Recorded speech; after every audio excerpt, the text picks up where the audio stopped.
It would have been simpler for Ves if he demoncasted a mech from scratch, but that was not an option for his older and more established living mechs. He truly needed to work on a solution if he wanted to introduce demoncasting to a whole mech frame instead of just a module or an external piece of equipment. In any case, once Ves and Gloriana carefully completed the Amaranto Mark III Rev 2, they decided to move out into space and visit the nearest asteroid belt in order to test the performance of this much-anticipated machine. The pair currently stood behind the workstations of the main mech labs of the Tarask. Naturally, Jovic Armelon and Vector Loban also joined the party. They voluntarily assisted with the data collection and analysis effort and occupied their own workstations. The Amaranto has deployed into space. The acceleration rate of the Amaranto has improved by a considerable extent. This is impressive. She is able to move at full acceleration, maintain her Azure energy shield at its maximum strength, keep her active sensor systems at full power while only slightly reducing the new maximum charge rate of her instrument of vengeance. Heat levels are rising faster than the Amaranto's previous baseline, but they are less than calculated. Saint Stark's resonance strength has grown by a noticeable extent. She is able to resonate more effectively with Heatmate, thereby increasing the heat dissipation rate. Look at her shots. Her full-powered light beams are tearing apart the asteroid target. Back when Saint Stark initially broke through, the Amaranto Mark III became affected by forced resonance.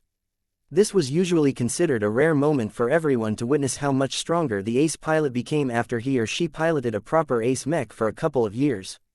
The performance of an ace pilot and a mech in a forced resonance state was never supposed to represent their baseline performance. Just as expected, the power behind every full-powered attack blessed by the Phase King was indeed noticeably lower than the attacks that felled a lesser Phase Lord from an enormous distance. However, the increase in firing rate more than made up for this lacking parameter. Being able to charge up her rifle and pull the trigger at least 3 times faster than normal amplified the lethality of the Amaranto Mark III so much that she was able to destroy an asteroid significantly faster than before. "Welcome to the world of true first-class mechs," Jovi said with a smile. First-class ace mechs are considered the strongest individual fighting assets after god mechs and dreadnoughts depending on the definition that you use. That doesn't necessarily mean that the Amaranto Mark III has reached her limit. She has not. The Terran power reactor that you have opted to install into your masterwork mech is a fine product, but it cannot compete against the more advanced power reactors especially developed for ace mechs by our in-house R&D teams. Those power reactors are also a lot more difficult to obtain, Ves said. Last I inquired, the RA is currently suffering a shortage of your top-tier power reactors. The waiting list was 6 months long and I am sure that it has grown worse in the present day. I am fine with using a more modest Terran power reactor as long as it is reliable enough. One of the other reasons why he and Gloriana chose to make use of a less complex model was because I was more standardized. The reliability of the power reactor model was high as the Terrans already employed it in numerous other recently produced or updated ace mechs. The power reactor also offered greater room for customization. This was important because Gloriana wanted to convert as much of the reactor design to Architect as it would have been considerably more troublesome to do this on a more complex and high-end reactor model like the ones favored by the mechers. We need to conduct one more test if possible, Gloriana announced shortly after the Amaranto Mark III Rev 2 made short work of an asteroid. Ves, you told me that part of the upgrade to a 7th-generation living mech entails greater support for the integration of a companion spirit. Is it possible to show this difference? Ves shook his head. Not really. Too little time has passed. One of the new features of 7th-generation living mechs is the optional teaching and guidance on how to practice auxiliary chi cultivation methods. For companion spirits, it is possible to guide them into practicing and mastering more serious chi cultivation methods. What cultivation method did you add to the Amaranto? I composed the Larkinson Curse Master Chi cultivation method as a way for practitioners to specialize in casting curses onto distant opponents. I based it on my own knowledge of curses and chi cultivation methods, but since I was in a rush, its initial application is relatively basic for the time being. This should be a good introduction for Vale as the companion spirit has a lot of power but lacks refinement. As far as Ves was concerned, it was enough to transfer his relatively basic but solid foundation on curses to Vale. The companion spirit only needed to know the basic theories before she could branch out and develop herself by improving her current arsenal of curses or inventing new ones that debilitated enemies in more interesting ways. Even though the improvements from this design feature had yet to bear fruit, Ves still instructed Gloriana to apply her companion spirit's powers against a target dummy. The Turask launched a disposable bot that was roughly the size of a Corvette out into space. The construct served no other purpose than serving as a pretty resilient target dummy, so it had been piled up with lots of thick and sturdy salvaged transphasic alien warship hull plating.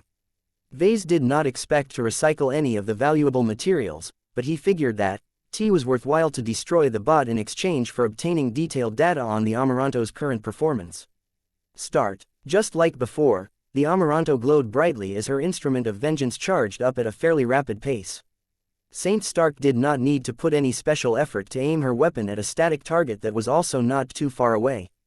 Once she pulled the trigger, an extremely bright and penetrating light beam shot out from her weapon's muzzle and almost seemed to core right through the target dummy. Despite the incredible thickness of the frontal armor, the attack easily punched through multiple layers of transphasic armor plating. It only took a relatively short amount of time before the Amaranto was ready to fire another full-powered shot. This time, the Amaranto left a nearly identical hole in the armor layers. The attack managed to punch a little deeper, but the differences were still relatively minor. Keep firing according to the previous parameters. Try to spread your shots as much as possible. The Corvette-sized target dummy kept acquiring new holes in its structure. At first, the damage inflicted by the attacks were relatively stable, but as the condition of the large bot worsened, the damage inflicted by the resonance-empowered light beam attacks became worse. Part of it was because the Amaranto had already vaporized a lot of armor plating and could only attack the softer internal structure of the bot. However, Ves already controlled for these changes. The data still showed that the Amaranto inflicted increasingly more damage. It was as if her light beams had become 10, 20 or even 30% more powerful. As the bot retained only 25% of its original integrity, the final resonance-empowered light beam attack abruptly caused the construct to suffer a critical failure and fall apart. "The target is dead," Saint Davia Stark coolly reported. "My companion spirit could feel that the execution curse applied on it had reached a critical level. In the last attack, she had the option to detonate the curse, for a lack of a better word. This turned my damaging shot into a killing shot. Interesting. If Vale was able to replicate these effects onto larger and more powerful targets such as alien battleships and phase lords, then the Amaranto would become the perfect executioner. No priority enemy would be able to flee from her sight. All of the Amaranto's attacks would be augmented by a curse that drastically compounded the damage suffered by targets that had already sustained heavy injuries." Chapter 6731 Substitute for Opticonium. The field test thoroughly allowed the Larkinsons as well as other parties such as the Red Association to gain a relatively extensive understanding of the Amaranto Mark III Rev 2's combat power. It was extremely good, just as expected. The lethality of this ace mech surpasses that of other typical junior ace mechs. Vector Loban judged, "It is not just that the damage output per shot and per minute is considerably higher than other ranged mechs of the same level. It is this novel combination between an ace mech and a companion spirit who has recently been promoted to the second major cultivation rank that results in observably better performance. It is as if an ace pilot is perpetually teamed up with a chi cultivating domain shaper. This was the benefit of mech pilots that acquired their own companion spirits. Mundane mech pilots with companion spirits already enjoyed numerous benefits that allowed them to become more sensitive to E-energy and gain a second mind that improved their multitasking capabilities. However, companion spirits at this level were not really capable of directly affecting the combat performance of mech. The best they could do was to possess a specific weapon or component to give the mech pilot better control. Companion spirits of the first major cultivation rank started to acquire slightly stronger and more useful capabilities. This was where their affinity with certain E-energy attributes allowed them to augment the power of a weapon or make the mech a little more resistant towards damage. While all of that sounded nice, it was only when companion spirits reached the same level as that of an ace pilot where they truly came online. A companion spirit as powerful as Vale could already fight by herself and amplify the performance of an ace mech by at least 10% or more without doing anything too special. This was because they acquired their own domains that allowed them to harmonize with E-energy radiation and use that to produce profound and powerful effects. In short, ace pilots with companion spirits possessed a lot of advantages. They were effectively two cultivators rolled up in a single body, thereby allowing them to expand their capabilities that normally would have been difficult to attain. Ves knew that it was no longer possible for ace pilots without companion spirits to acquire one. Their willpower had become too strong for Ves are a companion fruit to separate that she already had a companion spirit before she broke through. Vale had the potential to become as strong and useful as Emma one day. The former already possessed a shadow of the power of a true god-level companion spirit. After the test came to a conclusion, Saint Stark did not wait for the Tarrasque to return to New Constantinople to depart to the battlefield.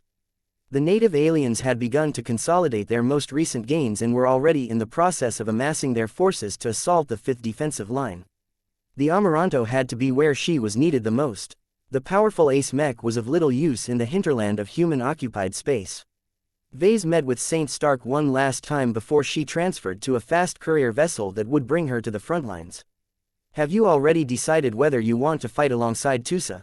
I have decided not to follow him at first. The female ace pilot responded. I would like to receive mentorship from an older and more experienced ace pilot.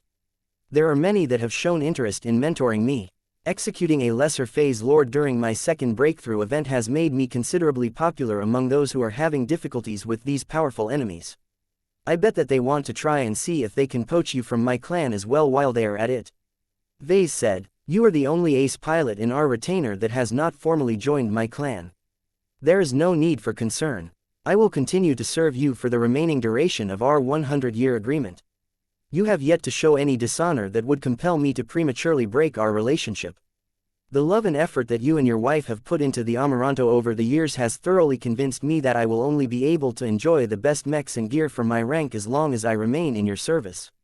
Others can only produce mechs that are at best comparable to the Amaranto in strength, but lack the living quality that makes your products so loved among mech pilots such as myself. A living mech had long exceeded the definition of a simple tool or product. It had become a living entity that possessed its own personality and emotions. Many people couldn't help but treat them as pets or even siblings. Once their relationships with living mechs had reached this level, it became a lot more difficult for mech pilots to switch to piloting other machines, as they weren't swayed by objective measures of performance anymore. This was the reason why Ves did not worry too much that others would succeed in poaching Saint Stark. None of them could design living mechs comparable to his own works. Even if they enough to overcome Stark's strong emotional attachment towards her battle partner. The two continued to chat. Ves eventually brought up another important subject. As you know, the Amaranto Mark III Rev 2 is considered finished by us for the time being. My wife and I have our hands full with many other projects, so we cannot provide your ace mech with regular iterative updates. I think it is best to just let you master the current iteration of your machine. If your machine is still intact after several years of fighting, we can examine the data of its performance and see what kind of modifications and upgrades we should apply to your mech. Until then, please try to respect its strengths and limitations. Gloriana has invested more effort and resources into training highly intelligent and skilled engineers into mech technicians that are qualified to repair the most common applications of Architect. If your mech has sustained damage, it should be easy enough for them to follow Gloriana's instruction and guidance and perform simple repairs by themselves. What if my mech has sustained heavy damage? She asked. Then you have no choice but to bring the damaged Amaranto back to us, or more precisely my wife. She is the only one in our clan who can fully repair or reconstruct the more complex and powerful pieces of Archimetal. Right now, Architect is too new and exotic. Not enough people have studied it yet, and those that attempted to do so are unlikely to persist due to struggling with making sense of all of the alien interpretations of science. This was the price that the Larkinsons needed to pay for using alien and obscure technology. It was still worth it as far as Ves was concerned.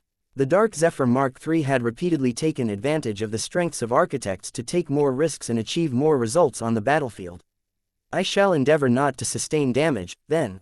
Saint Stark said, it will be easier for me than a pilot that dances with danger as much as Tusa.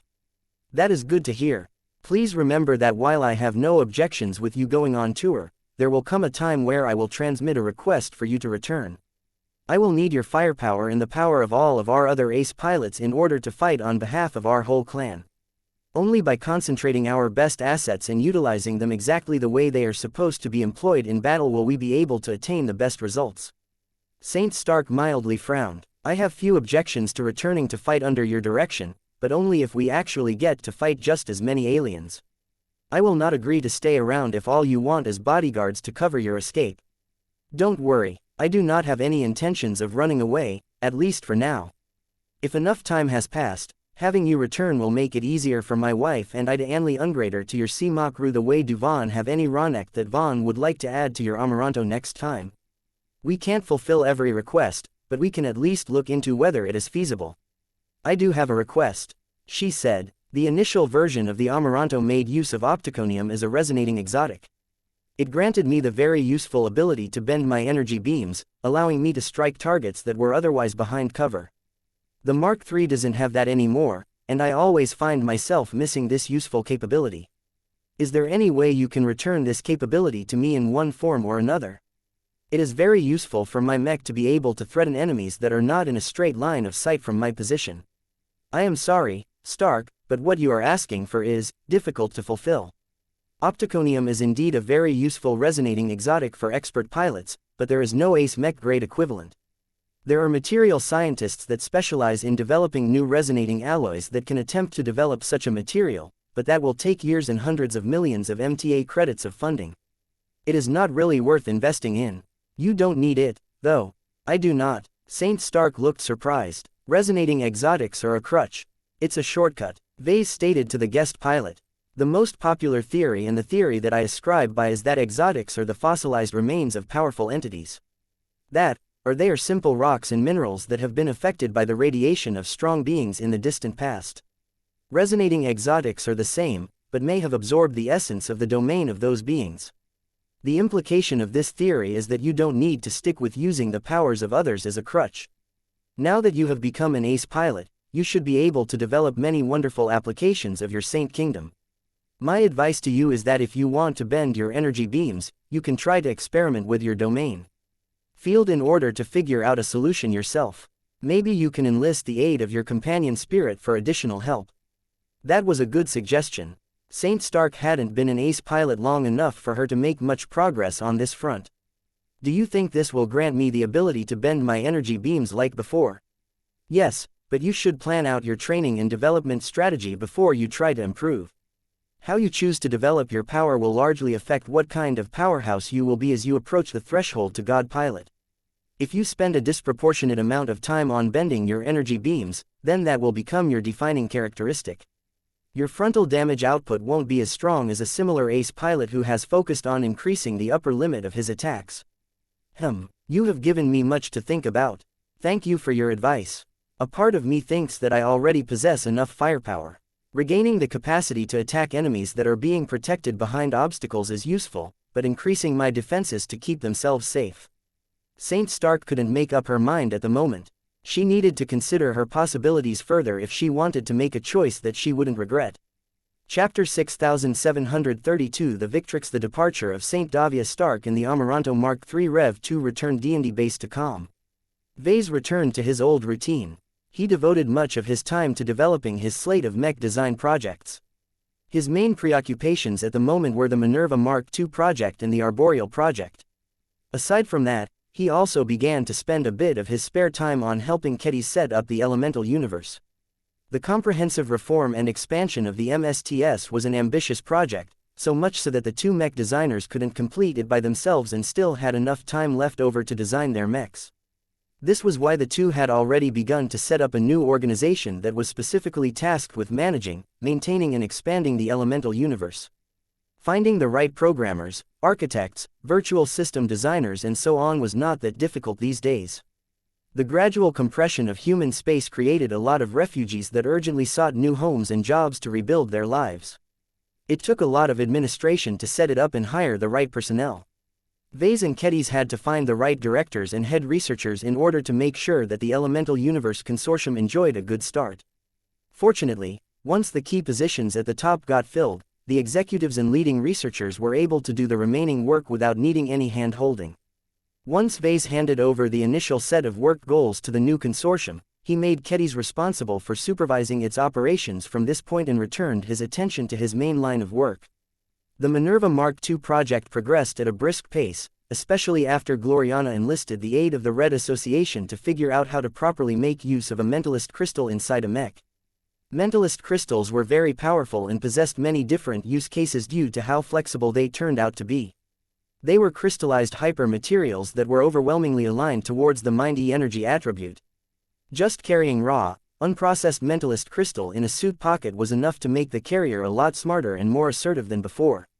Of course, this was the simplest and least efficient way to make use of a mentalist crystal. It was much better to integrate them into a logic machine or cranial implant set that could vastly improve the quantity and quality of data processing activities. In ancient mythology, Minerva was the goddess of wisdom, war, strategy and many other domains. Gloriana told Ves as she presented her solution to Ves one day. She is often depicted with a helmet, a spear and an owl. We have no obligation to mirror these historic symbols in our present work just because it is tradition, but it would be pleasant if we could make it work. To that end, I have designed a single unique, fey, of sorts that should be of considerable assistance to the Saint Commander. Please gaze your eyes on Victrix. The fey she designed came in the form of an owl that was larger than the size of the Minerva's head. Naturally, the owl did not look anything like a real owl. Its exterior was matte white and its surface showed the distinct characteristics of archimetal. The eyes and the wings of the owl grabbed his attention. The wings could flap like the wings of a real avian creature, but they were not the primary means of traversal for the Fae. The actual propulsion modules were cleverly hidden within the folds of the feathers. What also stood out to Ves was how the virtual Fae moved in the simulated environment. His wife had put in a significant amount of effort to increase the articulation of the owl. Every feather could move on an individual basis and the wings displayed a surprising degree of flexibility. This was more than a purely functional product. This was a work of art, one that encapsulated Gloriana's pursuit of perfection. So this is the destination that you have chosen for the mentalist crystal. Yes, don't you think it is rather precarious to insert a hyper that is as rare and precious as a mentalist crystal in an external construct that can easily be targeted by any enemy? Oh, please. The Victrix will remain under the control of Saint Commander Casella Ingvar at all times. It, or rather she, will hardly fall into danger. Victrix sounds familiar to me. Ves furrowed his brows for a moment. Wait, isn't that the name of one of the Hexer matriarchal dynasties? I did not name the Victrix after the Victrix matriarchal dynasty. Gloriana defended her decision. We both took inspiration from the same source. Okay, then, what is this owl supposed to do? You must have compelling reason for you to integrate the mentalist crystal in a Fae as opposed to the mech frame itself where it is much safer. Did you recall one of the requests that Casella Ingvar has made to us, Ves? She told us that one of her constraints is that her command field may have grown much larger after her most recent breakthrough, but its range is not good enough in every warzone. There may be times where she has to be at two places at once. Being handicapped for her. It also limits the extent to which she can convert melee mechs into knights or barons. That was indeed a heavy limitation to the Saint Commander. She was only really good at commanding troops on one big battlefield as opposed to a lot of small and highly dispersed skirmishes. There was nothing wrong with that, but Casella clearly wanted to gain more flexibility. Ves suddenly understood the idea behind the Victrix. Wait, you want this Fae to turn into a relay that can extend the Saint Commander's command field in locations that are further away from her ace mech's position.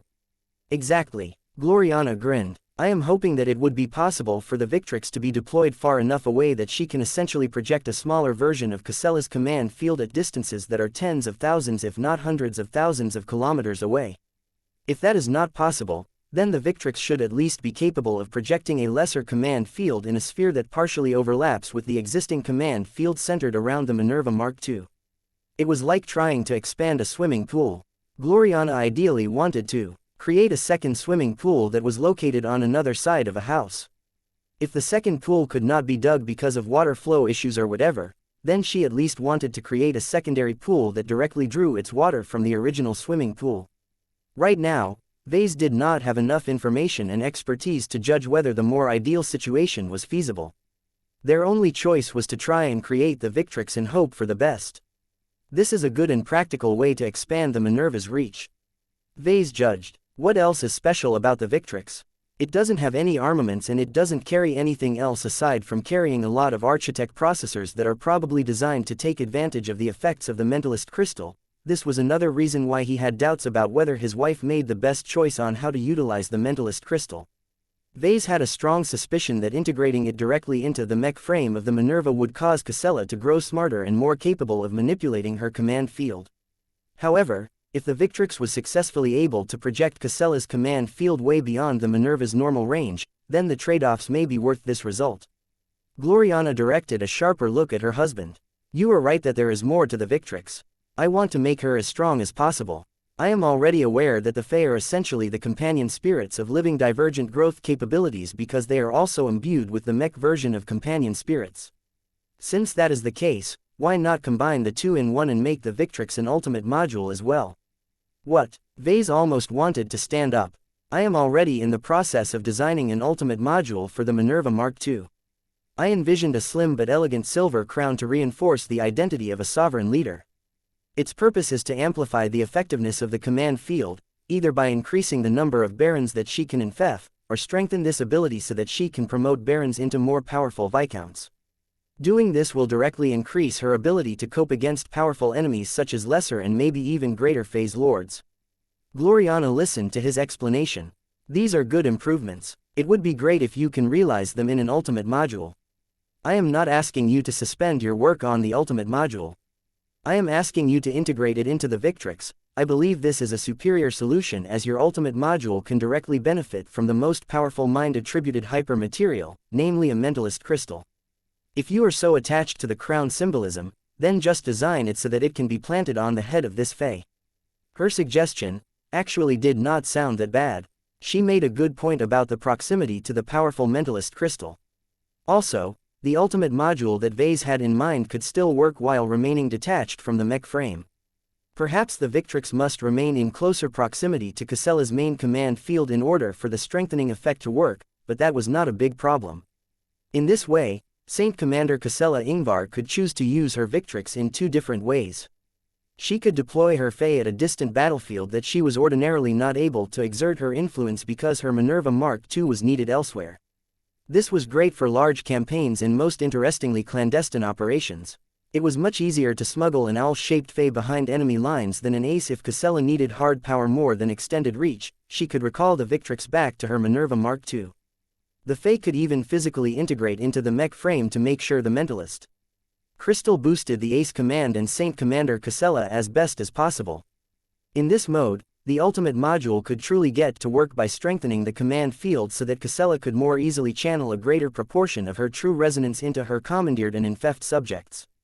This would help with closing the absolute power gap between the Minerva and enemy while the ace command mech still wouldn't be as effective at taking down enemy champions as the Amaranto Mark III Rev 2, that was not the primary purpose of the Minerva Mark II. The two ace mechs actually complemented each other pretty well. The Amaranto Mark III could focus on eliminating or suppressing enemy champions while the Minerva Mark II could focus on mowing down the regular enemy military units. Ves looked forward to seeing the two fight alongside each other one day, preferably as part of a greater first-class Larkinson mech force. After considering the Victrix further, he started to appreciate its merits. It was a marvel of craftsmanship and high-tech engineering. The archimetal construction, the utilization of the mentalist crystal and the promising features all won him over. Okay, Gloriana, you've convinced me. I can try and turn this Fae into an ultimate module that will still be able to augment the Minerva as I have originally planned. There is just one issue. I really think it is not appropriate to call it the Victrix. Let's consider another name. Chapter 6733 The Self-Defense Problem. The Victrix added a lot of useful functionality to the Minerva. One of the persistent constraints of ace pilots or any high-ranking god pilot for that matter was their inability to project their power in multiple locations at once. Their power was concentrated in themselves, and that was a deliberate choice. Only by condensing their power to the extreme would they be able to reach critical mass and expand their force of will into a powerful domain. Developing a domain put ace pilots ahead when it came to direct combat. Their willpower had already reached a state that was so strong that they could directly change the laws of reality in an area around their bodies. Yet even if they resonated with an ace mech that was meticulously tailored to complement their abilities, there was only so far their domain field could reach. Not even god pilots were able to project their god kingdoms across light years, let alone light hours. As powerful as they became, the basis of their strength still relied on the concentration of willpower. If they were characters in a role-playing game, then they pretty much invested all of their level-up points into density instead of reach. What was interesting about ace commanders like Casella Ingvar was that she was one of the few rare exceptions to this pattern. Her command field was way bigger than that of a typical Saint Kingdom. Unfortunately, the price she paid for this was that she was unable to form a typical Saint Kingdom. Her ability to fortify her own ace mech and amplify her direct combat capabilities had already fallen behind compared to her peers. If the Minerva Mark II by herself sparred directly against the Dark Zephyr Mark III, the Amaranto Mark III or even the Lionheart that had yet to be upgraded into a proper ace mech, the former would lose 10 out of 10 times. This was not only because the Minerva Mark II was only able to generate a form of true resonance whose quality was better than that of a high-tier expert mech, but fell short of that of a junior ace mech. This was undoubtedly an awkward situation to be in. Unlike Saint General Ark Larkinson, who at least possessed a strong enough ego to condense all of his willpower into himself, Saint Commander Ksela Ingvar had clearly made the deliberate decision to fully delegate her power to her subordinates. This was an extremely difficult decision to make for any high-ranking mech pilot. It was the main reason why ace commanders were so rare. For expert pilots to become so dedicated to projecting their power through their subordinate units rather than their own expert mechs demanded an unparalleled focus on command, leadership and trust. One of the reasons why the Saint Commander was so willing to entrust her safety and her agency to her subordinates was because of the excellent qualities of the mech pilots of the Larkinson clan. The clan made sure to hire mech pilots with higher qualifications that were not too old. Each of them were competent, capable and most importantly still impressionable enough that they could be trained and retrained to fight and live like Larkinsons. The strong common identity among the clansmen made it easier for them to unify their thoughts and intentions in battle. The Larkinson clan was also new enough that the degree of infighting among the various internal factions had not grown severe enough to generate a lot of internal discord. All of these factors and more provided Ksela Ingvar with ideal conditions to calmly develop her command capabilities and push more and more of her fighting capabilities to her commandeered and infeft units. However, all of this also left an obvious weakness in her capabilities. With the current state of the Saint Commander's development, her personal combat power ranked at the bottom among pretty much every ace pilot. While it was rational for Ksela Ingvar to make such a heavy trade-off, it also meant that Ves and Gloriana suffered quite a headache when they tried to think about how to mitigate this problem. There are at least 3 reasons why ace commanders are rare, Ves said as he sat down next to his wife. Both of them were staring at the incomplete Archimech design projected above the work terminal. 3. Gloriana questioned. I only thought that there were 2. Well, it is a matter of perspective. Anyway, the first obvious reason is that mech commanders break through at a lower rate than usual. They always have a lot of stuff on their mind, so it is naturally more difficult for them to set aside their rationality and channel their emotions strong enough to push their willpower above the extraordinary threshold. Understandable. Mech commanders have to spend more time on book learning and strategizing. They can't be as mindless as ordinary mech pilots who only have to master the basics before pursuing a goal to the extreme. His wife said. The other is that it is difficult for expert commanders to refrain from taking charge themselves when a fight gets difficult. From this perspective, Saint General Ark Larkinson most emphatically failed this test. He can become extremely powerful to the point where he can even exceed the strength of his peers when he is revered and worshipped by many soldiers, but he has forever denied himself the ability to empower others with his true resonance. Whether Ark Larkinson could still be defined as an ace commander was a matter of debate. Since he was largely reliant on the help of many other soldiers in order to maximize his contributions, people could still argue that he was a commander. Ark just chose to use himself as the vessel of everyone's hope and desire to attain victory through crushing might. However, there were a lot of other snobs within the mech community who no longer saw this as true commanding. Only Saint Commander Ksela Ingvar followed all of the rules and fully abided by the traditions of this sub-profession. What is the third reason? Death. Ves immediately replied, ace commanders are like heavy artillery specialists. They have a disproportionate impact on the battlefield, but their self-defense capabilities are low. While they can still thrash high-tier expert pilots, they stand no real chance against any other ace pilot. His wife turned and gazed at his face. Does it truly matter, Ves? We are currently fighting against an alien force that employs entirely different units and doctrines. Most phase lords are incapable of crushing expert mechs at a distance, let alone ace mechs. Their lethality at close range is extremely high, but their physical might is useless at range unless they are extremely good at throwing giant projectiles. Phase lords can project their power across moderate distances quite well if they specialize in spatial manipulation, but ace mechs are usually resistant enough against this that they can usually weather the pressure, at least for a short amount of time. In general, ace mechs struggled to defeat and kill phase lords because the latter always possessed extremely formidable energy and physical defenses. Their absurdly strong spatial barriers and outrageously huge bodies always hindered mechs that did not stand out in terms of offensive power. Phase Lords also struggled to kill ace mechs because the latter's Saint Kingdom could shrug off pretty much every variety of attack. In addition, aside from a few rare exceptions, ace mechs were always highly mobile and could easily come and go where they pleased. All of this meant that unless one side possessed the ability to trap or quickly eliminate a formidable opponent, it was nearly impossible to claim a kill. Of course, there were many other variables on the battlefield that could affect the outcome. Ace pilots and phase lords rarely fought by themselves. Other forces were still able to tilt the balance in their favor. It does matter. Ves responded to Gloriana. Throughout my years, I have continued to put my trust in my assumptions. I assumed the Bright Republic wouldn't betray me. I assumed the Ilvain Protectorate wouldn't betray me. I assumed the Friday Coalition would not be shameless to turn against me. I assumed that there is no need for me to learn how to defend myself, as I will always have enough protectors by my side. Well, guess what? I have been proven wrong each time. As long as there is a non-zero probability that things can go wrong, you can never rule out an accident that will check your arrogance. His wife frowned. I understand your perspective. What you say is true. A strong mech can still be felled if the enemy is capable or lucky enough to exploit its weakness. However, this truth applies to every mech that we have designed. It is impossible for us to make the Amaranto Mark III a strong duelist at close range, much as it is impossible for us to turn the Dark Zephyr Mark III into a ranged powerhouse. We have chosen to specialize almost every mech that we have designed up to this date. Only the Mars, the Everchanger and the Lionheart are strong enough to take care of themselves in many different scenarios, but what they gained in versatility, they lack in focus. None of those mechs are invincible. Ves conceded. However, their fault tolerances are much higher because they are fast and strong enough to take care of themselves.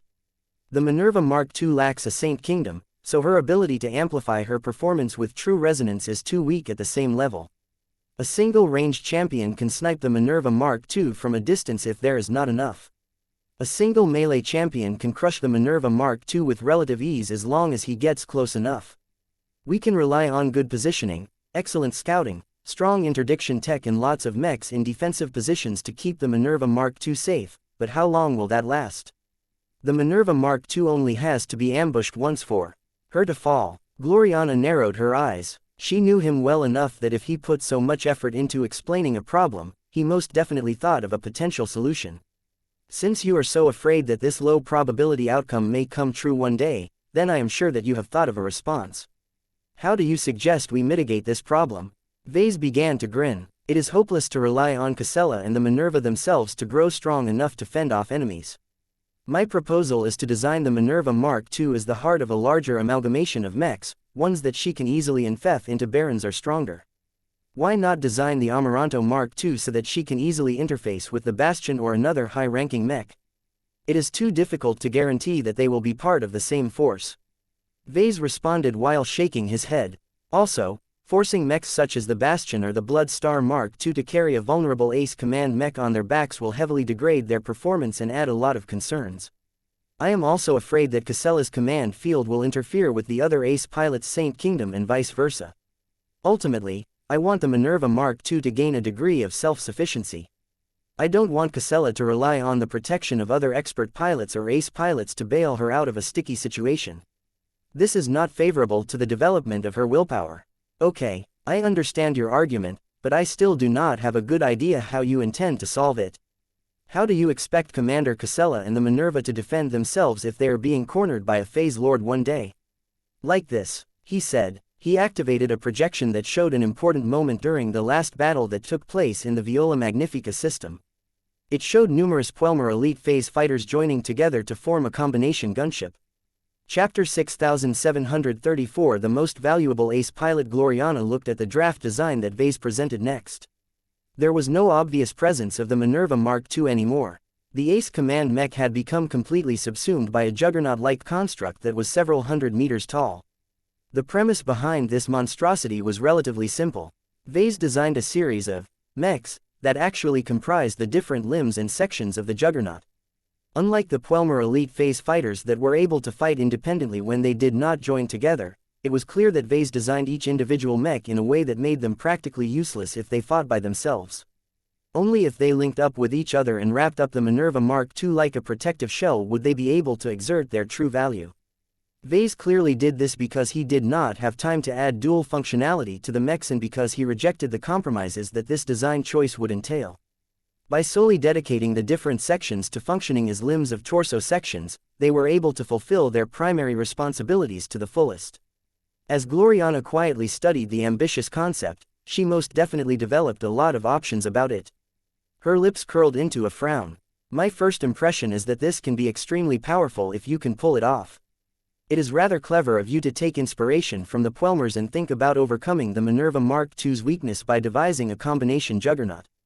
This not only allows Commander Casella to empower her gigantic limbs, but she can also rely on the advantages of scale to overcome her lack of concentrated willpower. This is similar to the mounted wargear that you used to clad the Everchanger with.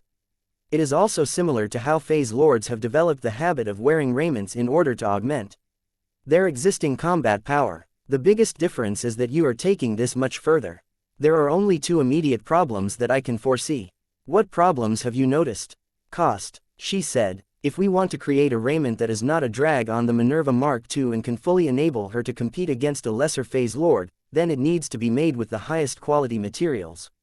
The tech used to construct all of the systems must also be sophisticated enough.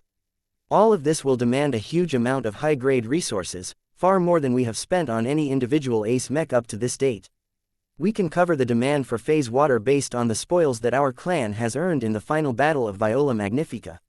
Ves said, if there is still a shortage, then I can still rely on other channels to obtain more. Ordinary groups don't have a chance in hell to exchange Phase Water from the big shots, but I am different. I always have something good to offer in exchange for a simple resource. As for high-grade exotics and hypers, we have many different channels to purchase or exchange for them. We are not short on money these days. This is not that different from trying to amass the resources to construct a first-class warship. Gloriana crossed her arms. That may be so, but what about the problem of time? There is no chance that I will permit you to work on this ambitious expansion when we are still short on time. It will be especially bad if we design these secondary elements as archimechs. Doing so will elevate their damage tolerance and resilience to another level, but it will take far too much time for me to complete this work by myself. We have multiple expert pilots and ace pilots that are impatiently waiting for the next iterations of their machines. I know it takes time, honey. As much as I would like to work on it right away, I think we can leave this project for later when we are not as busy anymore. Ves conceded, I have split this side project up in multiple phases. We can start with the inner shell first before slowly expanding it with the outer shell and limbs. It is not necessary for us to develop the entire combination juggernaut in a single go. We should at least complete the first phase within a year so that the Minerva Mark II can form a combination corvette of sorts that provides enhanced defenses and a propulsion system that is powerful enough to boost the Saint Commander away from an acute threat. The projection changed. Ves had stripped away most of the structure of the juggernaut until there were only a handful of constructs left that wrapped around the Minerva Mark II. His wife relaxed a bit. This is more reasonable. You should have started with this image instead. I am not as opposed to working on this reduced version. It seems to me that you have designed it to function as a combination escape pod. That is exactly what I set out to design. Ves smiled and affirmed her guess. At this scale, I don't see any point in letting the Minerva Mark II fight against a powerful enemy that has managed to get close enough. Casella Ingvar's highest priority should be to escape and keep herself alive. Phase 1 should therefore only consist of the inner shell that not only adds a lot of defenses, but is also equipped with fairly powerful propulsion systems as well as anti-interdiction systems. This super escape pod doesn't even come with any weapon systems because it would only detract from its main purpose. Though the draft design was lacking in details and precision, Gloriana was already accustomed to that from her husband. She paid much more attention to the intent and future direction of the draft design. She tried to construct the complete version in her mind and roughly estimated how extensively the work helped to keep the Minerva Mark II alive. This is indeed a good way to increase the fault tolerance of the Minerva Mark II, which is the only criteria that matters. Gloriana admitted. Even so, reducing the side project to just the first phase still entails months of dedicated design work, especially if I turn it all into architect. There is currently no way for me to automate or delegate the labor-intensive design processes. I have to do all of the work myself. Are you sure you are willing to delay or postpone the completion of other projects in favor of designing a super escape pod for the Minerva Mark II? The patriarch of the Larkinson clan firmly nodded. I am certain. I have already reduced the scope of Phase 1 as much as possible. You have to realize that the importance of Saint Commander Casella Ingvar is much greater than that of other high-ranking mech pilots. No matter whether it is Saint Tusa, Saint Stark or Saint Dice, they are all conventional ace pilots who excel in personal combat and nothing else. They are good at killing, but they are not the best at preventing allies from getting killed. Saint Commander Casella is different. She is the only one that can make our mechs and starships last longer and die less through her special abilities. Losing her would be devastating to our clan. The Larkinsons only had 2 ace commanders, of which one of them was pretty much fake. Ves valued Saint Commander Casella's ability to commandeer thousands if not tens of thousands of mechs. She already attained good value when fighting alongside second-class mechs, but her ability to sway the course of a battle would become drastically stronger once she fought alongside first-class mechs. First-class mech forces were generally smaller, but the quality of mechs were way higher. What was even better was that first-class mechs that were high-end enough even possessed the capital to threaten expert mechs and cause a lot of inconveniences to ace mechs. Therefore, Ves and many others expected Saint Commander Casella Ingvar to explode in power and popularity once she began to fight in the upper zones. She also served as a vital component to his plan to form an all-Larkinson first-class mech force. If the Saint Commander was not available to give every first-class Larkinson mech a powerful boost, then that would severely diminish the combat power of his most powerful force and limit his options. This was also why Ves especially demanded modifications to the Tortious Scream so that her bridge could interface with the Minerva Mark II. This was another way to keep the Ace Command mech safe and protected behind multiple defensive layers. His wife understood Ves's rationale. He truly valued Saint Commander Casella Ingvar above all other champions of the Larkinson clan. Who do you care about more, Ves? I thought you always valued Joshua the most. I did, but my ranking is not static. It changes depending on the changes in environment, threats, future trends and the development direction of our clan. In the past few years, Joshua's performance has been rather disappointing. Tusa has already overtaken him in terms of progression speed. Stark and Dice are far more skilled at handling their respective weapons. Even my uncle Ark is more useful because he is able to independently lead and protect a different detachment of clansmen. As for Joshua, what else can he do besides fight? He did manage to kill a lesser phase lord during the last battle, you know. Ves rolled his eyes. That is mostly due to all of the help he received as well as the D-arm that we granted to him. While he is admittedly beginning to make substantial progress again, it will take time for him to realize his newfound potential. For now, he is just a high-tier expert pilot that is little different from the likes of Venerable Vincent Rickelin. In this sensitive period of time, I place a much higher value on those who have already gained greater power. Saint Commander Casella Ingvar is already powerful enough with the Minerva Mark I, but she will completely explode once we complete the Mark II. The point was that the Larkinson clan had a treasure in the form of Saint Commander Casella Ingvar and could not afford to lose her. Ves was willing to set aside a few other priorities just to make sure she was sufficiently protected and possessed enough means to preserve her life when she was being targeted by powerful enemies. This was guaranteed to happen. The native aliens possessed strange ideas and customs, but they had proven themselves to be quite rational when it mattered. They were not ignorant of the universal rules of warfare. An ace commander that was persistently able to elevate thousands of mechs into quasi-expert mechs as well as empower several dozen mechs into temporary low-tier expert mechs already posed an immense threat against the native aliens. Gloriana could not refute this argument. Even if she could, she did not want to. Casella was a role model among the female members of the Larkinson clan. She did not want Saint General Ark Larkinson to overtake Casella in importance.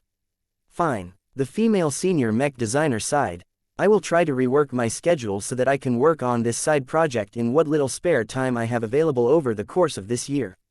I will endeavor to complete Phase 1 of your plan in the short term, but I cannot make any hard promises. As for Phase 2 and Phase 3, let us consider their feasibility after completing the initial phase and observing the results. By then, we will know much more about the viability of your plan. Besides, we are still lacking in experience when it comes to designing juggernauts. Don't you have an existing one in storage? You haven't done anything with it yet. Will you continue to allow it to collect dust or are you actually going to put it into actual use? She raised another good point. Ves had indeed forgotten about the Eidolon Sprius that he obtained from a costly exchange with the evolution witch. I had plans for that machine, but so much has happened that they are outdated. I still need time to figure out what I will do with the Juggernaut instead. Well, I suggest you do that sooner rather than later, Ves. Chapter 6735 Enterprising Alexa. As much as Ves wanted to spend his time on examining, repairing, modernizing and upgrading the Eidolon Sprius, he simply could not justify this decision at this time. He was far too busy and it would take far too much time to get a Juggernaut that was over 60 years old battle-ready again. Ves actually estimated that if he was able to do all of that work to the best of his abilities, a fully modernized transphasic hyper-Juggernaut with additional flight capabilities may actually be of greater value than was apparent on the surface. First, no matter whether it was controlled by a single pilot or multiple ones, it was enough of a mech that Ves could theoretically make it alive. Attempting to breathe life into a Juggernaut could yield a lot of benefits, but also had the potential to produce a huge man-made disaster. Ves had not forgotten about the damage wrought by Uranus all of those years ago. The Eidolon Sprius may be smaller, but it would also be much stronger due to the use of far better tech and materials. Even so, the reason why he couldn't bring himself to let go of the 350-meter-tall Juggernaut was because of the potential for Saint Commander Casella to empower it with her true resonance. No matter whether she was able to commandeer or infect it, so long as her true resonance was strong and flexible enough to empower the entire Juggernaut frame, then the results would be astonishing. It would be similar to creating a small Karman warship out of the blue. Ves guessed. Since the Eidolon Sprius was a Juggernaut, it was much more flexible than a warship. It could take advantage of its much larger scale and much more extensive systems to resist phase lords directly. This may be another way to further improve Saint Commander Casella Ingvar's self-defense capabilities. The full plan therefore consisted of designing a combination Juggernaut that was primarily defensive in nature and pairing it up with the Eidolon Sprius that possessed a strong offensive focus. Having either of them would be a massive boon to the Saint Commander and by extension the Larkinson clan. It's too bad that my wife and I don't have time to flesh out these Juggernauts. Ves sighed in regret. Not every Larkinson mech designer was as busy as Ves and Gloriana, though. One of them made an unannounced visit to Ves's personal lab a day later. I heard about your interest in bringing the Eidolon Sprius back online. Alexa Strian said, I would like to take charge of this effort. Ves looked surprised as he turned around. You, why? Because I want to make a more meaningful contribution to the clan. The woman said, I have not done enough so far. While I have been supervising the design teams that are tasked with updating our existing mech lines to the hyper generations such as the Ferocious Piranha line and the Valkyrie line, this is not stimulating enough for me. I want to cut my teeth into a more technologically interesting pursuit. It has always been one of my dreams to design a Juggernaut. Refurbishing the old Eidolon Sprius that you have placed in storage is a good start. He could clearly sense that she was being genuine in her desire to work on a Juggernaut. There was just something about these enormous machines that attracted her fascination. If you heard about my intentions for the Eidolon Sprius, then you should know that I want it to become a powerful weapon that will help the Saint Commander exert her power on the battlefield. It is not enough to restore the Eidolon Sprius in a half-hearted way. I want it to be made entirely out of archimetal or another tech base that is equally as powerful. I have not mastered Architect. Then that is the end of the discussion. Yet, Alexa Strian smiled. Do not underestimate my academic prowess. I am a former scion of the Strian ancient clan. I was born to become a mech designer. My genes and my augmentations are all optimized towards studying and applying all manner of sciences. My cranial implant is not as good as one empowered by a mentalist crystal that your wife currently enjoys, but it should not be much worse. I have already begun to study Architect starting from a few weeks ago. While I am admittedly far from gaining enough proficiency to be able to design a full Archimech, I can make greater focus as long as I have a reason and a motivation to invest in my studies. Her revelations took Ves by surprise. He hadn't paid much attention to Alexa and what she was doing in her own time. Now that he thought about it, he indeed neglected to assign any important responsibilities to her. He was too lazy to micromanage her schedule and he trusted her to decide for herself how she should spend her valuable time. Alexa apparently thought it was a good idea for her to work on the massive Eidolon Sprius. It would be extremely helpful if you can study and master Architect to an extent. Ves said, if you raise the priority on your studies, How soon can you reach a level where you can independently design an archimech? Alexa frowned. Half a year perhaps. It is difficult to estimate, as architect is quite foreign and difficult to study. The good news is that enough scientists and mech designers have studied it that they have begun to publish textbooks and other teaching materials that are specifically written to make it easier for newcomers to master the basics. It would be better if I can receive personal tutoring from an authority in the field. I have already approached Gloriana to inquire whether she can spare her time to give me tutoring lessons, but, let me guess. She rejected you or only gave you the bare minimum. Ves based his guess on Alexa's not too happy expression. The former Terran nodded. That is more or less what has happened. Figures. She told me in person not too long ago that she would address the problem that our clan only has one individual who can competently work with architect, yet she refuses to teach a willing and able student. Is she afraid that you will become a competitor who will overtake her one day? Alexa shook her head. I do not think so, sir. I believe that she regards me as your protege. As far as she is concerned, I should only be focusing on learning how to design better living mechs. Your wife is already trying to raise her own proteges, but they are not ready to contribute to serious mech design projects as of yet. She would much rather make it so that every architect qualified mech designer comes from her lineage. For her, this is about competition and control. What a petty woman. Ves rubbed his face in exasperation. The clan clearly needed more mech designers who could work with architect. Gloriana should have taken the greater needs of the clan into account. Instead, she deliberately snubbed Alexa in favor of raising her own proteges. He knew it was pointless to confront her about this. She would roll out a perfectly logical argument like how only the right kind of mech designers would be able to maintain continuity with her approach and philosophy towards architect. Only this way would the architect specialists trained by her be able to coordinate with their teacher with the least amount of friction. There was enough legitimacy in this reasoning that Ves could not rebuke her for her selfish motivations. Okay, forget about Gloriana then. Ves dismissively said, there should be enough alternatives for you to learn from. If these teachers don't already relax their terms because of an opportunity to cooperate with our Larkinson clan, then we can offer valuable concessions to convince them to devote their personal time to enrich your understanding. In fact, it may be even better this way because you will develop your own style of working with architect. Alexa smiled. That is what I have in mind as well. I do not know if you have paid much attention to this field, but ever since the Dark Zephyr Mark III and more recently the Amaranto Mark III have successively proven their superior strength and capabilities, architect has become much more prominent among several academic and engineering circles. More mech designers are taking architect seriously now that they have witnessed how it has significantly raised the performance and safety of our latest high-ranking mechs. More people are willing to learn architect, and teachers are taking advantage of this by charging high fees for their expertise. We can afford their fees. As long as these guys don't demand anything excessive, you can reimburse any amount they charge. They talked a bit more about what to expect from Alexa's studies of architect. Currently, our understanding of architect is relatively shallow, Alexa explained as she sat down. We have only worked out the simplest facets of architect and have yet to crack anything that possesses greater depth. We are not archi, so we have never been able to interface with architect. We lack the arches hells that allow us to do so. While there are several who have developed technological means to overcome this problem, it doesn't solve the problem of interpretation.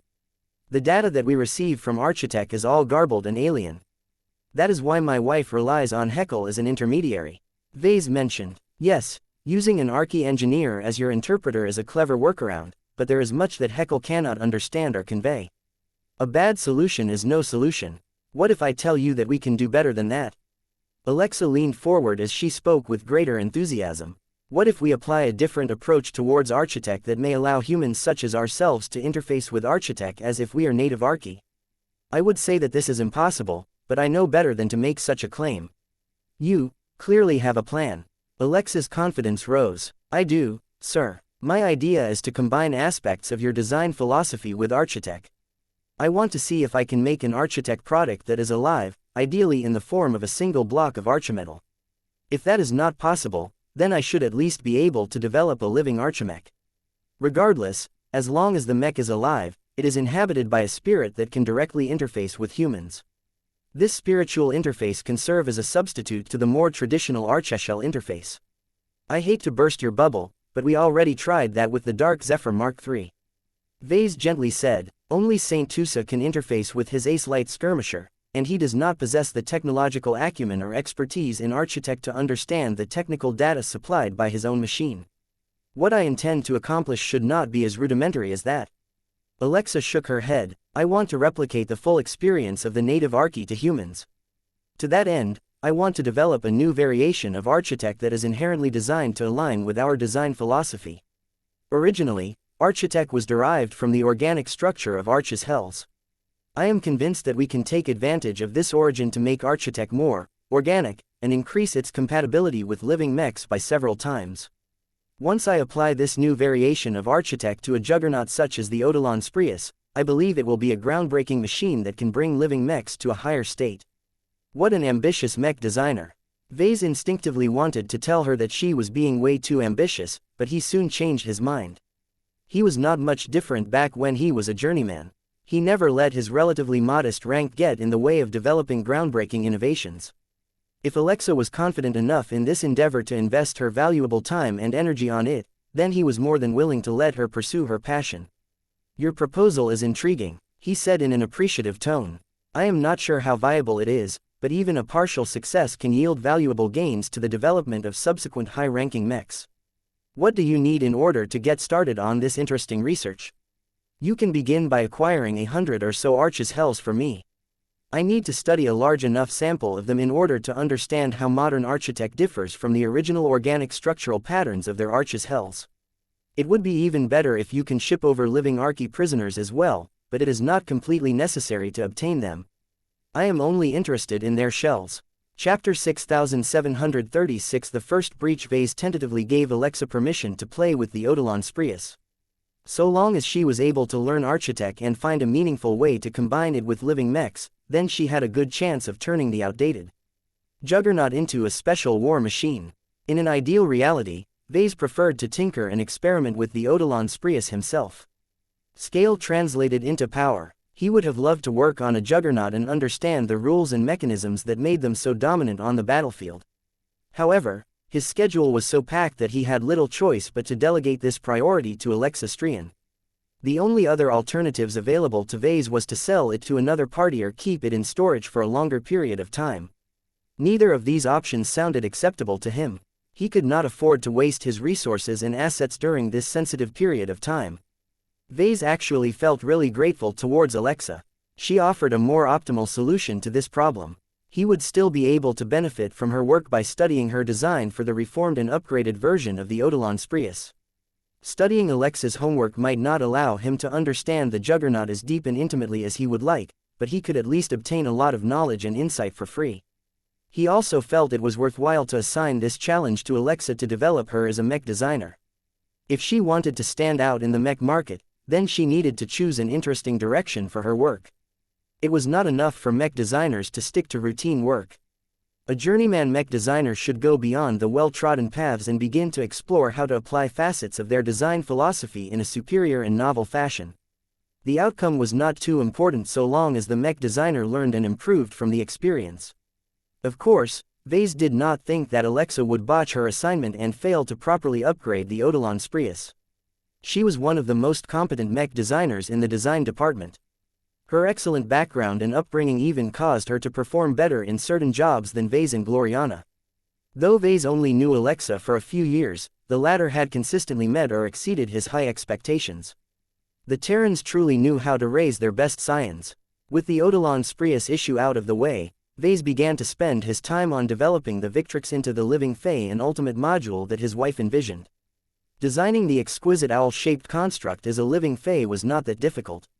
What stumped Ves was how he was supposed to make it expand Casella Ingvar's reach or amplify the strength of Casella's command field.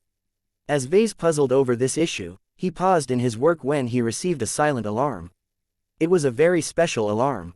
He had set it shortly after he exited from the system space after concluding his latest marathon. His lips curled into a smile, but he kept himself under control. He resumed his work but secretly waited for a development. It did not take long for his personal assistant to send a priority notification to Ves. You need to see this, Ves. Did you know what happened shortly after the expeditionary fleet arrived in the Davut system and settled down to recover from the latest battle? Let me guess, Gavin. Did Casella and Ark come to blows with each other? No. This is much bigger. The news had already begun to spread, sir. Swordmaster Kedis flew out into space and used the Heavensward to cut a giant tear through space. Unlike similar tears that other powerful beings have made in the past, the one created by the legendary weapon is remaining open much longer than it should. The Swordmaster herself claims that it can last up to 24 hours, and the preliminary scans and analysis on the tear in space indicate that it may indeed last for at least 20 hours. Ves paused for a few seconds. He tried to act as if he had no idea what his former student had been up to. Ever since the Heavensward pressed itself into her hand, it hadn't really done anything remarkable, so many people had gradually ceased to pay attention to the weapon. While Kedis had gained a lot of prominence as of late after her Heaven-Earth-Man trifecta started to spread across the mech community as well as the swordsmanship community, the influence of the Heavensward over her theories was largely abstract and difficult to visualize. This was different. Nobody could miss the obvious tear in space. Although a strange barrier formed over the dimensional tear that evidently prevented background radiation and small particles from passing through and contaminating places where they did not belong, it was still very obvious that Kedis had created a portal into the unknown. At this time, Kedis floated in front of the breach she created. After multiple delays, she finally did it. She potentially altered the course of red humanity by exposing one of the Heavensward's hidden powers. She had very obviously wielded the Heavensward prior to creating the dimensional breach. A large and oversized dimension blade had briefly overlapped the blade of the ancient relic as she chopped it down. Hopefully, the sleight of hand should be enough for observers to conclude that her ability came from the Heavensward as opposed to another source. So this is what you have been planning to do all along. Venerable Joshua said as he and his Everchanger floated close at hand. As her husband, Joshua had grown concerned when Kedis randomly expressed her desire to take a lengthy space walk. A lot of accidents could happen when a vulnerable individual like Kedis chose to fly out into space while wearing nothing but their suit of combat armor. The infantry-grade protection might fare well when peppered by small arms fire, but any decent mech would be able to squash her body flat. Even if she was a swordmaster and even if she enjoyed the direct protection of the Heavensward, Venerable Joshua could not stop himself from worrying about her safety, so he hopped into the cockpit of his Everchanger and launched into space. He did so despite the fact that the expert mech was due for a round of maintenance after exerting himself too much in the previous battle. Joshua felt thankful that he did so, because his Everchanger could clearly sense a huge increase in the amount of active sensors being pointed at the Dimension Tear's direction. I need more help here, guys. Other Larkinson mechs were moving towards the Dimension Tear to protect it as well as Kedis against anyone mad enough to launch an attack. A few more familiar expert mechs that were on patrol were also on the way. The Valkyrie Krista and the Valkyrie Ursa of the Glory Seekers had already begun to patrol the perimeter while powering their sensor systems to the fullest in order to sweep up any vessels under stealth that sought to sneak closer. The Bastion took a lot longer to arrive. The expert Heavy Space Knight's mobility was not the best, but fortunately Kedis did not fly too far from the Spirit of Bentime. She provided a lot more reassurance once she did arrive. The Bastion not only excelled at keeping herself alive, but also others who sheltered behind her considerable bulk and sizable tower shield. Already, Venerable Janzi began to resonate with her Bastion and covered Kedis with a resonance-empowered energy shield. Kedis, please tell us when you are about to make a high-profile move like this next time. Janzi pleaded. Did you know how much unwelcome attention that you have attracted? The Davut system is anything but safe. My intuition can vaguely sense a multitude of overtly hostile glances. These aren't the usual idiots. There must be cosmopolitan, alien or factional enemies within this port system. If any of them was piloting a mech in the vicinity, you could have been sniped by a mech-grade rifle. Janzi was upset that Kedis had needlessly put herself into danger. Did she not understand her current status? She was one of the most prominent mech designers in the Larkinson clan after Ves and Kedis. While the design department was filled with promising talents such as Alexa Strian and Kelsey Ampatok, the Terran and Rubarthan journeyman arrived much later. Kedis had been with Ves since the early days. She developed herself step by step and attracted plenty of admiration. It was only recently that her reputation had begun to spread past the immediate Larkinson circles. Whether it was her highly effective and surprisingly helpful swordsman mech models or her leadership position among the sword practitioners of the Red Ocean, Kedis had already turned into a pillar of the Larkinson clan. What was better was that she was still fairly young. If she was already able to accomplish this much when she was still a journeyman, what was she capable of introducing when she became a senior like her former teacher? This made it even more important to shelter Kedis against external threats. Once the Swordmaster's security was somewhat taken care of, the Larkinsons became preoccupied with three acute priorities. First, they needed to form a full security cordon with multiple layers of defense and interception. Second, they needed to block or handle the huge amount of inquiries from other powers as well as the general masses. Third, they had to thoroughly scan the new terror in space and guard against anything that might emerge from the aperture that was roughly 20 meters tall. Many scientists and experts began to study the data. The mysterious energy barrier keeping the environment of the two sides isolated also prevented everyone from conducting detailed scans of the other side of the breach.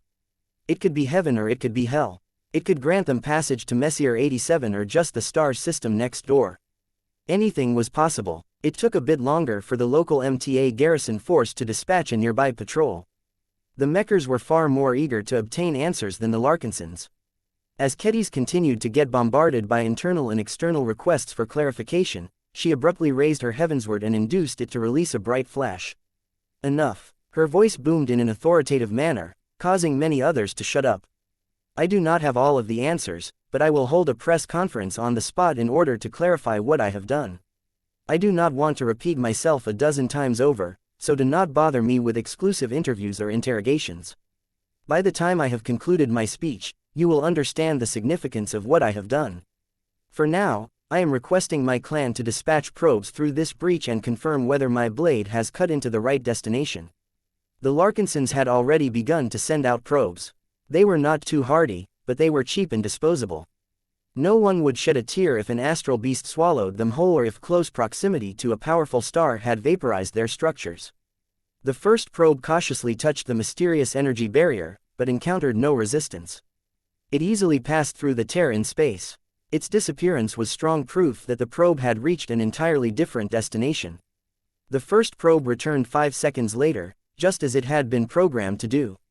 The Larkinsons downloaded the logs and recorded and gained their first view of what may be lurking on the other side. It's so blue. Everything is blue. Did Kedis use the heavensward to open up a portal to an alternate universe where blue ocean has taken the place of the red ocean? Visibility is moderate to poor. Small particles keep interfering with our sensors. Look over there. Some of the sensors of the probes managed to detect materials or natural phenomena with elevated energy levels. Whatever the case, these readings are so high that we can definitely earn massive gains if we are able to obtain the first sample of whatever is hiding behind this annoying blue fog. Chapter 6737 Dimension 365 The press conference, organized by Kedis, immediately attracted a lot of attention when information about what was on the other side of the dimension breach became clear. It was another dimension, one that was much higher than the material dimensions. All people knew about it was that it was filled with blue. There was no light source, so everything only began to shine in blue when a probe or other object lit up the surroundings. Due to the blue particles that fogged up the entire dimension, it was difficult for the probes to discover anything substantial. However, from the moment the first probe detected highly elevated energy readings, people's evaluation of the mysterious dimension had changed. Everyone who possessed even a modicum understanding of science knew that higher energy levels usually corresponded to wealth and power. If the source of the elevated energy readings was not yet in the possession of humans, then it most certainly represented an untapped source of exploitation. The only question was whether the source of the energy readings already possessed an alien owner. If that was the case, then it would be foolish to discard any advantage of surprise the humans might have and get close enough to be detected by any potential native entities. The probes therefore never traveled too far away from the breach coordinates and only sought to secure the immediate surroundings as much as possible. Less than 10 minutes after Kedis's initial announcement, she began her hastily organized press conference. There was not enough time for the Larkinson clan's public relations department to organize everything properly. They had all been taken by surprise and scrambled to bring a semblance of order in this chaotic sequence of events. Plenty of journalists had begun to cover this anomalous event, but not nearly enough to match the significance of what Kedis had just done. After all, in a society where ace pilots and god pilots regularly defied the laws of reality, this was hardly the first time that people saw someone do weird stuff. The onset of systematic cultivation only further desensitized the population to metaphysical phenomena. Yet those with enough comprehension and scientific literacy knew how insane it was to not only create a large breach in another dimension, but keep it open for a duration of at least 20 hours. The stability of the tear in space was so remarkable that many scientists and engineers already developed the urge to replicate the process. Unfortunately for them, none of them had access to a grand work as outrageous as the Heavensward. More and more people tuned into the live broadcast that the Larkinsons had hastily organized. More mechs and starships of the Larkinson clan had arrived as well. They formed an intricate protective cordon. Every expert pilot and ace pilot of the Golden Skull Alliance that was available were either on standby or already deployed in space. Saint Commander Casella Ingvar had already spread out her command field. She had yet to commandeer or infect any mechs, but she simply utilized the high degree of awareness of her vast domain to carefully monitor the surrounding space for hidden threats and intruders. As a swordmaster who had yet to become a Karman mech pilot, Kedis looked awfully small next to all of these large and hefty machines. Her combat armor added a lot of bulk to her body, but it was far from enough to match the scale of even the smallest of demi-mechs. Yet everyone had the illusion that they were seeing a woman who had become larger than life. Her body language conveyed confidence, discipline and drive. The swordmaster acted in public because she did not fear exposure. Instead of skulking in a lifeless star system, she boldly opened an entrance into another dimension in one of the busiest port systems of the Krakatoa Middle Zone. That sent a strong message. The Red 3 also reacted at this time. The Red Association dispatched several squads of first-class mechs. The Red Fleet deployed a few frigates to patrol the surroundings and deter third parties from getting too close. The Red Collective did not have much to offer, but they already volunteered their soldier cultivators for exploration missions. Each of the Red 3 also brought a lot of local and remote scientific support to the table. Local scientists helped with gathering data and performing simple experiments in the vicinity of the dimension breach. Remote scientists who usually possessed vastly superior knowledge and problem-solving skills subsequently took this data and began to analyze it based on their own biases and expertise. Soon enough, the Red 3 managed to derive a lot of information based on their observations and the data that the Larkinson clan freely shared. "It's time," Venerable Joshua quietly transmitted to his wife's combat armor. "Try to keep it short and sweet. The longer they remain exposed, the greater the chance of accidents." "I know, Joshua. I can estimate and calculate the probabilities myself. I know how to be restrained. Just watch my performance." A pair of bots had already arrived to provide the best quality recordings to Red humanity. They worked hard to capture and convey the splendor of living mechs. Once again, the Larkinson clan showed up in the news again. It hadn't been too long since the major players began to pay attention to the much smaller that Karman mechs and kinship networks got introduced to the public. For the Larkinsons to show up once again must be significant enough, or else they wouldn't have bothered with this circus. When the broadcast began to spread across the galactic net of the Red Ocean, Kedis prepared to speak. "I have an important announcement to make." Her back became straighter and her willpower added an element of sharpness to her demeanor. She was no stranger to public speaking. Even if she did not sign up for any courses, she just knew how to make herself appear more authoritative and special. Kedis learned a few of her tricks from watching Ves address an audience. She learned the remainder from her prior experiences as well as all of the times she fought on the battlefield. The way she presented herself had a very large influence on the morale and performance of her opponents. If she was able to scare them into submission, then they were already defeated before her bloodsinger sank into their flesh. Today, Red humanity shall begin to rise. She believed in these words with all of her heart. The initial results of opening a dimension breach were still relatively bare, but she already had a pretty good idea of what people might be able to find if they ventured further into the higher dimension. After a few seconds of pause, Kedis very deliberately raised the heavensward until it was pointed straight upward. Its resplendent white surface and its glowing edge added a heavenly cast to her suit of combat armor. The power of the heavensward is vast beyond imagination. As its current holder, I only have access to a fraction of its might. Today, I wielded a blade that cut through the walls that keep material dimensions separated from the higher dimensions. I did so, with a single purpose in mind, and that is to give our race a means to strengthen ourselves against the alien menace. To that end, I have conducted a large amount of research into academic works that are related to what one might find in the higher dimensions. She did not lie about this. Originally, The plan was for Ves and Kedis to earn so much AP over the course of their most recent marathon that they would be able to upgrade the Dimension Observatory's ability to seek valuable resources in the right higher dimensions. This plan went bust as Ves became distracted by a variety of different interests. In the end, the two failed to earn enough AP to purchase the most useful upgrade to the Dimension Telescope. The pair of mech designers could only make do with lesser upgrades. After a lot of consideration, the two decided to secure two upgrades that were barely within their budget. Observation Clarity, Level 2, 200 Ascension Points, can increase the visual clarity and the data collection of dimension observations by a small extent. They had no reference on how observation clarity at Level 1 differed from Level 2, but it had to be useful for it to cost 200 AP. The other upgrades to the Dimension Telescope were not particularly cost-effective in comparison. For example, the Dimension Telescope could only peak in a higher dimension for a maximum duration of 5 minutes.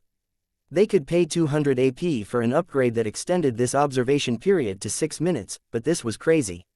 If the Dimension Telescope failed to find anything interesting in 5 minutes, then the extra minute probably wouldn't make much of a difference. Breach Extension, Level 2, 250 Ascension Points, can create a dimension breach that lasts for 1 day at the cost of 200 AP. This was by far the most useful upgrade to the Dimension Blade. If not, Kedis could only create a breach that lasted for 10 minutes or 1 hour. That was hardly enough to recover enough valuable resources from an exotic higher dimension. The Larkinsons and anyone else who passed through the breach could do a lot more in 24 hours. Although Kedis had to pay a hefty price of 200 Ascension Points just to be able to create this dimension breach, as long as the resources that could be harvested on the other side were precious and powerful enough, she considered it to be a worthwhile trade-off. That said, she was yearning to unlock the ability to create a semi-permanent breach that had no time limit. It would only break if enemies damaged it to the point where it could no longer maintain the breach. She also wanted to invest in upgrades that reduced the AP cost of every Dimension Blade usage, but this option had yet to appear in the Dimension Observatory. In my research, I found multiple references whose titles I shall share later that mention the blue dimension. According to the hierarchy of dimensions adopted by the scientific community, it is classified as the 365th dimension. The researchers of the past tried their best to cross the boundaries between dimensions and directly observe what made it easier for them to observe the blue dimension than the other adjacent dimensions. Their conclusion, which has not been sufficiently substantiated, is that there is a heavier dimensional weight to the 365th dimension. That caught a lot of people's attention. Most scientists and engineers never thought about traveling to other dimensions because it was far too difficult for them to do so on a stable basis. Every starship equipped with an FTL drive regularly entered into the higher dimensions in order to take advantage of changes in physical laws and the altered fabric of space to traverse huge distances much faster. However, it was impossible for a starship in FTL flight to simply stop moving forward and remain in a higher dimension. The vessel would always drop back into real space from the moment the FTL drive was no longer active. That was why Ketiz's move was so significant. She borrowed the power of the Heavensward to create a static tear between dimensions that looked stable enough for humans to reliably enter the 365th dimension. Kedis was not done yet. Having found enough academic literature to strengthen my belief that the blue dimension holds great value, I created a dimension breach large enough for small mining shuttles and other vehicles to pass through and attempt to mine the rare resource that researchers have theorized that this special dimension may hold. There is no guarantee that their theories and conclusions are correct. However, the sensor readings from the probes sent in and out of this dimension breach indicate that there are islands of strange matter further inside. While sparse, these islands may become highly desirable to everyone very soon, because the initial data readings are similar to a new type of material that the native aliens have recently debuted. A few people were clever enough to connect the dots. They gasped and instantly wished they were there on the spot instead of watching this broadcast light seconds or light years away. Kedis smirked behind her closed helmet. I am speaking of superdimensional matter. Chapter 6738 Everything is Blue. Kedis might not have stumbled upon the blue dimension if she and Ves followed the original plan. If they were able to exchange 1000 AP for level 1 observation search, they would have used this new functionality to search for phase water, hypermaterials or other goodies. The thought of searching for superdimensional matter likely wouldn't have crossed their mind. Yet instead of relying on the system's expensive functions to find a good dimension to harvest resources from, Kedis had instead opted to save herself this enormous expense and rely on more traditional means of information gathering. Red humanity did not really play around with dimensions all that much.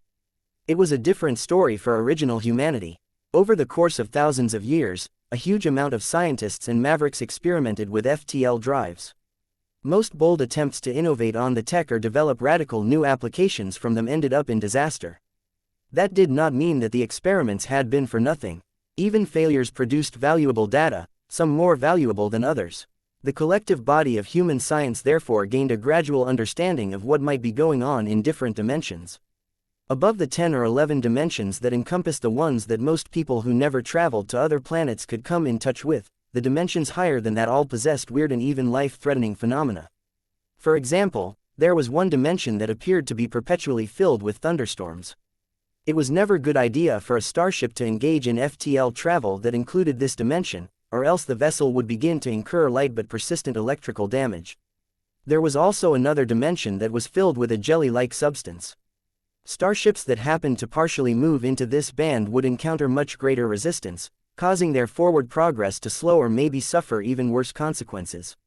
All of it was rather weird, but modern FTL drives possesses enough safety instructions to bypass these troubles.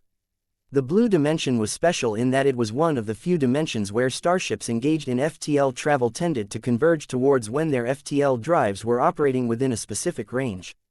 The scientists who puzzled over this phenomenon came up with many possible answers, of which superdimensional materials happened to rank fairly high on the list. This was enough for Kedis to bet on this choice. She could have invested just 10 AP at the start in order to quickly explore and confirm whether the sources were accurate. However, she was already running short on AP and wanted to make the greatest possible impact. Creating a dimension breach that lasted just 10 minutes was nowhere near as impressive as one that lasted for an entire day. Now, Kedis became forever known as the swordmaster who could open up entrances to rich and incredibly valuable higher dimensions. The swordmaster continued to float in space just before the active breach. There are multiple points of data that indicate that the blue dimension contains significant quantities of superdimensional materials. However, that is not an immediate cause for celebration. The superdimensional matter may be in a volatile state and threaten anything that comes close. The blue dimension may also be difficult or dangerous to navigate.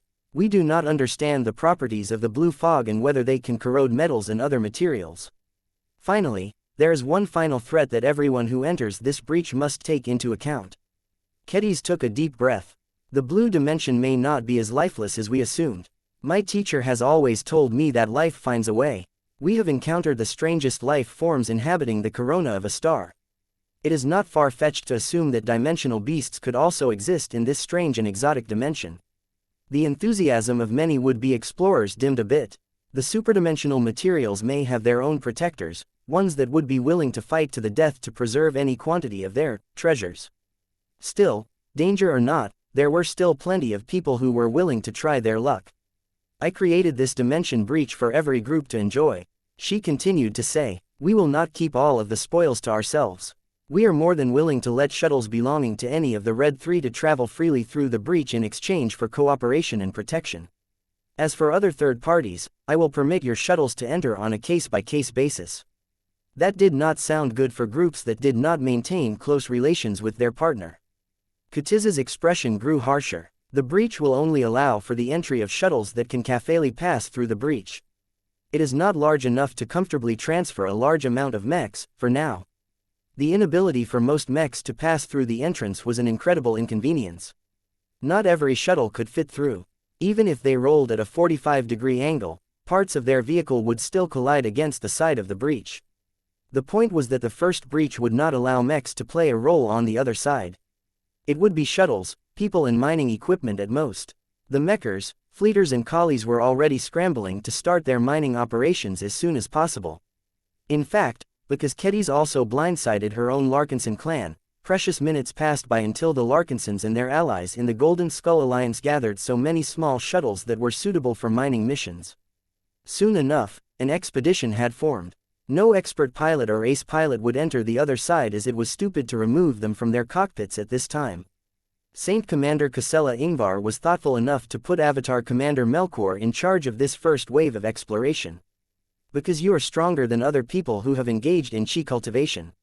Kasla privately explained to Melkor over a private communication channel.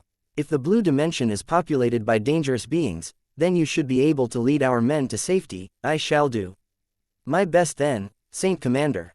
Thank you for giving me this opportunity. The shuttles had already sorted out their entry order and many other factors that Kedis did not even think of. She still floated out in space in just her combat armor as much as her fellow Larkinsons urged her to retreat to the Spirit of Bentime where she wouldn't be directly exposed to potential threats anymore. Kedis did not feel like retreating from this historic event. I will lead the way. But ma'am, your safety. Kedis swung the heavensward in a sharp and cutting motion. The relic responded by letting loose an arc of sharp and lethal blade light. I can defend myself. I need to see what I have wrought for myself. She did not tolerate any objections. She used her combat armor's maneuvering system's simple application of electromagnetism caused her boots to remain secure onto the metal surface. Proceed, she commanded. The shuttle was small and short enough that Kedis did not have to duck when the fairly slim scouting vehicle passed through the breach. For a moment, Kedis felt as if she had been torn inside and out, but that illusion faded quickly once she successfully entered new and completely different space. An unknown source of pressure lightly brushed against her steely mind. She was able to ignore it easily enough, but the same could not be said for the crew manning the scouting shuttle. Swordmaster, we are being affected by an unknown energy field that is inducing noise, nausea and other debilitating effects on us all. Not a single of us is spared from this hazard. Kedis frowned. She actively resonated with the heavensward. The weapon automatically began to unfold a protective energy field that possessed exceptional qualities. The new energy field expanded until it encompassed the entire scout shuttle. Have I managed to relieve the symptoms? Yes. Ah, that is a relief. I can still feel the droning in the back of my head, but it is only a fraction as strong as before. We can work bare with this remaining pressure. How long do you think you will last if I was not around to provide relief? 40 minutes, maybe shorter depending on how well we can endure the pressure and pain in our heads. That was not much time. Please send back a probe detailing all of this information. Kedis briskly commanded. Tell our fleet to set up a rotation of personnel. They must be cycled fairly regularly. No Larkinson should stay here for longer than 30 or 35 minutes at most. Also tell our fellow Larkinsons to prepare more automated systems. Our probes and other technological products do not appear to be suffering from any form of degradation. Once the scout shuttle sent a probe back to the other side of the breach, the vessel slowly began to boost forward. Meanwhile, more shuttles entered the blue dimension from behind. As more and more humans entered and experienced the same painful droning in their heads, they weren't able to enjoy Ketiz's protection, so staying here was pure torture. If not for the fact that they were all professional soldiers who had experienced warfare and hardships over the course of at least several years, they wouldn't have been able to last so long. Kedis was not here to babysit them. She had a more important goal in mind. As the scout shuttle approached the direction where the nearest source of strong energy readings could be found, her anticipation began to rise. She gripped her heavensward tighter in her greaves. She would have preferred to wield the Bloodsinger, but her true life sword was simply not strong or useful enough to perform at this level. She also needed to maintain the charade that the heavensward was responsible for creating an entrance to a dimension that was potentially filled with strategic. Eventually, the headlights of the scout shuttle managed to pierce through the blue mist and shine a light on what appeared to be soil. Blue soil. What the? As more and more of the source became visible, Kedis and the crew realized that they had just stumbled upon a fairly small floating island, of sort. All of the dirt and ground on the surface layer was remarkably flat, but not in a disturbingly unnatural fashion. The bottom of the floating island was roughly shaped like a cone. The geometric shape was quite obvious. None of this seemed natural to Kedis. What was this place? Why did it look like this? Why was everything in blue? Have you discovered any superdimensional materials yet? Kedis asked. Our initial scans have returned with frankly baffling data, ma'am.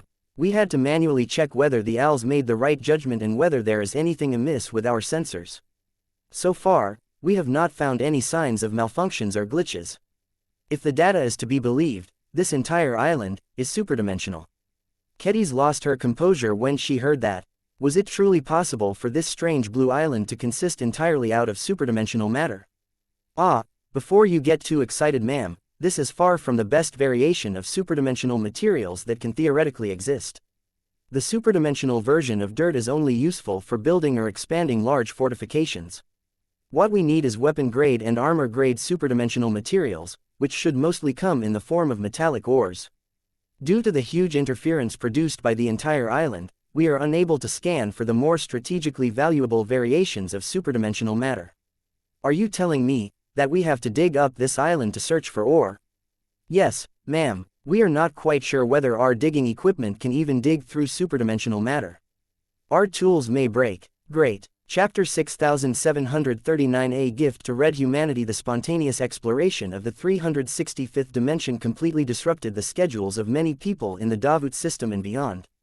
Ever since the big shots found out that the tear in space led to a dimension that was potentially filled with the same matter that made St. Piercer arms so incredibly deadly, a huge effort went underway to exploit this temporary miracle as much as possible.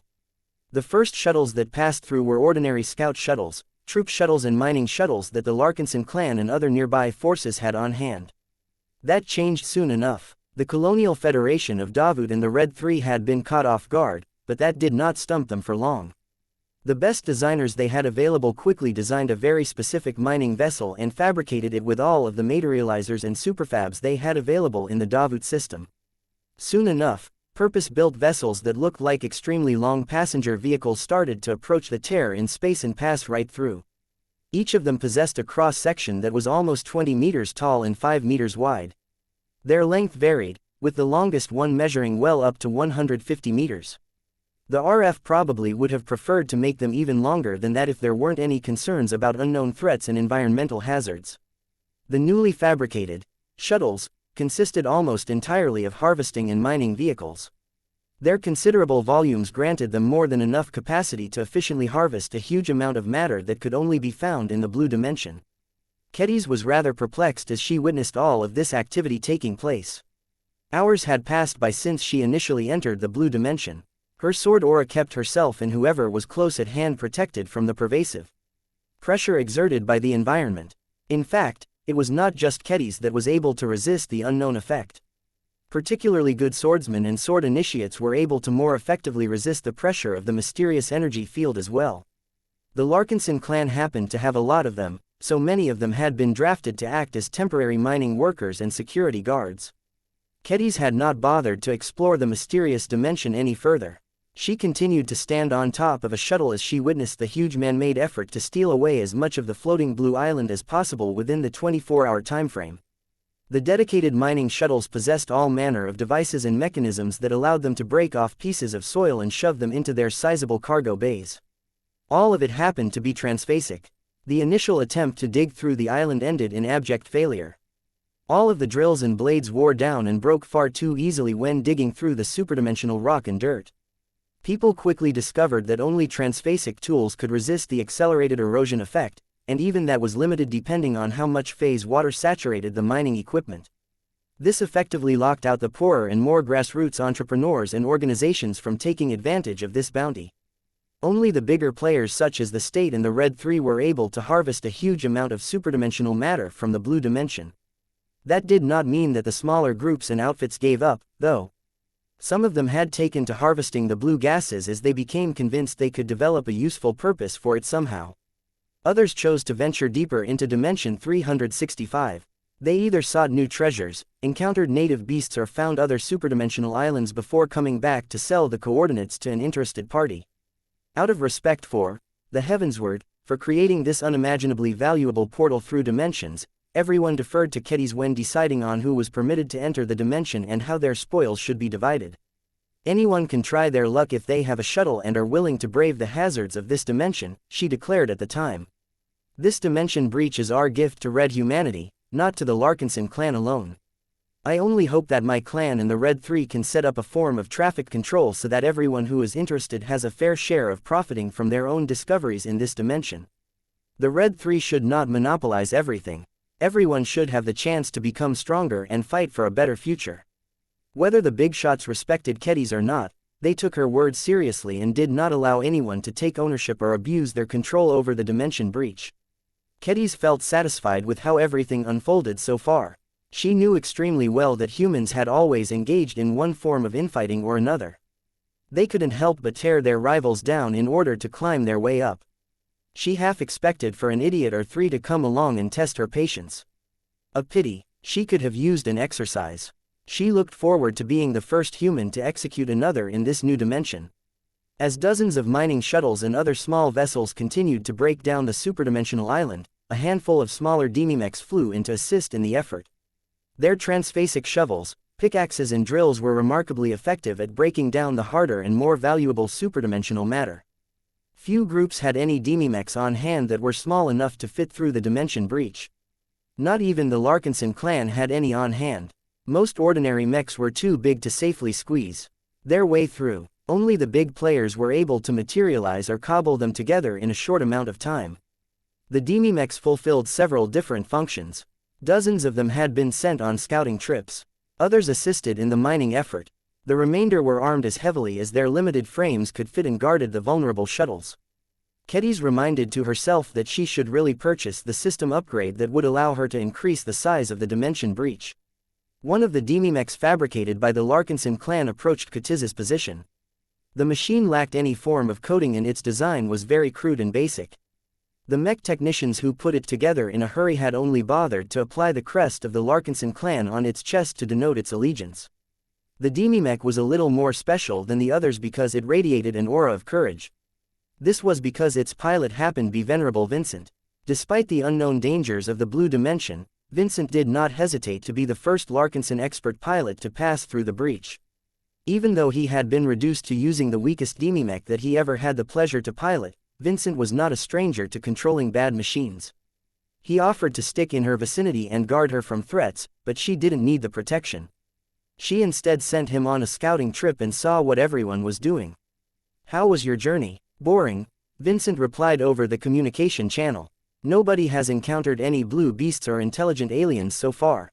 They haven't found any signs that these creatures existed in the area. So far, it looks like there is nothing alive in this part of the blue dimension. All people have found are half a dozen more islands, though a few of them are much smaller than the one before us. It remains to be seen whether there is anything truly worthwhile to mine." "I see. I hope the prospectors are not letting down their guard too much in their greed." "That's a tall order, Kedis. Everyone has developed a fervor for these fancy new superdimensional matter. The Red 3 has been scooping up dirt after dirt as if it has become the new phase water." "Does this dirt truly match the value of phase water?" Kedis asked. Vincent scoffed. "Well, the eggheads tried to explain it to me, but I didn't understand much of the science talk. All I managed to figure out is that just because something is superdimensional doesn't mean it is worth lots of MTA credits. There is nothing special about this dirt. It is made up of roughly the same kind of stone and other matter that make up asteroids and such. The stuff is only a bit more special because it is somehow superdimensional. Have you heard of the new way that the Red 3 has classified superdimensional stuff?" "No," Kedis said. "Communication is difficult in this dimension. All of this blue gas is inhibiting the transmissions of signals. Well, according to the people I have talked to, there are 5 grades in total, based on how valuable they are to first raters. The dirt and most of the rock is labeled as structure grade superdimensional matter. No superdimensional material is useless. Their density and toughness is higher because they exist in a lot of dimensions at the same time. That makes them useful to build strong buildings or other stuff that needs a lot of relatively affordable materials that can do the job." "I see." Kedis looked thoughtful. "So that is why the Red 3 is so eager to devour this entire island. That's not the only reason why they are trying to dismantle this cone-shaped island. They want to get the bad stuff out of the way so that they can get at the good stuff, if it exists." "What are the next grades, then?" "Next up is hull grade superdimensional matter," Venerable Vincent answered. "These are ores and metals that are not particularly strong, but still better than dirt. They are hard and tough enough that they can withstand a lot of punishment, but only if they are stacked up in thick plating. This makes them a good choice to turn into hull plating and internal structural support for big warships. People have already found them in moderate quantities inside several islands. I hope our clan is not neglecting this grade of superdimensional matter, then." "Oh, definitely not. There is already talk about upgrading the cathead prow of the Spirit of Bentime with this kind of matter." "That is a good choice. Ves would love that." Kedis smiled. "What is next?" "The next 2 grades are armor grade and weapon grade superdimensional matter. The expectations for armor grade matter is high, as it is tough enough that even lighter armor plating can be used to make tough defenses that is better than transphasic armor plating of the same thickness. Everyone with a first-class mech dreams of using armor-grade matter to cover their machines. And weapons grade, it is one of the highest and rarest grades that we will probably be able to find in this dimension. Vincent answered, "This stuff is the best we found so far. The eggheads of the Red Association has already confirmed that the hardness, density and so on of weapons-grade superdimensional matter is the same kind of material used to create Saint Piercer arms. In other words, as long as we have enough weapons-grade superdimensional matter, we can build our own Saint Piercers." That was a huge development. Many red humans had sought to imitate or develop a substitute for Saint Piercer arms, but no one knew how to obtain the materials used to make these confoundingly deadly weapons. Now they found a source for the building blocks that could be used to make Saint Piercer arms. Do you think the reason why the Red Cabal can make Saint Piercer arms is because they have a way of entering the blue dimension themselves? Kedis speculatively asked. Or do you think the ancient phase whales can outright produce weapons-grade superdimensional matter with their own spatial abilities? Why are you asking me, Kedis? I'm just an expert pilot. I have no idea how the aliens are able to make their fancy Saint Piercers. All I know is that we don't have to fear their Saint Piercers as much anymore. Once our mechs are upgraded with this stuff, we can fight the phase lords without having to worry about getting killed with a single hit like what happened with Imon Ingvar. Chapter 6740. The sudden new trend. Kedis had somewhat unwittingly unleashed a new frenzy among red humanity. Everyone who was far-sighted or quick-witted enough knew what this meant. Superdimensional materials had become the new rage. Beyond phase water, beyond hyper-materials, superdimensional materials had become the new wonder material that red humanity sought to rely upon to defeat their alien foes and gain supremacy in the red ocean. The new fever had spread far and wide in this formerly undisturbed dimension. By using the dimension blade to open a tear to the blue dimension, she had forever broken the peace and stability that had reigned in this seemingly lifeless domain. She was almost afraid of what would happen once the tear in space finally sputtered out. People would be demanding her to open up another dimension breach. They would claim that it was for the greater good, and their words would ring true more or less, except it would also serve their selfish purpose. Kedis was ready to bear this burden. She did not ask for this responsibility, but she did not eschew it either. She felt a sense of purpose and duty that went beyond her own well-being and the well-being of her clan. Red humanity needed to survive in order to provide a better future for herself, her husband, her children and everyone she cared about and did not care about. This was what she fought for. This was the reason why she was willing to misdirect everyone about the true reason why she was able to create the dimension breach in the first place. By giving the public the impression that she was only able to create a dimensional tear by borrowing the power of the heavensward, the authorities would more easily accept that she was not able to do so again so easily. Because she had no agency in the act, it was all up to the heavensward, and no one had the right or the courage to command an ancient grand work. In fact, the real reason why she was not able to create an identical dimension breach was because she had just squandered her last ascension points. She could not afford the whopping 200 AP price to create a new tear in space. To that end, she hoped that everyone but particularly the Larkinson clan harvested as many superdimensional materials that they sought in the 24-hour timeframe. As Kedis continued to stand on top of the original shuttle that brought her here, she glanced at the mechs that had continued to act as an honor guard of sorts. The machines no longer comprised the cheap and shabby second-class demi-mechs that had been fabricated in a hurry. The Red Association's much better and stronger first-class demi-mechs had insisted on guarding her as well. What also stood out were the larger and more formidable full-sized first-class multi-purpose mechs. The mechers had found a way to build a temporary fortification inside the blue dimension and set up enough materializers to fabricate full-sized mechs with the help of imported materials. The machines were not on par with proper first-class multi-purpose mechs, but the ones the Ra managed to materialize in a hurry were nonetheless a lot stronger than the smaller demi-mechs. Though Kedis thought that their protection was unnecessary, she did not voice her opinion. She knew she was banking too much on the Heavensward's protection. She recalled Ves's warnings about relying too much on the strength of an external object and knew she was growing too dependent on the powerful relic. The only sword that she could truly trust above all else was her life blade. It was too bad that her bloodsinger was too weak and inadequate to help her in times like these. Yet word about superdimensional materials gave her hope that she might be able to change the truth about her weapon. The Bloodsinger was inadequate compared to the Heavensward for all sorts of reasons, but the most basic one was that the material composition of the former was equivalent to garbage compared to the latter. If the Larkinson clan was able to gain enough weapon-grade superdimensional materials, then Kedis may be able to reforge the Bloodsinger and turn it into a weapon that was truly worthy for her grip.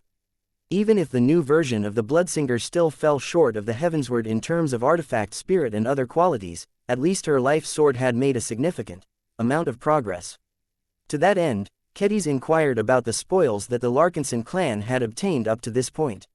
Venerable Vincent did not mind acting as a messenger and courier. He regularly flew around to keep an eye on what others were doing and to pass information around. When he next stopped by Katiz's position, the blue island that she was staring at had almost disappeared. Shuttles and makeshift mining demimechs had devoured all of the rock and dirt. Soon enough, there would be nothing left as greedy humans did not let off a single grain of blue sand. Hello again, Vincent. Hey, I see you haven't moved. Don't you get tired? I need to stay here. Sheesh, you are taking this way too far. There is nothing to see here. Why don't you take a break and eat a meal? Don't you need to visit the bathroom? No need. My suit of combat armor takes care of everything. Tell me about what the Larkinson clan has gained. The spoils are great, but not as huge as everyone was hoping for. Don't get me wrong. The Patriarch and many people are still happy, but they couldn't help but wish for, well, this blue dimension is largely empty if you discount this blue mist. The Demimech waved his hand and disturbed the mist that looked blue when illuminated by external light sources. This place is only sparsely populated with these strange cone-shaped islands. Many scout shuttles and scout Demimechs have traveled further away in an attempt to explore and map this location, but all they have found is more blue mist as well as a blue island here or there. As far as these islands are concerned, there is plenty of structure-grade superdimensional material to go around, but very little of the higher grades. Ah, I understand. The harvest of higher grades of superdimensional materials is not as much as we have hoped. Kedis surmised. Yup, we have plenty of structure-grade superdimensional materials to reinforce our bases and headquarters and such, but that is not what people truly want. From what I have heard, our clan managed to harvest a decent amount of hull-grade superdimensional ore, enough to construct a destroyer-sized vessel or strengthen the prow of the Spirit of Bentime. People are still arguing about whether we should construct the former or do the latter. Has Ves issued a verdict? Not yet. Isla is rather divided over the decision. He has a RF frigate token that would be perfect for constructing a superdimensional frigate, but he is also very partial to the Spirit of Bentime. What would you choose, Kedis? The latter. Kedis did not hesitate in giving her answer. Ves is beginning to waver about his commitment to retain the Spirit of Bentime as his flagship. It would be good for the factory ship to receive a powerful upgrade that would allow her to serve our clan as our flagship. Ah, I think a superdimensional frigate would be more useful to us. You know, we don't necessarily have to choose. If you can open another tear to the blue dimension that lasts a little longer, I am sure we can do both and still have enough hull-grade superdimensional materials left over to build a statue or whatever. Kedis grimaced. Creating a breach between dimensions that lasts longer than a few minutes demands a heavy price. It is not one that I can cover so easily. My answer to you is the same as the answer that I have issued to everyone else that has made similar requests. Do not expect me to repeat my earlier feat so soon. It only cost 10 ascension points to create a breach lasting for 10 minutes, but 200 AP if he wanted it to last an entire day. Kedis would have to complete a lot of missions and maybe even undertake a marathon by herself just to scrounge enough ascension points to give everyone access to the blue dimension once again. Next time, she would definitely plan it out. The Larkinson clan, the Red 3 and other participants should already have all of the vehicles and mechs ready to invade the blue dimension once again and plunder all of the spoils they could make off with in a 24-hour timespan. That was the only way to make the most out of the 200 AP he sacrificed to briefly wield the dimension blade. Well, moving on, the amount of armor-grade and weapon-grade superdimension materials we made off with is not that much. So far, we have managed to harvest barely acceptable amounts of armor-grade superdimensional ore. There is not enough to make an entire superdimensional mech, but it is enough to cover its exterior with superdimensional plating. The Patriarch has already laid claim on it for use in a future project. I am betting that he is thinking about using it to armor the next version of the Bastion, but I might be wrong. Kedis personally agreed with Vincent's judgment. There were many other high-ranking mechs as well as ace mechs that could use superdimensional armor plating, but only one was worthy to be the first. Venerable Janzi and the Bastion's performance in the previous battle only reinforced the belief that the pair were so committed to protecting the Larkinsons that they were willing to sacrifice their lives to fulfill their mission. Though Janzi failed to break through in the end, she had demonstrated the truthfulness of her conviction. Everyone treated her with more respect as a result. She more than deserved a powerful defensive upgrade to her expert mech. Has there been any objections about his decision to claim all of the armor-grade superdimensional ore? No, Vincent replied. If there is, I haven't heard about it. I don't have any ears in the design department. Kedis could already guess that Gloriana had opinions about how to best make use of the superdimensional materials. What about the higher grade? The amount of weapon-grade superdimensional ore that we've managed to gather is much less. However, mech weapons don't take as much materials to build, so there may be just enough to make a really sharp and powerful sword. Kedis grew more interested. Enough for a greatsword? No, just enough for a smaller one like the Everchanger's Heartsword. Time is not up, though. Our mining crews are still hard at work trying to strip away more cone-shaped islands. Maybe we'll be able to gather more by the time the temporary dimension door fizzles out. If you want to gather enough weapon-grade superdimensional ore to upgrade the first sword's decapitator, then you may need to play nice with the Red 3. They are much better at stripping the blue dimension of resources than us.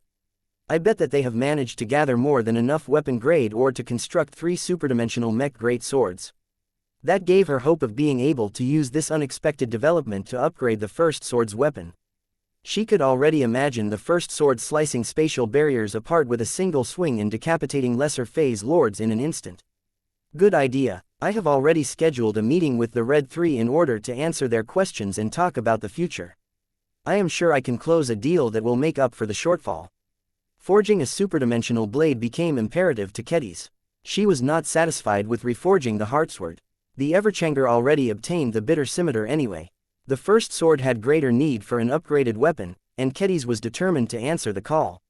Chapter 6741 Briefing Kedis. Every party had to come to an end. After the 20th hour, the boundary that kept the door between dimensions open began to show signs of instability. That spooked a lot of people. The scientists that had been studying it all day could not predict when the portal will actually close because they never studied anything like it in the past. While there were plenty of people that were willing to take Kedis at her words, there were other people that did not want to suffer the consequences in case she was wrong. People started to make their way out, whether they were willing or not. This was the first time that they entered a dimension that was filled with superdimensional materials. Sure, the vast majority of it consisted of low-grade dirt that could only be used to build stronger fortifications, but that already represented quite a lot of value. The higher grades of superdimensional materials practically made the first raiders salivate. From being able to fabricate mechs that could more effectively resist Saint Piercer arms, to crafting their own superdimensional weapons, the blue dimension had given Red humanity such an enormous gift that it could change the course of the Red War forever. As more and more people unwillingly left the 365th dimension, Kedis did not try to be stubborn and posture for posture's sake. She prudently agreed to leave the dimension well before the dimension breach was supposed to disappear. She already knew that the system only promised that the tears in space lasted for their stated duration if they were not disturbed. If an enemy attacked a temporary dimension door, the latter would definitely lose stability a lot faster, thereby causing it to disappear a lot sooner than it should. Still, Kedis did not feel overly concerned if an enemy did show up and somehow blew up the dimensional portal. It only cost 10 AP for her to create a short-lasting dimension breach that could bring her back to the material realm where she belonged. Unfortunately, no traitor or saboteur took the bait. Perhaps they thought that since Kedis still carried the Heavensward, she could always make her way back to normal space. The mining continued even after the blue dimension slowly hosted less and less people. The Red 3 had produced enough automated mining vehicles that they could break down the blue islands without needing any instruction. Everyone watched as the tear in space abruptly winked out exactly 24 standard hours after Kedis created it with the Heavensward.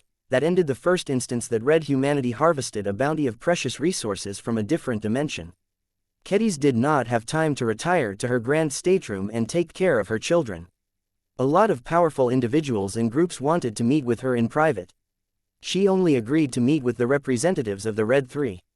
This was how she found herself in a RA fleet carrier. She barely had any opportunity to sightsee as her route led her straight to a small but comfortable meeting room. Just as promised, the Red Association, the Red Fleet and the Red Collective all sent only one person that was authorized to speak on their behalf. Kedis wanted to keep this meeting simple, so she rejected the demand to let in more people. This made the Terrans and the Rubarthans quite upset, but she figured that they could obtain the information they wanted through the Red Collective.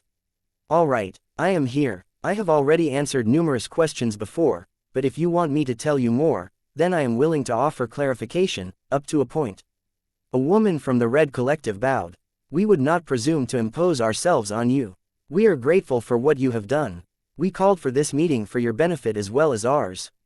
That is true. A captain from the Red Fleet spoke. The large amount of superdimensional matter found in the blue dimension has given us a much greater understanding of the nature of superdimensional matter. The structure-grade superdimensional dirt that everyone looks down upon may not be particularly valuable, but there is so much of it that many researchers and developers will have access to plenty of samples.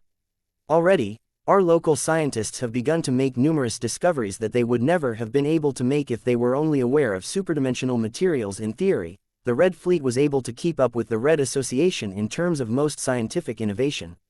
The Fleeters possessed the best, mundane, scientists and were likely a lot more organized when attempting to research the massive bounty from the 365th dimension. Through the St. Piercer arms wielded by the native aliens, we have all learned how powerful superdimensional matter can be. The man from the Raw spoke. One of the reasons why the native aliens are able to press forward with their Red Tide offensive is because more and more Phase Lords are wielding St. Piercer arms. For months, the native aliens have taken advantage of their monopoly on superdimensional materials to bully and restrain our champions. We simply could not understand how their sharp and unbreakable spears are able to pierce right through Saint Kingdoms and breach through the armor of Ace Mechs as if they were made of butter. Now, we can find the answers to these questions and more because we have an abundant amount of staples to study and experiment with. This is but one of the significant gifts that you have bestowed upon our civilization. For the contribution that you have made, we have seen fit to bestow you with a large sum of war merits. The Kali declared, its sum will pale in comparison to the value of all of the superdimensional materials that we have been able to mine with your help, but the Red War is tying up many resources and assets. Kedis nodded in understanding. I do not care about war merits. What I care about is the quantity of superdimensional ore that my clan has been able to obtain from this brief interdimensional excursion. I have been informed that our clan has not harvested enough weapon-grade superdimensional ore to forge a mech greatsword for the first sword. Can I exchange all of my war merits for enough weapon-grade ore to make up for the shortfall? An awkward silence ensued. It was rather understandable that for all of the goodwill that they had shown her, they were more than reluctant to relinquish a significant amount of precious materials. Star designers had already laid claim on the higher grades of superdimensional matter that we have collected in the last 24 hours. The Raw representative said, if it is necessary, we can relinquish a modest share of weapon-grade ore, but doing so will upset the plans of multiple mech designers of the highest rank.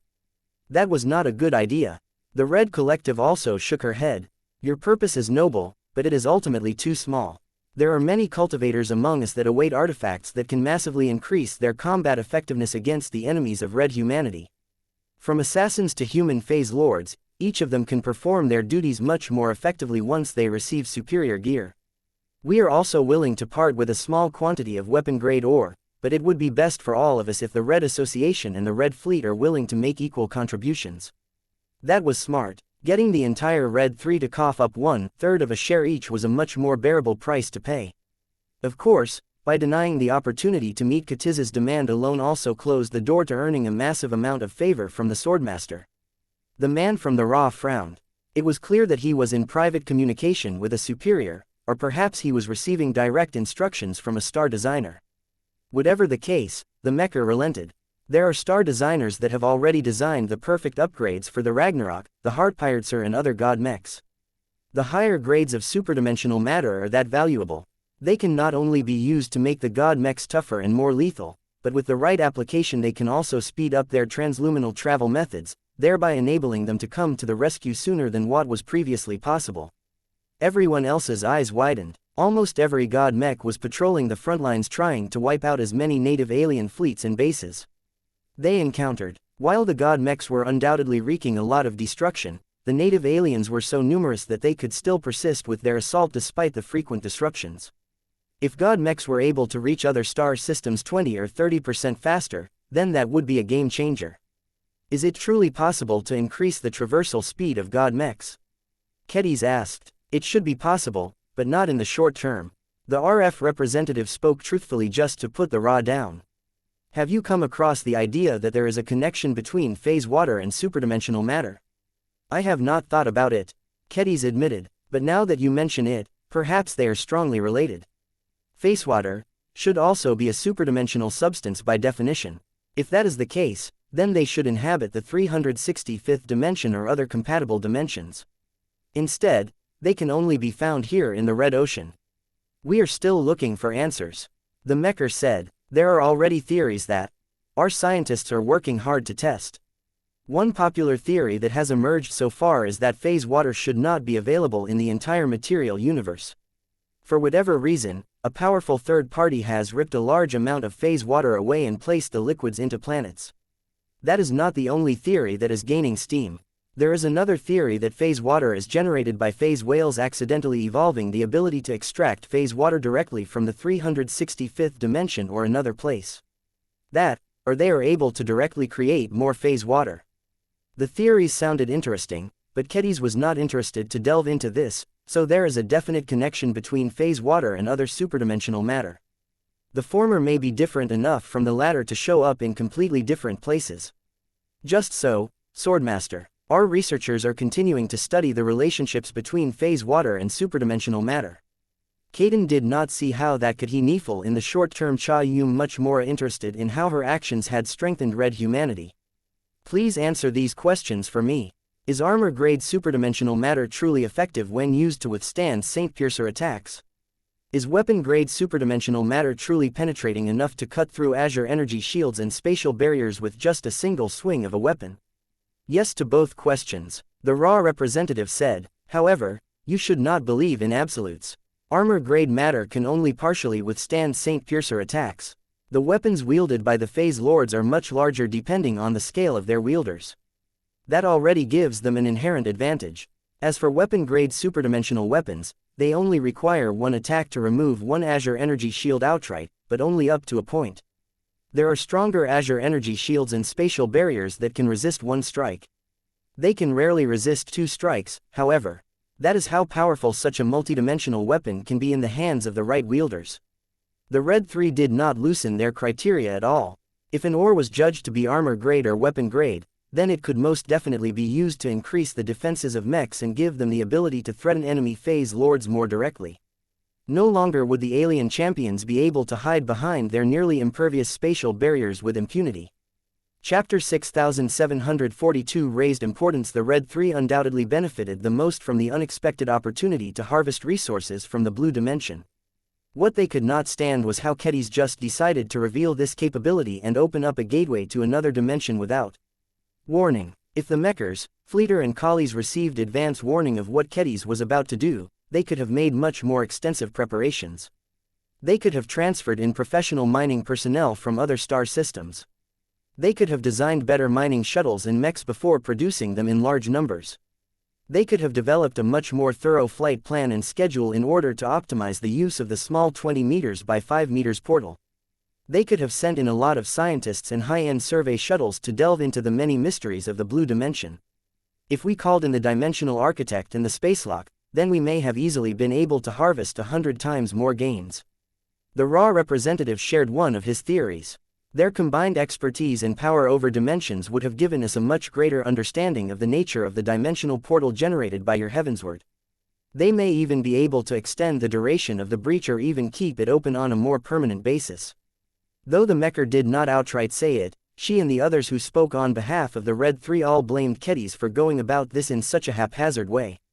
She didn't even inform her own clan in advance of what she had in mind. This had definitely contributed to a disappointing harvest of superdimensional materials for the Larkinsons. It was painful to be unable to harvest enough armor-grade superdimensional material to construct a whole mech out of it. The amount of weapon-grade superdimensional material was also only enough to build one short to medium-sized mech sword. If the Red 3 hadn't easily agreed to exchange the original War Merits Award with additional weapon-grade superdimensional ore, Kedis wouldn't have been able to secure enough of it to reforge the decapitator. What could she say to all of the accusations? Would you have believed me when I told you that I can open up a portal directly to the blue dimension? Kedis said, would you have diverted so much people and stuff during this difficult phase of the Red Tide offensive just because I told you that I may or may not be able to open up a temporary gate into a dimension where scientists have only theorized the presence of superdimensional materials? Do I have enough credibility that you would encourage the dimensional architect and the spacelock to drop everything and travel to my location just to see if they could study and prolong a supposed breach between dimensions? I find it hard that no one would take my claims seriously. The Swordmaster spoke. The Red 3 have much bigger concerns on their mind. Even if you think that I am convinced I can open a portal to another dimension, would you truly think I am credible enough to bring over so many people in mining vehicles? Your patriarch would have convinced us to take your claims more seriously. Why did you not inform him in advance? Kedis shrugged. Do I need to tell him everything I do on a daily basis? He is not my father. I don't know how you do it in your own organizations, but here in the Larkinson clan, Ves trusts me to do what is best for us without micromanaging us all of the time. He is too preoccupied with his own projects anyway. I did not have a good idea of what to expect. Can you blame me for not fully believing in the capabilities of my new blade? I don't even understand how swinging it can result in opening up a gap between dimensions. It is not as if I can actually control it. I just felt like trying it out to see for myself whether its claims are true. Well, it turned out that none of it was an exaggeration. Though her audience believed that she was referring to the Heavensward, she was actually talking about the Dimension Blade. This was one of the word tricks that Kedis had learned from studying and observing Ves's speeches. Though a part of her felt conflicted about the use of misdirection, she knew it was for the better. She could already feel the wheels turning in the minds of the 3 first raters. They all developed a rather negative impression of Kedis. She was a mech designer but also a swordmaster. She was doing her best to channel the latter without being too obvious that she was putting on a charade. In fact, everything she did was deliberate. Even the random and haphazard way she opened up the first dimension breach was intentional. By opening up a portal to the blue dimension in such a random and unprepared fashion, Kedis cemented her reputation as an irrational, whimsical and impulsive individual. Even if she was a good journeyman mech designer, she was unable to temper her irrational side as a swordmaster. There was no rational explanation why she fearlessly entered the blue dimension and remained inside for 20 straight hours while doing nothing aside from standing on top of her shuttle. It was stupid, pointless and exceedingly risky, yet Kedis did it anyway out of a misguided sense of bravery or other unexplainable reasons. All of this reinforced the narrative that Kedis was not that thoughtful and reliable outside of her mech design responsibilities. Kedis actually felt regretful that her deliberate plan caused the Larkinson clan to miss out on harvesting a lot more superdimensional materials, but she knew that this was the only way to make her narrative convincing enough. So far, it seemed like her deception worked. The way the 3 representatives patronizingly advised her to be more considerate next time indicated that they were truly worried that she would open up another dimensional portal without any forewarning. How soon can you next open up another entryway into another dimension? The RF representative asked. You can forget about taking a trip to another dimension anytime soon. She said, from what I know, creating a tear in space like before is very costly. Don't ask me the details, I don't know myself. I can't give you a schedule because I don't know how long it takes to gather enough energy to open up another dimensional portal. I can only tell you that if and when it is ready, I will give you a few days of warning in advance. At the very least, I don't want my clan to miss out on the gains. Can you control the target destination, or does the Heavensward decide on your behalf? I can at least make sure of that. She said, right now, I think the blue dimension is a really good destination, but if any of you are able to find dimensions that are filled with even better resources, then feel free to pass on your information to me. I do have to tell you that whatever is responsible for opening up portals between dimensions can't reach every possible destination. There are dimensions that are so high that they are currently beyond our reach. Does that mean that it is possible to reach these higher dimensions in the future? Probably. As the meeting finally wrapped up, the RAW representative made one more important declaration. I have just received confirmation from my superiors. Congratulations, Swordmaster Kedis. Several god pilots and star designers have unanimously voted in favor of raising your galactic citizenship to Tier 3. The contributions to society that you have already made is considerable enough to give us a significantly better chance of reducing our losses in the Red War. When we factor in the contributions that you are likely to make in the future, we do not rule out the possibility of promotions. Kedis already expected that the Red 3 would raise her galactic citizenship. She was previously just a Tier 8 galactic citizen, which was pretty remarkable for a journeyman like herself, but this was completely different. Ves will be jealous if I become a Tier 2 galactic citizen before him, she said. The Mecher ruefully smiled. To be honest, the contributions made by your patriarch have long earned him a promotion to the next tier, but each application to make this happen vetoed by very powerful individuals. It is possible that you will receive similar treatment because you are still a journeyman and swordmaster. If you are able to promote to a sword saint, there will be much fewer objections to promoting you to a Tier 2 galactic citizen. Kedis inwardly sighed. She used to laugh at Ves whenever he complained about the evolution which blocking his attempt to improve his galactic citizenship. Now, she had joined the club as well. It was all because those damn human gods couldn't stomach the idea of turning a mere journeyman and swordmaster into a Tier 2 galactic citizen.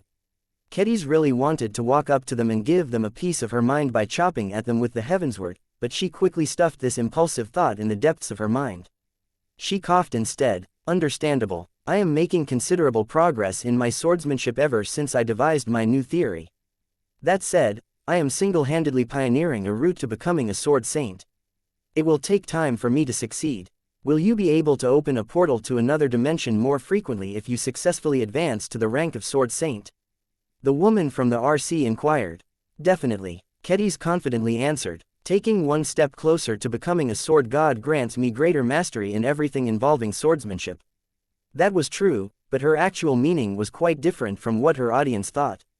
Kedis merely believed that she would be able to complete a lot more missions and more lucrative ones at that once she became a sword saint. Her AP income would rise. This would enable her to redeem more expensive upgrades to the Dimension Observatory and create dimension breaches more frequently than when she was still a swordmaster. The three representatives exchanged glances with each other. The Red Collective is happy to designate you as a senior associate. The RC representative said. This comes with many benefits. For example, we are willing to provide you with greater support and access to cultivation resources in order to assist your progress. We are also preparing to open up a new division within our super organization that will assist you in promoting and disseminating your reformed swordsmanship. We already have the Red Swordsmanship Federation. That is true, but it does not have enough connections with the Red Collective, Swordsmaster Kedis. Do not underestimate the value of our initiative. This new division will enable cross-pollination between reformed swordsmanship and other fields of systematic cultivation. It will be easier to obtain complementary sword artifacts from the industrial department. We can also consult the cultivation scientists of the cultivation method department to systemize and improve the progress of sword practitioners. Everyone will benefit from our cooperation. Kedis felt a bit ambivalent about the RC swooping in and exerting more direct control over the development of reformed swordsmanship. She had to admit that the collies had proven to be remarkably competent so far. They could truly boost everything related to the warrior profession by relying on the synergies with other departments. However, once the RC inserted its hooks into the swordsmanship community, it would become impossible to separate the two from each other. Unfortunately, this was an unstoppable trend.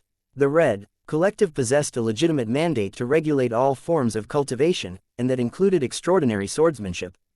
It was better to accept the new reality than try to resist it. Besides, Ves already wielded considerable influence in the RC, so she was not without insider allies. Very well, you can do what you want. Chapter 6743 Superdimensional Reservations. After Kedis concluded her meeting with the representatives to the Red 3, she finally took the initiative to report to Ves. As his physical projection appeared, both of them stared at each other. There was not that much for them to talk about considering that they had both planned this in advance. Kedis successfully attracted and misdirected the public's attention. She believed that she had done a convincing job of selling the notion that the ability to tear holes between dimensions came from the heavensward instead of another. If Ves wanted to, he could have used the dimension blade to open up a portal himself so long as he had 200 ascension points to spare. However, he had made the strategic decision not to do this because it would attract way too much heat onto himself. Kedis had voluntarily taken up this responsibility so that she could relieve a burden from Ves. She strengthened the foundation of the clan by becoming another pillar that was strong enough to prop it up by herself if necessary. More and more people began to view the Larkinson clan as an enduring institution rather than a flash in the pan like before. Both of them should feel satisfied in meeting their objectives. The only issue that disappointed them was the meager spoils. It had been difficult for Kedis to refrain from warning her fellow Larkinsons about a potential windfall, but in the interests of safety, she had to make sure to give off the impression that she had acted spontaneously. Now, Kedis had attracted a lot of unwelcome attention, but not many people should harbor ill intent towards her. After all, unlike Ves, she was not in control of what she had wrought upon society. We've managed to earn quite a haul. Ves eventually spoke. We could have harvested a lot more if we attempted to tax the income that others have earned or even monopolize the portal entirely, but you have made the right choice. Not everyone likes the Red 3, but they are the best of what our race has to offer. They can do more with superdimensional matter than most of us, I think. Kedis nodded in agreement. I have already made a superficial examination of several samples of superdimensional matter. I can already tell that it will be different working with it than other matters. It is not enough to use normal tools to process the materials into useful goods. We have to work with transphasic tools, but most ideally superdimensional equipment in order to shape everything properly. Normal equipment will just break and wear down at an accelerated rate due to dimensional interference. That was logical. Superdimensional matter existed in a league of its own. At least phase water came in the form of a liquid that could easily be manipulated. The harder stuff was a lot harder to shape. Perhaps they may eventually be more malleable when subjected to extreme heat, but that did not solve every problem. Since we've discovered that phase water is a variation of superdimensional matter, then that makes this problem a little easier to solve. Ves judged. We'll settle with transphasic tools for now. Even if this gear wears out faster than usual, we can use it as a stopgap to produce superdimensional tools. Once we have reached this stage, we can do all kinds of stuff with it. Is it possible to use structure-grade or hull-grade superdimensional tools to create stuff made of higher-grade materials? I don't know, Kedis honestly answered. Nobody can answer this question as of yet. We are all starting to explore this for the first time. I do not think it will take too long for us to obtain answers. The Red 3 have already begun to experiment with many different samples before the dimension breach closed. The Red 3 would lead the initial research into a new field once again. Now that Red humanity had gained access to at least one source of superdimensional matter, it was not impossible for people to figure out other ways to get their hands on the material. Perhaps the dimensional architect found a more technological means to replicate the act of creating a portal to another dimension. Perhaps another clever star designer studied superdimensional matter extensively and figured out a way to artificially produce more of it in a laboratory environment. Perhaps a more sympathetic cosmopolitan cell had a change of heart and decided to share the method the Red Cabal used to create its infamous Saint Piercer arms. Whatever the case, Kedis did not assume that she would hold a monopoly on being the only source of obtaining superdimensional matter. Humans could be quite resourceful if they wanted to. They just needed an opportunity. Kedis just happened to give them one. Now that the Red 3 harvested so much superdimensional matter that they could figure out a lot of information that previously eluded them, they could unlock a wealth of possibilities. You're definitely famous now, Ves said with a smile. Welcome to the life of a high-profile galactic citizen. You won't be able to fade into the background anymore. As long as you keep carrying the heavensward, the Red 3 will never let you out of their sights. Have they offered to assign an escort fleet to you yet? They did, Kedis replied with a sour expression. It will be a bit difficult for the mechers, fleeters and collies to form an escort fleet in the short term due to existing military commitments. However, they don't seem to take no for an answer. They want their mechs, ships and cultivators around me at all times, ostensibly to protect me from greedy humans or hostile aliens. I told them that I don't need the protection. My heavensward alone can probably chop up my protectors if it exerts its power to the fullest. Don't be so quick to turn them away. They are a necessary evil for now. Ves said with a sigh. Our clan is not strong enough to give us the protection that we need. Just bear with it for now. Besides, trying to intimidate our enemies with what appears to be an infantry-grade sword is much harder than a fleet composed of mechers, fleeter and collie assets. You are just borrowing the power and reputation of the Red 3 to drive away the idiots. You will get disturbed on a daily basis if they are not present. After all, you can't expect the expeditionary fleet to say no to a bunch of powerful Terrans or fleeters, right? The Swordmaster sighed. I will try to negotiate a deal that is agreeable to everyone. I will not let them drive me away from the front lines, though. As a Swordmaster, combat is essential to my progression. I can never stand by when fellow red humans are dying in droves. If I retreat from a war where the survival of my race and everyone I love is at stake, I may as well retire as a Swordmaster. I think they will understand if you repeat this argument.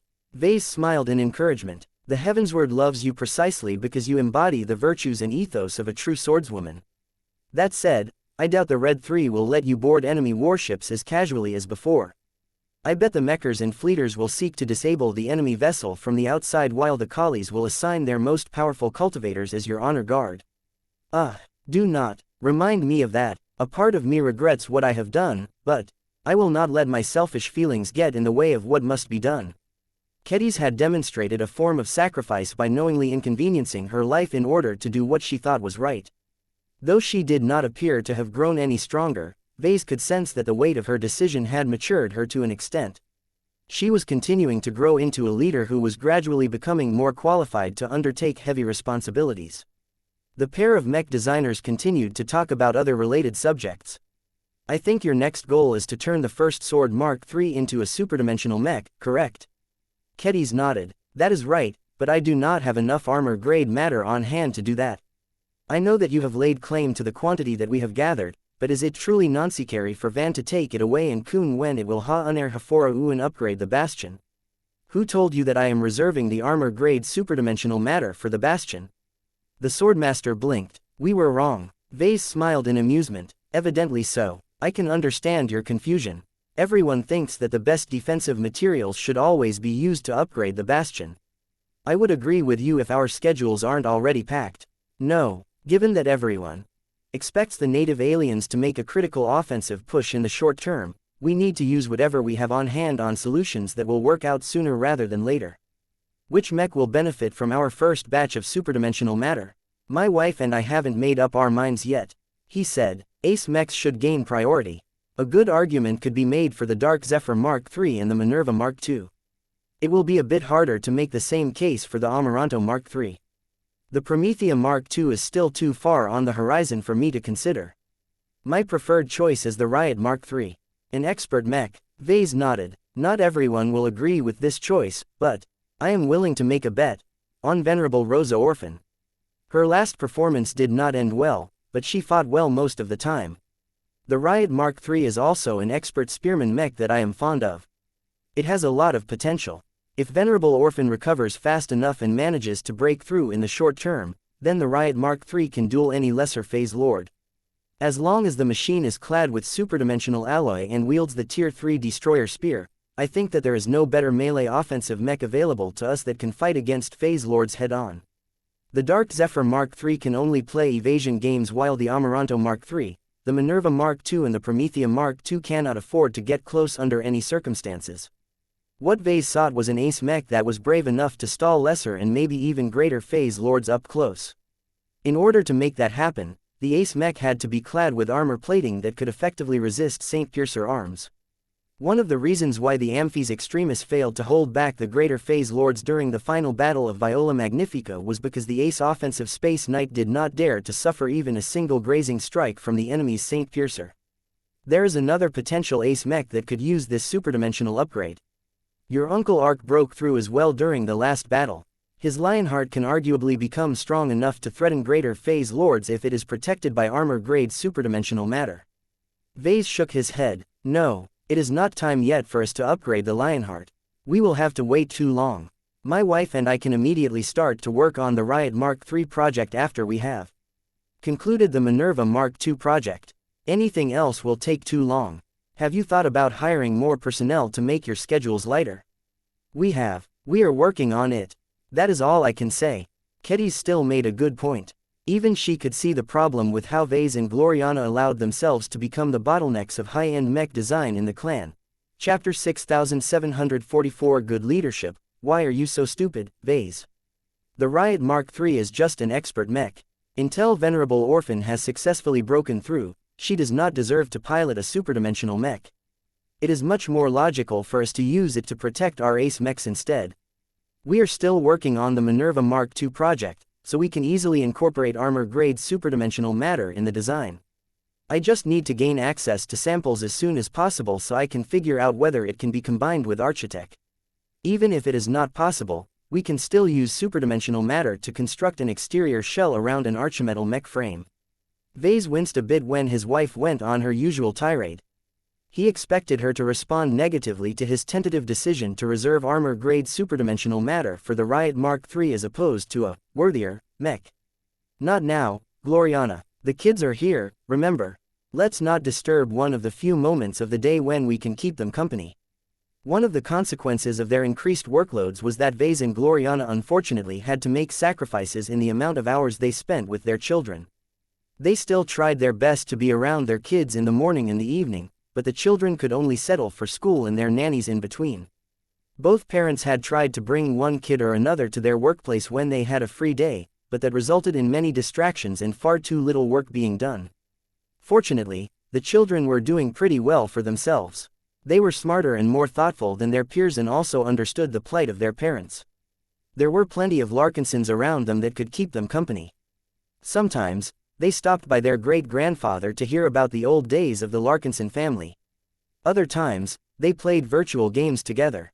Meow. Naturally, the cats played a large role in keeping the children happy. At this moment, Lucky was pressed up to Marvain's side while Aurelia was gently brushing Clixie's fur. The two cats purred as they enjoyed this blissful moment. Gloriana tended to stop yelling pretty quickly once she received a reminder that she was showing her ugly side to her children.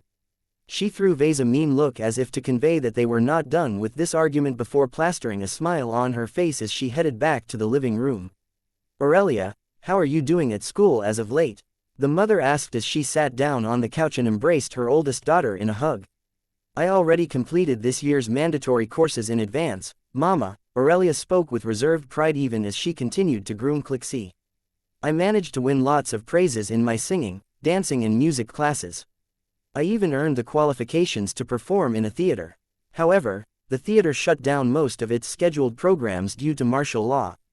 More of us are being encouraged to take classes on military history and military theory. It is as if we are being prepared to attend officer school. That disturbed Ves and Kedis.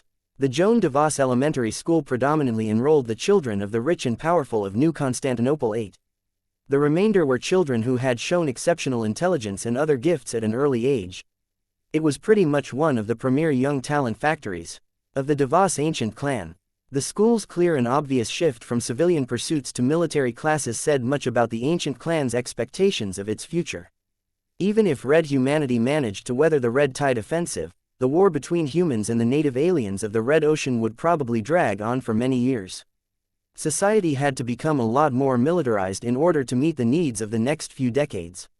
Ves and Gloriana exchanged worried glances. Should they encourage their oldest and youngest children to pursue military careers as opposed to civilian ones? After all, what use was there to become a good politician or mech designer when only fighting could give them a chance to fight for their own survival?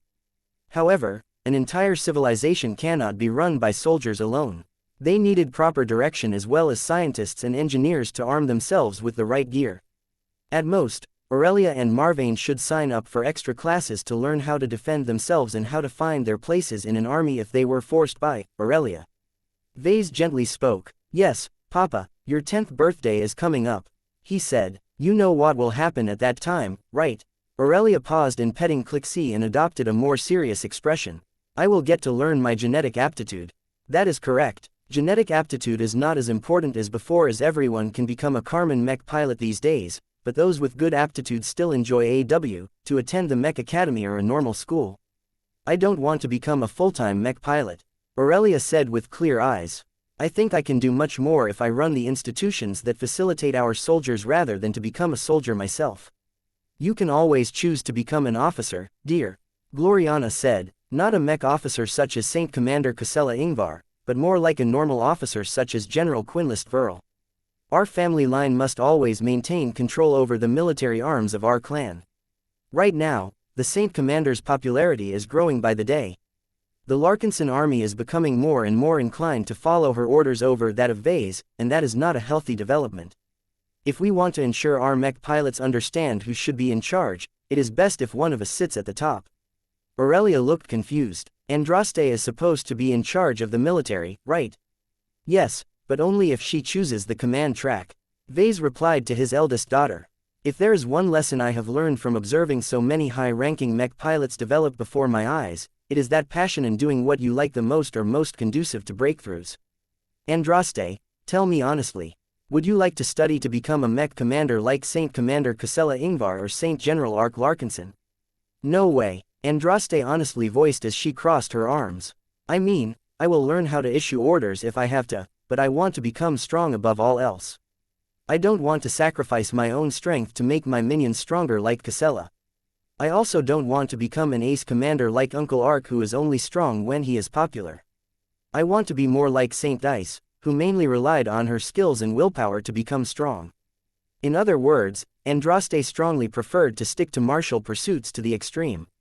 Prospective champions like that tended to care less about other activities such as commanding troops. In their opinion, it was better to delegate these tedious distractions to professional officers. Though Ves did not entirely agree with this sentiment, he did not discourage his second daughter from pursuing her own dreams. Do you understand, Aurelia? Your younger sister won't be able to command any troops if she wants to become really good at fighting. I would not object if you want to become her commanding officer. A good mech can get a lot more stuff done on the battlefield if a competent commander is in charge. Aurelia frowned and shook her head. I will do it if I have to, but I think that there are enough Larkinsons who can do this job. I don't need to be in charge of our mech army. I can be in charge of the person who is commanding our troops instead. Ves made another suggestion. If you don't like to run a mech army, then you can also opt to follow a naval track instead. Our clan has the right to field 2 warships, of which one of them is almost ready to enter into service. I think that we will continue to earn more warship tokens as the war progresses. Soon enough, we'll be able to amass a sizable first-class warfleet that will form the core of our clan. It will be very useful if you know how starships work and how to command warships in combat. Learning to become a naval officer should also prepare you fairly well for civilian leadership positions. That sounded more compelling to Aurelia, but she was not inclined to agree. I still want to follow my original plan, the first daughter stated in a calm but firm voice. I think I can be much more useful if I run organizations such as the Larkinson clan or the Red Collective. I have learned in school what good leadership can do.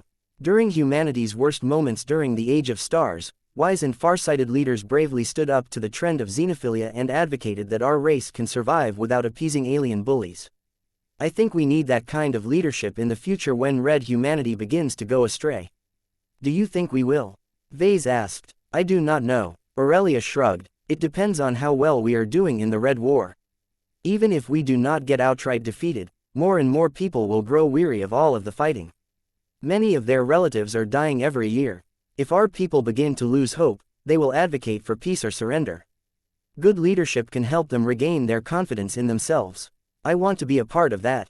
If I want to become good at inspiring the masses, then I want to take the best possible classes that I can take in the Red Ocean. Papa has done something similar with his memorable speeches, and he has never received proper training. I can do much better once I have mastered the proper skills. Both Ves and Gloriana could clearly sense their eldest daughter's strong belief and conviction on this matter. She was anything but a whimsical child who casually said they wanted to become a doctor or a lawyer. Despite her youth, Aurelia already developed a clear understanding of her purpose and how she could best fulfill it. She also understood that she could not afford to take any detours. Doing so might broaden her horizons, but also spread herself too thin. Gloriana couldn't help but soften her eyes as she bent down to kiss her proud daughter on the head. If that is what you want, then we will support you to the best of our abilities. You are right that good leadership is still very necessary in the future. I only hope that you are not born too late to have an opportunity to lead our clan and our society to a better future. All of this talking and dreaming would become moot if the native aliens managed to breach the front lines and wipe out red humanity from this dwarf galaxy. Ves felt a renewed sense of urgency. He had to do more to arm his customers with stronger mechs and gear. He already had an idea on what he could do in the short term. He mentally dug up the incomplete design schematics of the Riot Mark III and thought about applying an extreme transformation on the expert spearman mech. He not only wanted to turn him into a superdimensional mech, but also a D mech. What would happen if he tried to combine the two? Was it even possible to make it happen, or would something go catastrophic wrong? Chapter 6745 Harnessing Instability. After Ves and Gloriana put the children to bed, they retired to their own bedroom. The cats had gone off to cuddle with the slumbering children, thereby leaving the parents with relative privacy. Their vigilant bodyguards still kept watch over their principal. They did a good job of making themselves appear unobtrusive despite wearing formidable suits of combat armor. In fact, the soldier cultivators dispatched by the Red Collective had increased their alertness. They had multiple reasons to believe that the native aliens were about to launch several major operations in the near future.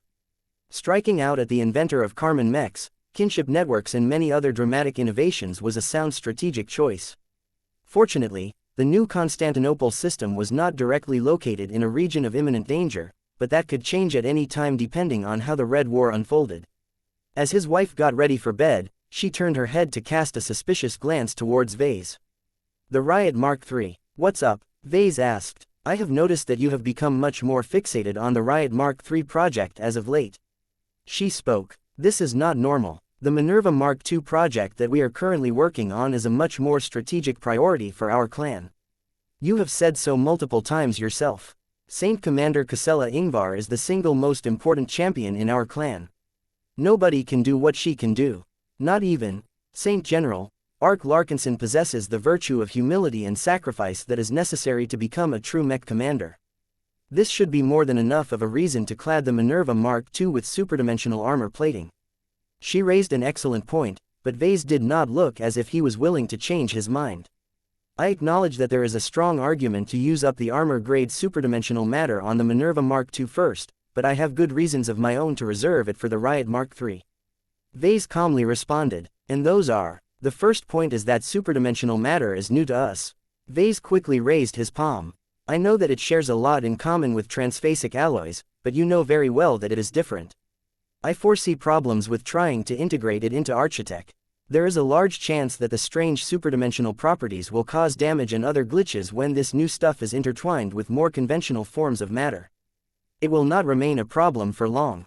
I am far from the only person who is working on solutions to increase the compatibility between superdimensional matter and conventional matter. Besides, we have already discovered that transphasic alloys suffer less disruptions when coming into contact with superdimensional matter. That gives us a solid direction to work towards. Gloriana retorted, I know about that, honey, but it will take time to improve the results to the point where it is viable to incorporate superdimensional matter into your archimechs. We cannot afford to delay the Minerva Mark II project any further. Completing it at its current specifications is already enough, especially when we consider the addition of the Victrix. I expect that by the time we work on completing the Riot Mark III project, the scientists of the Red 3 have worked out most of the kinks. The timing is much better in this case. His wife did not quite agree, but she did not bother to argue any further. What other reasons do you have to favor the Riot Mark III over the Minerva Mark II? Well, the Riot is a melee mech that has always been designed around the concept of confronting enemies head-on. He needs superdimensional armor much more than the Minerva Mark II. The same can be said for the Bastion and other melee mechs, but I believe the synergy is greatest with the Riot Mark III. When Tusa hands back the Tier 3 Destroyer Spear to the Riot Mark III, the result will be a scrappy fighter that can fearlessly entangle lesser and maybe even greater phase lords. Kedis has reserved all of our weapon-grade superdimensional matter for the First Sword Mark III, correct? Kedis asked. Why not complete the First Sword's transformation to a superdimensional ace mech by upgrading her armor as well? The application will be easier considering that the First Sword Mark III is not being designed as an archimech. The need is not as great so long as Venerable Orphan breaks through in the near future, which I fully expect to happen after she recovers from her injuries. Ves retorted. Both the Riot and the First Sword are melee mechs, but their approach towards combat is different. The Riot is better armored but also less mobile. He inherently relies on his hard defenses to keep himself in the fight. The First Sword on the other hand is clad with thinner armor plating, but possesses superior maneuverability. The earlier battle has already proven that Venerable Dice is skilled enough at evasion that she can keep her machine out of harm's way even if she is confronting a greater phase lord. That is true, Ves, but it only takes one accident or misstep for the First Sword Mark III to get impaled. Kedis has foolishly chosen to deny my participation in her project, so the internals of this ace mech will break much easier.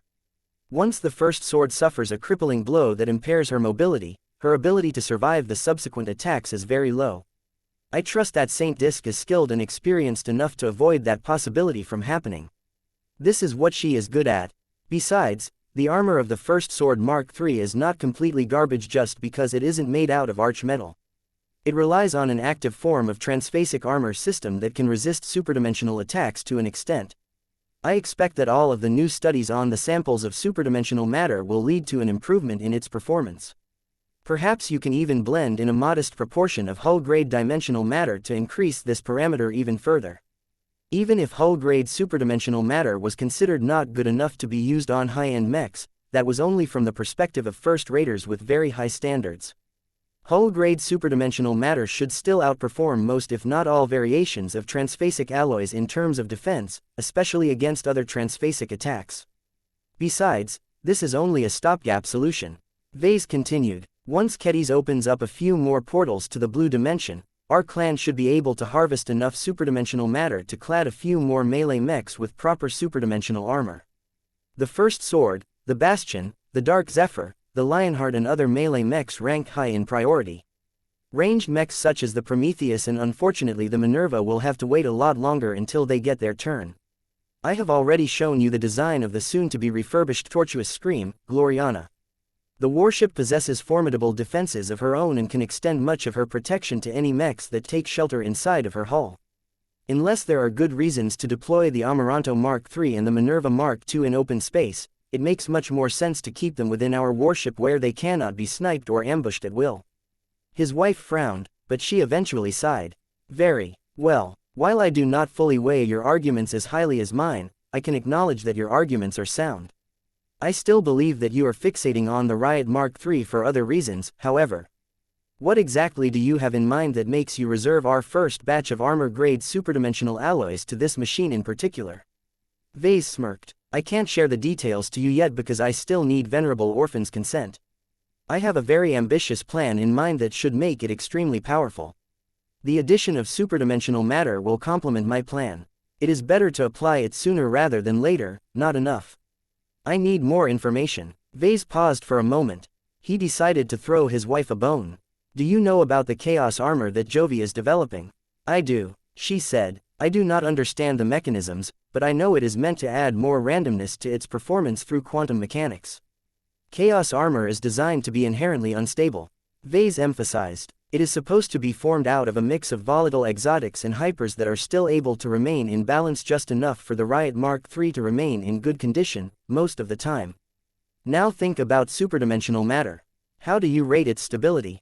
Low. Gloriana immediately responded. It remains stable when it is left inside the blue dimension, but that is largely because it is exposed to vacuum or other superdimensional matter.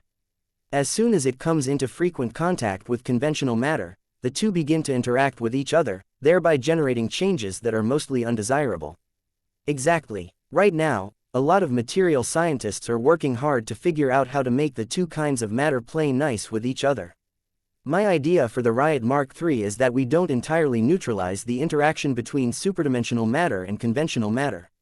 This will admittedly make the Riot Mark III even more self-harming than usual, but the chaos armor will not only become a lot tougher, but also way more random and chaotic.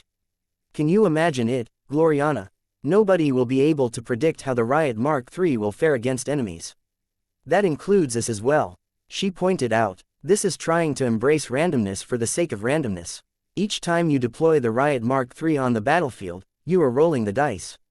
Your gamble may pay off when the Riot successfully relies on her chaos armor to hold back a greater phase lord.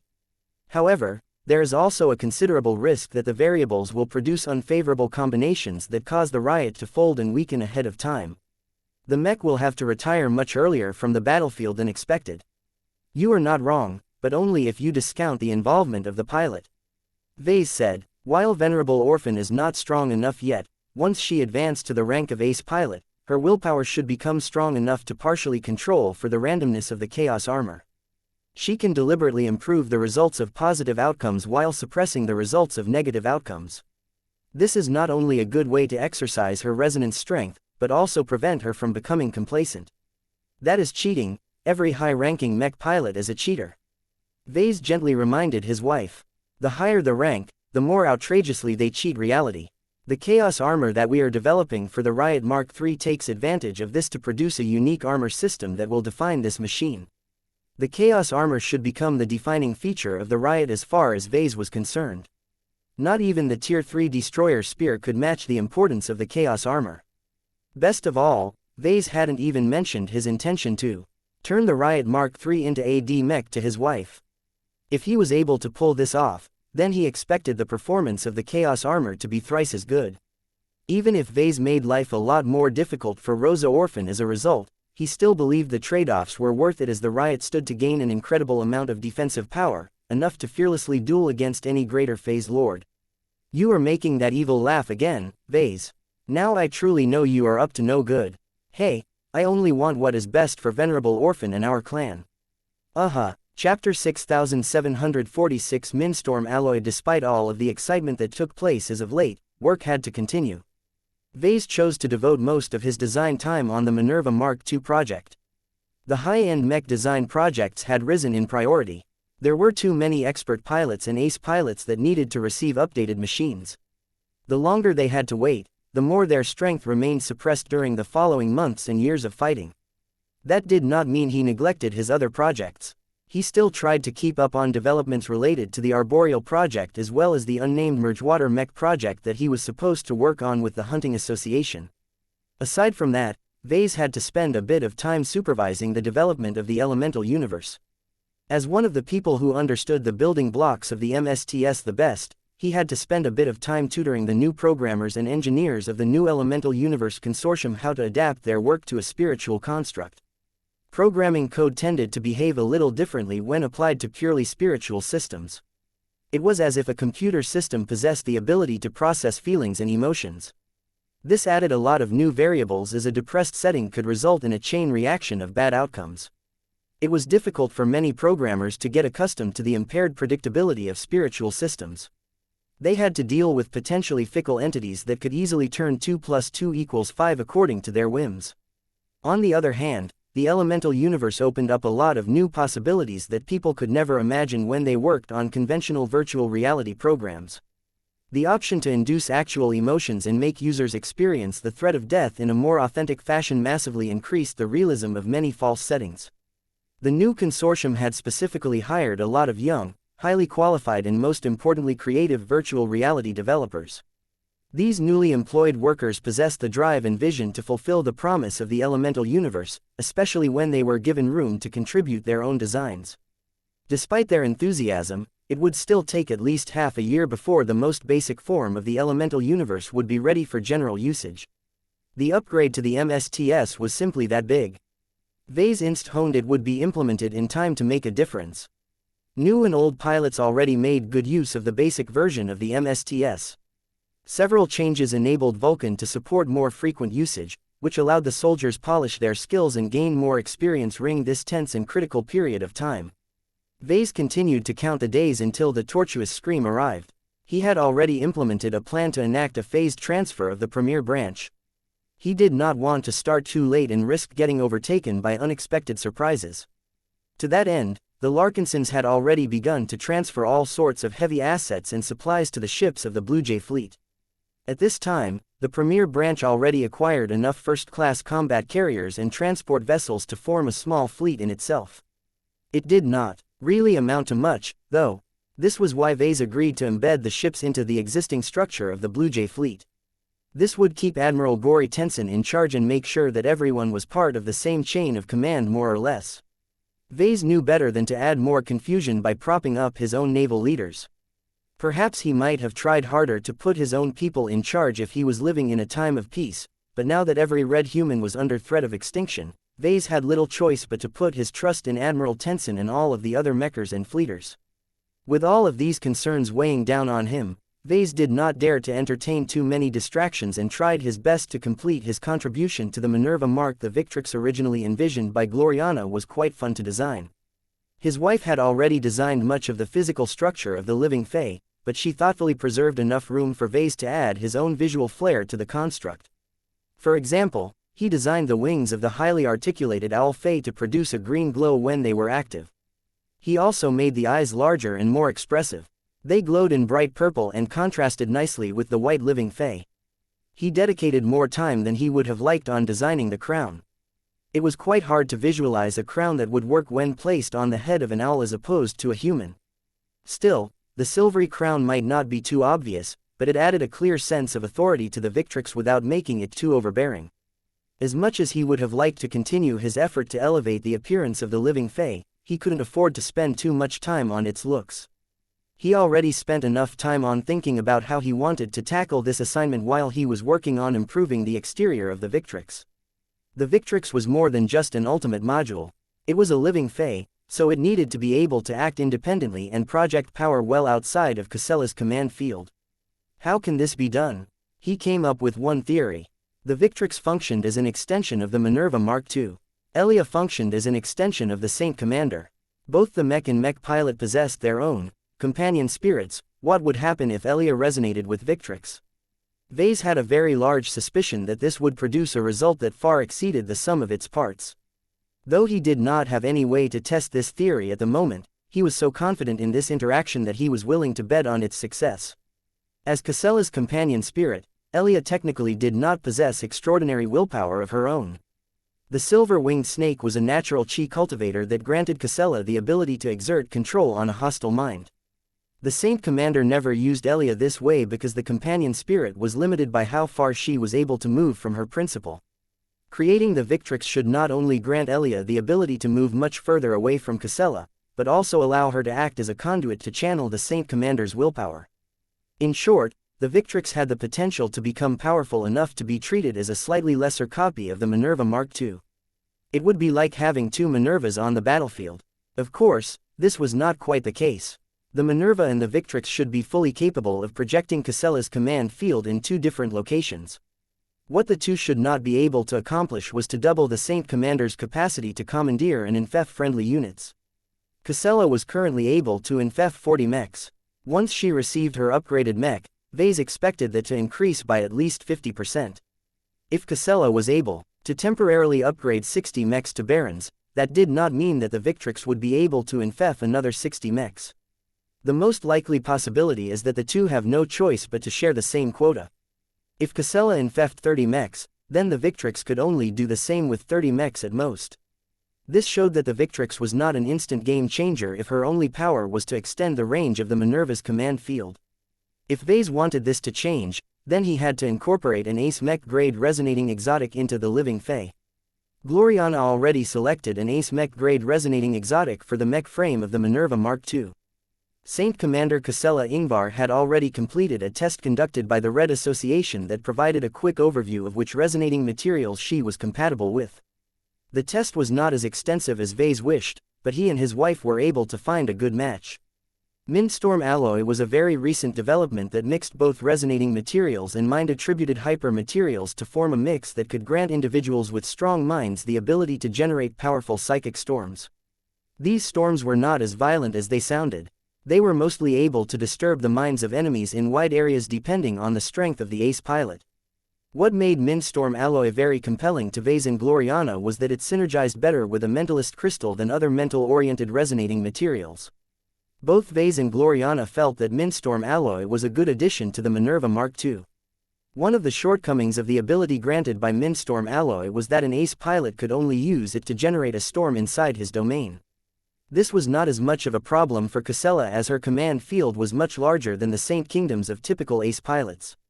Originally developed for other ace commanders, the inventor of Mindstorm alloy had made it available to others in the hopes it would make red humanity stronger. One of the other good points about Mindstorm alloy was that it possessed medium resonance interference. This meant that Ves and Gloriana could still add another resonating exotics to the Minerva Mark II design so long as it was not too onerous. That was what Ves was doing at the moment. He scrolled down the list and tried to pick a material that would satisfy his requirements. The selection is not no big as I would have liked. The Red Association's database listed many resonating exotics that were permanently out of stock since they could only be found in the Milky Way. Though Ves could wait for the Oblivion Gate Consortium to gather the desired resonating exotics in the Milky Way and transfer it over to the Red Ocean in the next trade, that was still months away. It was better if Ves stuck to a resonating material that was developed locally like Mindstorm alloy. What else can I choose? After a bit more browsing, he narrowed his selection to 2 different Ace Mech grade resonating exotics. Neither of them were perfect, but they fit the needs of Saint Commander Casella and the Minerva the best. Saint 668 Archon was a resonating alloy that effectively multiplied the true resonance of an Ace Mech when its Saint Kingdom was actively connected to sentient life forms. The definition of sentient life forms naturally encompassed humans, but could also include aliens and even living mechs. In other words, the greater the amount of Larkinson mechs that Casella commandeered, the more extensively ST-668 Archon amplified her true resonance. This brought many benefits, from increasing the Minerva Mark II's overall defenses to directly increasing her enfeoffment quota. Of course, ST-688 was not perfect. It took a lot of active connections to ramp up its effect to a significant degree. It was worthless if the Minerva Mark II was left by herself. A few hundred people hardly made a difference while 1,000 would only provide a minor boost. Saint 688 Archon therefore specialized the Minerva Mark II in large battles.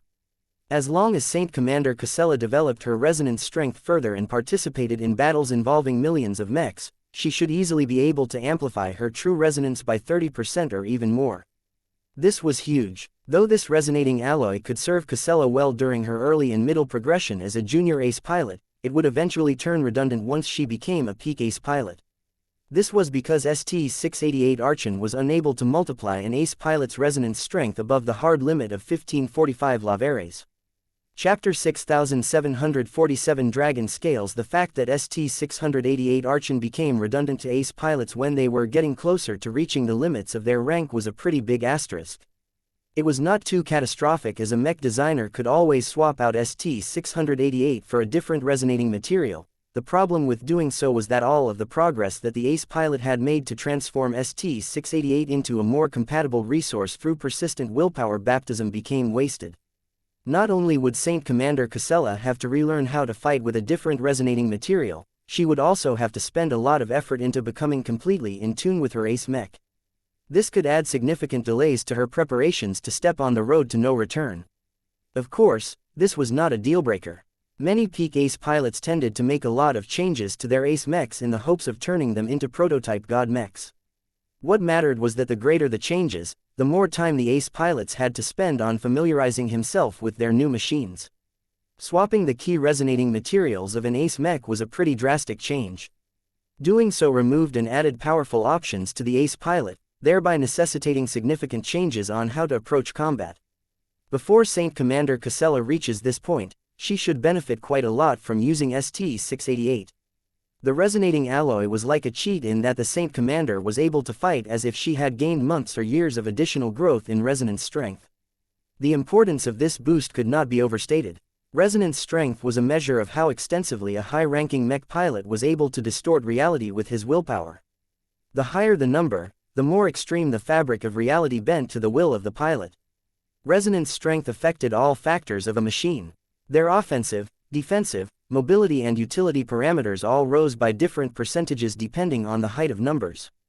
In addition to that, higher resonance strength affected the strength of resonating abilities, allowing high-ranking mechs to more easily outfight their enemies. Resonance strength happened to be more important to Saint Commander Casella and the Minerva than usual because it directly affected the quality and quantity of the enfeoffment effect.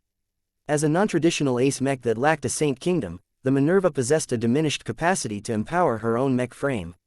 All of that missing power instead went on to boost the performance of many different mechs.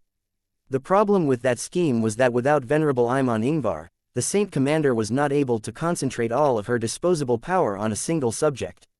Her current enfeoffment limit was to elevate a mech into a Baron, which was equivalent to a low-tier expert mech. Ves expected that once Saint Commander Casella received her Minerva Mark II, that limit should increase to the level of a Viscount, which should be equivalent to a mid-tier expert mech. That was much better, but not enough to seriously threaten enemy phase lords, especially the more formidable ones. The Minerva Mark II should be able to pose a serious enough threat against phase lords when she was able to enfeoff mechs into marquises, which corresponded to a high-tier expert mech. That was about the same power as the First Sword or the Amaranto right before their pilots broke through. In addition to that, if Casella was able to attain a higher effective resonance strength with the help of ST-688 Archon, then she might be able to convert 60 or 80 mechs into marquises ahead of time.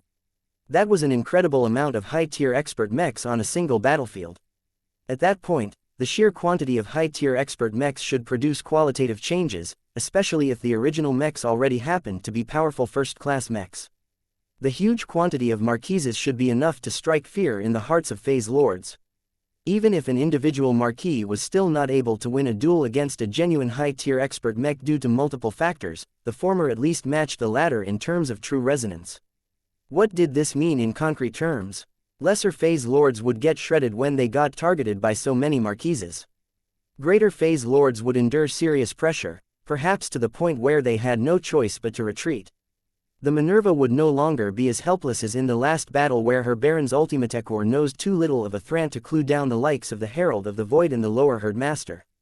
Ves actually felt tempted to pick ST-688 if not for the fact that it was heavily reliant on the quantity of people available. Saint 688 would also complicate Casella Ingvar's progression down the road. Furthermore, he was not sure whether it was a good idea for the Saint Commander to gain superiority through numbers alone. Her development might go astray as her boosted strength diminished the importance of more qualitative factors such as her leadership skills. Ves wanted to seek a viable alternative so that the option of ST-688 would not push Casella into a corner. He eventually found one in the form of dragon scales. Despite its name, it had nothing to do with the scales of a lizard exo-beast. It instead stood for a Ace Mech grade resonating alloy that was aligned with the metal. The effect of dragon scales was quite simple. It was able to strengthen the physical toughness and other defensive parameters of all friendly metallic subjects within the domain of an Ace Mech. Dragon Scales was originally developed for Ace drone mechs that deployed a lot of spurs. These spurs tended to collapse and fall apart quickly when used in duels against other Ace mechs.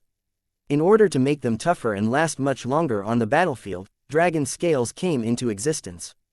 The name conveyed the ideal to make spurs so tough and resistant towards damage that it could turn an Ace Mech invincible when stacked together. Although the performance of Dragon Scales in reality fell short of this ideal, it was still a fairly successful product. It also happened to be compatible with Ace Command mechs, though it behaved a bit differently in these cases. The effect of Dragon Scales was proportionate to the strength of an Ace Mech's domain field. The Saint Kingdom of an Ace drone mech was typically strong, so its spurs received a massive boost in defensive power. The command field of a more classic Ace command mech like the Minerva was much weaker but more dispersed. This meant that Dragon Scales could only provide a more moderate boost in defensive. However, since Casella was able to commandeer 10,000 mechs or more, this meant that she was able to make a lot of assets a lot more survivable than before. This is perfect for throwing lots of melee mechs onto the native aliens. Melee mechs bore the greatest risks in battle. This had never changed, but the differences in casualties became especially lopsided in the Red War. Most of the weapons used by the native aliens were so strong that melee mech pilots had significantly lower survival rates than ranged mech pilots.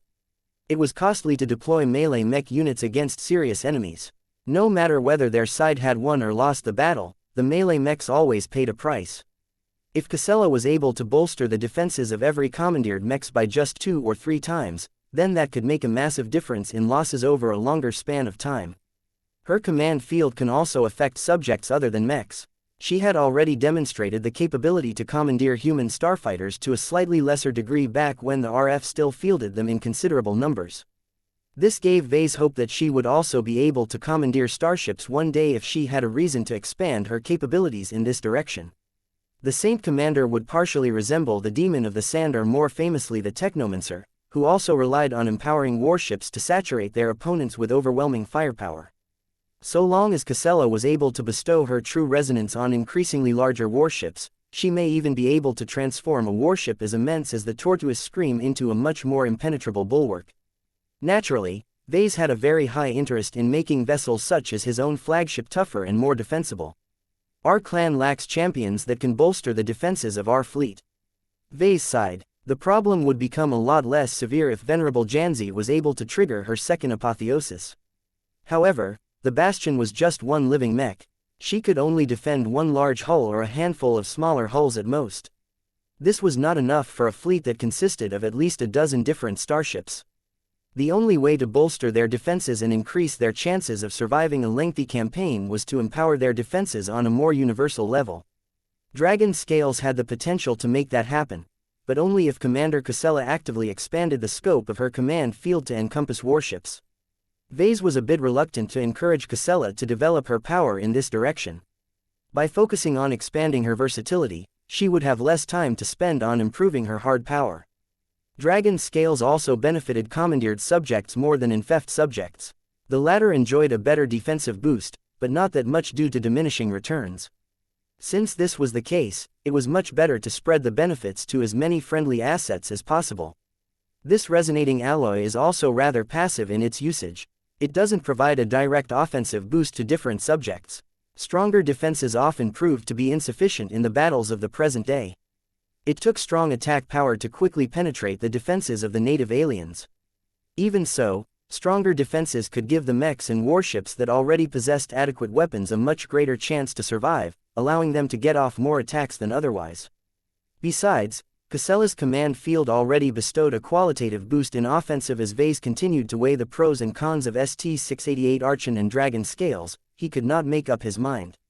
Although they both steered the Minerva Mark II in different development directions, one was not inherently better than the other.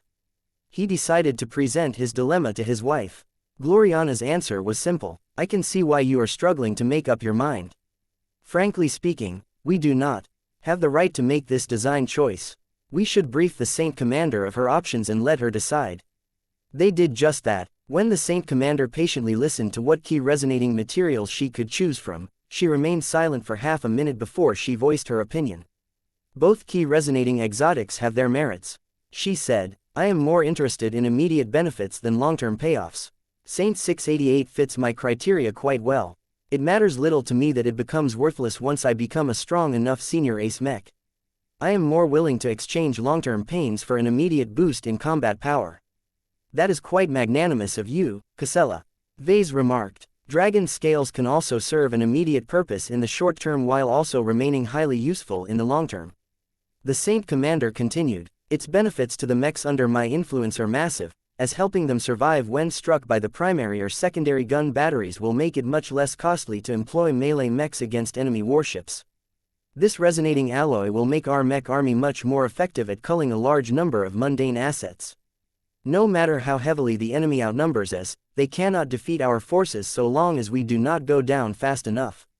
She was completely right. Chapter 6748 Limiting Attrition. Ves presented Saint Commander Casella Ingvar with compelling choices. Saint 688 Archon and Dragon scales both had the potential to qualitatively improve the performance of the Minerva Mark II to a large extent. Their unique properties would also mutate the Minerva Mark II by expanding her capabilities in different directions. Adopting ST-688 Archon would make the Minerva more dependent on large mech armies to reach her full potential. Casella did not mind this. Ace commanders generally tended to make a greater difference in large-scale battles. Even if their command fields did not encompass every friendly combatant, their presence and leadership alone had a positive effect on morale and coordination. Besides, it was not as if her Minerva became worthless if she was left with only a couple of hundred mechs by her side. She was still able to infect enough of them, turning them into barons or viscounts that could help her defeat opponents that outnumbered and outgunned her forces by 10 times or more. As far as Casella was concerned, ST-688 Archon fit extremely well with her current needs. She was a fresh ace commander whose resonance strength was still measured at the bottom end of junior ace pilots. She was still too weak. With lesser and greater phase lords showing up at the front lines in increasingly greater numbers, ace pilots bore a greater burden than ever. They were the only champions who could drive away or kill these alien powerhouses. Saint 688 offered her a chance to increase her ability to cope with these phase lords. She could commandeer more mechs and boost their individual firepower a little further. It also allowed her to infect more mechs and increase their temporary power even further. In short, the ability to increase her resonance strength by 10%, 20% or higher in the later stages of her career as an CE pilot was definitely a powerful boon. It would drastically shorten the amount of time that was necessary for the Saint Commander to reach important thresholds and gain the power to defeat the enemies that mattered. This was especially relevant in the Red War as humans who had become stranded in the new frontier lacked time the most. If they had a few more years of development, they could have put up a much better fight against the native aliens. As for the problem of ST-688 becoming redundant as she approached her peak, Casella did not care. She was more than willing to face a little more hardships in the far future so long as she was able to become a lot more effective on the battlefield in the present day. If that was all, then selecting ST-688 Archon as a key resonating material for the Minerva Mark II sounded like a brain-dead choice if not for the fact that there was a compelling alternative. Whereas ST-688 promised to amplify the Minerva's strengths, Dragon Scales mostly served to plug one of her major weaknesses. Due to the mechanics of her command field, the Minerva's empowerment was not equal. Weapons generally hit a lot harder, but defenses received less of a boost. Casella did not really understand why this was the case, but she was clearly able to tell that her commandeered and infeft were not able to withstand that much more attacks. This was rather dangerous as empowering any of these machines instantly turned them into high-priority targets. Their effective firepower multiplied by at least several times while their defenses only increased by a fraction of that boost. This effectively turned every commandeered mech into glass cannons. Any decent alien tactician understood that it was necessary to neutralize these mechs as quickly as possible before they could do more damage. Targeting them may be difficult as Casella's empowerment also increased the mobility and control over the machines, but as long as the retaliatory attacks were plentiful enough, no amount of evasion could prevent mechs from getting struck down. Melee mechs suffered especially badly because of this. Whenever Casella assigned melee knights to attack enemy warships, they were always met with a torrent of intercepting fire. The Red War had dragged on long enough for the native aliens to understand that humans really liked their mechs. This caused the major alien races to design new ship classes and refurbish their older hulls to mount a lot more tertiary gun batteries than usual. Big guns were much more effective when used to take down fortresses and other warships, but their tracking speeds and firing rates were too inadequate when used against small craft. Smaller guns possessed much better advantages in this regard. A typical alien warship could easily accommodate hundreds of them, without burdening their systems too much. Despite their smaller sizes and calibers, their firepower was still vastly superior to mech-grade armaments. This made it a nightmare for melee mechs to attack enemy warships. It was undeniable that employing melee mechs resulted in much faster takedowns. Their space suppressor modules still remained extremely effective at weakening any manifestations of phase water technology up close.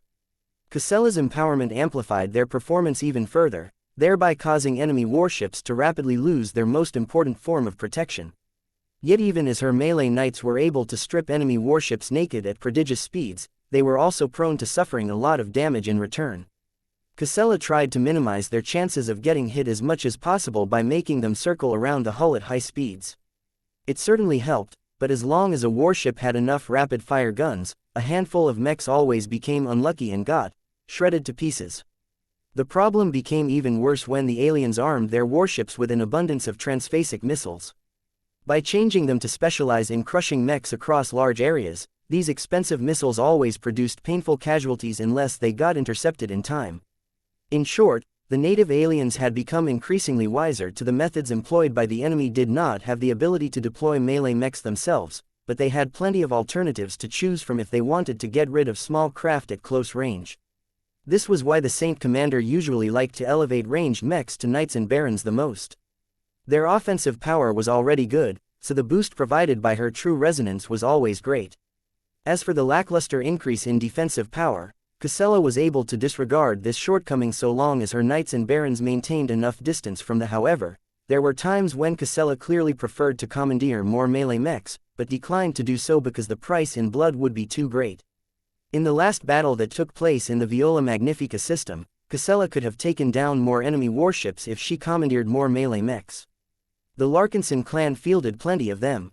The mech pilots were willing to surrender much of their control and autonomy over their machines to her as well. She ultimately declined to do so because the stakes weren't high enough to warrant the heavy sacrifices. The Viola Magnifica system was already as good as lost at the time. The only control that humans had over the situation was determining how much of a price the native aliens had to pay to conquer the star system. Ultimately, the aliens paid a lighter price because Casella was unwilling to drive so many Avatar, Sword Maiden and Penitent Sister mech pilots to their graves. Now, Casella saw a way to change this constraint. If she chose Dragon Scales as a key resonating material for the Minerva Mark II, then she would be able to commandeer and infect melee mechs much more aggressively. While it was clear from the information provided by Ves and Gloriana that Dragon Scales did not make her knights invincible, their margins of error would become much greater than before. The more she developed her resonance strength, the more exaggerated the increase in hard defenses. Many melee mechs that would previously get blasted to pieces would instead be able to survive long enough to retreat out of the line of fire and make it back alive. The differences might not be drastic in a single battle, but over time dragon scales could result in the continued survival of a huge amount of melee mech pilots. These were precious lives. Not only were they Larkinsons who often had family in the clan, they also possessed different talents. Who knew if any of them could become the next expert pilot or ace pilot of the Larkinson clan one day? In a conflict as grueling and irreconcilable as the Red War, the human race was locked in a struggle that could drag on for decades. This war of attrition tested both sides for their ability to achieve their outcomes while minimizing their cost. To that end, dragon scales possessed great strategic value over the long term. So long as the Larkinson clan fought in a large number of low to medium intensity battles, this key resonating exotic could be the key to minimize attrition and enable the Larkinson soldiers to live long enough to develop their potential. Aside from that, Casella could also follow the Patriarch's recommendation and learn how to apply the effects of dragon scales onto non-mech subjects such as starships. This did not come easy, but now that she had become a saint, she found that it was possible for her to stretch and shape her command field over time. It was similar to training a dog to perform tricks. Doing it once or twice did not yield much results, but as long as Casella remained persistent, her efforts should slowly produce changes and improvements over time. The more time she spent on training her command field, the more she could change its behavior and mechanisms. She had already talked to other ace pilots such as Tusa and Linda Cross, and they both explained that they saw this as an opportunity to direct their own pathway towards godhood. This was one of the defining traits that set ace pilots apart from expert pilots.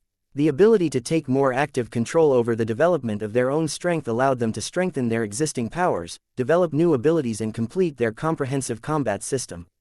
Therefore, if Casella wanted to, she could deliberately expand the scope of her command field and make it more effective when applied onto starships. Yet, was that truly how she wanted to fight? There was a clear difference between desire and necessity. Necessity urged the Saint Commander to embrace the benefits provided by dragon scales and move towards preserving the lives and assets of any friendly unit that fought under the influence of her command field. Necessity also compelled her to choose the more immediate benefits of ST-688 Archon and ramp up much faster than normal. This key resonating alloy could help her become a deterrent against enemy phase lords much faster than usual. Both were equally valuable in her opinion, but necessity alone should not dictate her. What did she want for herself? What kind of god pilot did she aspire to become one day? She thought of her goals and conviction. That immediately brought up a host of unpleasant memories. One of her goals was to protect the Larkinson clan, but it was no longer her only fixated. Her ultimate goal was to become powerful enough to bring her brother back to life. Imon Ingvar should have never died. Casella refused to accept the reality that he was gone forever. Since god pilots were powerful enough to blatantly violate the laws of reality, how much more powerful did she have to become in order to reverse the timeline of her brother's death? There had to be a way.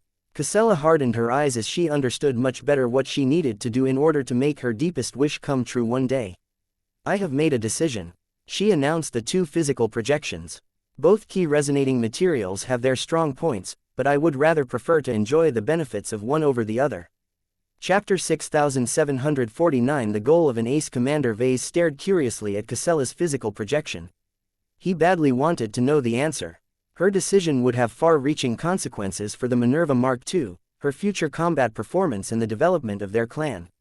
No other expert pilot or ace pilot could exert this much influence over the Larkinson clan than the Saint Commander. Ves already voiced his own preference. He believed that the Minerva Mark II would definitely become successful regardless of whether she made use of ST-668 Archon or Dragon Scales. However, if Ves made a consideration based on his own safety and the safety of his family, then he had a slight preference for Dragon Scales. Starships were powerful, but they were also large and obvious targets. Against powerful enough enemies such as phase lords, most vessels lacked the capability to survive a direct confrontation. The Saint Commander had the potential to change that by resonating with Dragon Scales and developing her command field in a more defensive direction. However, Ves and Gloriana did not have the right to make decisions on behalf of the Ace Commander. They could only present the viable options to Casella and let her decide for herself. Ves did not bother to skew or manipulate the information on the two key resonating alloys. Doing so might increase the probability that Casella would pick dragon scales, but it was a dishonest practice that broke the rules of his profession. He should never treat his mech pilots as his property to use as he saw fit. Such a mentality went against the spirit of a service provider and would eventually lead him astray. As long as he remained determined to become a star designer one day, he could never allow himself to slip too far away from the fundamental tenets and principles of a mech designer. Therefore, he tried to be as honest as possible when presenting the various pros and cons of ST-688 Archon and Dragon scales. He even mentioned that if Casella still did not feel satisfied with the options available to her, he could continue to look for other compatible resonating materials, though doing so may delay the completion of the Minerva Mark II project. Ves believed he had done his due diligence in this regard. All he needed was Casella's answer. No matter what decision she made, Ves had a professional obligation to realize the mech that his client wanted to pilot, not necessarily the mech that served his purposes the best. It would be great if the two mechs were identical to each other, but Ves did not dare to get his hopes up. What Casella wanted from her ace mech may ultimately be different from what he envisioned. The two choices that you have presented to me can roughly be categorized as an offensive and defensive upgrade. Casella voiced her own thoughts over the remote comm session. When I think about how I want to fight against our enemies in the future, I have a clear idea of what I do not want to become. She took a deep breath and flicked her gaze to the side. I do not want to become an ace commander who mainly cares about earning glory and improving my reputation by winning victories. There is nothing wrong about winning per se, but the troops that are under my command are not tools that I should relentlessly exploit until they are completely spent. Every battle demands a sacrifice. The greater the ambition, the greater the amount of losses our side will suffer. There are those who care less about the death toll than others, but I refuse to be counted among them. Every clansman's life is precious. I am not naive enough to believe I can prevent every casualty from occurring, but I should at least do everything in my power to ensure that most of my troops will live long enough to enjoy their victory, or survival. The heavy emotions in her words made it very clear why she leaned in this direction. Both Ves and Gloriana exchanged glances with each other. Casella had quickly established herself as an impeccable commander and saint. She already demonstrated exemplary behavior and leadership back when she was an expert commander, so none of this was new. The only flaw that marred her perfect life and career was the death of her brother. This traumatic accident not only triggered her breakthrough, but also scarred her down to her very spirit. As the saint commander of the Larkinson clan, killing the most formidable enemies on the battlefield is not my primary concern. Casella continued to speak to the miracle couple in the hopes that they would align the Minerva Mark II according to her ideas. My main objective is always to keep our clan alive and to preserve the lives of as many soldiers as possible. That does not mean I intend to avoid all possible battles. There may be occasions when we must put our troops at risk on the battlefield in order to prevent a future where more of our clansmen will get killed. We must have the courage to fight our battles, but we must also have leaders who will do right by our mech pilots. Right now, there are too few mech officers that I know of who can find the right balance. The Saint Commander touched upon a dilemma that plagued every officer. Any leader gained a lot of responsibilities when put in charge of a group of people. This granted a lot of power to the individual in charge. He or she could subsequently use the power of the collective to achieve many goals that were otherwise impossible to fulfill by any single person alone. Yet when a military commander led a force of soldiers in combat, every decision came with serious consequences. A mistake could cause hundreds of Larkinsons to lose their lives. A switch in strategy could preserve the lives of many clansmen, but also condemn other Larkinsons to their deaths. It was not easy for Casella to bear this burden. Losses were inevitable, but that did not mean she could remain unmoved by these tragedies. She refused to allow herself to become immune to the sadness that came from the death of every subordinate. Casella did not want to become fixated on success to the point where she ceased to care about the many earnest soldiers that did not hesitate to put their lives under her care. "So you have chosen to go for dragon scales?" Ves asked in confirmation. The Saint Commander firmly nodded. "That is correct, Patriarch. I am not rejecting ST-688 Archon because it is problematic to use in the long term. I am rejecting it because I prioritize keeping more of my troops alive than to offer them like chess pieces to the enemy in the hopes of earning fame by defeating powerful phase lords.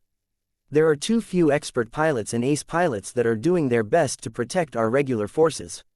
I do not blame them as they are shouldering their own burdens, but I am in a good position to accomplish what they cannot easily do themselves. Under my command, no Larkinson will die unjustly. That is my promise." She had made a serious vow. This pretty much cemented her choice of key resonating materials and locked in her development trajectory. While Ves was happy that her choice coincided with his own priorities, he was not as happy with the fact that her decision was driven by trauma rather than an aspirational, "You made the right choice," Gloriana remarked in a softer voice than usual. "Saint General Ark Larkinson certainly cannot be as generous as you." Despite being an ace commander himself, his solution towards enemies that are threatening the lives of his subordinates is to kill the most powerful adversaries while looking good in the process. Ves felt the need to interject. To be fair, that is how most expert pilots and ace pilots operate. An argument can be made that you can prevent a lot of casualties on your side by breaking the enemy leaders and senior officers as quickly and ruthlessly as possible. That partially happened during the latest battle of the expeditionary fleet. Saint Stark, Saint General Ark and Venerable Joshua successively struck down 3 Orvan lesser phase lords. That broke the backs of the Orvan troops and caused them to withdraw without caring about their original objectives. From what he heard, the dramatic loss of those Orvan phase lords generated a lot of discontent between the alien races. Although the Orvans were not stupid enough to pull out of the grand coalition organized by the Red Cabal, the bipedal aliens certainly harbored much less trust towards their fellow aliens. Their coordination with other races had visibly deteriorated on other battlefields, thereby giving the human defenders greater opportunities than before. "We already have enough expert pilots and ace pilots that excel at killing enemies," Casella explained. "Saint Dice will be ready to chop off phase lord limbs once she receives her upgraded first sword. Saint Isabel can use her fire to burn down swaths of weaker enemies once she recovers and pilots the new Promethea. Joshua has gained a powerful blade that has already made him strong enough to kill a lesser phase lord with assistance. As for the good Saint General, just because I do not like his approach towards mech command does not make me blind to his effectiveness." On her eyes grew heavy when she spoke about Ark. She fully acknowledged his strength. Now that he had finally managed to overcome his bottleneck, his growth had become unlocked. So long as Saint General Ark remained true to himself, there should be no way for him to stagnate until he had reached the limits of his current rank. That was not necessarily what Casella wanted to see. The Saint Commander still blamed Ark for her brother's demise, so she had a vested interest in staying ahead of the older man. Even if the Larkinson clan benefited more if Ark became stronger, Casella simply could not accept a reality where she was forced to bow her head to him due to a disparity in strength. She needed to become stronger and make much more significant contributions to the clan if she wanted to prove that her command style was ultimately better.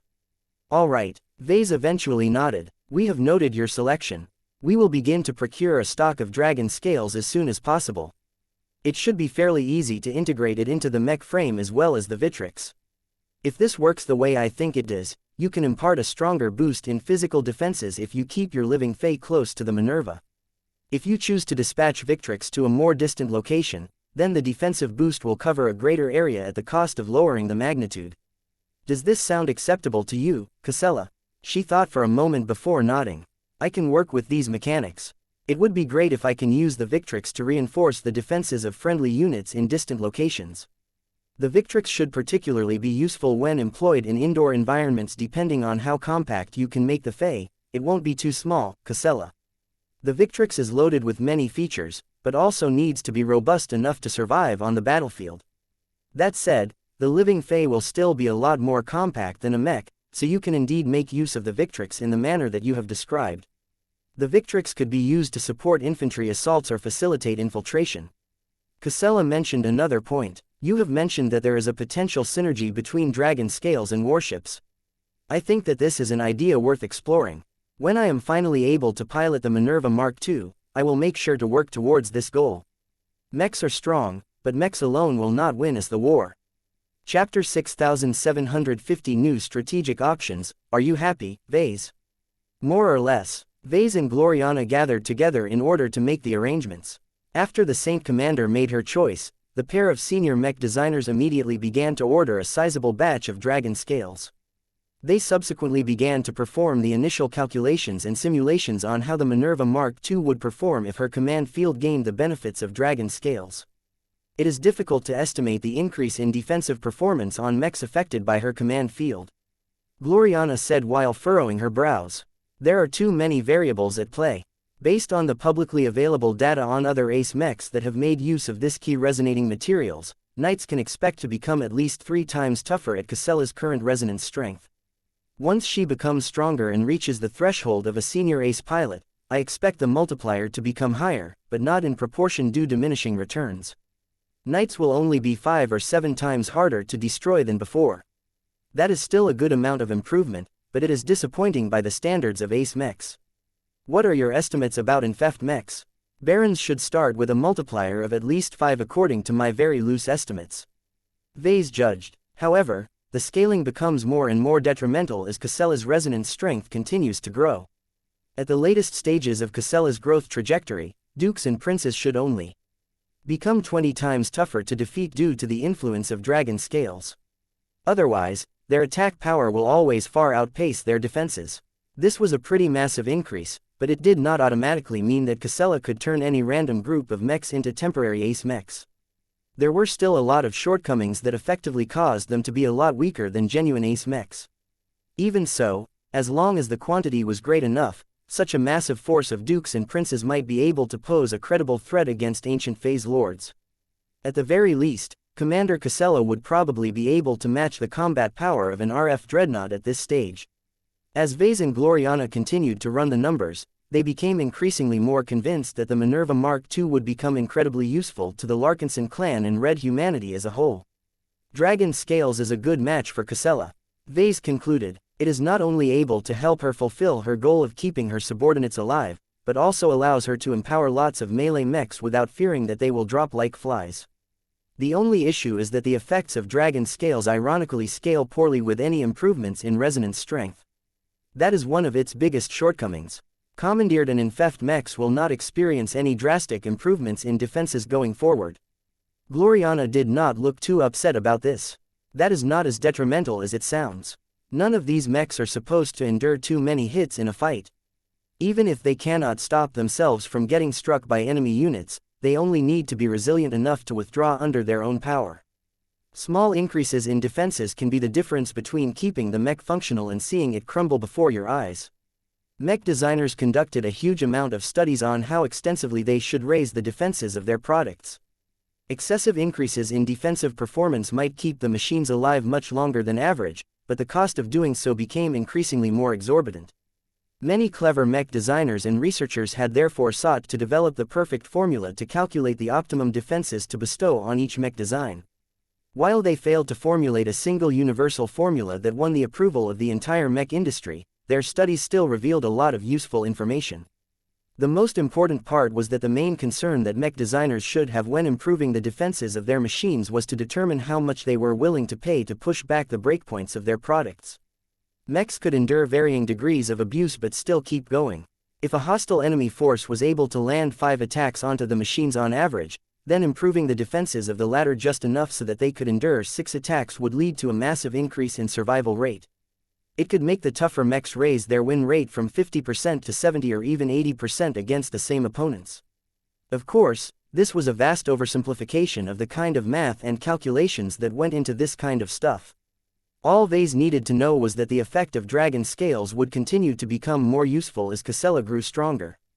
The law of diminishing returns was annoying, but at least it should not result in a completely flat line. Much will change once the Minerva Mark II comes online and takes charge of our first-class fleet. Gloriana told her husband, our entire approach towards combat will change. Not only will the mechs under the influence of the Saint Commander hit much harder than before, but they can also withstand much more attacks. Over time, Casella will also be able to commandeer our starships, thereby causing them to enjoy the same benefits to a lesser degree due to drastic increases in mass and volume. What are you trying to say, honey? Are you not able to realize it yet? Think. Casella can easily turn mechs that are considered cheap or less powerful into nearly unstoppable quasi-expert mechs. She can multiply the performance of the cheapest first-class mech such as your Yellow Jacket into an asset that is just as powerful as the best first-class multi-purpose mechs of the Red Association. She can do so in such great numbers that she can practically lead a ragtag swarm of mercenaries and instantly transform them into a highly coordinated elite mech corps. Such a force can operate alongside our regular first-class fleet. Ves did not like the sound of that. Are you saying that the Saint Commander can bring greater value to our clan by operating outside of our first-class fleet and mech force? Not always, she admitted. There may be times where it is better for her to empower our main mech troops so that they can drive away powerful phase whales or break open the defenses of enemy fortifications. Outside of that, we can gain far more by operating two powerful forces instead of a single extremely powerful one. Think about conducting raids in enemy territory. If we know that the defenses of the targets within our reach are fairly weak, we can instruct Saint Commander Casella to operate independently and use cash to hire a large amount of affordable mercenaries that are willing to fight under her direct control. What is important about this is that this stratagem remains viable even if you are only working with mechs as basic as Yellow Jackets. He understood the point that she was trying to make. The Minerva Mark II effectively opened up a lot of new options, but the most important one was that became viable for the Larkinson clan to employ a lot of cheap mercenaries. No matter how poorly they fought in a fight, as long as the basics were in place, Saint Commander Casella could always transform cannon fodder into elites. Though Ves initially felt reluctant to entertain the notion of separating the Minerva Mark II from his first-class fleet, the more he thought about it, the more he recognized its benefits. Splitting up was often necessary in order to sweep an entire region of space or to fulfill two important objectives at once. Maintaining only a single fleet kept everything simple, but it also imposed a lot of limitations. Ves had already experienced moments in the past where he wished he had a second force in reserve or deployed in another region. Having Saint Commander Casella lead a detachment composed of cheap and disposable mechs would be great. There was one problem with this setup. Saint Commander Casella mostly cares about her fellow clansmen. He said, she probably prefers to stay with our main fleet. If we try to make her lead a bunch of random mercenaries, then she will only do so if our main forces remain relatively safe in her absence. One of the sources of her pain comes from being separated from her brother when he died. She doesn't want to experience such a tragedy again.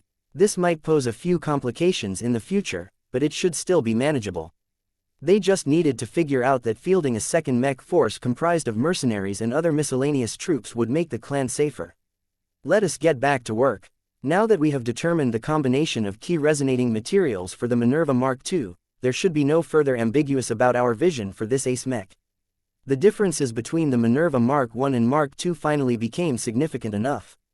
The latter was no longer a straightforward evolution of the former. Instead, the Mark II relied on two key resonating exotics to expand her repertoire and plug one of her major shortcomings. Mindstorm alloy granted the Saint Commander to directly debilitate enemies within the range of her command field. This was a rare and precious means for Casella to directly exercise her power on the compared to other choices such as empowering the Luminaire crystal rifle of the Minerva Mark II. The effects of Mindstorm alloy could be activated with very minimal delay.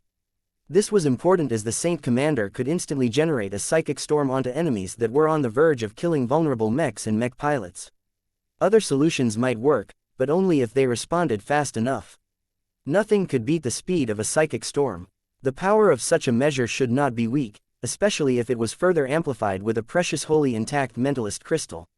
Ves therefore considered Mindstorm alloy to be a defensive measure as opposed to an offensive measure. Its job was to give Casella the ability to disrupt the thinking and activities of enemy soldiers long enough to bail out friendly mechs. A psychic storm could eventually grow strong enough to knock unprotected alien soldiers unconscious or outright turn them brain-dead if the Saint Commander continued to develop her resonance strength. Even if the aliens developed countermeasures to protect their precious minds against her psychic assaults, she should still be able to conduct a lot of interference, thereby creating many openings for her knights and infect mechs. With the addition of the effects of dragon scales, every friendly mech operating under Casella's command field should suffer minimal casualties so long as the battle was under her control. If the Larkinsons previously lost hundreds of mechs when fighting against an alien assault fleet, all of the improvements associated with the Minerva Mark II could reduce those loss figures to the single digits. Aside from a rare handful of mechs that got wiped directly from existence by the primary gun batteries of an alien battleship, no other mechs should be at significant risk of getting wrecked. In fact, Casella's influence on the survival rate of mechs and mech pilots would become so drastic that Ves worried about whether it became detrimental. If the Saint Commander pampers our standard mech units too much, the rate of breakthroughs will plunge. Ves said with concern, she needs to exercise her power with greater restraint if we want other mech pilots to develop their own potential. I can think of two possible solutions on the top of my head, Gloriana responded. You can adopt my earlier suggestion and dispatch Saint Commander Casella elsewhere. You can also seek out more challenging enemy forces. We can take on elite alien fleets and win with confidence. There will be an element of risk, but as long as our intelligence is accurate, we should be able to avoid most accidents, though we cannot possibly account for every occurrence. That is what tends to get overconfident people killed. Hey, who is the daredevil among us, Ves? Chapter 6751 Archimetal Battle Skirt System. The Minerva Mark II project was slowly coming together. The first-class Ace Command Mech would become a sight to behold. She may lack the Saint Kingdom of regular Ace Mechs, but her ability to empower friendly units and manipulate the battlefield would reach a whole new level. The configuration of the Minerva Mark II was pretty much complete. Ves and Gloriana had already made every design choice that mattered. All they had to do was to fill up the increasingly more complete mech design. This still amounted to a lot of work, if not for the fact that Ves and Gloriana wanted to maintain at least a certain degree of confidentiality and information security. They could have delegated or outsourced more work to design teams and consultants. However, the pair did not want one of the most important assets of the Larkinson clan to be transparent to his potential enemies and rivals. They had to pick their help very carefully for that reason. They only delegated work to the most trustworthy design teams in the design department. They also sought meaningful contributions from fellow journeyman mech designers despite their obvious lack of qualifications.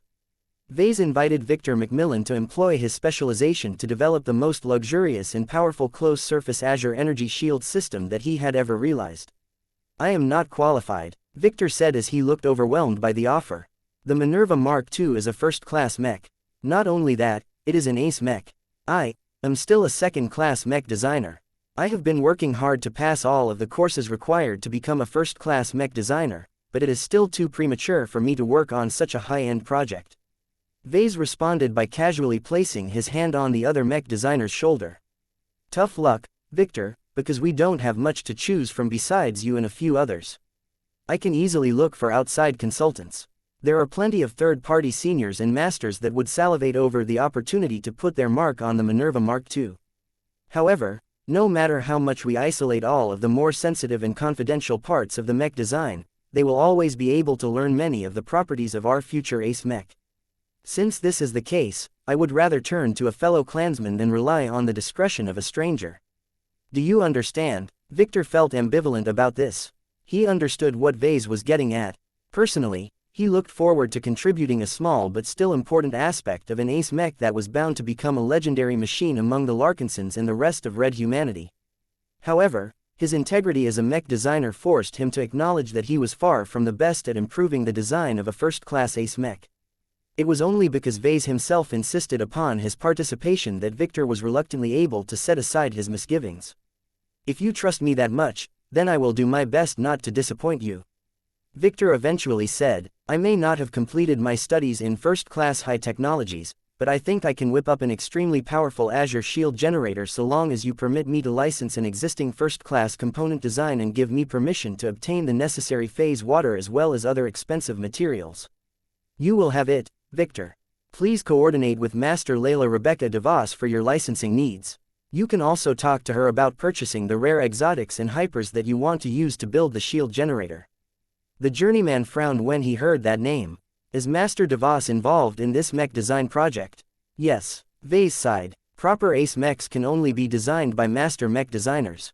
We used to have an understanding with Master Benedict Cortez, but he has recently become more preoccupied. Certain events have also put our relationship with him under strain. This is why we reluctantly turn to Master Layla DeVos to design the aspects of an ace mech that only a master mech designer can fulfill. She has actually provided a lot of help as she is able to leverage the full resources of the DeVos ancient clan.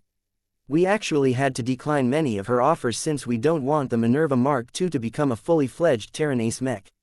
The Terrans and the Rubarthans had refined their mech design capabilities considerably ahead of other groups. They were only slightly inferior to the mechers in this regard. The Red Association generally fielded the most well-regarded mechs because it encompassed a huge variety of high technologies. This allowed the mechers to mix and match a wide selection of tech and design philosophies to form the most synergistic mech concepts.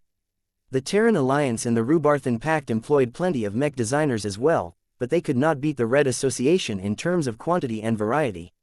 This was why the colonial first raiders chose to narrow their focus and specialize in a limited selection of broad fields.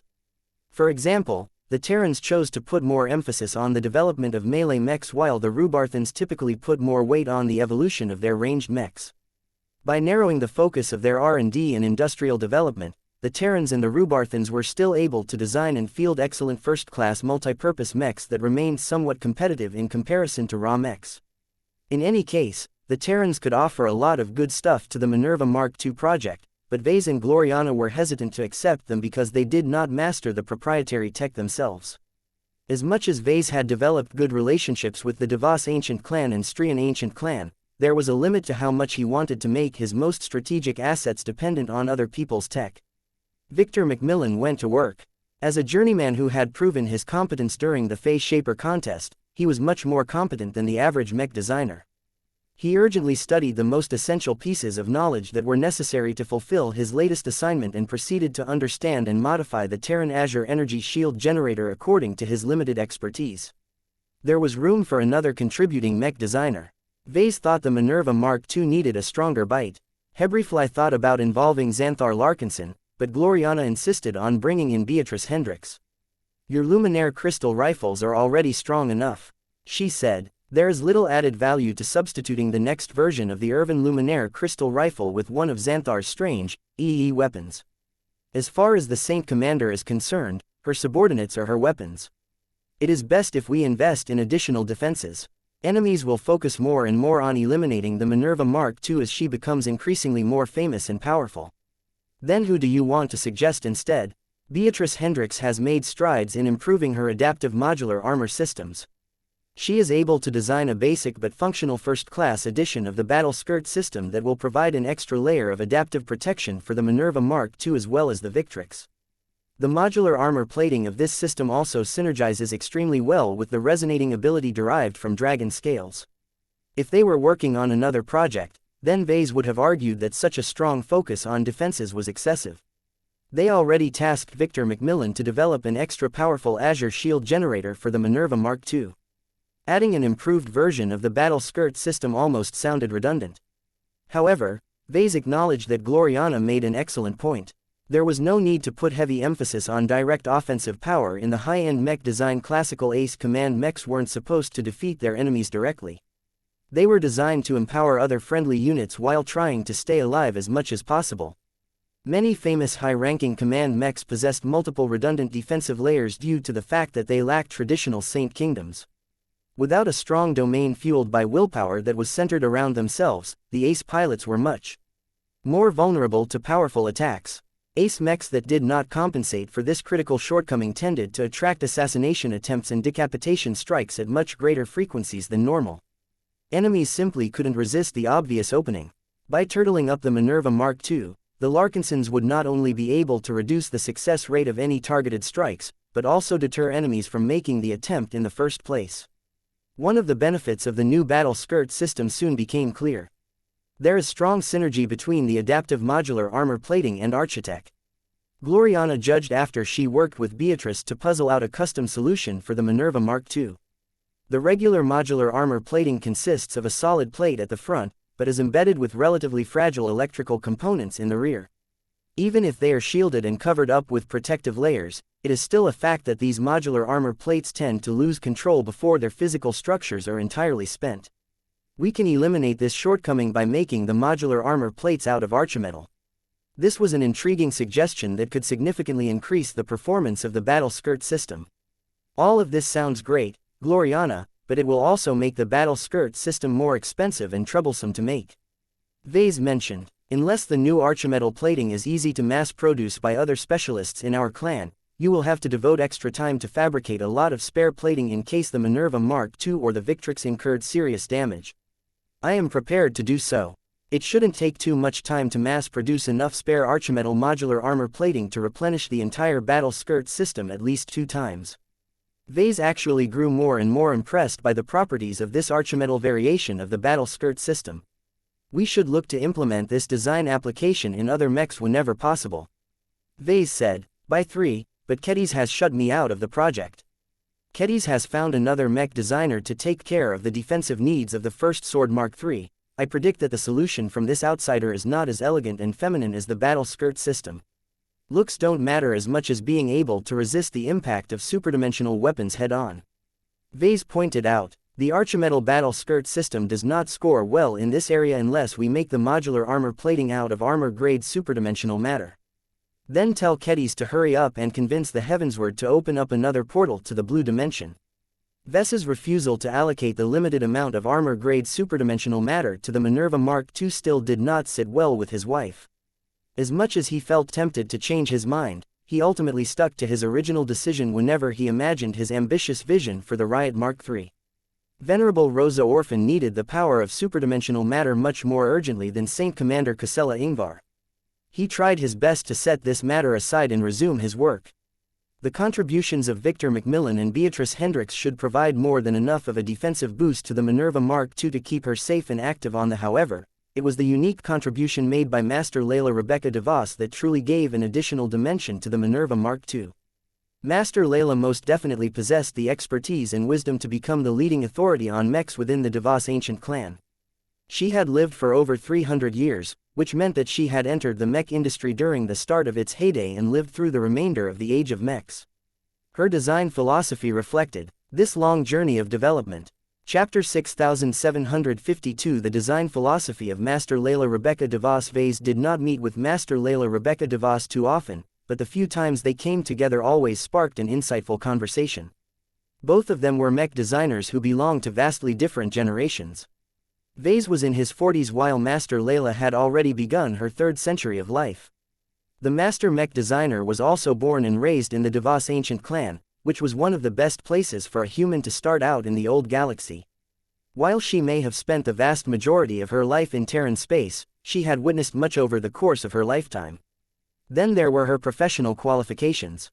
Master Layla Rebecca DeVos dedicated herself to a design philosophy that could only exist in a prosperous society. She possessed a Class 1 design philosophy in mechanical miniaturization. What the hell is mechanical miniaturization, exactly? Ves asked in his first professional exchange with Master Layla. I am one of the reasons why mechs continue to grow more powerful while maintaining their relatively compact sizes and dimensions. Master Layla responded with a patronizing smile. The mech industry constantly seeks to develop better parts that make mechs stronger, but that often tends to make them larger, heavier and more expensive. Oftentimes, the detriments outweigh the benefits. This puts a hard limit on how extensively you can improve a mech on a decennial basis. Many mech designers and developers are actually capable of developing many techs that can make their mechs 10 or even 20% stronger, but doing so without regard for size limitations will make their machines substantially larger. This is an outcome that they must avoid because larger mechs are not accepted by a market that has built all of its infrastructure around machines that fit within a specific range of dimensions. It was as if the entire mech community had been working with cubes for centuries. If a crazy enough mech designer insisted on introducing spheres as a superior replacement for cubes, the attempt would definitely fail even if the new products were truly better than the older ones. Of course, this was a very simplified analogy that only scratched the surface of the mech industry's rejection of larger mechs. Ves sort of understood what Master Layla DeVos was trying to convey. I see, your focus as a mech designer is completely different. Most mech designers including myself are constantly thinking of making mechs more powerful. You on the other hand are one of the few who think about making them more efficient. Your preferred means of doing so is to take relatively large components and make them smaller. That is a good description, but it is not complete. The master mech designer said, I specialize in making components smaller with the least amount of trade-offs. I rely on my vast comprehension of multiple disciplines of science to shrink the size of components as diverse as energy cells, artificial musculature, mech engines, power reactors, energy cells and integrated weapon systems. Over the centuries, I have kept abreast of every development and learned how most forms of tech related to mechs worked. I have amassed more knowledge and experience than you can imagine when working on shrinking one component or another. Damn, Ves genuinely looked impressed at the old woman, though she clearly did not look that old due to her excellent life-prolonging treatments. Your knowledge base must be a lot closer to that of the polymath if that is the case. Master Layla DeVos smiled in amusement. She did not outright laugh, but she would have done so if she did not maintain impeccable control over her body. My body of knowledge cannot come close to that of the polymath or any star designer for that matter. I do not dare to call myself the junior polymath. I am known as the precision ruler in the Terran mech community. That sounds pretty lame, to be honest. It is not my preferred choice, but I do not care for it too much. I have already grown old enough to become indifferent to fame. This is why I prefer to go by my mortal name rather than the title imposed by others. I am still far from becoming a star designer. I think it is pure conceit for other master mech designers to insist on being called by their titles when they have not yet earned their breakthroughs. Master Layla DeVos sounded like an old mech designer who did not care for subjective opinions and purely focused on objective results. Ves kind of liked that because the master mech designer did not come across as a Terran who relied on scheming, deception and trickery to work her way to the top. He was far more willing to hang around with Master Layla than any of the god pilots and star designers of Red Humanity. I don't have a clear understanding of your progress as a mech designer, Master. How far away are you from becoming a star designer? Too far. Master DeVos shook her head. Until recently, I was unable to find any research direction that could lead me to become a star designer. In my 300 years of working with mechs, that is an abysmal situation. Mech designers who are a century younger than me have succeeded in breaking through, while I am still lingering as a master mech designer. Much of that is due to my own choice, but that does not make me feel better about my lack of vertical progress. I don't quite understand. My situation resembles that of yours, but at a more advanced stage. The older woman clarified, just as you are a mech designer who dabbles in many different fields, I have spent a disproportionate amount of time in broadening my knowledge base so that I can miniaturize every component I come across. I have mastered all of the basic sciences and much of the more standard forms of high technology known to the Terran mech community. I have also delved into dozens of alien and more exotic techs. While I am satisfied with what I have learned, much of this falls under lateral progress. What does that mean? Ves asked. It means that I have become a better master mech designer, but have also come no closer to advancing to the rank of star designer. Ah.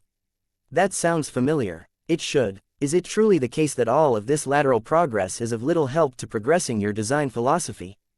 That is a complicated question to answer, Ves. I have my own answer on this matter, but it is deeply personal to me. You should form your own ideas about this subject. That was quite thoughtful of Master Layla. Ves realized that it was indeed for the best if he formed his own opinion about this sensitive topic. Wait, a thought came to his mind. Your knowledge base is really broad. You even claimed that you understand a lot of universal and Terran high technologies. Does this mean you possess a mastery of destroyer technology? I do possess a decent mastery in destroyer technology, Master Layla DeVos confirmed. This used to be classified information, but it is not that relevant anymore since the only source of destroyer particles is in the old galaxy. The unveiling of the Oblivion Gates has given us hope of re-establishing a channel for destroyer weapons, but it is impossible for the Terrans in the old galaxy to agree to transferring raw destroyer particles to us. It is much more profitable for them to use their finished destroyer arms as bargaining chips.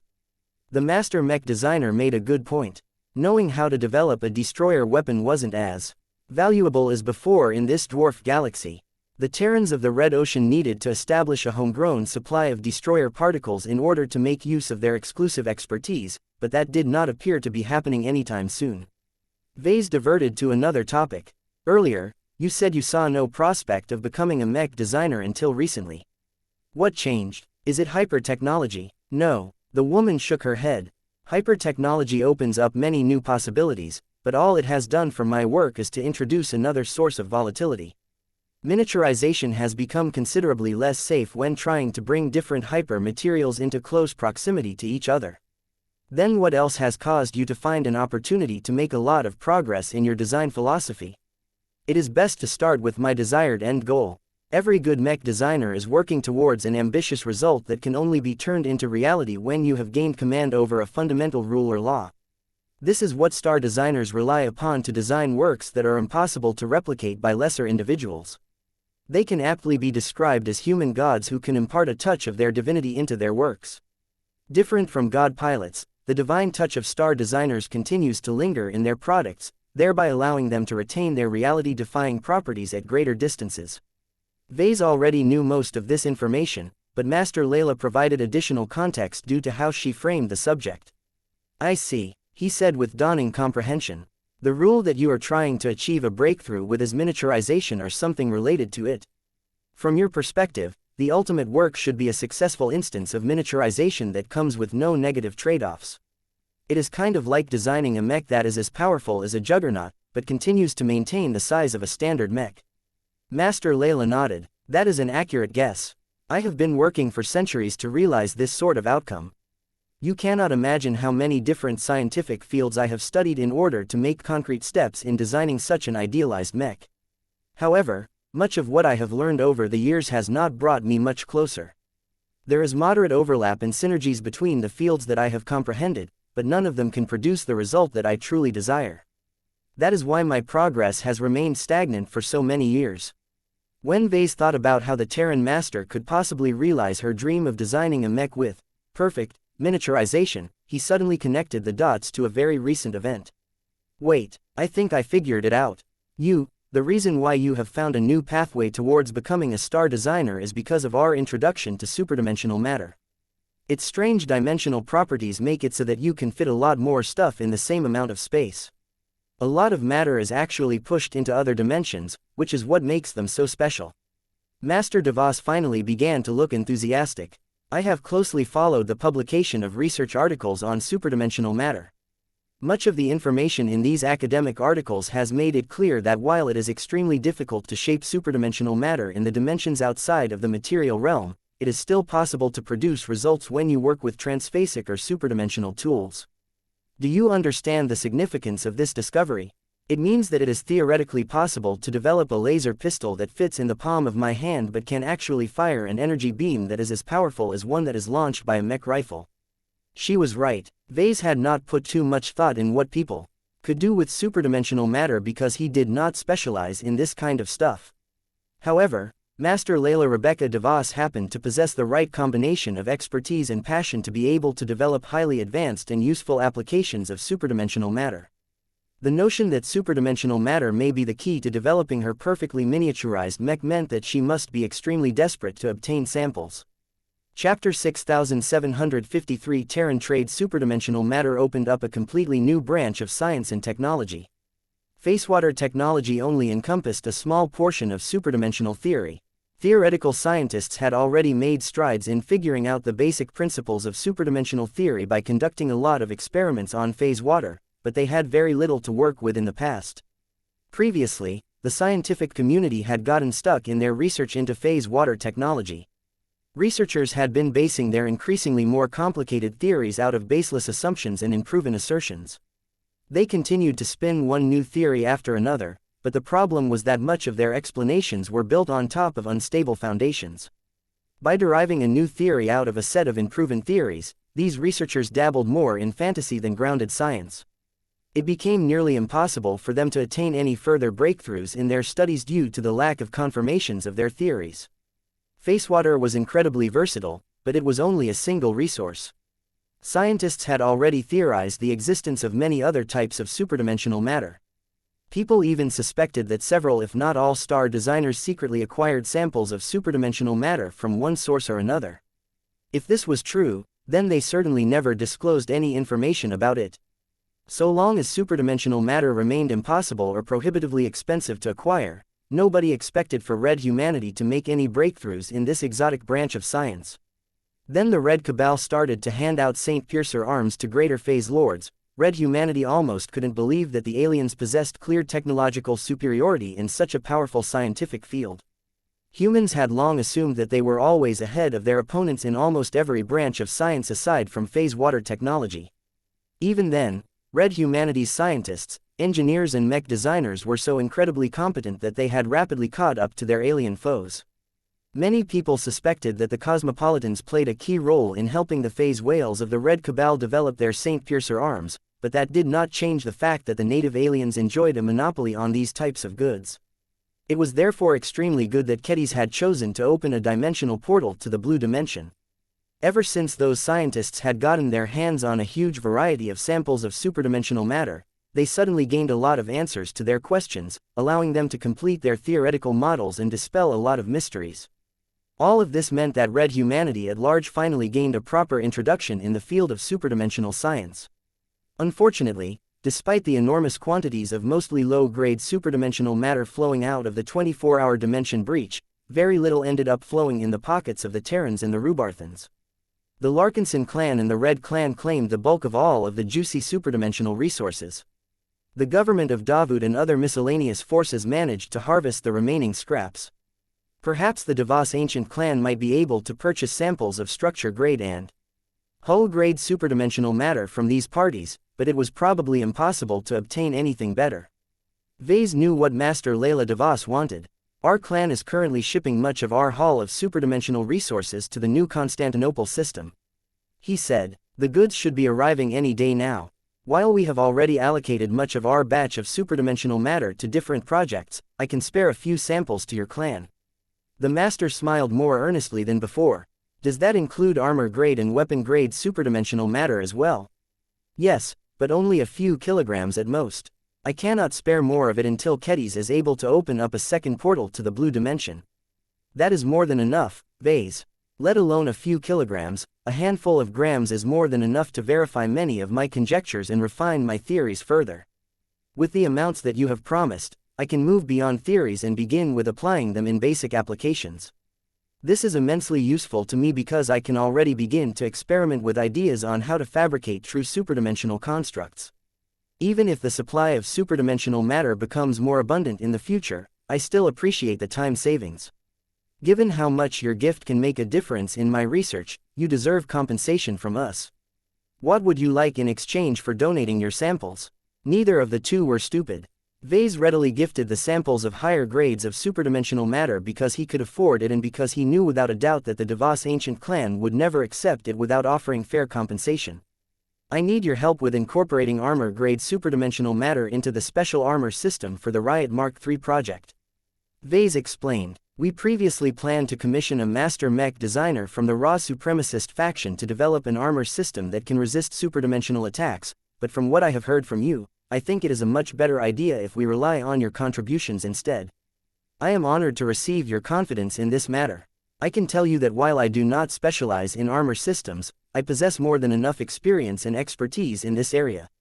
I can also promise you that I will be able to propose a more refined implementation of superdimensional armor. It will be more effective than covering your expert mech with sheets of unprocessed superdimensional matter. That is good to hear, because the special armor system that I have envisioned for the Riot is by far the most important aspect of this high-ranking mech. I want it to be as powerful and resistant towards damage as possible. Your clan deserves more than just my participation in a single mech design project. Master Layla said, if you can promise to supply my ancient clan with superdimensional matter on a more regular and consistent basis, we can form a more elaborate trade agreement. Ves hesitated for a moment. I am not sure how often we will be able to open portals to the blue dimension. I am not opposed to forming a new trade agreement, but it will have to be tentative with the assumption that supply is not entirely consistent. That is not a problem on our end. The two mech designers began to conduct an impromptu negotiation. Neither of them were interested in squeezing out every possible advantage out of this deal. The Larkinson clan needed more friends that could be relied upon in good times as well as bad times. Ves therefore did not set too high a price on superdimensional matter. He also made sure that the actual prices in their agreement was not constant, but could vary depending on market trends. At the same time, the Ves ancient clan clearly wanted to develop closer relations with the Larkinson clan. To that end, Master Layla offered generous compensation in MTA credits and a selection of rare and strategic resources. The two therefore came to a consensus on the key points fairly quickly for that reason. Neither of them were interested in posturing or wasting time. We can leave the details to our negotiators.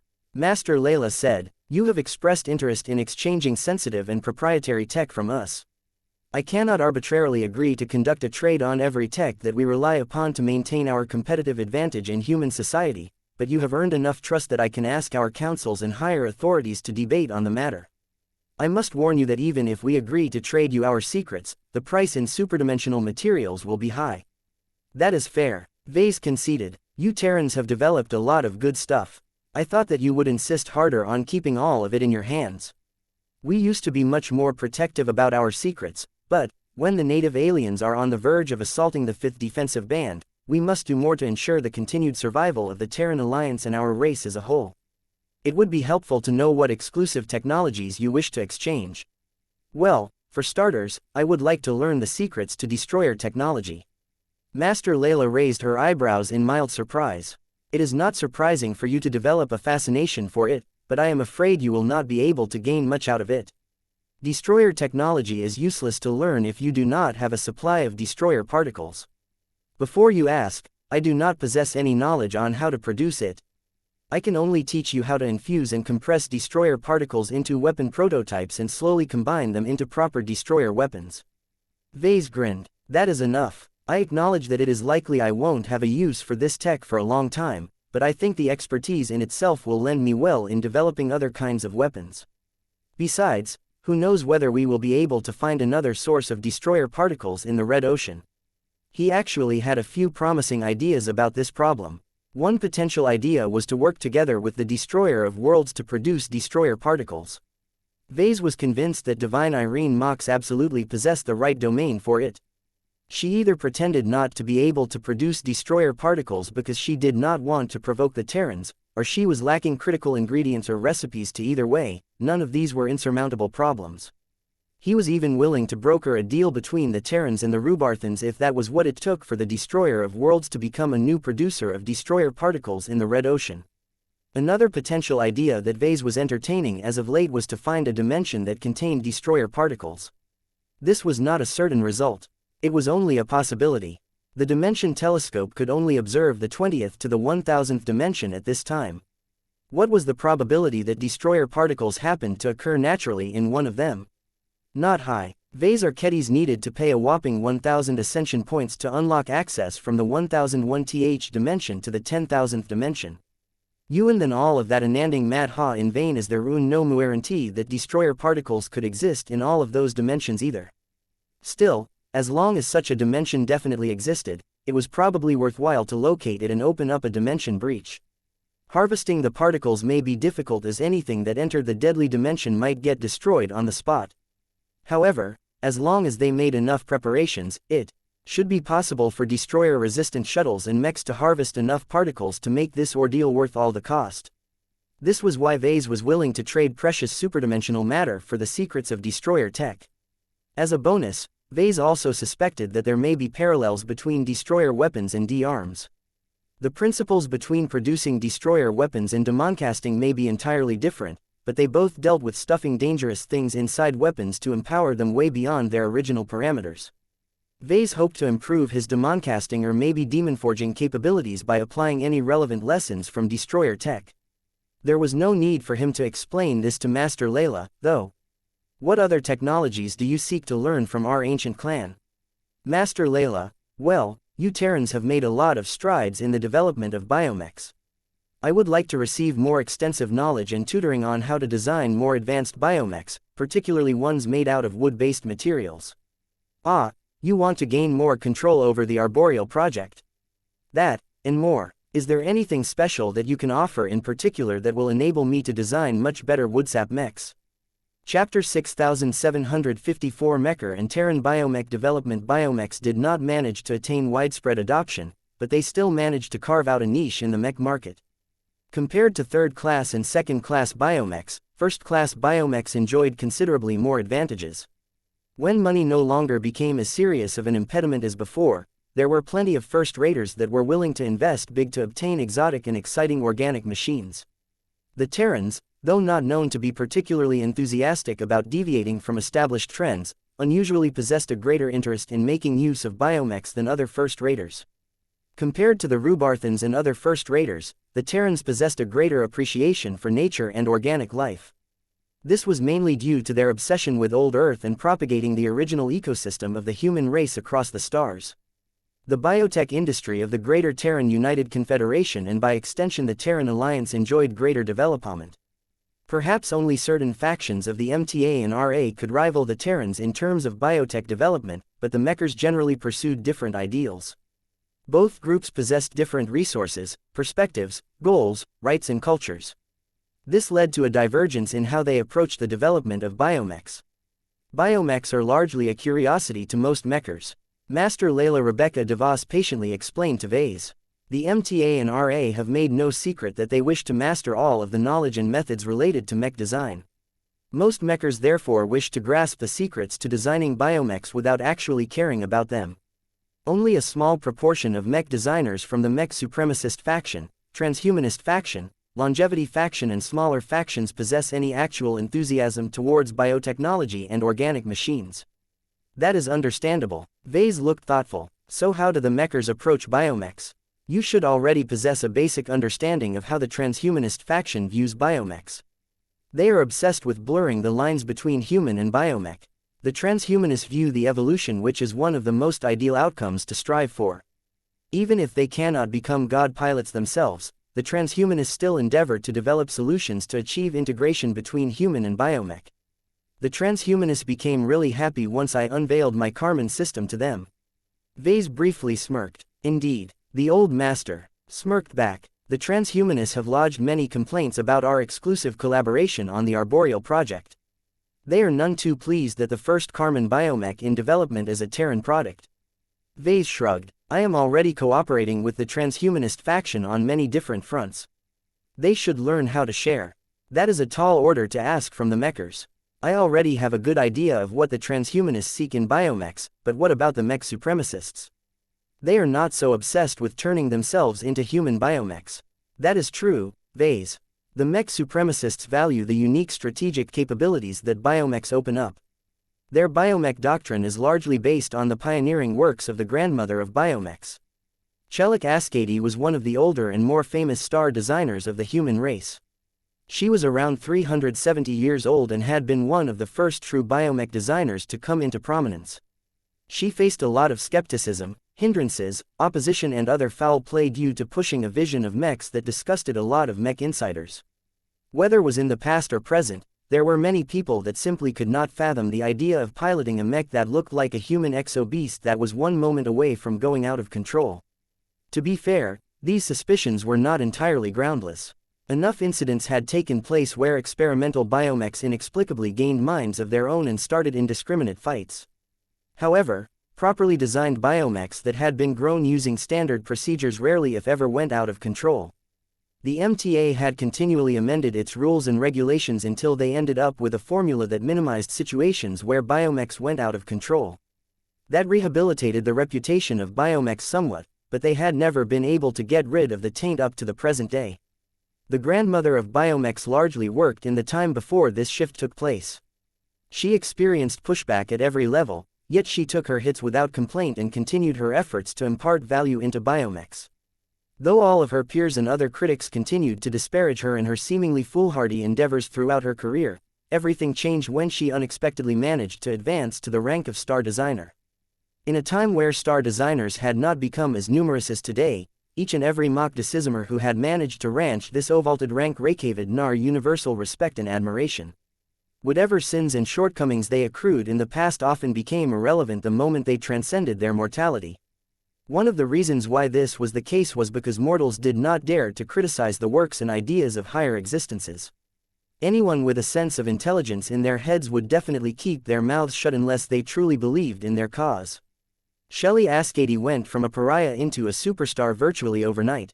Although her ascension failed to push biomechs into the mainstream, she nonetheless contributed immensely to the begrudging acceptance of biomechs as an established if still somewhat niche option in the mech market. Biomechs therefore avoided the fate of juggernauts.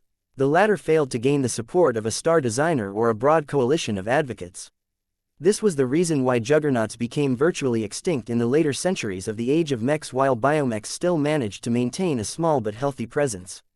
Though the proponents of biomechs failed to make their products more popular, they at least managed to convince most people to pinch their noses and tolerate the existence of these squishy and freaky organic machines. Are you familiar with the design philosophy of the grandmother of biomechs? I do, master. From what I have read, she is really big on biofusion technology. She doesn't consider biomechs as standalone organic machines. She instead sees them as children that are biologically linked to their mothers. In this case, the latter can refer to bioships, biofortresses or even actual living designer beasts. The grandmother always designed her children as an intrinsic part of their mothers. These two are part of the same package. This is because every child can seamlessly fuse with their mothers whenever necessary. This was similar to how Titania operated back when she was a giant astral beast. The mothers usually consisted of organic fleet carriers, but they were also known to come into the forms of fully functional designer beasts that were uniquely adapted to particularly difficult and hostile environments. The grandmother of biomechs became most famous for designing titanic monstrosities that looked as if they came straight out of myths. She brought life to designer beasts as varied as enormous volcanic turtles, jellyfish that were over 10 kilometers long, astral beasts that fed off the minerals found in an asteroid belt, indescribable mollusks that could operate inside gas giants and more. These creatures were not only adapted to support the operations of biomechs, but were also able to survive the harsh conditions of hostile planetary environments and Dandlu hazardous radional. The grandmother of biomechs clearly relied on the fact that biomechs and bioconstructs happened to score better in these aspects to give her works their raison d'etre. It is regrettable that the grandmother of biomechs had not managed to immigrate to the Red Ocean before the Great Severing took place. Master Layla DeVos sighed. The MTA maintained strict quotas on who was allowed to enter the Red Ocean first in order to prevent the Milky Way from hollowing out too quickly. Besides, few individuals felt any urgency over the matter. The grandmother of biomechs likely waited in line for the next rotation of star designers to occur. Before that was supposed to happen, she could easily import much of the phase water and novel biological samples that she needed to conduct her research in the comfort of her biolabs in the old galaxy. From what it sounded like, the grandmother of biomechs would have been fantastic at helping red humanity adapt to the hostile environments of different dimensions. Have any of her protégés managed to enter the Red Ocean in time? Ves inquired. There should be. The MTA imposed much less control over the movements of its master mech designers. The grandmother of biomechs should have been able to dispatch at least one of her teams to the new frontier. Only a mech designer who understands her work well possesses the qualifications to act as her agent and procure the right samples on her behalf. Maybe Ves should get in touch with these biomech specialists. He had certainly grown incredibly interested in how his design philosophy could synergize with the most impressive and controversial works of the grandmother of biomechs. I have a good understanding on how the transhumanists and mech supremacists like to approach their biomechs. What about Terrans such as yourself? What aspect of biomechs are you trying to innovate the most? There are several directions of research that the Terran biomech industry has made strides in the past few centuries. The most prominent among them is Terran rapid adaptation biotechnology. I take it that it has to do with the ability for biomechs to rapidly change their organic makeup on the battlefield. Ves immediately guessed. That is correct. Biomechs are most famous for being able to regenerate quickly on the battlefield. What my fellow Terrans have tried to do is to extend this advantage into in-combat adaptations. If you encounter an enemy that employs long-ranged laser weapons, you would want to deploy mechs that are able to resist thermal damage. If you are confronting an enemy that fields swordsman mechs, you would prefer your biomechs to be able to resist physical damage, particularly slashing and piercing attacks. If you are confronting an entrenched company of heavy artillery mechs, you would want to field light mechs whose armor systems are completely atomized to racist Ovolosova and Konkuchun Damaro. Ves easily comprehended what this strange tech was all about. I can see how that can work, but aren't they trying to do the same job as modular mech platforms? Also, aren't first-class multipurpose mechs supposed to be the universal solutions to all of those situations? You know as well as I do that first-class multipurpose mechs are not truly universally strong in every situation, Ves. They are mainly popular because they can fare at least decently well in every combat scenario. They can still be defeated by more specialized mechs in many different circumstances. As for the difference between conventional modular mech platforms and rapidly adapting biomechs is that the latter come with a significantly lower logistical footprint. The former demands you to carry large amounts of optional and sometimes redundant parts. Ves was not unfamiliar with this problem. That is one of the biggest pains of fielding the Bright Warrior Mark IIIs in our clan. The large collection of spare parts for modular mech platforms takes up valuable space on a carrier that could have been used to accommodate other mechs. Rapidly adapting biomechs are meant to cope against many different enemies by relying on the mass that is already contained within their organic frames. At most, their motherships may contain a common pool of nutrient stock that they can absorb to replenish their depleted minerals and organic tissue. I see how that can be more efficient in terms of space and maintenance. Ves understood. However, these rapidly adapting biomechs try so hard to be versatile that their designs are probably filled with compromises. They cannot utilize as many weapon systems and their variable defenses are probably less effective than fixed. The old master nodded in acknowledgement. These are all valid complaints of rapid adaptation biotechnology, but as long as you are fighting against enemies on a smaller scale or do not make use of a rich variety of weapon systems, our biomechs are often able to gain an advantage. Chapter 6755 The World Tree Project. The research directions favored by the Mechers and the Terrans said much about their scope and ambitions.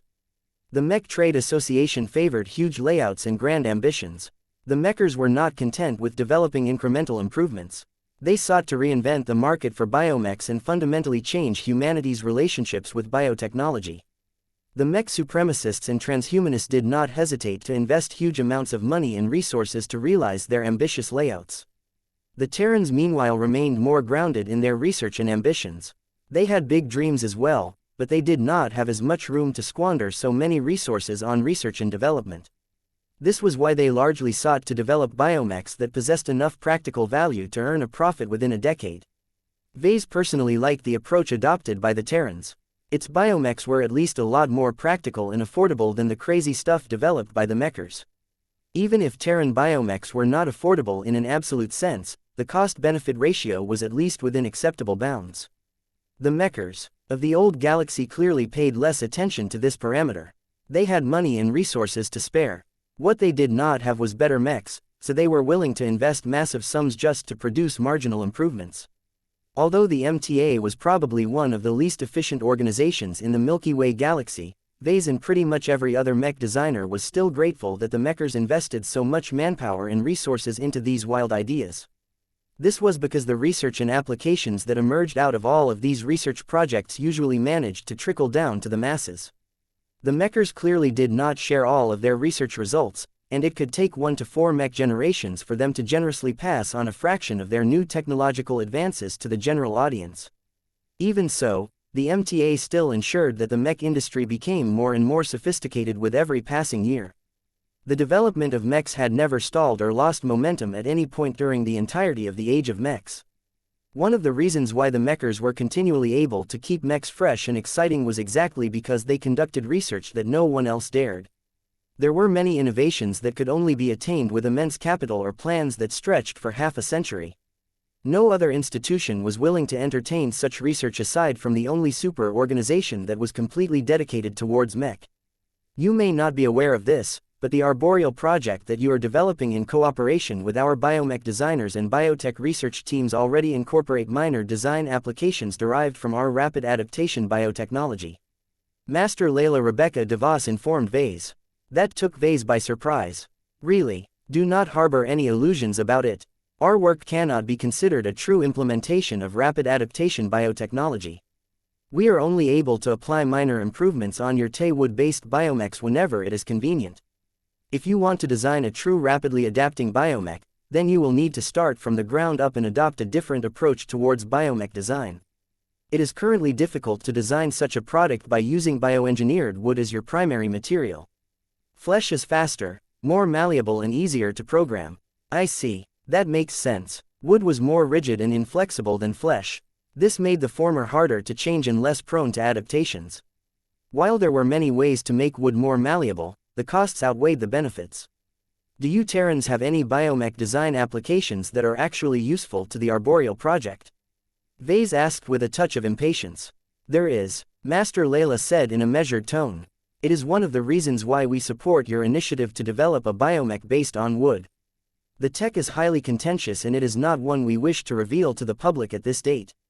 If you had not earned our trust, I would not mention it to you at all, because it is not a capability that we are eager to share to the public. Ves started to have ideas about what this secret tech may be. Is it an innovation that violates a taboo? Yes, and not in a small manner. It is classified tech that we have only ever thought about using it against the native aliens, and even then we are reluctant to permit it because it will harm us as well in the long term. The main reason why we have taken it out of our secret archives and updated it is because we may not have another choice.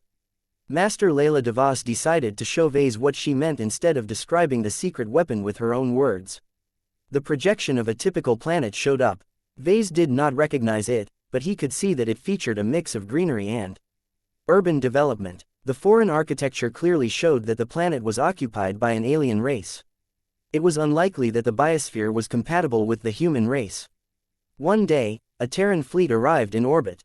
Instead of engaging in orbital bombardment or sending down mechs to raid the alien cities, the fleet instead launched a fat torpedo that plunged into lake before drilling through the bottom. Nothing seemed to change at first. It was only after time went by that earthquakes started to occur. Their frequency rose quickly. Eventually, tectonic plates started to shift, causing apocalyptic damage to most urban settlements. Eventually, a massive tree burst out of the lake that used to absorb the fat torpedo. It turned out that it contained a massive bioengineered seed that had taken root inside the planet. Once the seed had sprouted, it had voraciously absorbed much of the surrounding nutrients to grow at a rapid speed. The earthquakes that rippled across the planet were all caused by the rapid growth of all of its roots in the cavities that emerged after so much underground water and minerals got sucked away. This ultimately produced a gigantic tree that thrust up in the skies and almost seemed to breach the atmosphere. The growth of this gigantic tree absolutely devastated all life on the planet. The earthquakes, the depletion of minerals and the dramatic disruptions to the climate generated so many mass extinction events that the globe had practically been cleansed of all life.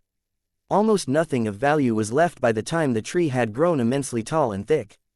Its size and mass had already exceeded the scope of most moons and already comprised a significant fraction of the planet. Ves was both horrified and fascinated by this vision. Does this have anything to do with biomechs at all? So far, all I have seen is a weapon of mass destruction. The scale of devastation is only slightly less than what the destroyer of worlds has wrought on alien planets. Wait for it, Ves. This display has not yet reached its end. The enormous tree began to wilt. Enormous leaves the size of battleships came loose and floated in the wind before they fell in many different locations, some even reaching the opposite side of the planet. At the same time, the trunk visibly began to shrink as the tree gave back its resources to the planet it spawned from. The globe was undergoing a profound transformation, even its roots began to break down and return what it had plundered from the underground environment. Soon enough, a pristine planet emerged at the end of this profound transformation.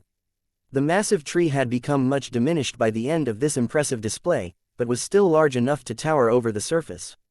Many of the ships of the Terran fleet descended on the surface. They released colonists that readily began to build settlements on the surface. The human colonists did not bother to wear vac-suits or hazard suits because they could easily breathe the local air. This tree terraforms planets. The world tree embodies both destruction and renewal. Master Ves solemnly affirmed, "We can bioprogram it to perform many different assignments." This became obvious when a part of the trunk opened up. An entire city made out of wood emerged. Millions of Terran colonists readily moved into the city and could immediately make use of the facilities without needing to install any additional hardware. All the way up to a crowd, a lot of leaves and branches parted to the side in order to make space for a huge flat surface that was made out of dense mineral-heavy wood. Dozens of starships descended from orbit and landed on the flat crown. Once they opened up their hatches, a surprising development took place. Wooden biomechs emerged from hidden cargo elevators. The so-called world tree appeared to have produced each of these bioconstructs. They were all controlled by owls for now, but Ves could easily imagine human mech pilots taking them over. This was not all. Existing biomechs, both damaged and undamaged, exited the landed carriers and entered the world tree. They soon emerged from the crown. Each of the bioconstructs had received comprehensive repairs and upgrades that made them as good as new. Due to the fact that the planet's resources were likely different from the ones used to build the original biomechs, the material compositions had become more difficult. Even so, the biotech mastered by the Terrans allowed them to integrate many different materials in the same biomechs while keeping their performance and structure surprisingly consistent. When the carrier vessels were done with replenishing their biomechs, they set, but not before loading in another massive seed that was concentrated with critical minerals and other nutrients needed to grow a world tree on another planet. The world tree finally shrunk even further. It had diverted a large amount of mass into large wooden growths that eventually morphed into wooden bioships. Though the vessels did not look as solid, reliable and well built as proper warships, these grown bio-warships still possessed most of the necessary parts needed to traverse the stars and assist with waging war. Human crews arrived and installed all of the necessary hardware that couldn't be produced by the world tree. This included superdrives and other pieces of high technology that could only be produced through special means. The new bioships soon began to lift off the world tree and joined the fleet waiting in orbit. The expanded armada subsequently moved out in order to conquer another planet. Amazing, is it not? When I learned about it for the first time, I became fascinated with the possibility of using it to turn all alien planets into human ones. It is certainly a big invention. Ves said, I wonder why you Terrans developed it in the first place. It is not difficult to deduce that we developed the World Tree in preparation to make use of it to conquer alien territories as quickly and effectively as possible. If we entered a second age of conquest, we thought about relying on the World Tree project to rapidly accelerate our conquests. The World Tree allows us to conquer, destroy, terraform, extract resources and produce new mechs and other war materiel much faster and more efficiently than any of the alternatives. It is a means for us to conquer vast amounts of alien territories while keeping logistical disruptions at a minimum. One of its greatest advantages is that it can theoretically allow an invasion fleet to continually push into enemy territory without needing to return to friendly space in order to replenish lost mechs, supplies and possibly even warships. Each World Tree planted on a resource-rich planet can solve many of its problems. What a horrible but ambitious invention. Even though it encompassed way more than biomechs alone, it showed that the Terrans were not incapable of devising and realizing big plans. Chapter 6756 The Frightening Terran Superweapon. This World Tree project is too huge. Ves spoke in a whisper. It works incredibly fast. It is effective on all sorts of alien planets. It is capable of producing large amounts of organic mechs and starships regardless of local environmental conditions. It can even reproduce by producing spare World Tree seeds, thereby opening up the possibility for rapid proliferation.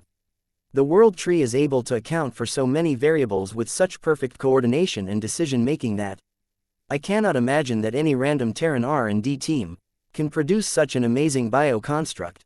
This is the work of a star designer, right? You should already be able to guess who is responsible for realizing the World Tree project. Master Layla DeVos said, there weren't many star designers that had a strong penchant for biotechnology and trees. This should be the personal work of the Dryad Queen. The Terran Master Mech designer nodded in confirmation. The original World Tree seeds are grand works. It is difficult to shape organic products into masterworks, let alone grand works, so it is all the more impressive that the Dryad Queen is able to develop them at all. Each original World Tree seed is a strategic weapon of the highest order. They are incredibly versatile and can learn how to work with new materials such as phase water and superdimensional materials as long as they are fed with the relevant data. The derived World Tree seeds lack this intelligence and improvisation capabilities. They must rely on human instructions or data imported from the original World Tree seeds to solve problems that are not included in their databases. Amazing. Ves had not connected the dots, but now that he understood that the World Tree project was the brainchild of the Dryad Queen, it all made sense. Only she could develop such a massive and ambitious superweapon. Though Ves knew a lot less about the Dryad Queen than other star designers due to maintaining a lower profile, he remembered that she harbored strong animosity towards the Big Two. This World Tree project is probably one of the contingencies that you Terrans originally relied upon to guard against the Big Two, am I right? Your guess is as accurate as ever. If the worst outcome took place where the Mechers and the Fleeters sought to eradicate the first-rate superstates once and for all, we plan to take our World Tree seeds and plant them in human space as opposed to alien space. That was diabolical. It was one of the many extreme measures the Terrans had prepared to deter the Mech Trade Association from eradicating the Greater Terran United Confederation. I guess that is not the case in the Red Ocean. The native aliens pose a much greater existential threat to us than the Red Association and the Red Fleet. Master Layla DeVos confirmed, if the war deteriorates past a certain point, we will dispatch many suicide fleets into alien space. Each of them will carry at least several World Tree seeds. Their sole mission is to create the longest trail of destruction in alien space. None are allowed to turn back. They must rely on the resources, biomechs and other supplies generated by the World Trees to sustain and prolong their campaigns as much as possible. That is quite extreme. The planets they drain of resources may not even be converted into human-compatible biomes. The alien globes will be drained completely of their nutrients in order to deny our enemies to the best possible extent. There aren't enough spacers and mech pilots to make use of all of that organic hardware. This is why it is possible to automate them. Master Layla DeVos replied, as long as there are at least a handful of key personnel in charge of the controls and key systems, we can mitigate much of the risks associated with extensive automation. It is not a perfect solution, though. The Mechers and the Fleeters are capable of sabotaging or subverting them if they put effort into their attempts. The native aliens lack such capabilities, so it is much safer to rely on automated mechs and warships to wage war against their territories. If necessary, the propagation of world trees can be completely automated, but this is a last resort that is only reserved for the direst of circumstances. If the native aliens collapsed the fifth defensive band and began to invade the hinterland of human-occupied space on a large scale, Ves had no doubt that the Terrans would deploy this doomsday weapon without any shadow of a doubt. He could even see how the world trees synergized with Gaia. The Terrans must have proceeded to update and modify their world tree seeds to cooperate with the true god. Ves felt as if he finally understood the entire context of the arboreal project. It turned out that the Terrans valued wood-based Karman biomechs so much because of their compatibility with the World Tree Project. The World Tree Project can preserve the future of the Terran people, culture and nation far better if we have access to Karman biomechs. Master Layla DeVos frankly explained to Ves. Any norm can pilot them, though they will have to rely heavily on automation if they want to become combat effective with little to no training. This synergizes well with the fact that Karman biomechs that are specially designed around our world trees can be produced, repaired and upgraded with minimal traditional infrastructure. She revealed the most ambitious goal of the arboreal project. You want the arboreal project to enable your side to rapidly militarize your population. Ves figured out, you draft billions of civilians, send off to planets devoured by world trees and force them to pilot the freshly produced woodsap mechs. Even if they are not made out of TE wood, they are likely made out of the best materials the planet has to offer. This will allow you to dispatch a huge amount of poorly trained but incredibly numerous mech forces to many other hostile star systems. If human space no longer became safe anymore, then civilians might as well make themselves useful by volunteering to become Karman mech pilots. The World Tree Seeds completely allowed the Terrans to skip the cumbersome process of colonizing planets and building industries. They just needed to plant a very big seed and wait long enough for it to sprout and start producing a huge amount of bioconstructs. Karman biomechs such as woodsap mechs were the final piece of the puzzle that completed the grand design. The World Tree Project was still devastating without them, but the addition of wooden biomechs that could easily be piloted by any human individual allowed the Terrans to make their enemies bleed a lot more. World trees can also be used defensively. Master Layla informed Ves. If the native aliens have breached the front lines and have begun to tear into Terran space, then we are ready to plant the world tree seeds that we have prepared on multiple planets. Even if we program them to minimize the destruction to the environment, damage to existing infrastructure and the ecosystem will still remain extensive. The population must be evacuated into orbit or to designated safe spaces prior to planting the world tree seeds. After that, the world tree will leverage much of the resources of the planet to fortify and build a massive amount of arms to repel alien invaders. Much of evacuated Terrans will either be evacuated by transferring them onto cheap wooden bioships with basic FTL travel capabilities, or will be drafted into war. Why the insistence on forcing your untrained civilians to fight the aliens in person rather than leave the job to automated mechs and other bioconstructs? The older master mech designer's face grew stern. If we are too cowardly to stand and fight for our ideals and our Terran nation, then we have already succumbed to weakness. The death toll will be astronomical, but those of us who survive will possess the grit and determination to keep our Terran heritage alive. Spoken like a true leader who knew without a shadow of a doubt that she was far too important and high in rank to ever risk her life on the battlefield like all of those poor Terran schmucks. Many drafted Terran civilians would likely be assigned to man various stations in the bioships or defensive fortifications if they possessed the right expertise. If they did not possess any relevant skills to do those jobs, then they would probably be put into the cockpit of a Karman biomech and be told to pilot their semi-autonomous machines into battle. Since this is your true goal, is there any point in working with Tay wood, then? Ves asked with a frown. Are Gaia trees even necessary? Do not discount the value of your work, Ves. The arboreal project as you have envisioned will be the most elite and premium version of the wooden Karman biomechs that we intend to field. The Gaia trees that are currently in development derive a small part of their design from the World Tree Project, but they are still fundamentally different creations. Gaia trees cannot be grown by draining the nutrients of other planets. They can only be grown while fed with large quantities of phase water, solus gas and many other high-end materials. They solely exist to support the operation of the arboreal project. We are merely planning to derive dozens if not hundreds of variants of Karman biomechs that substitute Tay wood with other material compositions. Ves grew a bit more mollified after hearing that. He actually found the Terran scheme to be incredibly ambitious, inventive and promising. No matter whether the Terrans intend to deploy their world trees offensively or defensively, they could always count on this trump card to ignite the full war-making potential of any planet, especially if it already had an abundant human population. Ves took a deep breath. As much as he felt grateful for Master Layla DeVos for revealing such a massive secret to him, he felt that they had strayed way beyond the original topic. It is incredibly interesting to learn about this world tree project of yours, but this stuff is too high-end for me. I am looking for more practical exclusive tech that I can incorporate in my future biomech designs. That stuff about rapid adaptation biotechnology is much more interesting, Master Layla smiled. Do not be so quick to dismiss the relevance of the World Tree project. You have much to offer to us. We welcome your concessions. As long as you are willing to trade large quantities of superdimensional matter, mech design commissions and contribute to a number of our secret projects, we are willing to supply you with a single World Tree seed. Ves almost shot out of his chair when he heard this offer. What, really? Do not get too excited. Our original World Tree seeds are too precious to trade, so we can only offer you a derived World Tree seed. The two operate on the same scale, but the latter requires more active human direction and control in order to operate as intended. Can the latter produce more World Tree seeds? Yes, but there are many requirements. The Terran Master answered. A new seed can only be grown on a resource-rich planet and takes a certain amount of time. The third generation and subsequent generations of seeds will also be lesser in capabilities.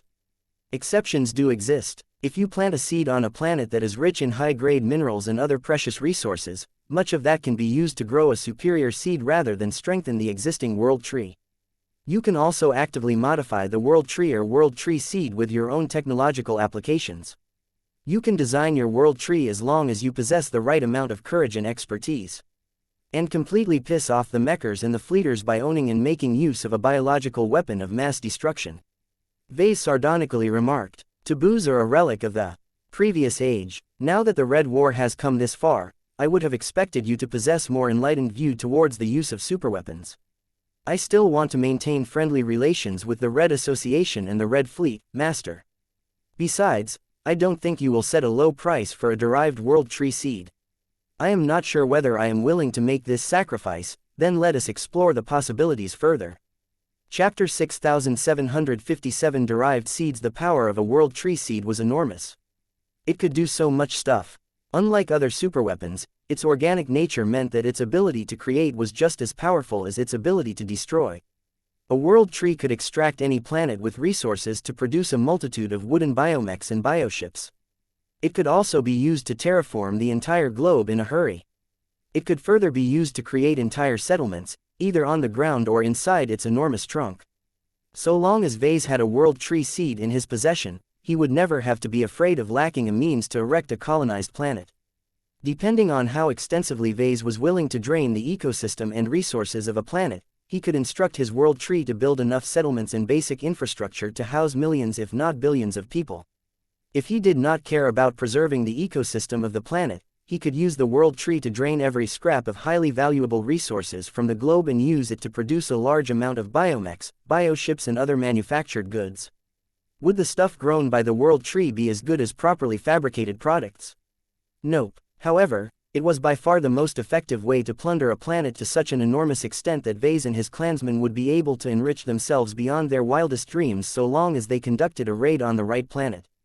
Growing a World Tree did not come without a heavy price. Its rapid growth characteristics came at the cost of efficiency. This meant that it was very much possible to waste its enormous potential and end up with less value than before. If Ves ever obtained a World Tree seed, then he should only plant it on resource-rich planets or highly industrialized hubs. This would not only allow the World Tree to produce larger quantities of high-quality biomechs and bioships, but also concentrate enough resources to form another World Tree seed. Wait, Ves frowned. Can a World Tree reverse its growth and return to its seed form once you are done with plundering a planet?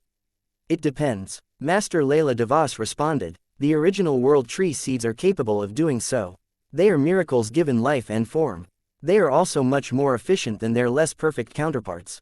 The Dryad Queen has worked hard to impart them with the ability to regress back into their original seed forms. As long as we do not lose physical possession of them, we can continually reuse the original world tree seeds on as many planets as we wish. That was incredibly powerful. These original world tree seeds were perfect for plundering a huge amount of resources from resource-rich planets. As long as the owners of the seeds did not care about taking over the planets and using them to house their own populations, the Terrans could scale up their forces so quickly that they may become unstoppable to the native aliens. Perhaps only ancient phase whales and enemy superweapons could stop these world trees from draining world after world. However, Ves noted a very important distinction. The second-generation world tree seeds are incapable of regressing back into their seed forms, is that correct? He guessed. Master Devos nodded. That is regrettably the case. Derived world tree seeds are all copies of the original. They lack the unique and exquisite qualities that the Dryad Queen herself has imparted in her grand works. All second-generation seeds, third-generation seeds and so on are slower, less efficient and lack multiple capabilities, the most obvious of which is to return to their original seed forms. Once you plant a derived world tree seed onto a planet, the resulting growth is permanent. A second-generation world tree can only produce a third-generation seed if it has access to an abundant amount of energy and high-grade resources. If you are concerned about this, you can prepare the necessary resources beforehand. The derived world tree seeds were clearly inferior to the originals in every way. Not only would Ves have to use them as consumables, every cycle resulted in a degradation of the quality of seeds. Second-generation seeds were produced by the best variations of world trees, so they were not too shabby. Third-generation seeds were spawned from second-generation world trees, which meant that they were missing out on even more stuff. Fourth-generation seeds were spawned from significantly inferior third-generation world tree, which meant that they were massively inferior compared to the originals. Fortunately, Master Layla Devos mentioned a way to stop or reverse this degradation cycle. Every world tree seed could still be modified and upgraded. The most basic way to do so was to substitute lower quality materials for higher quality materials. A seed that was comprised of superior materials performed better in many ways. A more advanced way to upgrade the seed was to alter or improve its bioprogramming. This was incredibly difficult and required a lot of manpower as the complexity of each world tree seed exceeded most Neonli's imagination. The most difficult but rewarding way to upgrade a world tree seed was to augment it with new or improved organic modules and systems. Doing this would not be able to turn a derived seed into an original seed. It was instead a way to mutate a derived seed into a more unique product that had deviated from its original scope. Many different biotech institutions were capable of adding useful new functions to a derived seed that reflected their strengths and specializations. Ves wondered what he and the Larkinson Biotech Institute could add to a derived seed. Perhaps they may be able to infuse life into the seed, allowing it to gain its own form of intelligence. So what is your decision, Ves? If you agree to an exchange of knowledge and resources, your clan can become the owner of a second-generation world tree seed. The price that the Devos ancient clan expected from the Larkinson clan was anything but light. Master Layla Devos most definitely wanted to obtain large amounts of superdimensional matter. Armor-grade and weapon-grade superdimensional ore ranked high on her list of priorities. She not only wanted enough of them to fabricate at least a dozen fully superdimensional mechs, but also supply it all within 2 years. If the Larkinsons failed to meet this demanding deadline, then the Larkinson clan would have to provide heavy compensation in other forms. In addition to that, Master Layla Devos wanted to obtain extensive knowledge on living mech design from Ves. She wanted to acquire knowledge that exceeded the scope of the basic lessons he taught at the Eden Institute of Business and Technology. It was not that difficult to understand why she desired to learn the more advanced applications of living mech design. She and her fellow Terrans wanted to design their own Karman mechs. At the very least, they wanted to gain a lot more leeway into developing more divergent variants of the Yellow Jacket model in the upcoming Arboreal project. The Terran mech designers would face an uphill battle if they tried to copy Ves's design philosophy without the support of the Red Kingdom. However, it was not impossible for them to do so. If they had excellent rational mech designers on hand that had already made a lot of preparations, they may be able to pull it off. Ves was not too worried that sharing his trade secrets would cause the Terrans to overtake him. He had Alrandu imported much of Dacian Nihilasanhu to Olivastran, but Chawana still not able to reach his level. It was out of the question for her to build up on his work and beat him at his own game.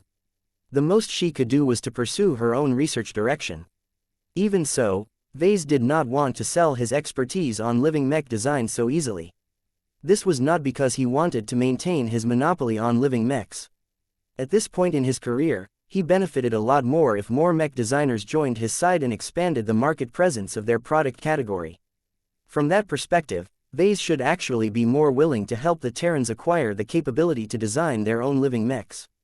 It would be even better if they were able to design their own Karman mechs, though Ves did not believe that any third party could acquire this capability so easily. Still, Ves would be a fool to underestimate the Terrans.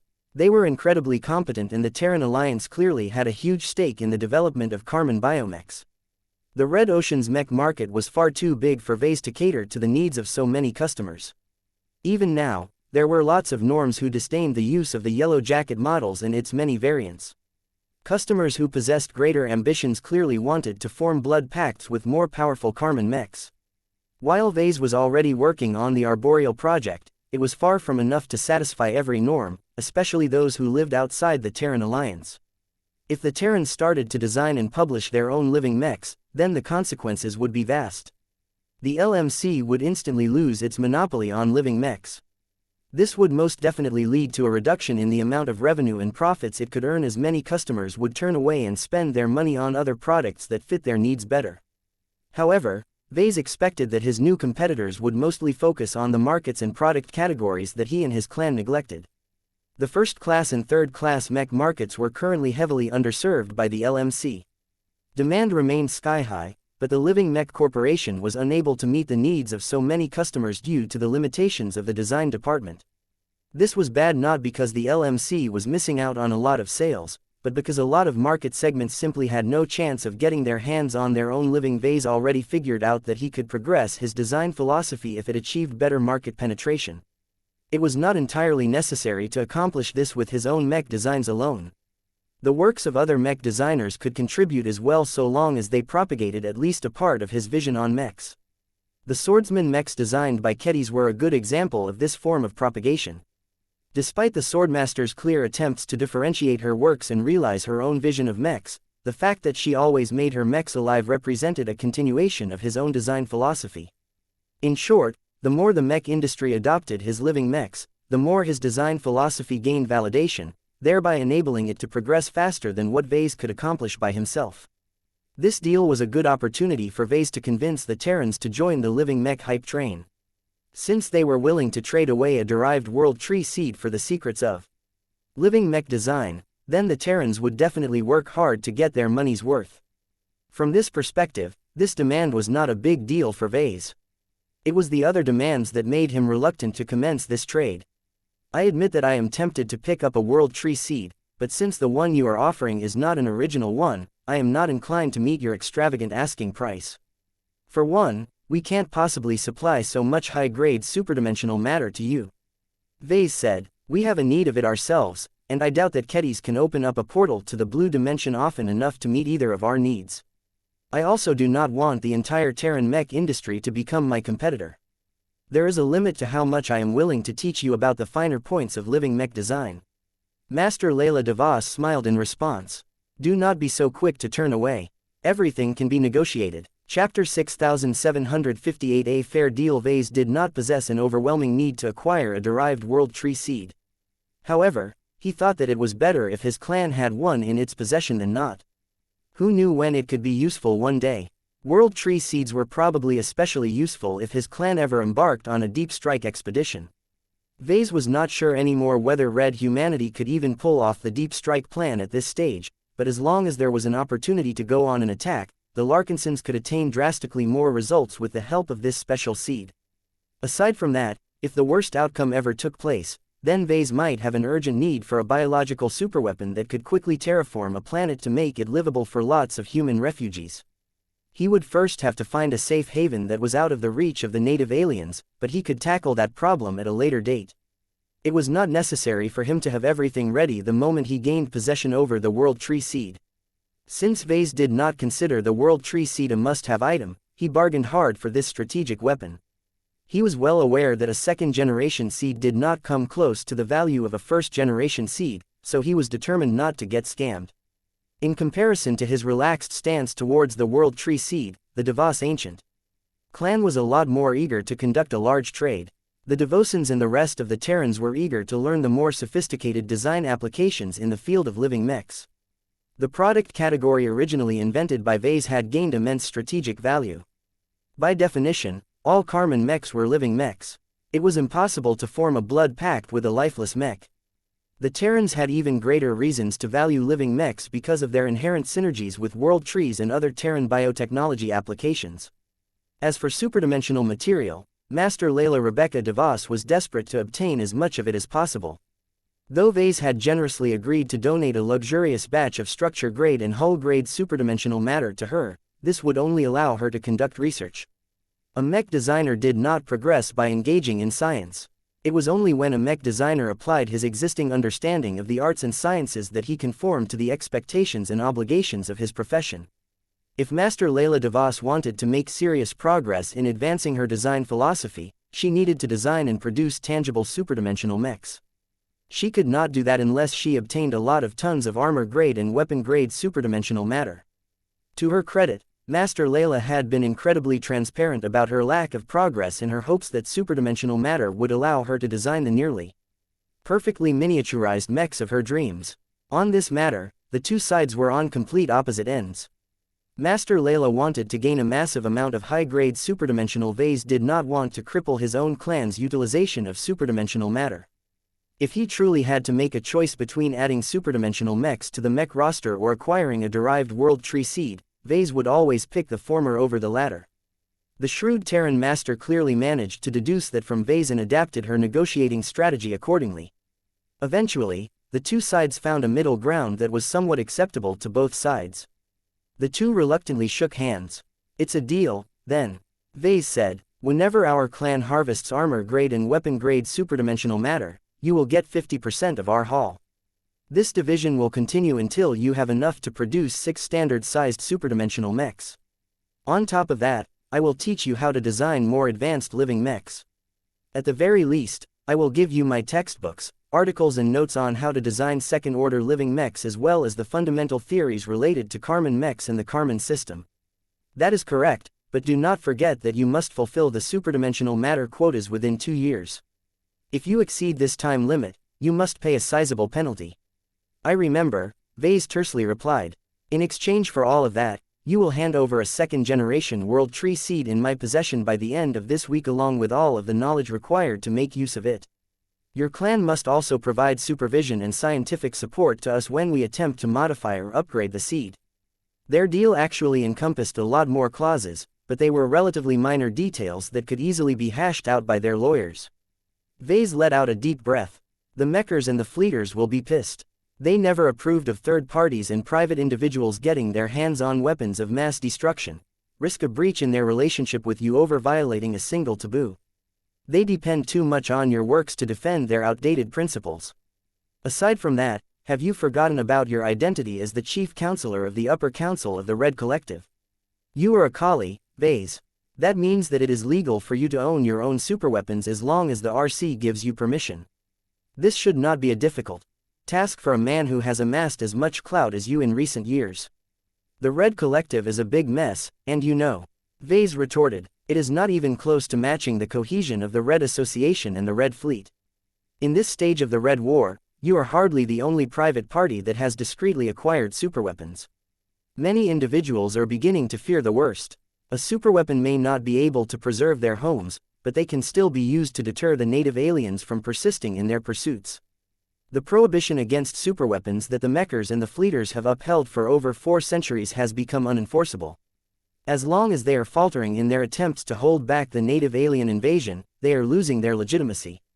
More and more, space peasants are waking up to the fact that the Ra and RF cannot be relied upon." The only Ves pressed his lips. "Don't think I am unaware of what you are trying to do. I already mentioned it before. You are trying to drag me onto your pirate ship. By turning my clan into a power that holds a superweapon, it has become much more aligned with the Terran Alliance and the Rubarthan Pact. As more and more groups break off from the taboos imposed by the original Big Two, we are sliding more and more into warlordism." Master Layla DeVos leaned back while smiling in satisfaction. "And you are allowing yourself and your clan to get pulled into our ploy. That indicates that you do not possess enough faith or trust in the mechers and the fleeters. Otherwise, you would not have made a decision that is certain to alienate and distance yourself from them. Even if you are able to maintain cordial relations with them, they will still remember this slight. The Terran Master was very much correct about that. Ves actually saw this as a good opportunity to make a strategic realignment. The Larkinson clan had become too close to the Red Association. This did not fit his desire to maintain his independence. If he wanted the Red Association to treat him and his clan as friends rather than vassals, then Ves needed to cozy up to other major powers and prove that he could gain assistance elsewhere. The deal that he just concluded with the Ves ancient clan should make it abundantly clear that Ves had no intention of becoming a sycophant of the Red. That did not mean he wanted to cozy up to the Terran alliance. Ves needed to carefully balance his relations with all of the major powers in order to maintain his independence. He stood up and made a short bow towards the master. Thank you for all of the words of wisdom that you have given to me today. I need to go back and explain my decision to trade away a huge amount of superdimensional matter to my wife. Goodbye. I shall be in contact the moment we are ready to transfer the derived world tree seed. Later that day, Ves briefly summarized his new deal with the Ves ancient clan. Just as predicted, his wife was none too happy with this commitment. Why do we need a superweapon? Are you that insecure about our safety? If you wanted to obtain a weapon of mass destruction so badly, why did you accept the first proposal offered by the Terrans? You should have set aside this ridiculous world tree and obtained a forbidden solution that is actually effective in space. Gloriana, the value of this world tree seed is higher than that of other superweapons. I admit that it is impractical to use in space, but it can create a lot of stuff for us if we plant it on a resource-rich planet. It is a weapon as well as a terraforming machine and production plant rolled into a single organic entity. I have a feeling that there may come a time where we will all be grateful for the capabilities bestowed by this seed. His wife scowled. You were played, Ves. The Terrans understand you so well that they exploited your impulses to conduct a dubious trade. They only had to dangle a single shiny superweapon in front of your nose, and before you knew it, you traded away enough superdimensional matter to build 6 whole superdimensional mechs. 6. Do you understand how many expert mechs and ace mechs we could have turned into nigh unbreakable masterworks with that many tons of superdimensional matter? You did not even consult me before you agreed to the contract in principle. Ves rolled his eyes. I do not answer to you, Gloriana. This is a fair deal considering what a world tree seed can do. We just need to make good use of it in the next few years. I am not too worried about fulfilling the most critical obligations. The next time Kedis opens up a portal to the blue dimension, our clan will be ready this time. I have already tasked the relevant departments of our clan to stockpile mining shuttles, mining demimechs and other relevant gear. Our personnel are also undergoing training to learn how to operate this mining equipment as effectively as possible. I estimate that we can easily triple or quadruple our harvest of armor-grade and weapon-grade superdimensional matter next time. We can even get away with more if Kedis has found a region that corresponds to a location in the blue dimension that is more saturated with solid matter. He knew that the mechers and fleeters had already started to figure out how to conduct surveys in the 365th dimension. If they were good enough, then Ves and Kedis might be able to ignore the existence of the Dimension Telescope and its expensive upgrades. They could completely rely on the scouting conducted by the scientists of the Red 2 to open up dimension breaches to dimensional locations that were rich in superdimensional matter or other materials. The Terrans had conducted a trade based on the assumption that the harvest of armor-grade and weapon-grade superdimensional ore would only undergo a moderate increase in subsequent runs. Ves did not believe that the yield would remain so low. He believed that his clan would definitely be able to obtain a lot more superdimensional matter at a time. Master Layla DeVos would have her precious superdimensional matter sooner rather than later. Chapter 6759. Gradually coming together just as expected, Gloriana was none too pleased with the deal. That did not change anything, though. Ves was the one who made the decision, and he did not intend to get back on his word. Superdimensional matter was extremely precious for now, but that was mainly because so little of it had fallen into human hands. Once Kedis used the Dimension Blade a few more times, the shortage of dimensional matter would no longer be as acute as before. Demand for this stuff was not going to drop anytime soon, but the star designers and other major powers should at least be able to obtain enough superdimensional matter to conduct research and develop a superdimensional mech. The Larkinson clan had 2 years to supply the requested quantities of high-grade superdimensional matter. If the clan failed to make enough progress during most of this period, then Ves and Kedis could always start another mission marathon and scrounge up enough ascension points to open a lot of dimension breaches. This was not a cost-effective way to spend his AP, though. Semi-permanent breach, level 1, 5000 ascension points, can generate a semi-permanent self-sustaining dimension breach that is able to persist without any further input. Can still be destroyed through external means. This particular system upgrade regularly tempted me. Unlocking it would completely change the game for Red humanity. It would allow for the creation of dimension breaches that simply did not dissipate by itself. Ves knew that it would permanently give humans access to what may very well be one of the most powerful resources in this universe. Yet in order to unlock it, Ves or Kedis had to accumulate 5000 ascension points. This was a Herculean task, and one that neither of them were capable of fulfilling in the short term. Even with the latest upgrade, the mission hall only released a limited amount of missions at a time. Ves would have to wait weeks before the mission board refreshed its offerings. He did not look forward to monotonously waiting for the next batch of missions to appear before trying to complete the ones within his power. How many times did he have to repeat this cycle? 5 times? 10 times? Ves would go crazy if he tried to complete the system's arbitrary and wacky demands.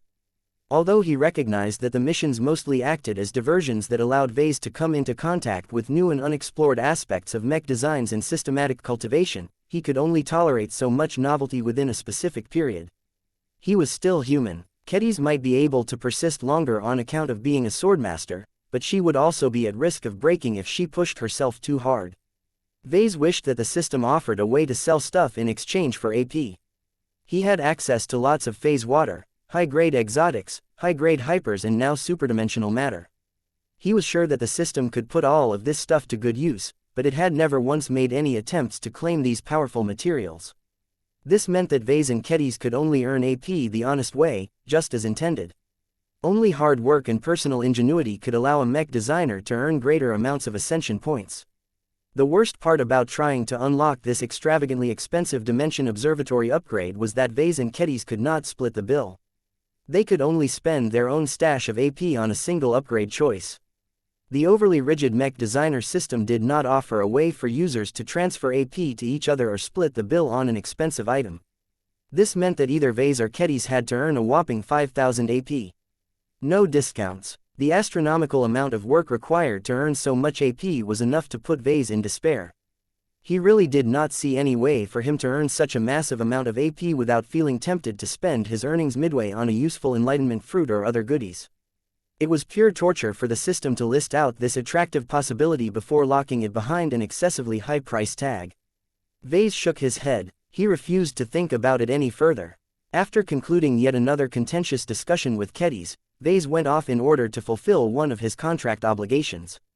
He gathered, organized and amended all of his articles, textbooks, design schematics and other documentation related to the finer points of living mech design.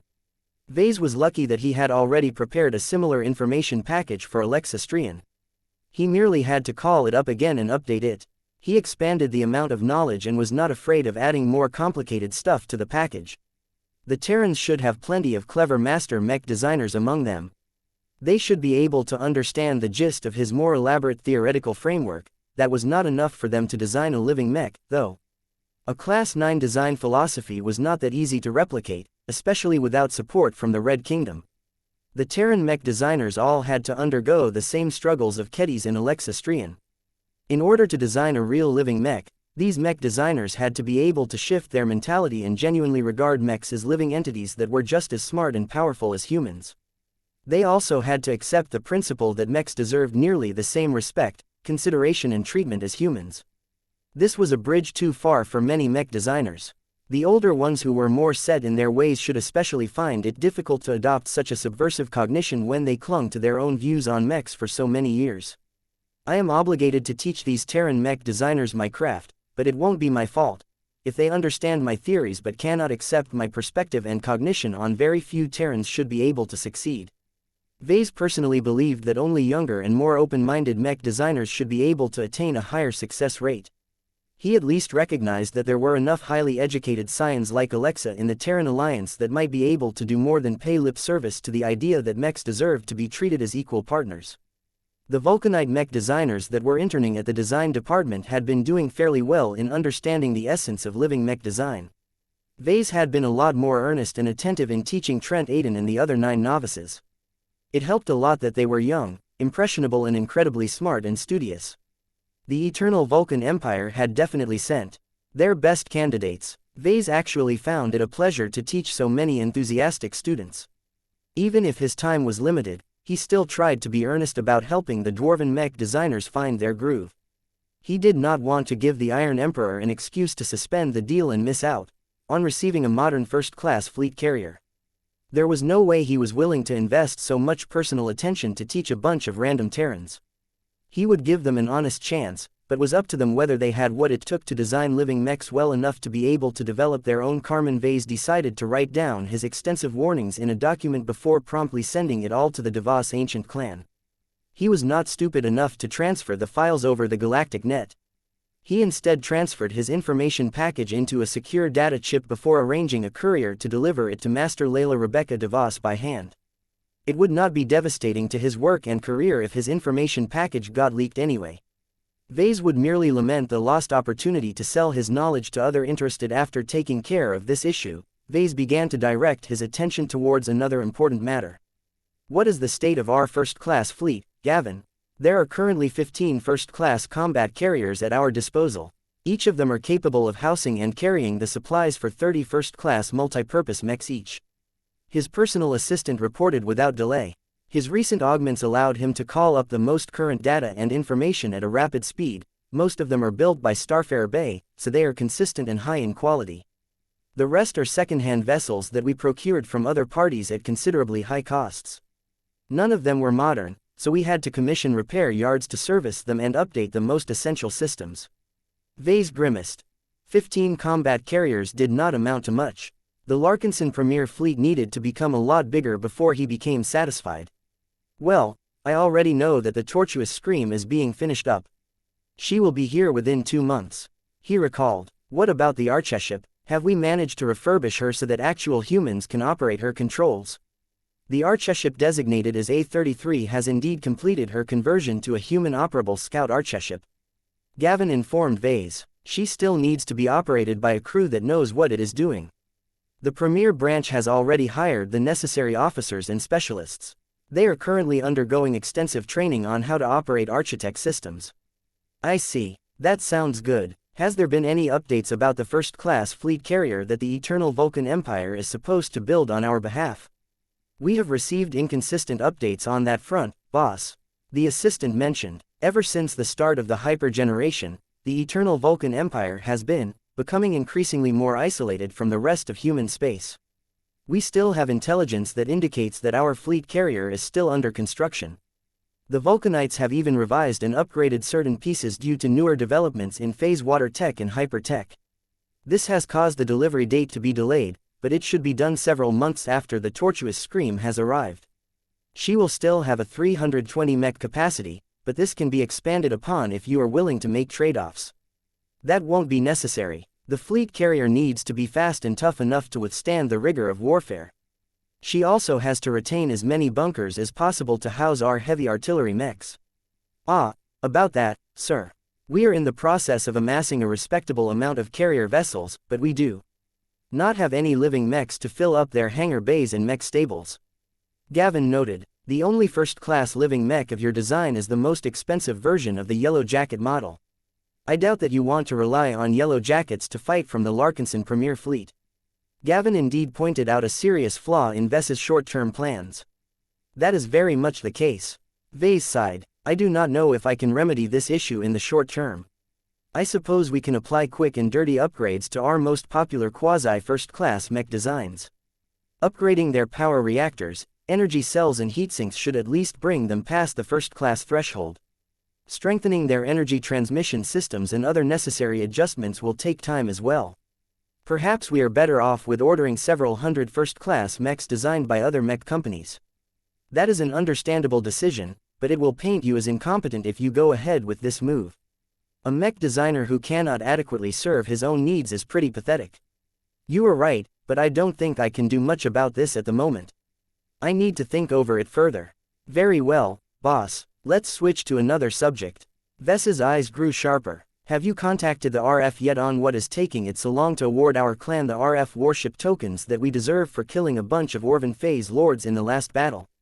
Chapter 6760 Tour Recommendation. When St. Davia Stark went on a tour, she initially applied to begin her tour on the front lines of the Terran Alliance.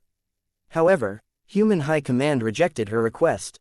Despite her explosive debut as an ace pilot, the office in charge of managing high-ranking mech pilots thought that she was too green and underdeveloped to fight in the most dangerous battlefields of the Red War.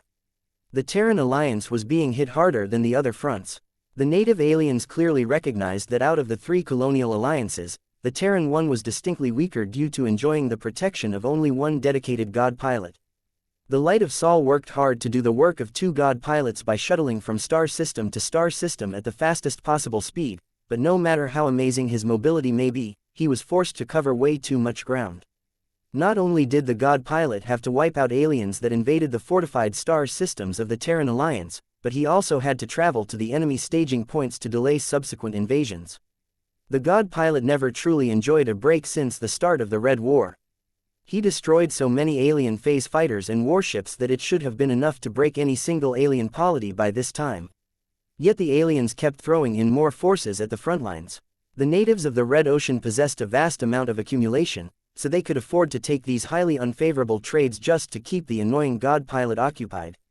The RF reluctantly helped out by assigning a couple its dreadnoughts to patrol the front lines, but they were less destructive and easier to avoid. The aliens understood their capabilities a lot better. In fact, the native aliens implemented other measures to mitigate the losses generated by human god mechs and dreadnoughts. Combat in the upper zones generally took place between smaller units dispersed over many different locations. The native aliens did not dare to concentrate their fleets unless they received strong proof that the god mechs and dreadnoughts known to patrol the surrounding regions had shown up in other places. The humans did not make it easy to predict the movements of their top assets, but the native aliens could afford to make a lot of mistakes so long as they continued to dispatch more forces to the front lines. This was why the front lines were so difficult to hold for Red humanity. The aliens were constantly learning from their mistakes. What was worse was that they actively learned from the best, which in this case happened to be their human foes. The native aliens showed more patience when the risk of receiving a visit from a god pilot was high. They annoyingly broke up their fleets and operated in small squadrons and units. They focused on attaining small goals such as destroying the surrounding infrastructure that was typically present in a developed first-class star system. The native aliens even diverted their fleets to surrounding star systems in order to raid less strategic star systems. If the human defenders attempted to follow suit and disperse their forces too much, there was always a risk that the native aliens would suddenly consolidate their units and assault the inadequately defended strongholds. All of this sounded like an intricate and complicated strategic game to pilots such as Saint Stark. As powerful as she had become, the ace pilot would be among the first to admit that she was no strategic or tactical mastermind like Saint Commander Casella Ingvar. Stark understood her strengths best. Her main power was to kill enemies at a distance. She happened to be extremely good at it, but just like her exceptional ace marksman Mech, she made heavy sacrifices in other areas in order to pursue such an extreme. Evidently, HHC treated this as a detriment rather than an advantage.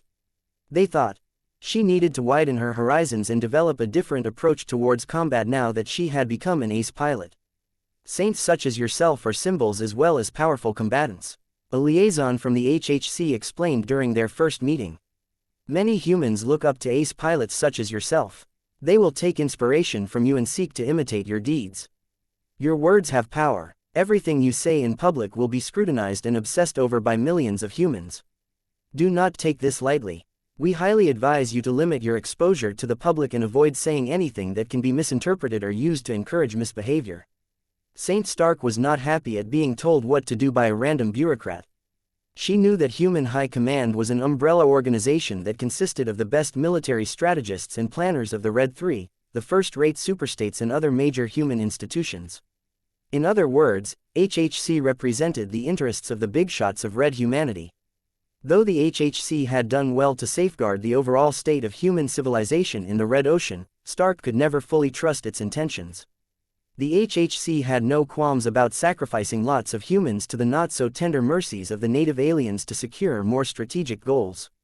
Its ruthless decision to pull out most of the ace pilots of the middle zones would likely result in the demise of a huge number of second raters in the ensuing months. Saint Stark wouldn't have agreed to cooperate with the HHC if not for the fact that its decision still made sense. It was truly important to prevent the upper zones from falling in the hands of the native aliens. Stark just wished that the big shots wouldn't be so eager to leave the second raters and third raters to fend for themselves. Our psychological analysis on you has revealed that you are still being affected by deep-seathed traumas and resentments. The liaison spoke in a gentle tone that conveyed genuine sympathy. The Larkinson clan has done well to restore your motivation by giving you a new purpose, but what it has not done well is to address your problems. As a saint, these are weaknesses that will become increasingly greater obstacles as you become stronger. You do not want them to fester until they become impenetrable walls that can sabotage all of your attempts to advance to the rank of God Pilot. For the sake of your mental health and your future prospects, we would like you to attend therapy sessions. We have the best professionals on hand that have always maintained absolute confidentiality when speaking to saints such as yourself. Saint Stark's stare conveyed enough of her feelings on the matter. If that was not enough, her aggressive Saint Kingdom caused the entire compartment to grow hotter and less pleasant by the second. The liaison remained oddly unflappable. His emotions did not even fluctuate the slightest. It was as if he was made to resist the anger of volatile and emotional ace. Since you are less than predisposed to undergo professional therapy, then we would like to offer you an alternative. Before you object, do not be so quick to dismiss this offer.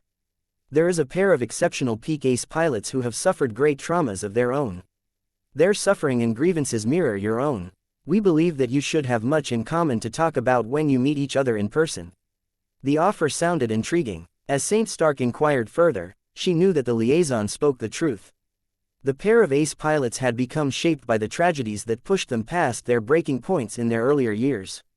The two heroes did not let their nightmares break them as was common to other traumatized mech pilots. Instead, the two siblings, twins really, persevered and leaned on each other as they gradually processed their traumas and tried to build better lives for themselves. They no doubt relied on the fact that they were not alone for being able to remain strong all of these years. Yet they also demonstrated greater strength and conviction that enabled them to overcome their bottlenecks and continue to grow stronger. Now, they had reached the threshold that would allow them to become God pilots. If not for the enormity of their emotional baggage, perhaps they would have chosen to step on the road of no return a lot sooner. Saint Stark envied the pair of sibling saints. No matter how dark their worlds had become, they could always rely on the light of their closest blood relative. Stark did not have a shoulder to lean upon. Not really. The Larkinson clan offered to be that shoulder. The saint had to admit that the Larkinsons were truly deserving of people's trust. They were a trustworthy, honorable and valued family over greed. Yet Stark was too broken to agree to join this clan. She would only drag down the optimistic Larkinsons and embroil them in her own problems. Besides, their patriarch was a very different kind of Larkinson. His leadership had led the clan to prosperity, but he was also a man defined by his scars. Stark understood what the HHC aimed for when the liaison presented her offer. The big shots wanted to mix Saint Stark with ace pilots that had suffered the same kind of injustices but managed to persevere long enough to heal their own wounds. Though Stark did not really think it was the best decision to move to the Rubarthan frontlines, her interest in the pair of siblings had grown too strong. She had to meet them. She had to learn how they had come to terms with their traumas. "I will do it," Davia Stark declared. "I will fight alongside the twins. You have made the right decision." The liaison smiled in satisfaction. "The Rubarthans will welcome your arrival. The twins are always happy to mentor up-and-coming saints such as yourself." The HIIC made the arrangements immediately.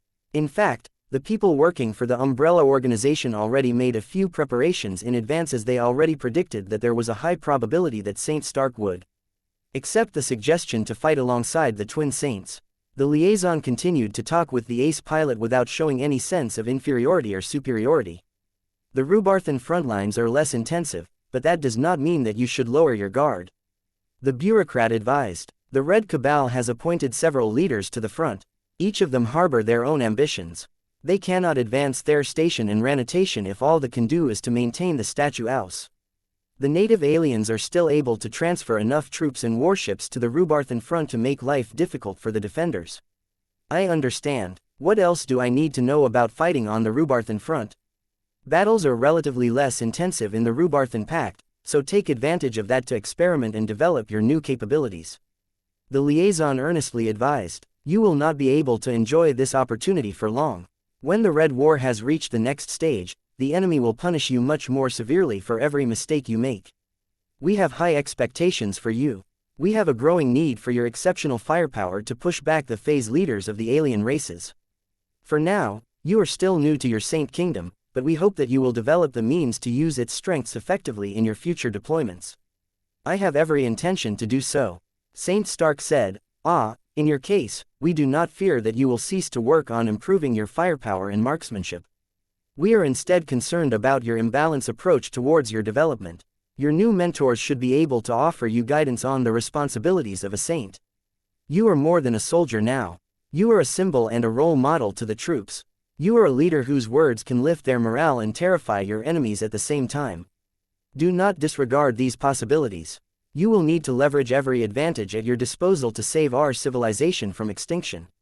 Chapter 6761 Xianxia System St. Davia Stark and her precious Amaranto Mark III traveled to the Rubarthan Pact on a fast courier vessel. The Red Association had built plenty of these small and cheap vehicles. Each of them were equipped with excellent superdrives, but did not really possess much in the way of defenses, weapon systems and transportation capacity. That was fine because they were only ever used to transfer confidential information, high-ranking mechs and mech pilots from one zone to another. Human High Command had begun to promote greater circulation of expert pilots and ace pilots. Letting the same champions defend the same star systems allowed the native aliens to make extensive preparations in advance. All high-ranking pilots and mechs possessed their own strengths and weaknesses. The longer they stayed in a single location, the easier it was for the native aliens to prepare targeted countermeasures. This not only caused Red humanity to lose crucial battles, but also exposed the expert pilots and ace pilots to greater dangers. For this reason and more, HHC wanted at least some of these human champions to rotate from star system to star system. It should never be easy for the enemy to prepare targeted countermeasures. This was especially important in the upper zones where the most important battles took place. Therefore, the Rubarthan defenders of the Monroe Upper Zone located within the Inferno Spear Principality were fairly accustomed to receiving guests from other states and zones. The fast courier vessel received an expected welcome as soon as she transitioned into the Xianxia system. Saint Stark had already conducted a bit of research on her next destination. The port system was one of the more important strongholds of the Monroe Upper Zones. Now that the native aliens had pushed the front lines all the way back to the 5th and final defensive band, Xianxia was much heavier fortified than other locations. The Rubarthans made good use of the time bought by the defenders of the 1st to 4th defensive bands. Xianxia III was the capital planet and the first to be colonized by the Rubarthans hailing from the Inferno Spear Principality. Its excellent location caused it to develop an ecosystem filled with life adapted to the presence of abundant quantities of medium to high-grade exotics. What was even better was that the powerful exo-beasts that evolved to incorporate these exotics inside their bodies usually combined them in all kinds of magical ways. Their organic carcasses and byproducts were filled with exotic reagents that had many wonderful applications in the biotechnology sector. For these reasons and more, the Nuncers who came to colonize Xianxia III did not dare to terraform or risk the existing ecosystem. They conscientiously kept their terraforming limited to a local scope. Many tracts of land as well as ocean remained relatively undisturbed, allowing the indigenous exo-beasts to live like usual. The Rubarthans that arrived to conquer the Xianxia system and claim this jewel of a planet for themselves recognized the wisdom of the Nunzer approach. The arriving human colonists preserved the ecosystem of Xianxia III while only slightly expanding their settlements. In the planet's heyday, Xianxia III hosted a vibrant and flourishing biotech sector. Many Rubarthan as well as foreign biotech research institutions and pharmaceutical companies decided to set up shop on the planet in order to take advantage of the biological wealth of the untamed planet. The Hunting Association had also established a stronger presence as of late due to the mutations of so many exo-beasts. However, the Red Tide offensive had caused much of this prosperity to disappear. Many civilians evacuated the planet while the local businesses had closed their doors forever. Civilian infrastructure made way for military fortifications. The pristine nature of numerous lands had to make way for construction as well. Though the Rubarthans did not wish to ruin the ecosystem of the entire planet as they still hoped to retake the Xianxia system one day, they still tried to deny the attackers an opportunity to harvest a lot of profits from the planet. Compared to Xianxia 3, Xianxia V and Xianxia 8E were not as developed before the latest offensive. Xianxia V was a renewable source of phase water that had supplied the Rubarthans for multiple years. Xianxia 8E was a moon orbiting a gas giant that was both a source of high-grade exotics and resonating exotics. On top of that, the asteroid belts of the Xianxia system also possessed a lot of mineral wealth, though much of it was dispersed and hidden among worthless space rocks. Saint Stark had never entered a star system that contained so much material wealth. She finally gained more understanding why human high command prioritized their defense on much did she feel better about the fact that ace pilots such as herself had to let the citizens of the middle zones fend for themselves. She at least recognized that the strategies chosen by HHC were more likely to preserve red humanity in the end. There was little point in bleeding so heavily over low-value territories when the most precious ones had fallen in advance. When the courier vessel entered a large space station that orbited over Xianxia 3, the Minerva Mark III was finally able to step out of her hold. The Rubarthans had prepared a reception for the arriving ace pilot. Dozens of pristine first-class multipurpose mechs stood in rows on opposite sides. Officers and soldiers in dress uniform stood right in front of the massive feet of the machines. Virtual banners hung from the ceiling while a big red carpet had been rolled out in the center. The Rubarthans even played an uplifting tune that swelled the Rubarthans with pride. Standing further away were civilian journalists. Their recorder bots eagerly took in the arrival of the Amaranto Mark III and zoomed in on the unusual appearance and tech of this exotic masterwork archimech. Saint Stark was slightly taken by surprise at all of the pomp and circumstance. She had already been informed by the Rubarthans that they would organize an occasion to greet her, but the ace pilot never knew that she would be met with so much attention. Did Saint Tusa receive this kind of treatment all of the time? Davia Stark did not let her surprise freeze her in place for too long. Her Amaranto Mark III only paused briefly before moving forward at a smooth, confident and controlled pace. Though Stark kept her Saint Kingdom suppressed, she couldn't prevent it from spreading out and coming into contact with so many Rubarthan soldiers and mechs. The soldiers were all happy to welcome her arrival. They were proud of themselves, but they could not deny that it was always good to receive additional help. The Rubarthan mechs also presented Davia Stark with interesting sights. Due to the Larkinson clan's ongoing association with the Terran Alliance, Saint Stark had come into contact with Terran mechs a few times. The differences between Terran mechs and Rubarthan mechs were obvious. Compared to the former, the latter clearly favored ranged combat more. Many Terran first-class multipurpose mechs were designed so that their long-ranged armaments softened up their opponents while their close-ranged weapons finished them off with great power. In order to make sure that their mechs were lethal enough at close range, the Terrans made many design choices that limited the capacity for ranged armaments and devoted more space to enhancing anything that helped with melee combat. The Rubarthan Pact on the other hand tended to treat their ranged armaments as primary weapons and their melee weapons as backup solutions. The mechs gathered inside the spacious hangar bay of a space station all reflected this design approach.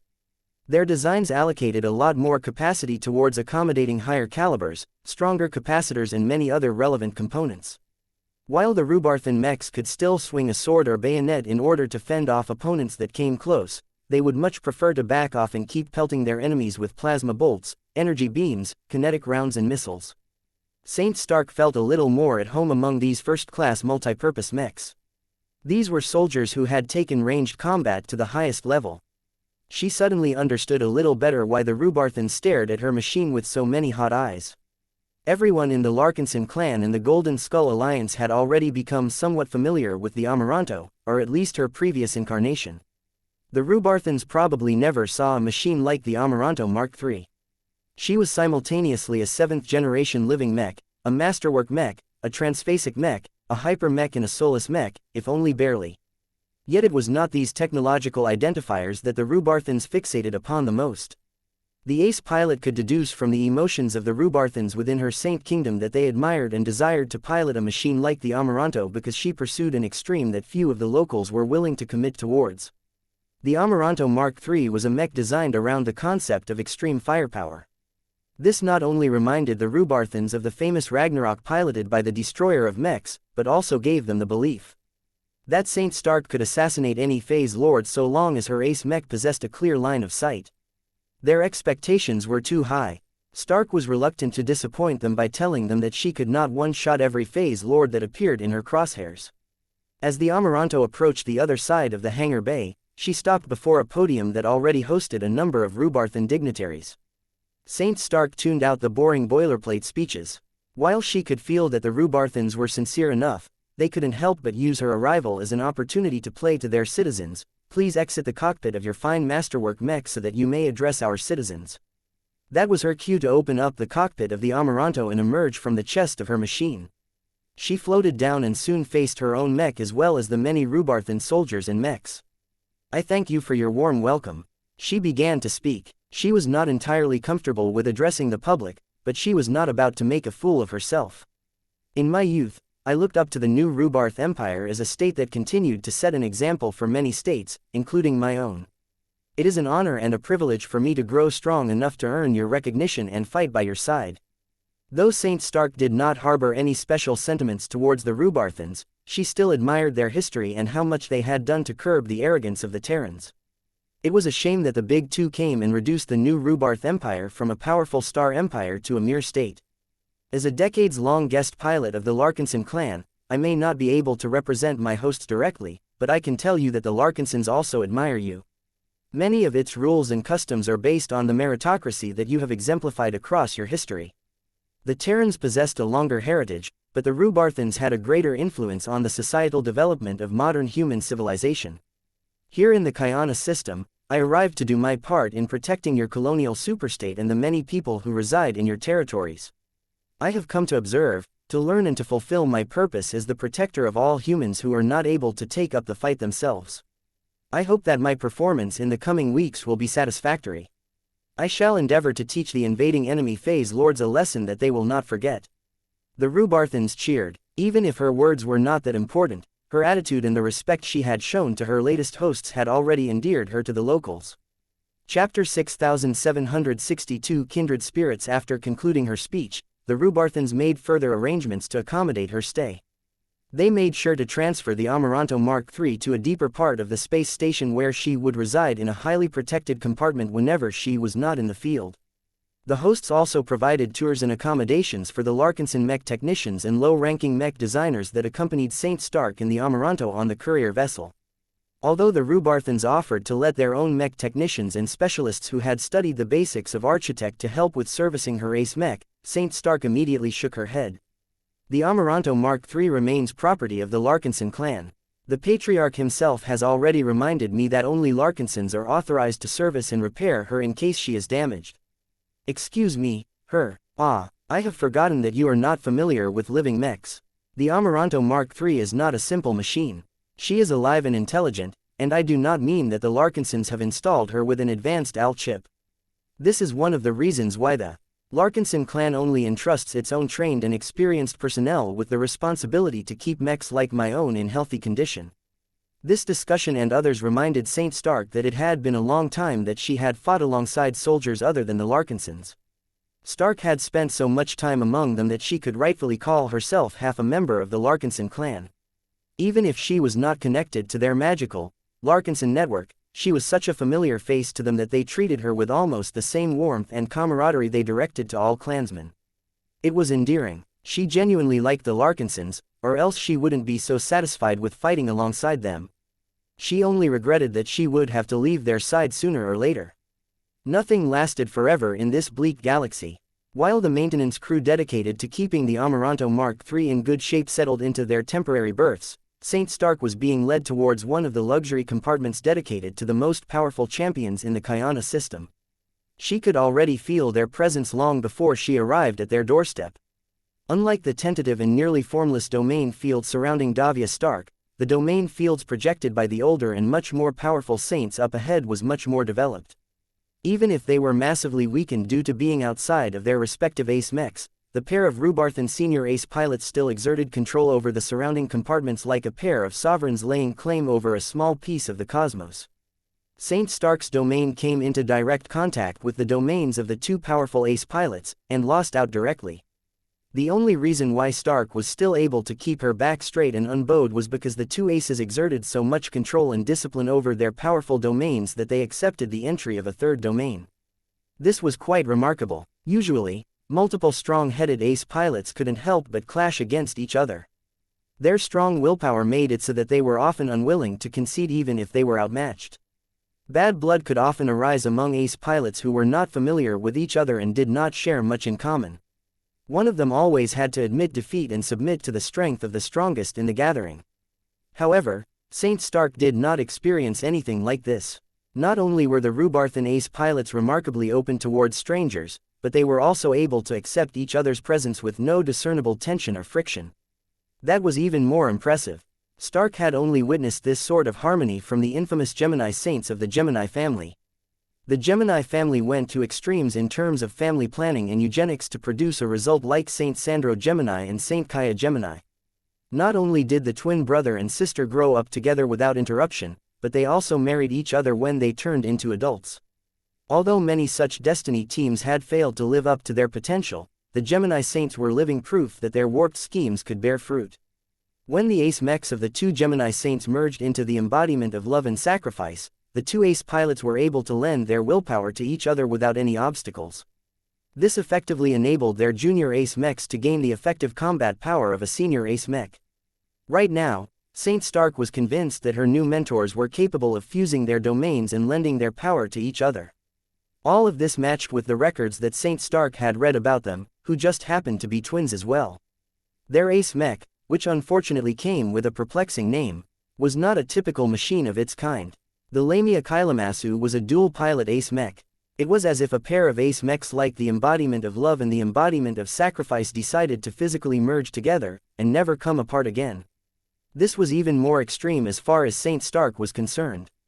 There were advantages to integrating their strengths so closely, but if anything bad happened to one of them, the other would also suffer the same fate. Saint Stark would never make such a heavy commitment, but that did not stop her from respecting those that were willing to take this risk. After a final but largely redundant security inspection, Davia Stark finally passed through the hatch. She entered a white space that was covered by shiny and reflective marble-like materials. A huge amount of internal space had been devoted to creating a white and largely tiled interior compartment that was largely devoid of furniture and other obstacles. The huge amount of negative space might seem disturbing to most visitors, but Saint Stark immediately appreciated the sparse decor. The large compartment only contained a minimal amount of tables, couches, chairs and cabinets. The furniture was all crafted to the highest standard, yet seemed incredibly simple and monotonous. Most of it came in simple combinations of black and white. There were no tints or patterns to add more complexity to the decor. No artworks adorned the walls either. The only concession to aesthetics was the large wall on the far side of the compartment. The occupants of this space had chosen to turn the entire bulkhead surface into a projected panorama that showed an enhanced view of the large space station, the planet it was orbiting, the orbital defense ring, the predominantly Rubarthan starships in the vicinity, the red backdrop of the red ocean dwarf galaxy and the subtle golden glow emanated by the distant Messier 87 galaxy. The view was breathtaking in spite of the fact that Saint Stark could easily see it for herself when she deployed her ace mech in space. What struck Saint Stark the most out of this entire compartment was that it conveyed a sense of peace that was far more natural than Lufa's glow. There was a distinct lack of human intimacy in the decor. The designers went out of their way to remove any overt human factors from the environment. That was the reason why Saint Stark felt so at peace. She had many grievances towards humans and aliens, so entering a private space that was completely devoid from all of those complicated aspects was relaxing. She already felt she could drop her mask and let out her true self. There was nobody here aside from a pair of Rubarthan ace pilots who suffered similar pains and sought relief through isolation. Saint Stark's Larkinson issued knee-high boots clacked particularly loudly on the tiled deck. Her two mentors sat close to the projected display. They sat on a simple black leather couch while enjoying their company in silence. When Stark moved close, the female sibling turned her head. "Welcome to the Rubarthan Pact, Saint Stark, retainer of the Larkinson clan." Davia Stark inclined her head. "Thank you, Saint Jerevern Shever." The male sibling turned his head to face the new arrival as well. "Come sit with us, we all know why you have come. The IHC thinks that ace pilots with scars such as yours will benefit from spending time in our company. So let us do that. We will not be able to enjoy moments like this too often in the near future. The native aliens will soon be done mustering their forces on a determined assault. Stark moved around and sat at a modest distance from the twins. She stared at the two ace pilots with open curiosity. Alaretsi and Jeravernshever had gone through a lot of ordeals to get to this position today. Known as the steward xianxia, the two were actually born as Siamese twins. It was fairly rare for them to be born in this day and age.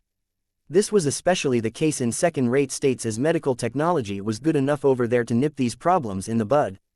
For whatever reason, their family hadn't been able to detect the problem in time. This gave their mother no choice but to birth them as two babies sharing the same bodies. Fortunately, there was no problem with separating them afterwards. They just needed to grow long enough for their health to grow strong enough to withstand any potential complications. Despite being able to grow up as two healthy and more importantly separate children, the twins still remained as close to each other as if they were still merged as one. Stark couldn't help but stare down at the empty sleeves on the left sides of their bodies. The two ace pilots strangely lacked their left arms. The steward xianxia naturally detected what their new guest was staring at. Few people could help but take notice of their imperfect conditions. "You have read the stories about our arms, correct?" The male Shever spoke. "I have." Stark nodded. "The two of you fought in the military of your former second-rate state. The conduct of the armed forces of both sides was deplorable. War crimes and avoidable civilian deaths took place with such great frequency that it broke your illusions about the glory of warfare." Jeravern closed his eyes. "That is true. From the moment the straw broke the camel's back, we broke through and became expert pilots. We also made a vow that we have upheld to this day. However, that did not absolve our culpability in past crimes. Even if we did not kill the weak and defenseless ourselves, we enabled the ones that did. That was unforgivable to us, so we cut our arms as punishment and as a permanent reminder to us that we can never allow ourselves to be used as tools to conduct indiscriminate massacres ever again." Saint Stark's eyes grew sharper for a moment. "Do your sympathies extend to the native aliens as well?"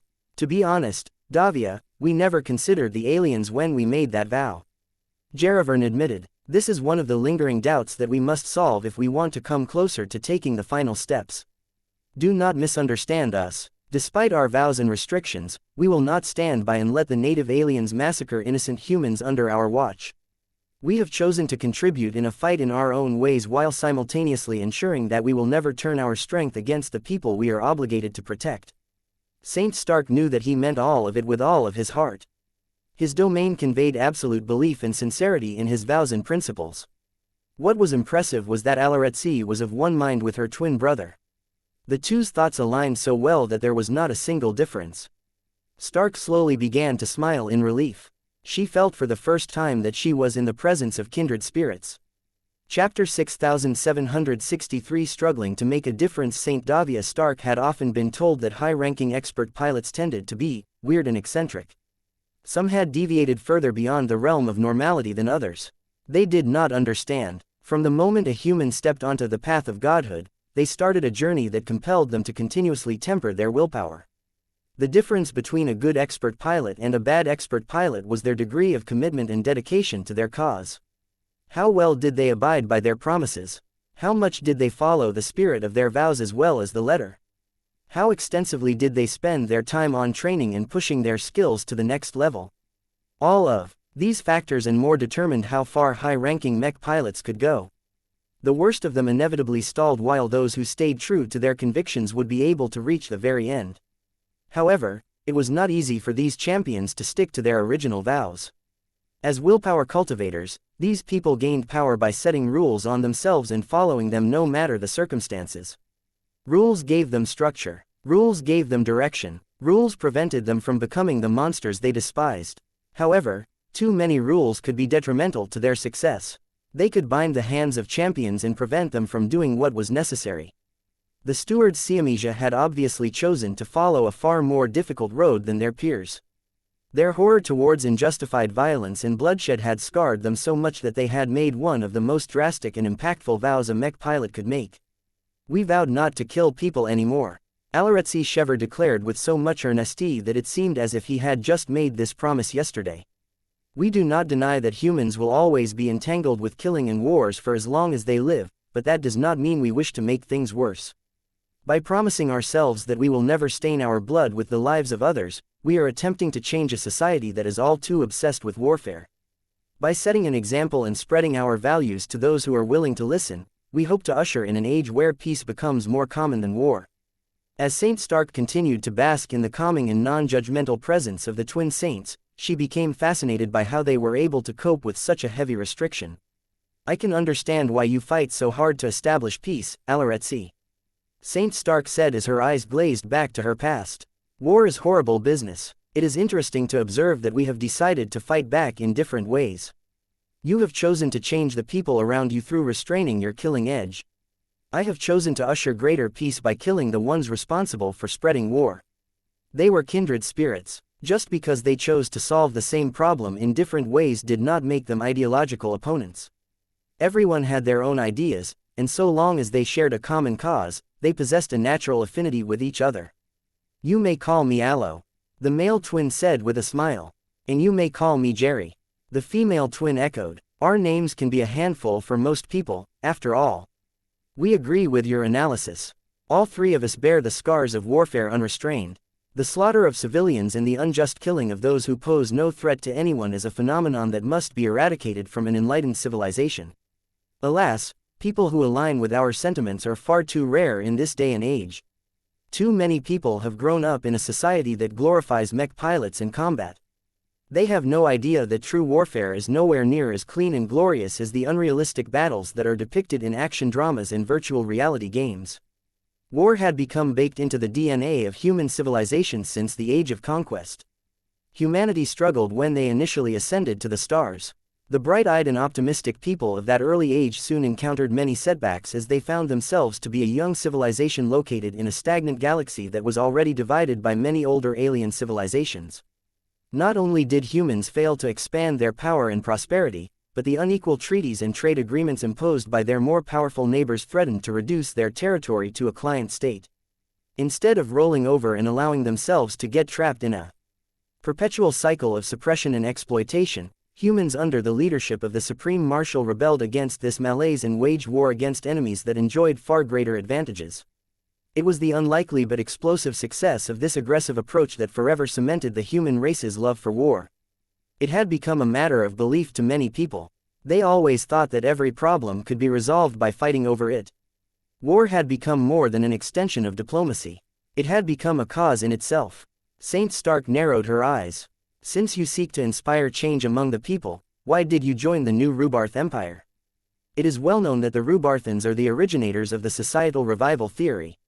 It has become the go-to excuse for many politicians and leaders to declare war when they couldn't think of any better reason to throw countless lives and assets into the meat grinder. The mere mention of the infamous social theory was enough to break the serenity of the steward xianxia. Their twin domain fields grew more agitated for a moment.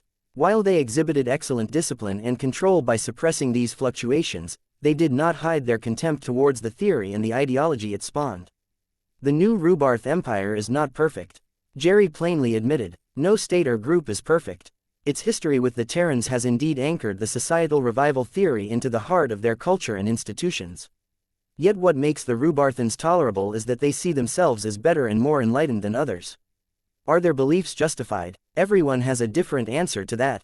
At the very least, they strongly adhere to the established laws and convention of warfare. They almost never violate the rules of engagement. This has given us greater confidence that the Rubarthans are more open to the kind of change that we wish to make. Both Aloe and Jerry Shever were originally citizens of the Phylor Union. They had readily turned their backs on the unremarkable second-rate state after witnessing the deplorable conduct of its armed forces. To be fair, the enemies they were fighting against did not shy away from brutality either. Both sides held deep grievances towards each other. However, it was the vicious cycle of grievances and massacres that had formed between these two rival states that spawned a pair of saints as unique as the steward xianxia. They recognized that the only way to stop the cycle of senseless bloodshed was to push in the opposite direction. Saint Stark simply doubted whether the two had made the right decision by starting to enact change among the Rubarthans first. "How much have you accomplished?" Stark asked. "Have you managed to sway the minds of enough Rubarthans to make a difference?" Aloe Shever shook his head in disappointment. "No, we have not made nearly enough of a difference. The inertia we are fighting against is too strong. As powerful as we may be, the new Rubarth Empire is governed by too many vested interests, from the Star Emperor to the thousands of princes. There are god pilots above our heads whose words and actions are at least 1,000 times more impactful than what we have tried to do for multiple decades. The male twin couldn't help but grow a little depressed due to their lack of impact since they began their lifelong quest, but the female twin tried to soothe him by spreading a calming influence through her domain field. You are exaggerating, brother. We have made a difference among millions of Rubarthan as well as foreign soldiers who have fought alongside us over the years. Even if this is only a drop in an ocean, change is always slow at the start. We have done the best we could in a society that is set against us in the first place. Everything will change if we are able to cross the road to no return and become god pilots. By that time, our voice will carry exponentially greater weight, especially since we are fighting for the Rubarthan Pact as opposed to the much larger New Rubarth Empire. That was a very important distinction. The New Rubarth Empire was a behemoth that had already accumulated a sizable continent of god pilots. Here in the Red Ocean, everything was smaller.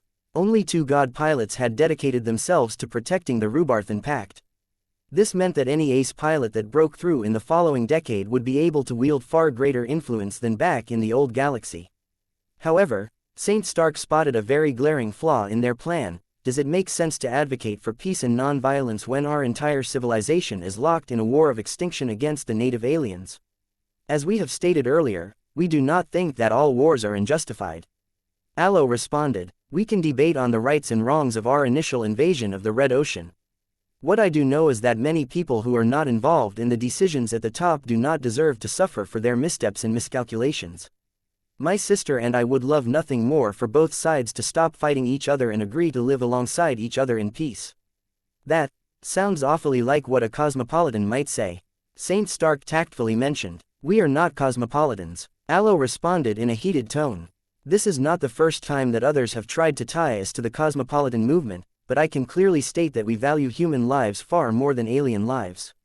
While I think that alien civilians do not deserve to get killed when there are clear alternatives available, we have an obligation to defend humanity's rights and interests over others. You would never hear a cosmopolitan saying that, as they are fundamentally convinced that aliens should be completely equal to humans. Davia Stark relaxed a bit. Allo's domain field echoed his words, making it clear that he truly meant what he said. There was no ambiguity or deception in his words. Even so, there are many humans that are so spooked by our enemies that they want to eradicate all alien life from this dwarf galaxy to end their threat forever. If we are able to turn this war around somehow, we may get a chance to do so. Would you condone such actions? We would never condone the indiscriminate slaughter of the innocent. Jerry said, in this rare instance, we are in agreement with the cosmopolitans. That does not mean that we are tyrants who will force others to abide by our personal code. We do not have the right to do so. If people think that weak and powerless alien civilians can still pose a credible threat to them in the future, then they are free to continue their cleansing actions. We merely hope that we can make enough of a difference in society to voluntarily sway the Rubarthans and other people so that they do not have to commit so much bloodshed to achieve their goals. Killing stains the soul, the male Shever stated. Killing invites reprisal. Too many people have come to revel in warfare and violence. It has become so common that it is nearly impossible to convince these glory hounds that it is wrong to derive enjoyment from gratuitous violence. They are our strongest opposition within our society. There are too many interest groups who wish to see us fail rather than succeed. That is a sad state of affairs. Saint Stark frowned. This is why I can never bring myself to tie my hands by making a vow similar to yours. Sometimes, the only way to enact real change is to give your adversaries a taste of their own medicine. Chapter 6764 How to Survive the Kolda. Initial discussion with the steward xianxia had been incredibly enlightening to Saint Davia Stark. She had never spoken to high-ranking mech pilots that share similar goals as hers. The Shever twins were among the few people in human civilization that not only found war distasteful, but dedicated the rest of their lives to making it less prevalent than before. Above all else, the steward xianxia fought for a future where humans no longer needed to kill each other in wanton violence in order to gain purpose in their lives. It was very clear that the 2 Rubarthan saints clearly focused their thinking and ideology on humans. Alien lives did not enter into their consideration at all. Their advocacy only extended to human-on-human conflicts. The Red War forced them to confront situations and dilemmas that involved races other than humans. This introduced a whole new set of problems, but also allowed the twins to think about the same topics from different angles. This was actually good for the Shevers. By thinking about these problems and figuring out satisfactory resolutions to them, they steadily closed the loopholes in their conviction and were able to bring their ideals closer to reality. Even so, it was clear that there was still a considerable distance between the two. Reality was never simple. No ace pilot or god pilot for that matter had the power to reshape society by themselves.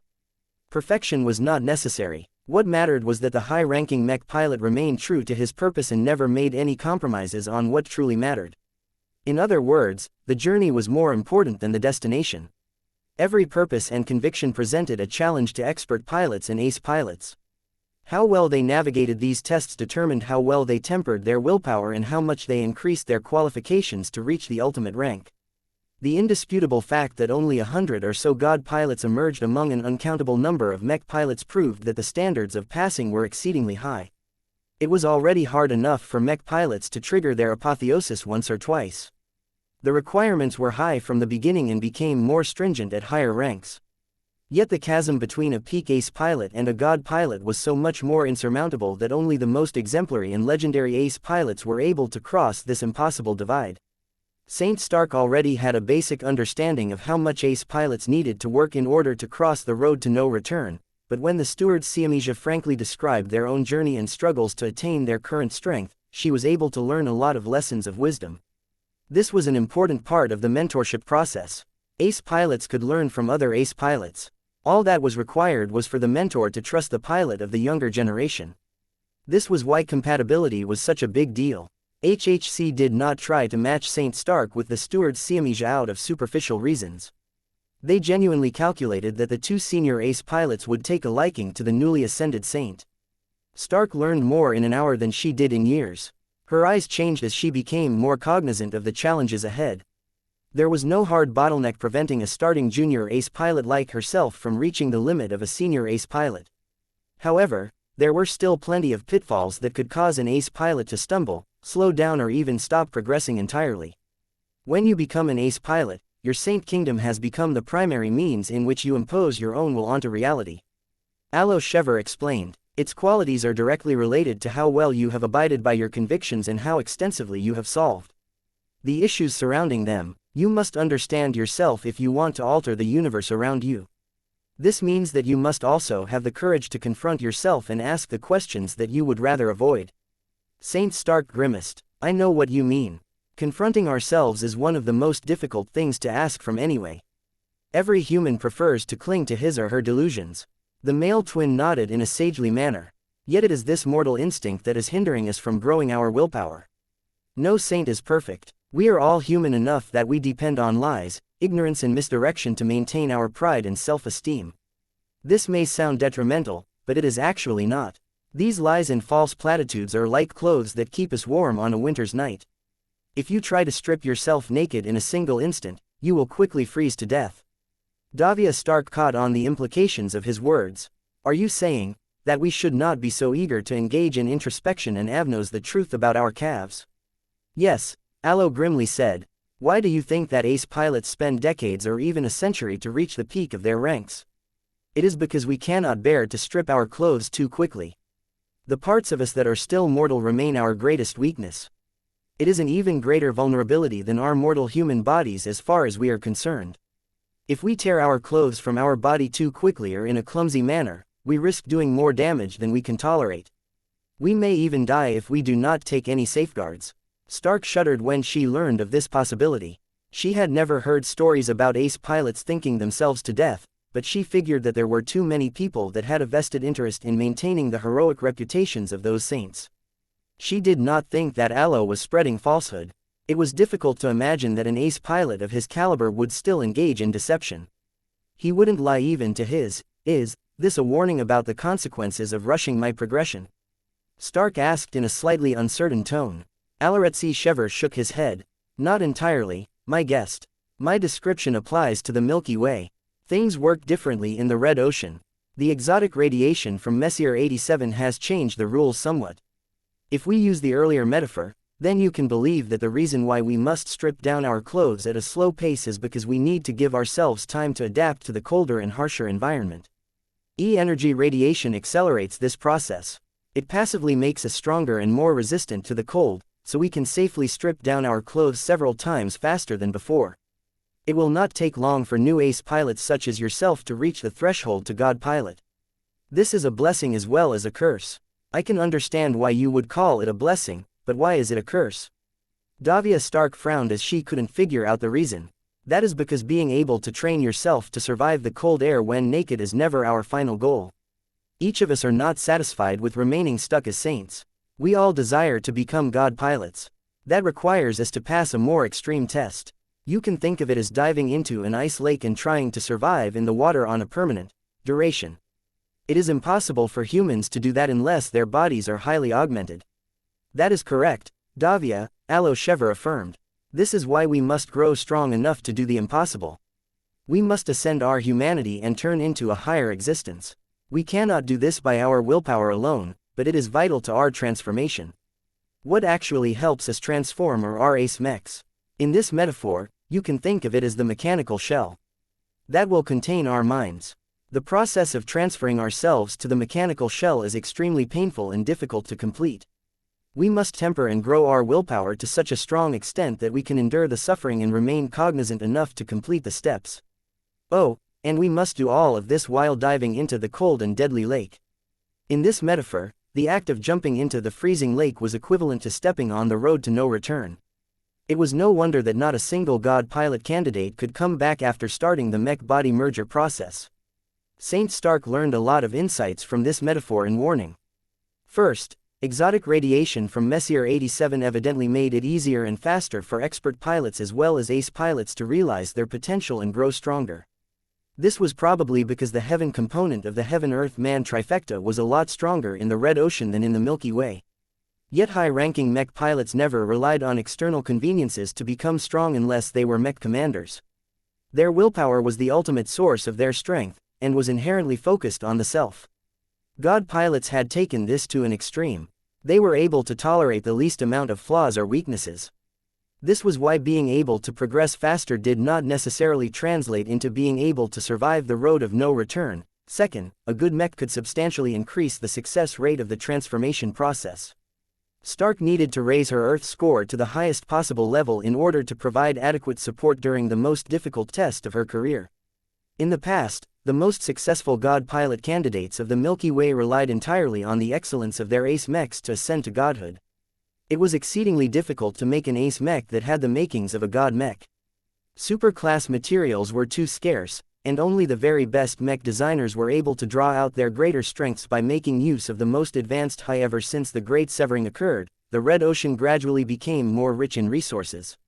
Even the Xianxia system became a lot more valuable due to the emergence of many hyper-materials. Did this mean that it was easier for the mech designers residing in the Red Ocean to design qualified god mech candidates? Stark certainly hoped so. Ves and Gloriana were still awfully young. While they were most definitely talented and innovative, they were too far away from becoming star designers. That meant that when Saint Stark would finally be ready to start the mech-body merger process, the main designers of her battle partner would likely still be master mech designers. Most peak ace pilots that were finally ready to make the attempt tended to make use of mechs that were at least partially designed by star designers these days. This slightly contributed to a higher survival rate for those who tread upon the road to no return. Stark hoped that with all of the wonders introduced by E-energy radiation, the miracle couple could transform the Amaranto into a work comparable or greater than the ace mech piloted by the steward xianxia. We can't do this alone, Stark concluded. We can only rely on ourselves to polish our willpower. It will be our fault if we do anything wrong. When it comes to our ace mechs, we have no choice but to rely on the work of mech designers. If they make a mistake, we will be the ones who will suffer the consequences. That is why it is vital that you work with mech designers that you can trust and believe in. Alo said as he nodded in agreement. You must seek out those who understand your needs and possess the competence to design machines that match or exceed your expectations and maintain good relations with them. This comes easier to some ace pilots than others. From what I have learned, you are quite lucky in this regard. You enjoy the privilege of piloting a remarkable ace mech designed by one of the leaders of his generation. Stark couldn't help but swell with pride. Professor Ves Larkinson is a madman that knows how to produce results. His wife is also a perfect assistant. Chapter 6765 The Importance of Convictions. After a fruitful talk, Saint Stark gained a much better understanding of the difficulties she needed to overcome to become a peak ace pilot. More importantly, she also gained a slightly greater understanding of how hard she needed to work in order to raise her chances of making it past the chasm that separated ace pilots from god pilots.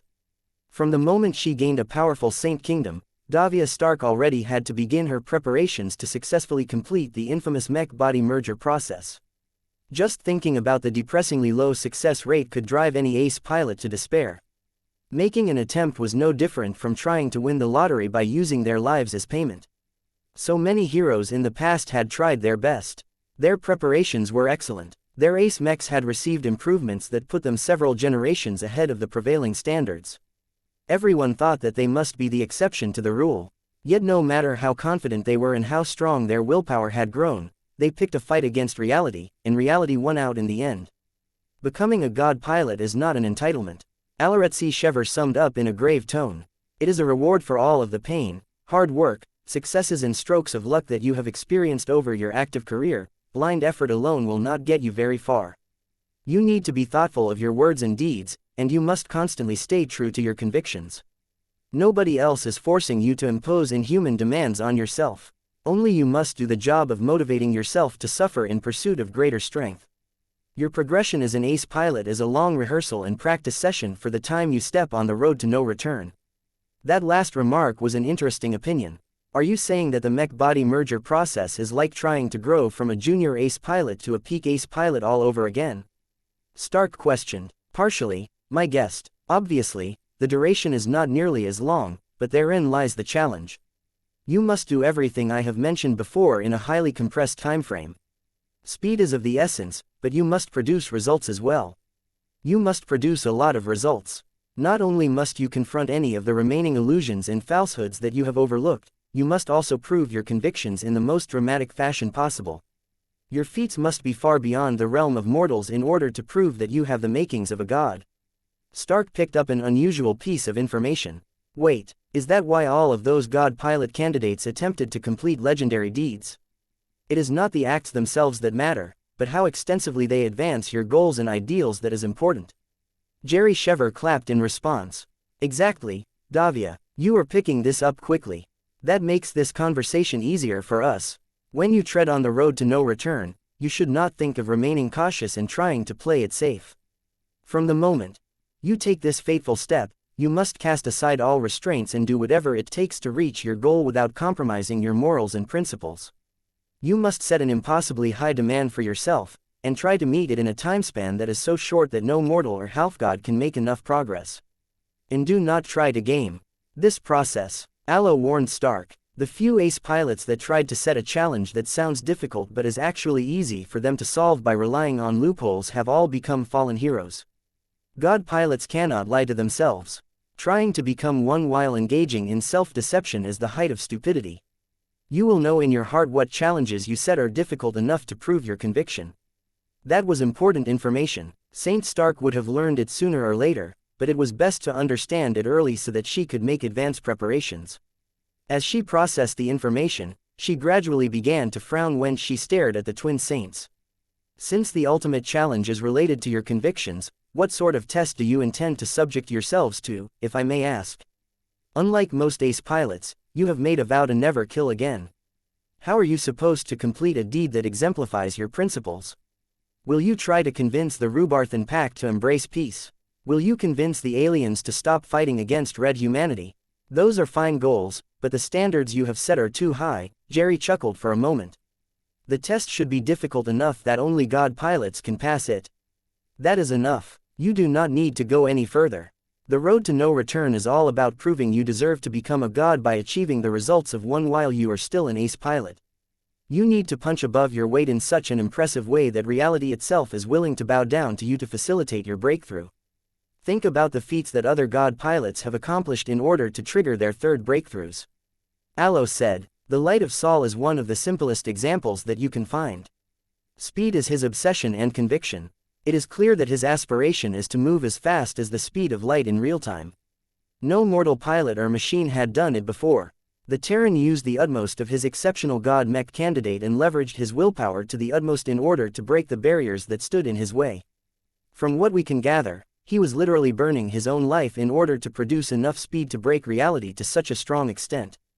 That has sublimated his willpower so much that he managed to pass the impossible threshold. That chance was enough for him to complete the mech-body merger process and successfully become a human god. Saint Stark envied the light of Saul. The famous Terran god pilot did not have to deal with so many choices and confusion. His conviction was really simple, so it was rather simple to devise a challenge that was beyond his ordinary capabilities, but could still be overcome if he just pushed himself a lot harder than before. Others did not enjoy this privilege. Davia Stark and the steward xianxia were both driven by far more complex social goals and convictions. What they sought was to produce a profound change in human society. It was one thing to play into the values and beliefs that people actively supported. It was another thing to enlighten people who were unwilling to change their minds. Stark frowned deeper. She gained a much better understanding of how difficult it would be for her to complete the mech-body merger process. The twin saints clearly sensed the changes in her mood. Do not assume the greatest burdens right away, Jerry advised. Take this one step at a time. Planning is important, but it will take at least several decades before you must seriously consider these matters. For now, you must invest much more attention on growing your resonance strength. This is essentially increasing your combat power in a short amount of time. There are several ways to grow your resonance strength as an ace pilot, much of which you should already know. Aloe continued. What is different from back when you were still an expert pilot is that your growth no longer affects your resonance shield, but your Saint Kingdom. Since it covers such a large volume around your ace mech, it is far more than a defensive tool. It is the domain in which you have much greater control over the space. The extent that you can manipulate reality inside your domain is directly tied to your resonance strength. Your resonance strength is directly affected by the strength of your convictions and how your understanding of yourself has grown. The female twin spoke again. Convictions do more than raise the numbers of your resonance meter. They shape your domain field according to your beliefs. You should already be able to feel it yourself. Our domains should make you feel more at peace. Your domain makes us feel that you are willing to use the power of light to take lives in order to save lives. These short and overly simplistic descriptions are enough to describe the essence of our existence. Our domains literally announce who we are to the outside universe. The greater our confidence in our convictions and beliefs, the stronger our domains become. It all came down to convictions. The rules and goals that high-ranking mech pilots strove for were all means to refine their willpower and prove that they were worthy to ascend to godhood. Saint Stark's heart grew heavier when she made that realization. Quitting was not an option. Once she made a vow, she had to see it through for the rest of her life. That may not be a problem for some high-ranking mech pilots, but what if her conviction involved tearing down the hypocritical mechers and fleeters? Perhaps it might not be a problem to pursue the downfall of the RA and the RF in an age where aliens became irrelevant, but this was different. If she tried to topple them both when they were the best bulwarks against alien aggression, then Saint Stark could not bring herself to make life worse for human civilians. Fortunately, all was not lost. She did not have to complete a goal that was too immense in scope. Perhaps she might be able to get away by assassinating the worst of the Red Two. Of course, there was no way she was willing to share these thoughts to others. Saint Stark quickly set aside these subversive ideas and focused on the present. My domain is rather rudimentary at the moment, Stark said. Do you have any advice on how to develop it quickly enough to make a difference in the next fight? If you want to produce quick results, then figure out how you can best mirror your strongest purpose and convictions into your domain field. Jerry suggested. Yours involve a combination of light, killing and salvation. We cannot share any insights related to the concepts of light and killing, but we do have an extensive understanding of the concept of salvation. Aloe shook his head. Let us not share too much, sister. Everyone's understanding is different, and that is how it should be. Even though we are not completely aligned with each other, it is the slight differences that make our long-time cooperation all the more stronger and fruitful. Davia, we can share tips and reference information to you, but you must never blindly copy our methods and approach. You are a very different ace pilot, so you must devise your own solutions. I understand, Aloe. I am already accustomed to doing so in the Larkinson clan. I am still curious to what you have to say about salvation and how you can possibly apply it on the battlefield. Due to our vow to cease taking lives, we cannot achieve an impact on the battlefield in a direct manner by killing enemies such as yourself. We have to be more indirect about making a difference. This is why we are deliberately piloting an ace support mech. Jerry stated, the amount of enemies we have killed is an invalid measure of our combat results. We can only measure our success by counting how many friendlies we have saved from worse fates. Our Lamia Kylamasu is therefore equipped with a rich suite of non-lethal solutions that can enhance friendlies and disrupt friendlies. What we have sacrificed in killing potential, we have gained in our ability to support our own side better than most of our peers. Chapter 6766 Underestimating Aliens Insights translated into power. Though Saint Stark only talked with the steward xianxia for hours on end, she had made a lot of gains. The twin saints parted the fog that covered many issues. Stark gained a lot of clarity, allowing her to put a lot of stuff into context. In the cases where she did not receive outright answers, Aloe and Jerry still pointed Stark to the right direction, allowing her to form her own conclusions that were not tainted by the opinions of others. By the time the new ace pilot left the personal chambers of the steward xianxia, her head contained so much new knowledge that she couldn't sleep for the remainder of the day due to needing to process all of the new ideas she became exposed to. Her eyes continued to shine even as she sat in the lounge chair of her guest room. The next day, the steward xianxia invited Saint Stark to bring her ace mech out for a spin. This would be an excellent opportunity for the guest pilot to put her new insights into practice under the supervision of not just one, but two experienced ace pilots. There was just one concern. It will be impossible to hide the presence of my ace mech once we get serious. Stark seriously stated, my Amaranto Mark III is difficult to detect when she remains dormant, but she will turn into a lighthouse in the dark as soon as she charges up her instrument of vengeance. It will be too easy for hidden alien observers to pick up the emissions and gather important intelligence. We will lose the element of surprise. Then let it happen, Alaretsi Shever stated without concern. The male twin gave the guest pilot an important lesson. The native aliens assigned to fight in the upper zones are not as poorly equipped and impulsive as the ones who are allocated to the middle and lower zones. The latter are almost always treated as disposable. Their intelligence support is much lower, which often makes them prone to falling for ambushes and other surprises. That is not necessarily the case here. There is a far greater prevalence of archeships lurking in the shadows. If your intuition is powerful and sensitive enough, you may be able to sense their presence, though it will be difficult for you to pinpoint their coordinates. I can guarantee you that this star system is currently hosting at least half a dozen archeships, each of them lingering in the vicinity of our strongholds and other strategic sites. That is not good. Furthermore, the Cosmopolitans are most certainly providing intelligence support. Jerry Shever added, we have done our best to root them out, but despite the measures we have taken to drive away their infiltrators and informers, they have resorted to more secretive forms of intelligence gathering. Their high familiarity with our technologies allows them to hack into our sensors and databases and covertly steal sensitive data. Aloe subsequently crossed his arms.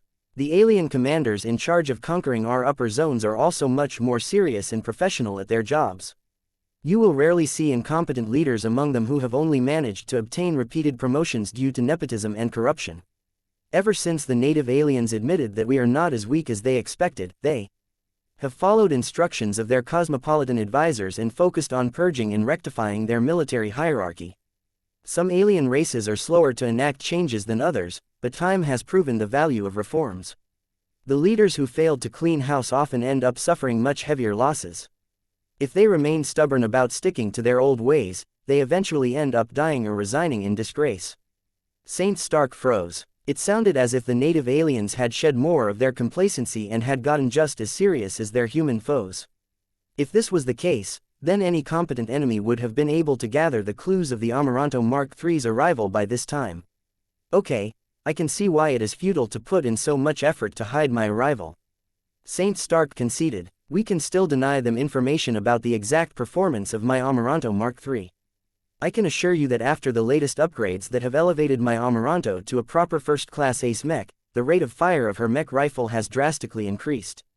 Let the aliens watch, Aloe nonchalantly declared. Look, Davia, I can understand your desire to hide your new capabilities and retain an information advantage, but you are thinking as a mortal rather than a god.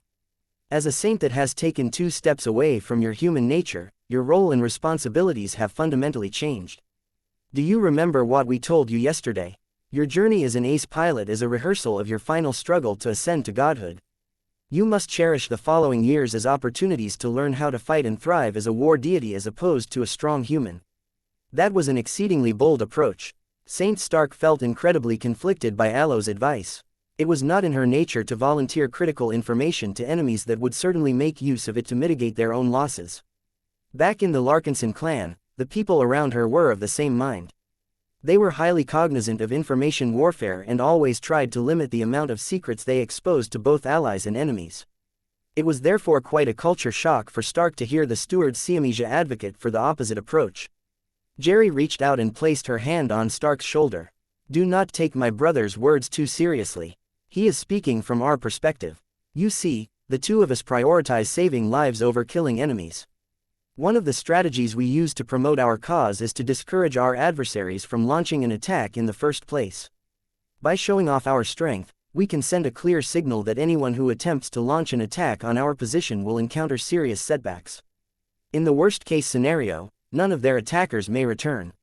Though the steward xianxia vowed to never kill anymore, they had no objection to letting the expert pilots and other forces by their side do the killing in their stead. Of course, the two saints imposed strict criteria on the conduct and behavior of the soldiers who received the honor of fighting in their presence. Only those with honor and integrity in their hearts received the necessary approval to fight with the twins. Saint Stark could understand the reasoning behind their approach towards information control, but she could not agree with it herself. "If I expose everything I can do from the start, the aliens may delay their attack, but they will come sooner or later. By that time, they will have made plenty of preparations in advance, thereby limiting my effectiveness once the fight breaks out. Your suggestion may end up counterproductive. More human soldiers will end up dying as a result." The Shever twins frowned, but did not take offense at Stark's questioning. They must have confronted similar doubts in the past. "It is difficult to calculate the consequences of different choices," Alo said. "Our words are not entirely groundless, Stark. We have commissioned our staff to conduct a study. It has clearly revealed that the star systems watched over by other senior ace pilots tend to get attacked 16.5% more frequently than star systems that enjoy our protection. Our deterrence strategy is working, though it is admittedly not as effective as we wish. In the long run, the lower frequency of attacks results in many more lives being saved from the ravages of the battlefield." "I see. Well, I can see how this works out well for you, but I need to fight in order to prove my own conviction," Saint Stark stated in a slightly guilty tone. "I may not be a good match for you after all. Back in the Larkinson clan, I am surrounded by people who are eager to seek confrontation against the aliens." "We are not surprised," Jerry said in an understanding tone. "The alien forces assigned to fight in the middle zones are relatively tame from our perspectives. I can assure you that the alien phase fighters and warships that are tasked with conquering the upper zones are much more terrible. Once you survive your first encounter against them, you will understand why we wish to deter our enemies as much as possible." That actually caused Davia Stark to look even more forward to fighting the upper zone. From everything she had heard, these aliens were better in every way. Their hardware was a lot more expensive and powerful. They all came from the main military organizations of the major races. Their fleets were not padded by the shabby and less disciplined troops from the lesser races. Their leadership was a lot more professional and competent, and they took intelligence gathering as seriously as the humans. Stark realized that she still maintained the same attitude she held whenever she was preparing to fight against the aliens invading the middle zones. That was a mistake. She needed to take her new enemies a lot more seriously than before. Perhaps it might be a lot harder to knock them down with her upgraded ace mech than she initially thought. The twins smiled when they saw that Stark realized her mistake. "Good," Alo said with a satisfying smile. "Ace pilot or not, underestimating the enemy is a sin even for half-gods such as ourselves. You can be confident in your abilities while respecting the strength of your enemies at the same time. No one who dares to fight against a saint is weak. The least we can do is to take them seriously. Come, let us go to our ace mechs, Davia," Jerry encouraged as she began to walk again. "At this stage of your development, you will need all of the practice that you can get. Hiding your capabilities is less important than learning how to leverage your Saint Kingdom more effectively. With the lessons you received yesterday, you must be eager to try out new ideas." She was right. Ultimately, Saint Stark valued the opportunity to flex her power and discover new ways to apply her strength. If she had to let the hidden archeship get a good glimpse of her performance, then so be it. The steward xianxia were no pushovers. The Xianxia system shouldn't fall too easily due to their presence. As the Amaranto Mark III deployed into space, She immediately flew towards her next waypoint where she could fire her arms without worrying about hitting friendlies. The Lamia Kylomasu emerged from the fortified space station a bit later, but demonstrated much greater mobility and easily caught up to the ace marksman mech. Although the Amaranto Mark III's new power reactor supplied a lot more power to her flight system, her nature as a mech with relatively poor mobility could not be changed. Your mobility is limited. Aloe said, this is not a surprise, but we will experience greater difficulties covering your escape should the aliens overrun our defenses faster than we can respond. I can take care of myself. You are underestimating your enemies again. It is not just the phase lords that can potentially catch up to you even if you flee with your transphasic flight system working at its highest setting. There are special alien strike craft or sub-capital warships that can jump ahead or warp travel much faster than any of our own units. Jerry also added a warning. Do not forget about the archships either. They are not limited to passive observation. One of their favored means of attack is to prepare an ambush alongside our escape routes. The Archi are cunning and they know us well enough by now to correctly predict where our ships will flee. If we are not able to expose or drive away these stealthed alien vessels in advance, you may end up getting struck by dozens of transphasic missiles launched at relatively close ranges. Chapter 6767 Not an attack. The Amaranto Mark III and the Lamia Kylomasu warmed up. They flew in space and flared their Saint Kingdoms in an effort to get used to each other. Ace pilots usually did not like to fight too close to each other. Their Saint Kingdoms worked best if they could completely claim dominion over the space around their ace mechs.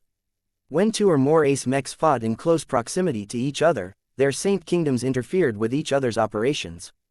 One's version of reality often collided with another's version of reality. There were ways to mitigate this conflict. If the ace pilots became more familiar with each other, they were able to tolerate each other's presence to a greater degree. They could also make agreements with each other to cede ground at certain times in order to allow the ace pilot who could make the greatest difference give full play to his abilities. However, all of this took a lot of time and effort. The ace pilots of the Golden Skull Alliance had to train and fight alongside each other for several months in order to reduce the interference to an acceptable level. Saint Stark did not have as much time to get accustomed to the Saint Kingdoms of the steward xianxia. However, this was not as bad as it sounded, because it turned out that their Saint Kingdoms were abnormal. When the Amaranto Mark III came into close contact with the Lamia Kylomasu, the overlapping Saint Kingdoms of the latter did not repel the Saint Kingdom of the former. This was a remarkable result. Saint Stark immediately deduced that their lengthy talk yesterday had done much to close the distance between herself and the twins, but this was not enough to achieve such a harmonious result. The only other answer that made sense was that the Shever siblings were inherently accommodating towards other friendly ace pilots. Your Saint Kingdoms remind me of the command field of an ace commander, Stark said as she continued to grow more comfortable within the Saint Kingdoms of the steward xianxia. There is a quality about you that makes me feel as if you will never pose a threat against me. You also have no fear that I will ever turn my powerful gun against your ace mech. If the only tool you have is a hammer, then you tend to see every problem as a nail. Aloe Shever spoke inside the dual cockpit of his unusually looking ace mech. You have only ever fought alongside mechs built for violence and mech pilots who are trained to kill. Your cognition as an ace pilot subconsciously regards them as potential threats. The more powerful they are, the greater your vigilance. This is an instinct that is extremely difficult to counteract. Time and concerted effort may allow you to lower your guard, but it is an uphill struggle. Jerry added more clarification. Ace commanders, at least the traditional ones, do not evoke your instinctive urge to defend yourself because they have sacrificed personal excellence in order to divide their power among their units. We do not trigger this instinct either because we are the equivalent of harmless rabbits according to your judgment and willpower. While we can still debilitate you or assist other units in taking you down, you fundamentally do not see us as threats to your life or cause. That sounded extremely strange to Saint Stark. She could understand the surface explanation, but she felt that there were far too many flaws and loopholes. There was no way the steward xianxia and the Lamia Kylomasu were harmless. Saint Alaretsi Shever and Saint Jeravern Shever were the most famous pair of peak ace pilots in the Red Ocean. They had survived many battles and ordeals and climbed their way up to the cusp of godhood. The Lamia Kylomasu was no harmless rabbit either. It was a large and fairly bulky ace mech that was designed to accommodate a lot of support modules. It may be harmless, in that the powerful senior ace mech did not carry any lethal armaments. It did not even possess arms and legs, as its distinctly non-humanoid form caused it to resemble a thick shuttle more than a real mech. Even though the lamia did not look as if it could hurt a fly, it had plenty of high technologies that could make an enemy's life miserable. This should have been more than enough reasons for Saint Stark to recognize the potential threat and hindrances it posed, but there was a strange aspect about the Saint Kingdoms of the twins that automatically caused Saint Stark to lower her vigilance. She shuddered in her piloting chair. She had a strong suspicion that the steward xianxia somehow managed to hack her Saint Kingdom. "There is nothing to fear, Saint Stark," Jerry said, as she could clearly sense Stark's discomfort through the fluctuations of the latter's Saint Kingdom. "If we harbor any form of ill intent towards you, your Saint Kingdom will not fail you. Trust in our instincts. They will never lead you astray. My brother and I are saviors, not killers. Salvation forms a large component of our domain. We provide safe haven to anyone under our protection." That must be why Saint Stark felt so comfortable alongside the Lamia Kailamasu.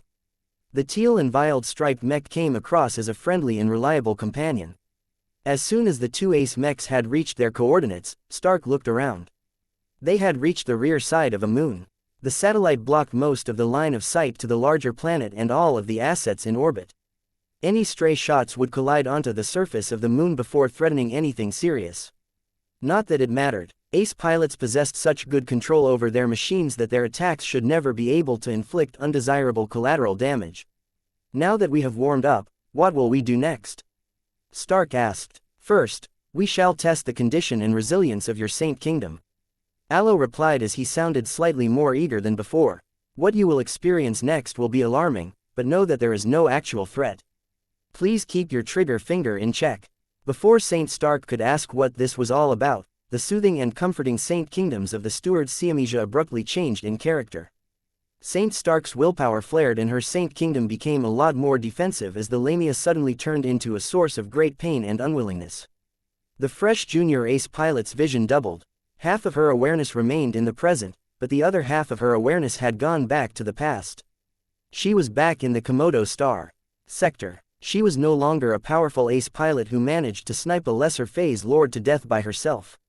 She was reduced back to the time where she had inexplicably broken through, as Davia Stark thought that she had gained the power to stop or slow down the relentless advance of Sandman, but she was horribly wrong. Her mech was too weak. Her willpower was too feeble. The mech forces of the third-rate states broke like twigs when trying to stop the Sandman fleets by force. The tide of sand led by the relentlessly inhuman Sandman admirals scoured all of the planets in the way. Every populated planet that was filled with millions or billions of people turned into lifeless sandballs by the time the aliens from beyond the border of human space were done. The Sand War progressed too quickly. None of the third-rate states were prepared to resist the invaders or organize any mass evacuations. When the captains of many starships heard wind that their current destinations might be next, they closed the hatches and commanded their vessels to depart as quickly as. What pained Davia Stark so much at the time was that far too many of these starships fled a star system under threat with half-filled or almost empty holds or passenger cabins. Billions more lives could have been saved if the captains and crews of those starships made more earnest attempts to take away every life worth preserving, such as the children and the adolescents. Instead, Stark had to witness the planets where the paltry evacuations failed the young and the innocents from death. Davia Stark may have been able to dismiss such a failure as an exception or mistake, but as she fought against the Sandman fleets in one star system after another, she repeatedly witnessed the same antics. Humanity let her down. Instead of coming together to stall the aliens and save more lives, these craven cowards never thought beyond themselves and chose to leave for safety, not caring that they could have evacuated so many more civilians. Saint Stark was no stranger to these tragedies. Not a week went by without thinking back on all of these miserable sights. She had witnessed the best and the worst of humanity during the Sand War. Unfortunately, she saw that there were far more of the latter than the former. This realization and others hurt her so much that it had shattered her belief in humanity and shattered her force of will. Though she eventually managed to recover with the help of Ves Larkinson, Davia Stark could never forget about the sights that drove her to despair. Eventually, her double vision started to abate. The ace pilot blinked as she recognized that she had fully returned to the present. She immediately grew alarmed at what just happened. How long? Stark was already able to acquire the answer by calling up the data from her ace mech. You remained in a trance for a duration of 34.6 seconds. Saint Aloe Shever announced. During this time, your ace pilot practically froze and coasted forward through inertia. This has made your Amaranto vulnerable. Enemies would find it much easier to launch an attack on your machine. Stark grew morose and angry at herself for failing to maintain her vigilance. Somehow, the Saint Kingdoms of the twin xianxia had effortlessly pulled her into a nightmare illusion and kept her distracted for over half a minute. Even if the twin saints were impressively strong for being able to dominate the mind and will of a fellow ace pilot to such an extent, this was no excuse for Saint Stark to drop the ball in the field. What did you do?" she asked in a slightly hoarse tone. "How did your attack slip past my defenses?" "We did not attack you," Jerry Shever said in a gentle tone. "Not truly. You may be a saint that many mech pilots must look up to, but in our vision you are a vulnerable puppy that is covered with scars. We tried to save you by treating your scars with a method that is admittedly rough and overbearing. Your sudden and unexpected confrontation with your past traumas has consumed you utterly. This did not take place under our direction. Instead, it is a consequence of your own weaknesses. The reason why it took over 34 seconds for you to pull yourself out of your distraction was because you lack enough control over yourself." That made a disturbing amount of sense. Saint Stark did not like how the female twin twisted the mental attack so that it no longer became a hostile act anymore. It was definitely an attack, one that happened to be so effective that it could completely circumvent the famously strong mental defenses of a high-ranking mech pilot. However, so long as Aloe and Jerry did not see it that way, it appeared that their brand of truth prevailed. This was the advantage of possessing much higher resonance strength. In a dispute between two Saint Kingdoms, the stronger one would always succeed in imposing its version of reality. The steward xianxia had taught several memorable lessons to Saint Stark. Chapter 6768 The Lamia Kylamasu. Saint Stark felt humiliated. Before they engaged in a proper spar, the steward xianxia overpowered her in an instant and stuck her in an illusion that left her completely defenseless. Yet was she really as vulnerable as she appeared? "Do not feel too upset, Davia." Jerry tried to console the ace pilot and her bruised ego. "The gap in power between us is too great. My brother and I worked together to pull you into a condensed therapy session. Anyone as strong as you would have succumbed to our willpower. Now that you have experienced it the first time, you can guard yourself against the next attempt. It will take considerably greater effort for us to distract you when you are fully alert. One of the other reasons why you blanked out for more than half a minute is that you and your living mech never sensed any serious threats." Aloe added, "The intuition of an ace pilot still remains sharp. If there were any enemy units nearby that sought to capitalize on your weakness, your intuition should have noticed the danger and triggered a defensive response. That would have pulled you out of your distracted state in a very short amount of time. At most, your time to react to an incoming attack is shorter than usual, they write about that." The Amaranto took the initiative to speak to her battle partner. "Whatever they did to you did not affect me, though maybe it is because they deliberately left me out. I think they could have distracted me in a similar manner." Saint Stark felt a lot more mixed about the steward xianxia. They were serious about never killing anyone, but their powers and abilities were so disruptive and difficult to defend against that they could easily set up their enemies for elimination. She faintly suspected that the two deliberately tried to be vague and confusing about their disposition. Were they a threat, or were they harmless? Was their treatment an attempt to cure people, or lead them to their deaths? How many other, non-lethal, tricks did their ace mech have up its sleeves? All of these questions and more made the Lamia Kylamasu more and more unfathomable. Its strange and exotic name further added to its mystique. Saint Stark realized more and more that peak ace pilots were anything but simple. While the enormous gap in strength and capabilities was enough to demoralize any mech pilot, ace pilots were made of sterner stuff. Saint Stark eventually managed to bounce back. Instead of blaming herself for succumbing to her weaknesses, she became determined to plug them up and become just as strong as the steward xianxia. Only by gaining just as much power would she be able to get rid of her feelings of inferiority and be able to win in a direct confrontation against the pair of saints. Her shifting mood directly affected her willpower, which in turn affected her Saint Kingdom. The dark red energy field surrounding the Amaranto roiled faster and glowed brighter. Saint Stark may be weak at the moment, but she believed she could eventually grow strong enough to defeat the opponents she struggled against in the past and present. "Good," Aloe said in an appreciative tone. "You have passed your first test. We have witnessed other ace pilots requiring hours or days to pull themselves back together and adopt the proper mindset towards an obstacle they cannot surmount as of yet. They always get back on the right track eventually, but it is how fast they are able to bounce back that matters the most. Your speed shows that you are not a stranger to setbacks, and that you are already accustomed to vanquishing them by working hard. Flashy abilities and strong technology are important components of your ability to project power on the battlefield, but they do not comprise the core of your strength. Jerry lectured. Your willpower determines the ceiling of your combat performance. A weak will cannot adequately draw out the strength of a technologically superior ace mech. For now, you and your machine are severely out of balance in this regard. Your Amaranto is considerably stronger than you.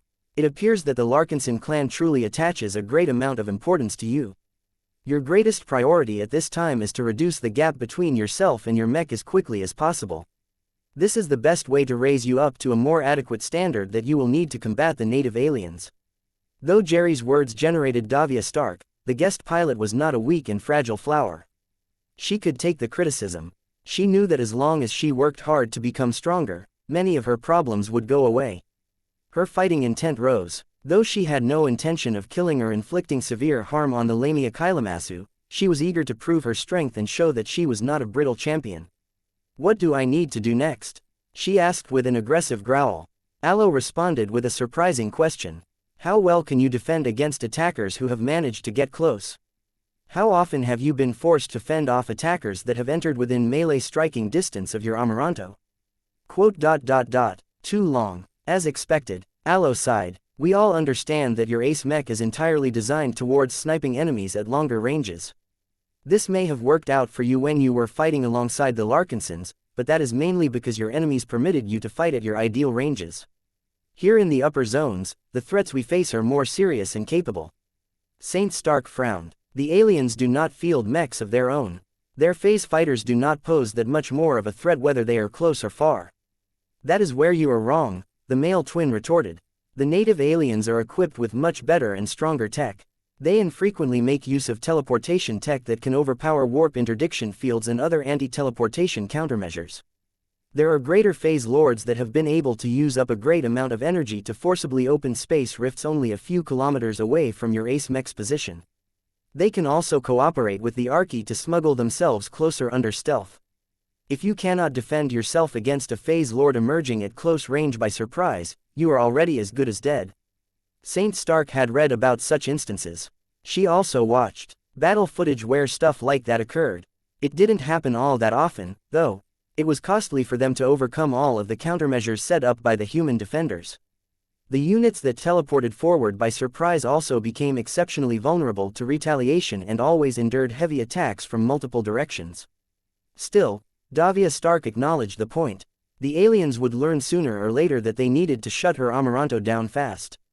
I can believe that the native aliens invading the upper zones may have a way to get close to my ace mech. Do I need to improve my ability to defend myself at close range? We highly advise you to do so. Aloe said. There are ace pilots who specialized in ranged combat in the past that underestimated the means employed by the native aliens. Our inherent belief in the superiority of the human race automatically makes us dismiss the possibility that our enemies can be just as cunning, clever and insidious. They will learn the power of your Amaranto and seek to defeat your machine by exploiting your obvious weaknesses. Anyone can clearly tell from observation alone that your ace mech is not supposed to fight at close range. With that said, the two promptly started to spar up close. Saint Stark did not have a good time. Her oversized instrument of vengeance was largely designed for ranged excellence. The masterwork Luminaire crystal rifle was not a good weapon to use at closer ranges. Sure, Ves had added a plasma bayonet at the front, but it was clearly just an afterthought. The practicality of using a long, thick and heavy as a makeshift polearm was quite poor. This was especially the case when the arms of the Amaranto were not optimized for swinging large and heavy rods with great force. Even if the Amaranto limited her attacks to repeatedly stabbing the plasma bayonet straight forward, the strain and exertion on the arms were considerable due to imbalance. What was worse was that none of her attacks had any discernible effects. Stark wondered whether the Lamia Kailamasu could even fight in melee combat. The fat oval support mech lacked any visible limbs to hold onto external weapons and swing them around. It turned out that the Lamia did not need any external weapons. Its own bulk and mass already served as its own weapon. The ace support mech engaged in melee combat by utilizing its superior bulk and mobility to fly around like a wrecking ball. The strong true resonance generated by not one, but two peak ace pilots allowed the dual-pilot ace mech to get away with tricks and maneuvers that could never be done with just one ace pilot. The Lamia Kailamasu zipped around with far greater speed than her transphasic flight system should be able to produce, and she made such impossibly tight turns that it looked as if the ace mech made a near-instant 90-degree turn. Frankly speaking, the dual-pilot ace mech defied the laws of physics with every second with how crazy it was able to move. If the Lamia Kailamasu was a light skirmisher or another melee mech, then it should readily be able to take advantage of its extreme maneuverability to win most duels against slower and less graceful mechs. However, the fat oval-shaped ace support mech had no swords and spears. It didn't even have a sharp edge on its surface. The only means of attacking physically up close was to ram its bulk into its target. Though the Lamia Kailamasu clearly held back to an extent, the ace support mech evaded the bayonet stab by relying on its excellent evasion ability before promptly crashing into the Amaranto Mark III. The ace marksman mech did not suffer any serious damage, but she was uncontrollably flung backwards while struggling to maintain hold of her instrument of vengeance. This shame repeated several times before the steward xianxia finally took mercy on the poor guest pilot. "Your performance is abysmal," Alo Shever did not mince his words. "It is understandable that you cannot match the performance of an ace melee mech at close range, but you are too unprepared against the worst outcome. At our level, we cannot afford to remain vulnerable to our glaring weaknesses. Ace pilots are prone to dying the most when their enemies successfully exploit a gap in their defenses. If you want to live long enough to step on the road to no return, then you must work on this shortcoming of yours. My Amaranto was never designed to fight by herself." Saint Stark attempted to excuse her poor showing. She was always meant to be accompanied by another Larkinson mech of the same caliber. "We are not asking you to become a jack of all trades and dilute your greatest advantages," Jerry responded. "We only want you to put a greater effort into guarding against the worst outcome. You can still do this fairly quickly as long as you develop your strength correctly." "And what is the correct method? Haven't you noticed it already? In our early exchange of blows, my brother and I did more than passively empowering our ace mech with our true resonance. We actively used our Saint Kingdom to distort reality in specific ways that enabled us to maneuver so fast and tight. As for you, your Saint Kingdom remained static all of the time. Not once did you actively leverage its possibilities to enhance your ace mech in a specific manner." Davia Stark widened her eyes. She never thought about that. Now that she had been informed, she understood that she hadn't been fighting back at her full strength. She had only ever actively employed her Saint Kingdom when shooting at targets from afar. Now she became aware she could make good use of her Saint Kingdom to give her an edge in melee combat. Davia Stark became determined to fix this shortcoming by the end of the day. Chapter 6769 Tough Therapy. The next few days pushed Saint Stark to her limits. The steward xianxia took their responsibilities of mentorship seriously. Given the current war climate, the Saints did not wish to relent in their attempts to bring Davia Stark up to a more satisfactory standard. "Mercy in training is nothing less than cruelty during these times," Alo ruthlessly said. "We will keep you here for as long as the power reactor of your ace mech can last. There will be no rest or respite because our enemies will not give you any. You may employ whatever measures you can muster in order to fend us off. Do not hold back. You may try to kill us. You will not succeed, but attempting to do so is a good way for you to hone your killer instincts." What ensued was a training session as well as a torture session. The Lamia Kailamasu continued to collide against the Amaranto Mark III's mech frame with deliberate and unstoppable force. Each time, the bulky ball-like dual-pilot ace mech maneuvered around at speeds belying its considerable mass and volume. Its stature may be a fraction of the size of a Phase Lord, but Stark had an illusion that its force and momentum were equivalent to that of a greater Phase Lord. Fortunately, the steward xianxia understood exactly how much physical force the archimetal frame of the Amaranto Mark III could endure. It was admittedly not much. If not for the strong reinforcement properties of archimetal, the Amaranto Mark III would not have been qualified to engage in melee combat against opponents of the same level. "Pathetic," Alo admonished as the Lamia Kailamasu evaded the plasma bayonet thrust with disturbing ease before bouncing the lighter and feebler Amaranto away like a pinball. "Is this the best you can do? Your reflexes are too dull. Your experience in defending yourself at close range is worse than that of an expert pilot. Your judgment is too prone to deception. Any martial Phase Lord can cripple your ace mech with a single successful teleport strike." A greater phase lord can snap your proud machine with a single attack, masterwork or not. He wouldn't even need a Saint Piercer to make it happen. The Amaranto Mark III recovered control over her trajectory and attempted to bring her instrument of vengeance to bear against the circling Lamia Kailamasu. The dual-pilot ace mech had just distanced itself from the ace marksman mech and appeared to be building up a lot of momentum. This was a fantastic chance for the Amaranto to lean towards her strength and let loose a shot. Saint Stark began to grin as she resonated with her oversized Luminaire crystal rifle. She already commanded her companion spirit to possess the instrument of vengeance while also beseeching Ilvain to help her predict her tricky opponent's highly tricky evasive maneuvers. At the same time, she resonated with the charge mate that was integrated into her ace mech to speed up the accumulation of power in her Luminaire crystal rifle.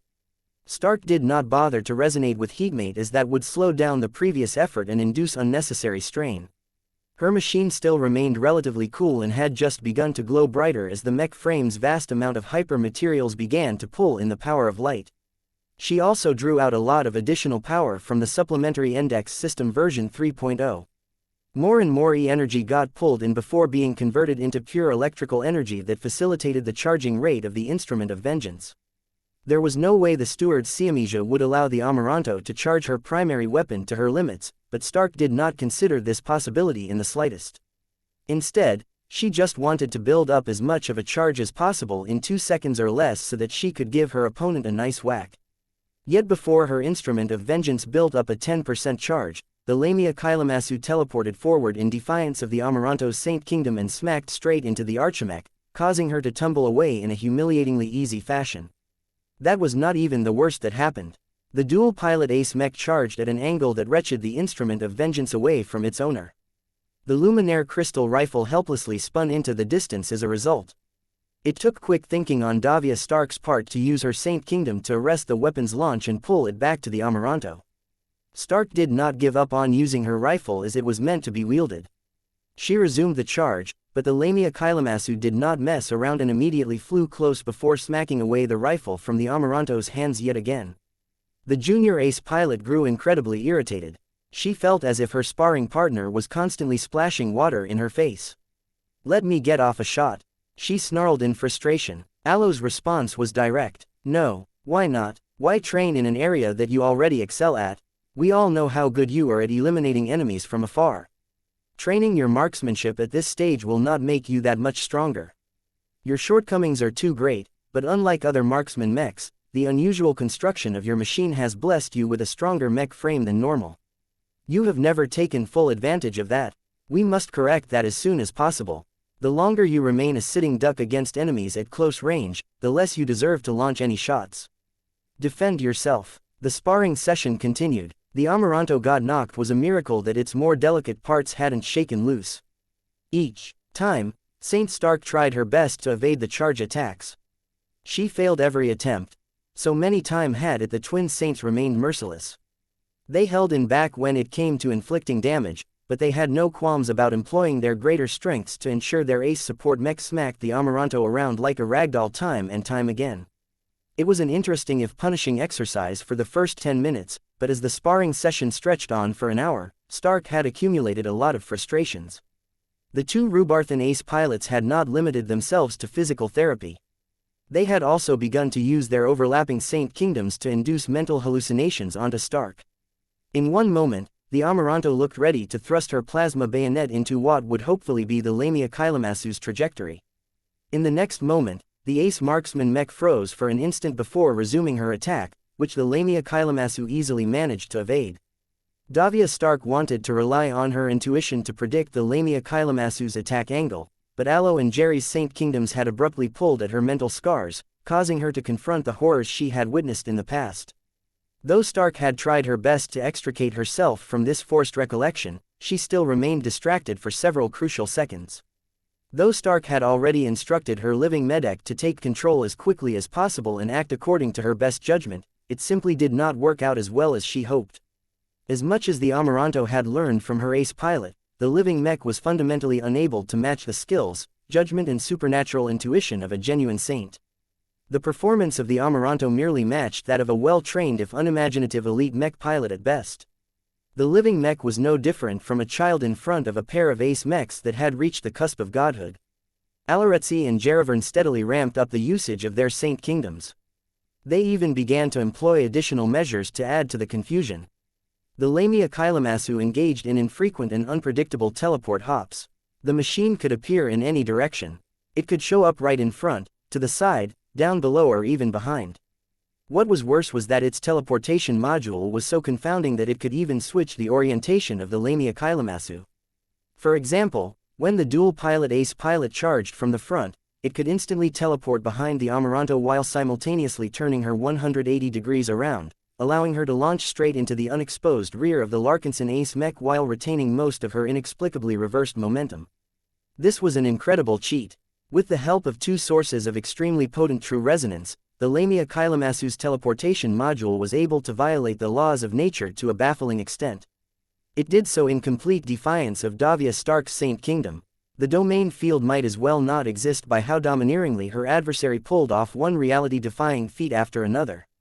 "I need to catch my breath," Stark complained. "Can you give me a minute to rest and thin?" "No, the enemy will never let you off, so neither will we. It is better for you to falter now than later."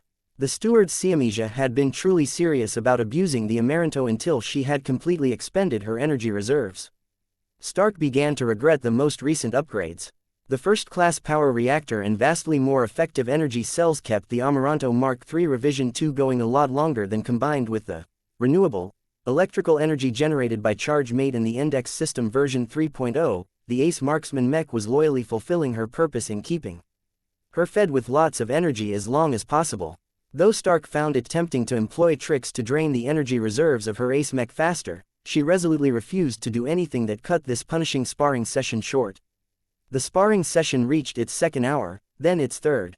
The Amaranto Mark III's energy reserves finally started to reach a distressing level, but the machine was still able to fight, not that it mattered.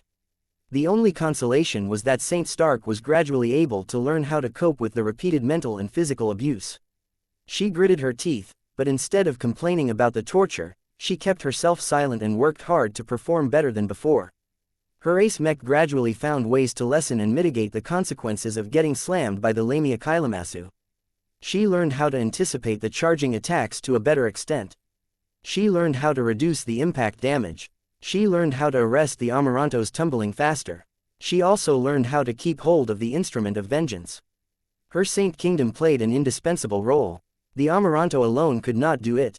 Stark had gradually come to realize that the only way to defeat an effect empowered by a Saint Kingdom was another effect empowered by a Saint Kingdom. Stark did not attempt to weaken the Lamia Kylamasu. It was hopeless for her to directly contest her will against two peak ace pilots. She instead focused on empowering the defenses and other physical parameters of the this produced much more successful results as she was still able to retain her dominion over her own ace mech. At the same time, Saint Stark's growing fury and frustrations caused her mental fortitude to grow. She tried everything to block the mental intrusions, and she found that strong emotions was a good shortcut to mitigate the unwanted hallucinations. The stronger her anger, the more effective her defiance. Her determination to retain his focus became an increasing obsession to her. The steward xianxia had repeatedly humiliated her by making her vulnerable time and time again. There was a limit to how much Saint Stark wanted to be reminded of her flaws and vulnerabilities. "Get out of my head." Saint Stark miraculously managed to push away the non-lethal mental intrusion entirely as her fury exploded.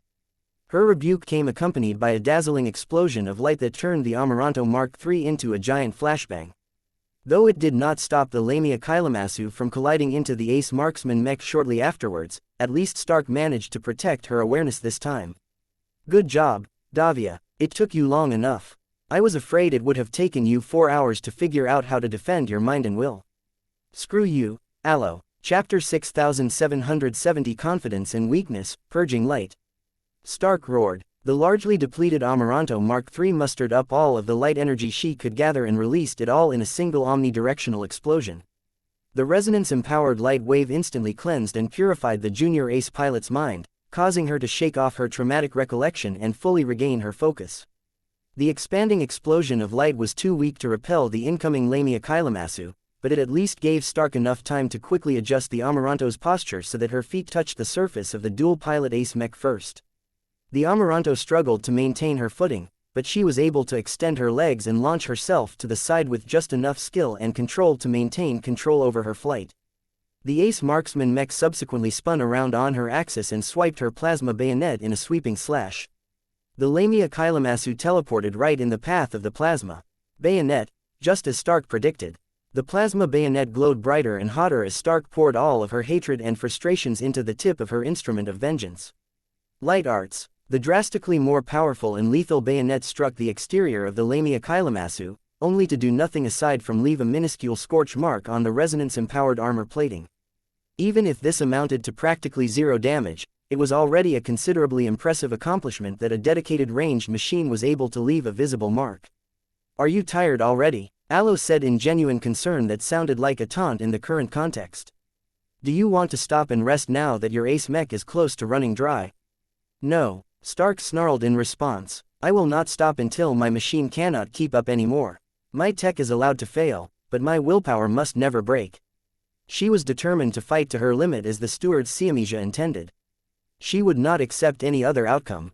The Amaranto exerted the utmost of her flight system and maneuvered around the Lamia Kylamasu as best as possible. Though she was not able to avoid most collisions, she at least tried to ensure she landed a good hit whenever the two ace mechs came close. As first-class ace mechs that possessed vastly more power than standard first-class multipurpose mechs, each collision between the Lamia Kylamasu and the Amaranto was enough to crumple practically every other small craft.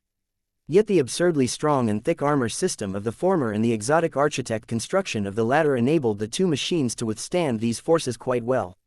Of course, neither machines could endure this level of violence for hours at a time without the reality-defying properties of their Saint Kingdoms. After many repeated collisions, Saint Stark understood to a much greater degree why the steward's xianxia opted to dual-pilot a single ace mech. The advantages outweighed the disadvantages. Rather than pilot two separate machines and disperse their power, they stuck to each other on a permanent basis and essentially doubled up their true resonance. The maximum resonance strength an ace pilot could reach was 1545 lavares. Hitting this figure meant that they were being held back by their bottlenecks. The only way to overcome these barriers was to step onto the road to no return, and that was not a trivial decision to make. This meant that ace pilots could remain stuck at 1545 lavares for decades or even centuries at a time. From the General Axelar Strian to the Mace of Retaliation, each of them were biding their time while doing their best to accumulate as many advantages as possible for their ultimate attempt to ascend to godhood. Before they began their ultimate challenge, the amount of true resonance they were able to employ would remain constrained by their ceiling for a long time. It was due to this limitation that the Lamia Kylamasu was stronger than pretty much every other individual peak ace mech. The powerful machine resonated with two peak ace pilots. The degree of reality distortion of two nearly identical Saint Kingdoms allowed it to get away with pulling off feats that only god pilots perform. To put it in a different way, the Lamia Kylamasu possessed an effective resonance strength that did not come anywhere close to 3090 lavares, but was definitely a lot higher than 1545 lavares. Saint Stark was unable to estimate an exact number. The lavare scale was not linear, but was instead determined by a complicated formula that completely went over her head. The resonance meters of the Amaranto Mark III were unable to measure the combined resonance strength of two Saint Kingdoms working together in total synchronicity. Whatever the case, the combined willpower of the steward's xianxia was just so strong that Saint Stark still had no way in hell of gaining supremacy anywhere outside of the physical boundary of her ace mech. This was the ultimate reason why Saint Stark continually failed to gain the upper hand in these bouts. The tech used to power up both mechs were impressive. The Lamia Kylamasu was truly worthy of its fame. It served its pilots extremely well even though it had only shown off a fraction of its capabilities during hours of constant sparring. The amount of super-class materials stuffed inside her sizable mech frame was the dual-pilot ace mech exerted a lot more strain in order to apply constant pressure onto the Amaranto, yet it did not falter even once. Its defenses, mobility and endurance parameters were frankly ridiculous. If not for the glaring absence of any overt form of offensive capabilities, Saint Stark would have been tempted to call it the perfect ace mech. The Amaranto never stood a chance. That did not mean that Saint Stark wanted to deliver a poor performance. Even if her foe was virtually undefeatable at her current strength and means, she still wanted to keep her head high and protect her pride. She knew that if she bowed her head even once and admitted that she could never get the better of her adversary, her journey to become a god pilot would come to an end. As tiring as it was to fight for over 5 hours straight, Stark had come close to thinking about calling it quits, yet she always squashed these thoughts as soon as they emerged. She could never give up. She had a mission to complete. She had a cause to fulfill. The blood of the innocent stained her soul. Her desire to enact retribution burned eternal. Her willpower flared and her Saint Kingdom became reinvigorated. Despite the increasingly more exhausted state of her ace mech, Saint Stark continued to fight as if she had just started. Even so, her willpower was not endless, and neither was the energy reserves of her Stark squeezed the utmost of her Amaranto as well as her own willpower. She felt she had never explored the depths of her capabilities as much as she did today. By the time the Amaranto had finally begun to dim, the Lamia Kylamasu eventually ceased to attack any further. The steward xianxia knew exactly when the Amaranto had reached her hard limits. "That is enough for today," Saint Gerivern Shever announced as if she had not exerted herself in the slightest. "Your performance just now is much better than at the start of this training session. Are you satisfied?" "No," Stark growled as she breathed heavily. "I am not. I got a lot better than before. My instincts improved rapidly to the point where I can predict your attacks in advance 10 to 20% of the time. I managed to develop an ability to purge my mind and will from your distractions. I have developed the prototype of an ability to strengthen the plasma bayonet of my rifle. I also made a huge amount of progress in my melee weapon handling skills as well as my short-range maneuvering skills. Yet you are still not satisfied." Stark let out a sigh. No ace pilot should remain satisfied with their current level of strength. The moment you become content with what you can do, there will be no reason for you to grow any stronger. The road to power is endless. I have not even traversed most of it.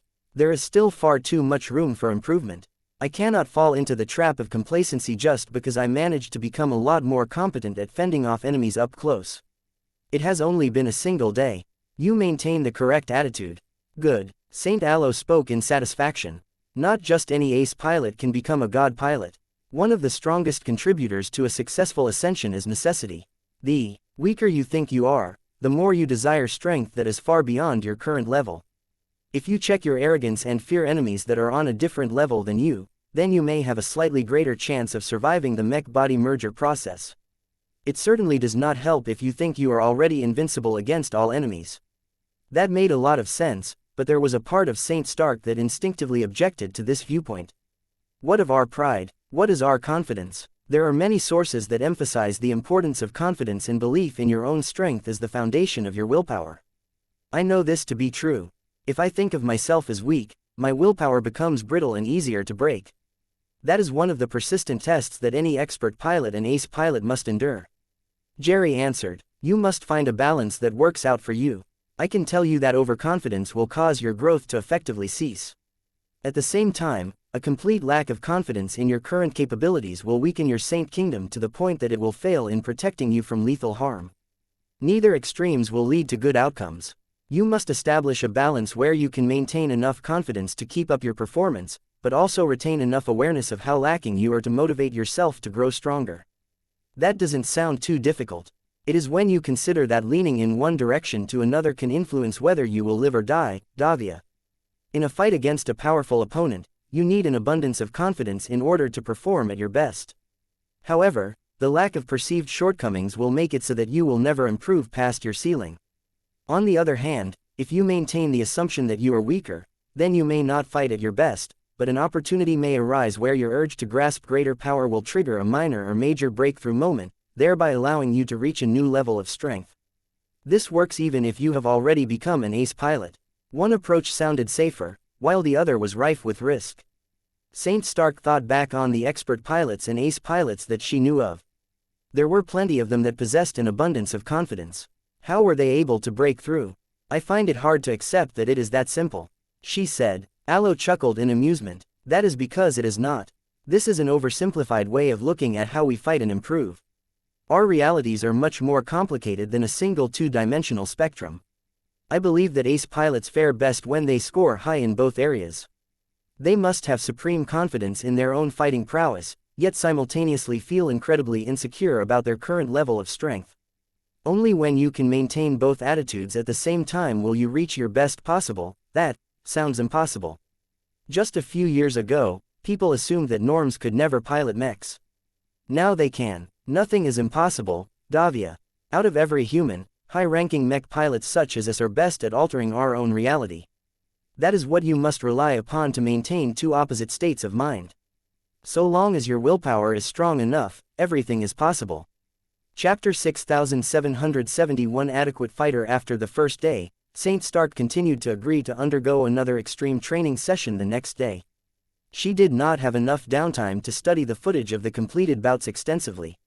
Her head became filled with ideas, yet due to wringing out her extraordinary willpower to her bottom limit after every session, she required a lot of sleep in order to recover and regain her strength for the next lengthy bout of practice. It was tiring. It was stressful. It was satisfying. The progress she made every day was astonishing. Although the steward xianxia never once gave the Amaranto a chance to fire a shot with her instrument of vengeance, Stark was rapidly improving her ability to duel against threats up close. She built up an entire foundation on the first day. She refined her new resonance-empowered abilities on the second day. She further polished and perfected her bayonet fighting skills on the third day. She made great strides on improving her intuition and enhancing the maneuverability of the Amaranto. All the while, her resonance strength grew by leaps and bounds. She started off at 114 laveres, but reached 133 laveres by the end of the day.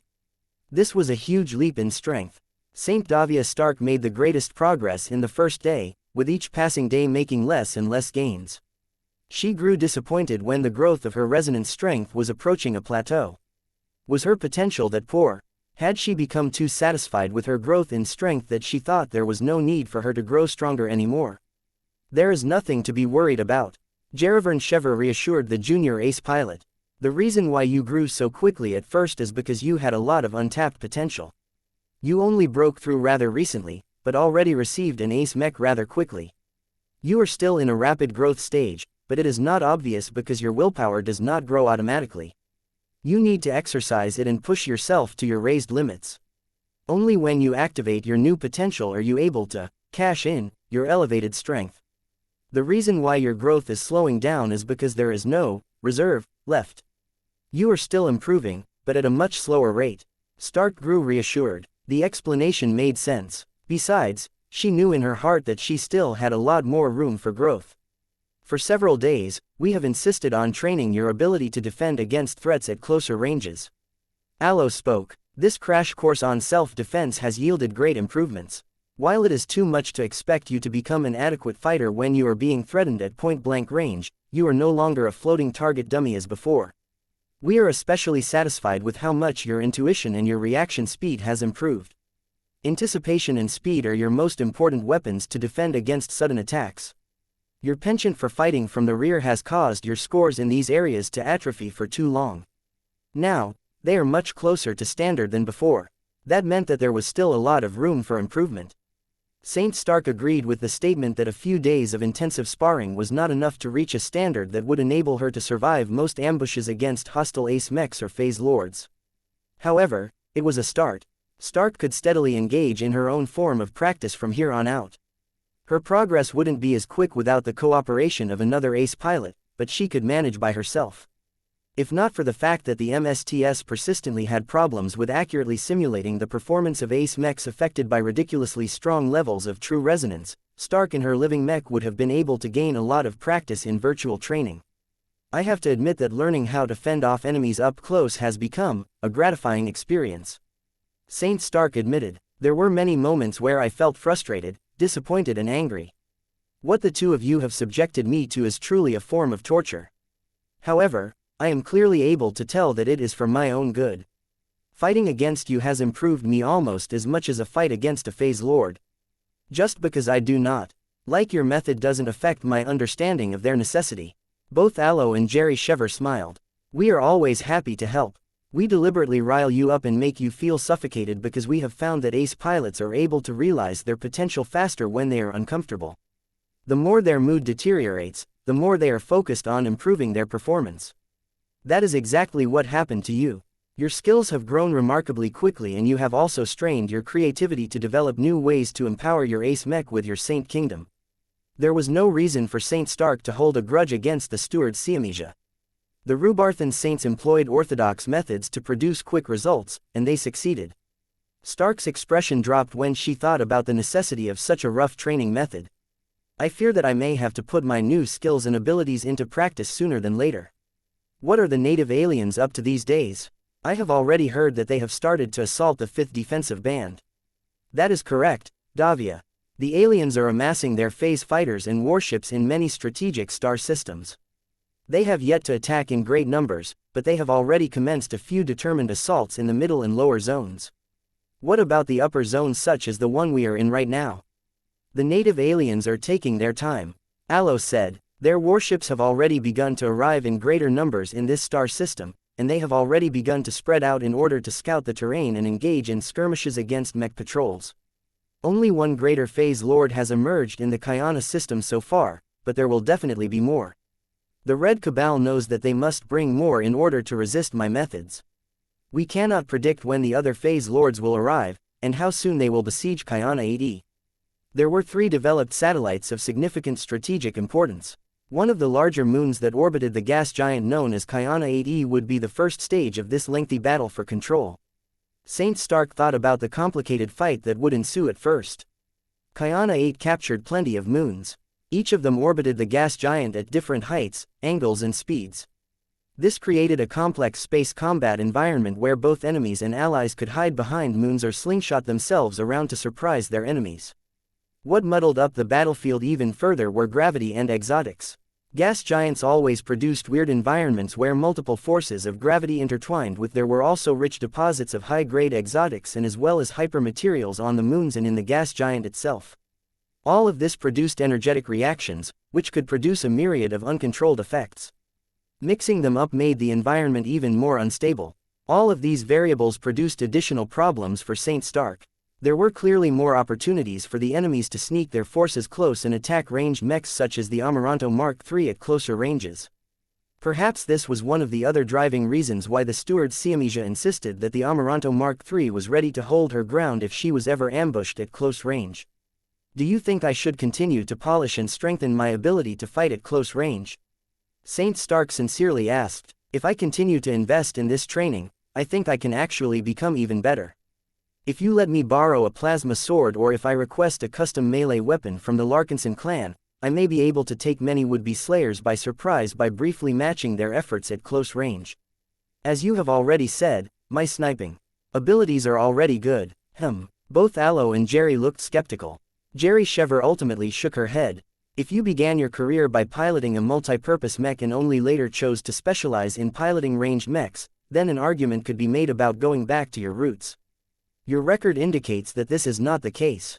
You have never spent any serious attention on attending more than the minimum required courses on melee combat. You lack the heart for melee combat. Do not think that your current optimism is an indicator that you have discovered a new talent. It is much harder to make incremental improvements from this point onwards. Do not let your training in the last 5 days forget who you are. Aloe warned Stark. You are a markswoman. Your ace mech is specialized in shooting. Now that you are done with your self-defense training, I think you will gain a fresh perspective on ranged combat. You should be able to translate some of the lessons that you have learned about fighting at close range to fighting at longer ranges. He was right. Saint Stark had already begun to think about the possibilities. Do you have any specific advice on what I should pay attention to when training my ranged combat capabilities? She earnestly asked. Your fury is your strength, Jerry said. We have noticed that anger is the primary emotion that is fueling your drive and stimulating your willpower. You can try to experiment with that to develop a new combat ability that allows you to project your power more effectively at distance. Stark could already think up an idea or two. I will try my best to develop a working ability in the following days. I hope that the native aliens won't decide to attack too soon. I need enough time to develop a complete ability. It is rather fun to work out how my Saint Kingdom can produce the outcomes I desire. Do not fret if you fail. We will ensure you can still make an adequate contribution. That is one of our missions. The female twin said, when the first pitched battle breaks out in this star system, would you like to stay in the rear as you have always done in the Larkinson clan, or would you prefer to shadow my ace mech as we roam around the battlefield? What do I need to pay attention to if I choose one or the other? If you choose your established approach, then we will not be able to stay by your side and protect your Amaranto. The mechs in front need our assistance more. Our ace mechs will have to coordinate with each other from a distance. My Lamia Kylamasu will block the advance of the enemy phase lords while your Amaranto will snipe them from a safe position in the rear. That will leave me vulnerable to teleporting phase lords and such. Stark immediately analyzed. I may have to bet my life on my new skills and abilities. Yes, but you will not be without support. Aloe explained. There will be numerous expert mechs, first-class multi-purpose mechs as well as a strong array of fixed defenses providing extensive protection. They may not be able to hold back greater threats by themselves, but they can buy time and hinder any surprise attackers. You can also choose to fight by our side in the field. Jerry explained the alternative. This will expose you to many additional risks. However, so long as you remain in the range of our Saint Kingdoms, we can always extend our formidable protection and other forms of support to your Amaranto. You may have to put your new melee capabilities to use more often, but you will also enjoy a far greater advantage than if you fight at a distance from our Lamia Kylamasu. What do you prefer, Davia? This was a difficult choice. Chapter 6772 Renewed Offensive. Red Humanity's final defensive band was under attack. The Red Tide Offensive had entered the next phase. News of assaults on hundreds of star systems spread across the 5th defensive band flooded the galactic net. One live feed after another depicted violent skirmishes and direct assaults against fortified strongholds. While the battles unfolding in the upper zones progressed in a methodical fashion similar to a chess game, the battles that erupted in the middle and lower zones were much more intensive. The lower zones collapsed the fastest. The native aliens had spent the last month on accumulating a greater quantity of mass-produced phase fighters and warships from the lesser races. What they lacked in coordination, efficiency and fighting spirit, they more than made up with quantity alone. No matter how ramshackle their warships may be or how poorly made their phase fighters turned out, the third-class defenders of the lower zones were most prone to getting overwhelmed by numbers. There was no need for the native aliens to send too many phase lords to overrun the defenses. They merely had to disregard the enormous amount of losses suffered by their side and continue to ram assault fleet after assault fleet down the throats of the third raiders. The middle zones played host to the most intense battles. Every important strategic location was protected by millions of mechs and varying amounts of auxiliary warships. Their orbital defense networks were also a lot more built up and difficult to take down. The native aliens deployed a mixture of assault fleets hailing from both the major and lesser alien races. Their coordination was still as superficial as ever. While they had decided to send out larger quantities of strike craft and warships than usual, the second-class defenders should still be able to hold on due to their formidable defensive works. It turned out that Human High Command had always treated the 1st to 4th defensive band as disposable. Their purpose from the beginning was never to stop the alien advance entirely. They were primarily designed to slow down and bleed the alien invaders as best possible. It would have been great if the first 4 defensive bands managed to stop the aliens entirely, but the brightest human military strategists and planners never held their hopes up. Not that they shared their opinions with the rank and file who died on the battlefronts. The 5th defensive band was different. The number of soldiers stationed over there were at least twice as great on average. The buildup of infrastructure and defensive fortifications was at least 3 times greater. Despite these advanced preparations, the native aliens answered with greater numbers, but not as much as they could have sent. Instead, the aliens in charge of taking over the middle zones made a different choice than the leaders of the lower zones. The alien bigshots made the atypical choice to rely more on quality rather than quantity. It was public knowledge that all of the middle zones had sent off the vast majority of their ace pilots to the upper zones.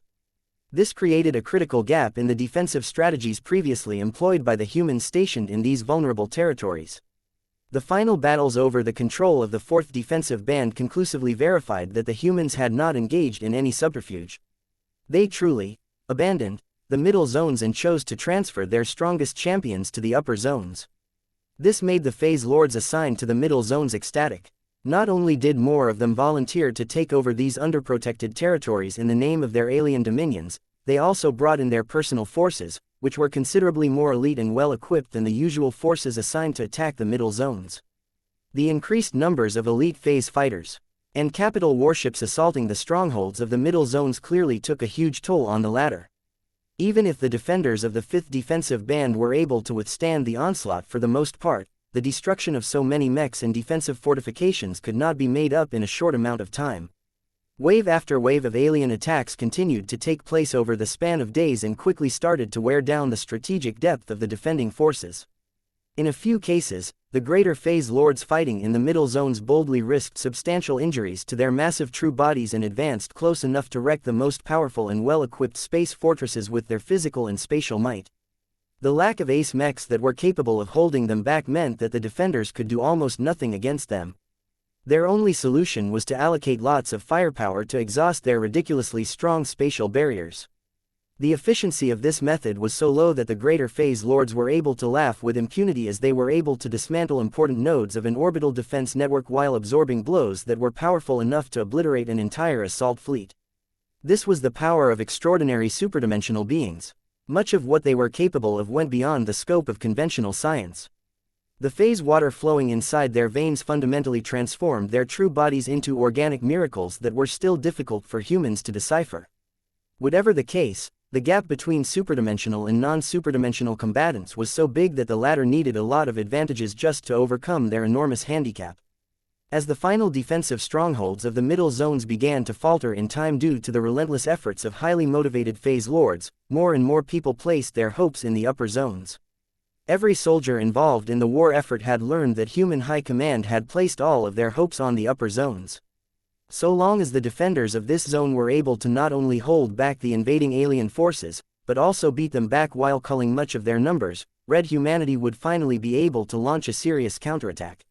Saint Davia Stark was able to witness through her own eyes what the native aliens relied upon to topple the most difficult and well-defended human strongholds. They were relying on both quantity and quality. The most obvious manifestation of this was the abundance of full-blown warfleets comprised of many warships. None of them appeared to be in outdated configurations that originated well before the Red War. While the native alien races weren't extravagant enough to build entire armadas of modern warships that incorporated a lot of stolen human technologies, they were still able to spend a lot of resources on refurbishing their best warships. The Orvans, Nunsers, Quelmers, Archi, Zamiles, Jergs and so on had taken advantage of their vast industrial capacities and extensively refit and modernized a lot of hulls to the standards of the Hyper generation. Their smaller warships had eschewed their anti-ship weapons entirely. Their hulls were entirely covered by as many point defenses and anti-strike craft gun batteries as the aliens could get away with. The vast majority of them consisted of simple transphasic energy weapon cannons of a caliber that was small enough to support constant rapid-fire barrages. The alien frigate, destroyer and light cruiser equivalents also mounted sizable amounts of small missile launchers. Each of them were able to fire large volleys of short-range transphasic missiles that were small and humble enough to home in on hostile melee mechs at close range, but explode with enough power to wreck multiple mechs within a modest radius. The smaller hulls also possessed enhanced mobility, enabling them to provide fire support to nearby strike craft and allowing them to outflank or outmaneuver their human foes.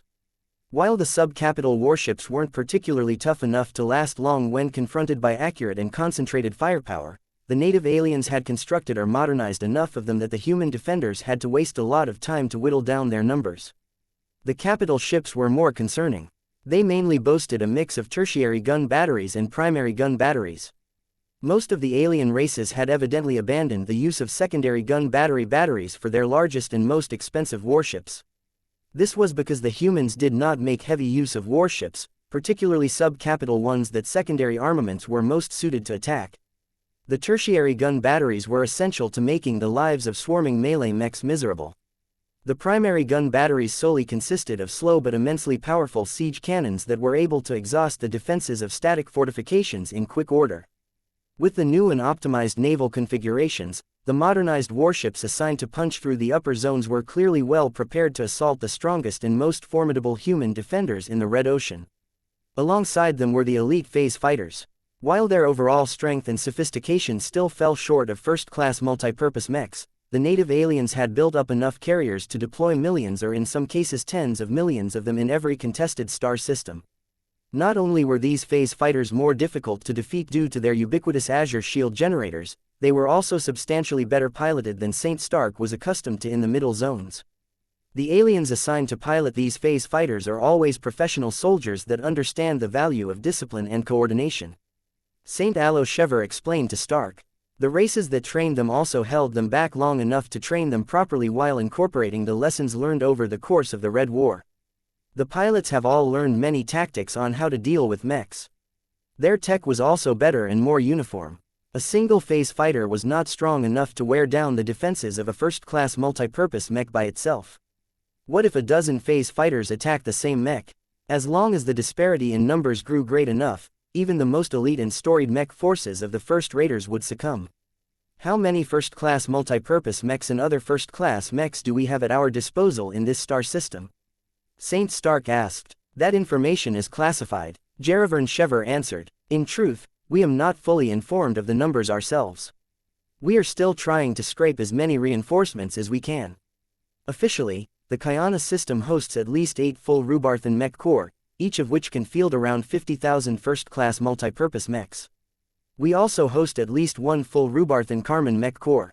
The upgraded yellow jackets that have arrived in recent days and weeks are all piloted by wounded veterans and retirees, so they can be relied upon even if their numbers are not particularly great. What about other mechs? There are at least 6 irregular mech corps comprised of first-class mechs of multiple, different archetypes. Their pilots mostly come from the private sector or second-rate states, so do not expect them to perform up to our best standard. Jerry warned. That said, every soldier can be of use. The irregular mech corps are best suited for defense and scouting. The numbers are not high enough to inspire confidence in our ability to hold this star system. Stark frowned, especially considering that we are short on warships. There are still more forces arriving with each passing day. We will have to remain passive and rely extensively on our orbital defenses to hold our ground, but we are relying on other measures to repel the invading aliens. You mean that strange black space fortress that somehow teleported in orbit of Xianxia 8E? Saint Aloe nodded. One of our primary responsibilities for the upcoming battle is to defend the obsidian orb. The priority of this directive exceeds all of our other orders because it is almost irreplaceable. It is one of the limited number of superweapons that our Rubarthan Pact has imported from the old galaxy. The obsidian orb was not a normal space fortress. It was designed and built by the Plasma Shaper herself, and was a masterwork-level superweapon. Chapter 6773 The Obsidian Orb. For the first time since the start of the Red War, the Red Association and the first-rate superstates had finally deployed their first superweapons. Human High Command had made the deliberate choice to escalate the scope of warfare. Although these superweapons mostly came in the form of mysterious space fortresses that were stuffed with large-scale high technologies, their power and capabilities far exceeded the scope of other space stations of the same size. Stories and rumors about these vaunted fortress-type superweapons had always circulated across the galactic net. Nobody could say how many of them existed, but there was no doubt that every star designer had built at least a handful of them. It was practically tradition in their circle. Everyone knew that star designers were the ones responsible for developing god mechs, but they were not limited to designing mechs anymore. It was not unusual for them to be able to design powerful gadgets and structures of exceedingly high quality and performance. However, there were very few opportunities for star designers to showcase the power of their superweapons. The masses had no chance of witnessing them in action. The most they could enjoy was the use of fictional superweapons in unrealistic action dramas. Even though few people possessed a clear understanding of the power and the capabilities of these vaunted technological miracles, they still knew to fear their usage. Their effect surpassed that of regular warships. While star designers were capable of designing warship-type superweapons as well, they rarely did so in practice. Most people believed that they wanted to avoid contributing to the development of warships as much as possible. There was no reason to develop advanced tech that could subsequently be used by the CFA or RA to improve their own warships. If star designers developed their own super warships, the hulls were always exclusively made for their own usage. In any case, star designers developed so many fortress-type superweapons over the years that they possessed a few traits in common. Their mobility was relatively limited. Most of them possessed sub-light propulsion capabilities that enabled them to fine-tune their orbits, but their acceleration was so low that they were not expected to rely on thrusters to move from one location to another. What they did possess were FTL travel capabilities. This was solely reserved for moving them to the star systems where their protection and deterrence were needed the most. Smaller super fortresses tended to be more mobile than larger ones, though this was not an absolute rule. Many fortress-type superweapons actually possessed limited teleportation capabilities, though this could also vary. There were super fortresses that could only reach other star systems by relying on portals generated by mecha or fleeter warships. There were also other super fortresses that could generate portals of their own that were large enough to transport them to neighboring star systems. Whatever the case, they were never designed to be fast or nimble. They instead relied on their considerable size and mass to fend off all incoming attacks. No one wanted to lose their precious superweapons. For this reason, star designers always made sure to make their fortress-type superweapons tough enough to potentially withstand hits from other superweapons. What truly caused them to stand out was that each of them were built to exacting quality standards. This was one of the main reasons why they performed so much better than regular space fortresses. The less important ones tended to come in masterwork quality. They required significant effort and resources to make, but they were always worth the considerable cost. Star designers usually tended to make these masterwork superweapons to experiment with new technologies or try out special applications. The masterwork fortresses tended to match the scale of a small to medium-sized space station, as making them larger cost a lot more high-end resources. It was difficult to justify so much spending on mere masterwork-grade superweapons. The obsidian orb that the Rubarthan Pact chose to transfer to the Kyana system was one such masterwork-grade superweapon. However, what people truly yearned for were grand works. These were so much better and stronger than masterworks that there was no grand works could come in the form of anything, but star designers had to overcome a radically different set of challenges to build them at the scale of a large space fortress. Designing a grand work in the form of a god mech tested the limits of how star designers could work with limited capacity. Designing a grand work in the form of a kilometers-long space fortress tested the limits of how star designers were able to acquire enough high-quality resources and maintain impeccable quality at an enormous scale. Whatever the case, there were relatively few known grand work-grade fortress superweapons in existence. Everyone and their mother could easily guess that the major powers most definitely obscured the existence of a lot more of these supremely powerful super fortresses, but nobody could come up with a number. Regardless, these were among the most powerful human trump cards in existence. Even if they were less powerful than god mechs, the disparity shouldn't be too great. Saint Stark did not know whether human high command had deployed the more powerful grand works as well. There has been no mention of them as of yet. Saint Aloe informed Stark after checking the news through his exclusive channels. The deployment of our most important strategic superweapons is highly classified. Even if I know where they are deployed, I am not able to tell you. I can say that none of them have appeared at the front lines yet, but that can change depending on how the battles unfold. Saint Stark did not look too surprised. I think that the higher-ups are probably keeping them in their capital systems or central star nodes in order to guard against enemy deep strike operations. So is the obsidian orb the only one that we will work with, Aloe? That is the case for the time being. I will brief you on some of its capabilities so that we know what to expect on the battlefield. Once the obsidian orb takes action, it will either hinder or promote your performance to a significant degree depending on where you operate. Have you made a choice yet whether you wish to stay close to my Lamia Kailamasu or prefer to maintain a position at the rear? If you choose the latter, you can stay close to the obsidian orb and take advantage of its formidable bulk and other defenses to remain protected against enemy attacks. On the other hand, the native aliens will become more determined to assault your position. Nobody witnessed the obsidian orb in action, but considering that it was made by the plasma shaper, it was bound to contain at least one huge plasma cannon. Once this enormous weapon started to open fire and produce results, the native aliens would definitely prioritize its destruction. Sticking too close to this massive but impressive work of craftsmanship would constantly put the Amaranto Mark III in danger. However, it was not safe to accompany the Lamia Kailamasu either. The powerful dual-pilot Ace Mech possessed excellent speed, maneuverability and defenses. It also possessed a relatively short-range teleportation device that may be powerful enough to speed up its return to the obsidian orb in case it came under attack. The Amaranto Mark III was impressive in her own ways, but she lacked the ability to escape a dangerous location in an instant. Before the arrival of the obsidian orb, I may have felt tempted to shadow your Ace Mech. Stark told Aloe, now that you have told me that its continued safety and existence should be our highest priority, I believe it would be better if at least one of us remains by its side. There are other ace mechs and many expert mechs stationed in this star system. Saint Aloe responded, we are not alone. That is true, but I think you would appreciate the added insurance. We have been sparring against each other for almost a week. You should know me well enough to entrust me with holding back any aliens that manage to get close.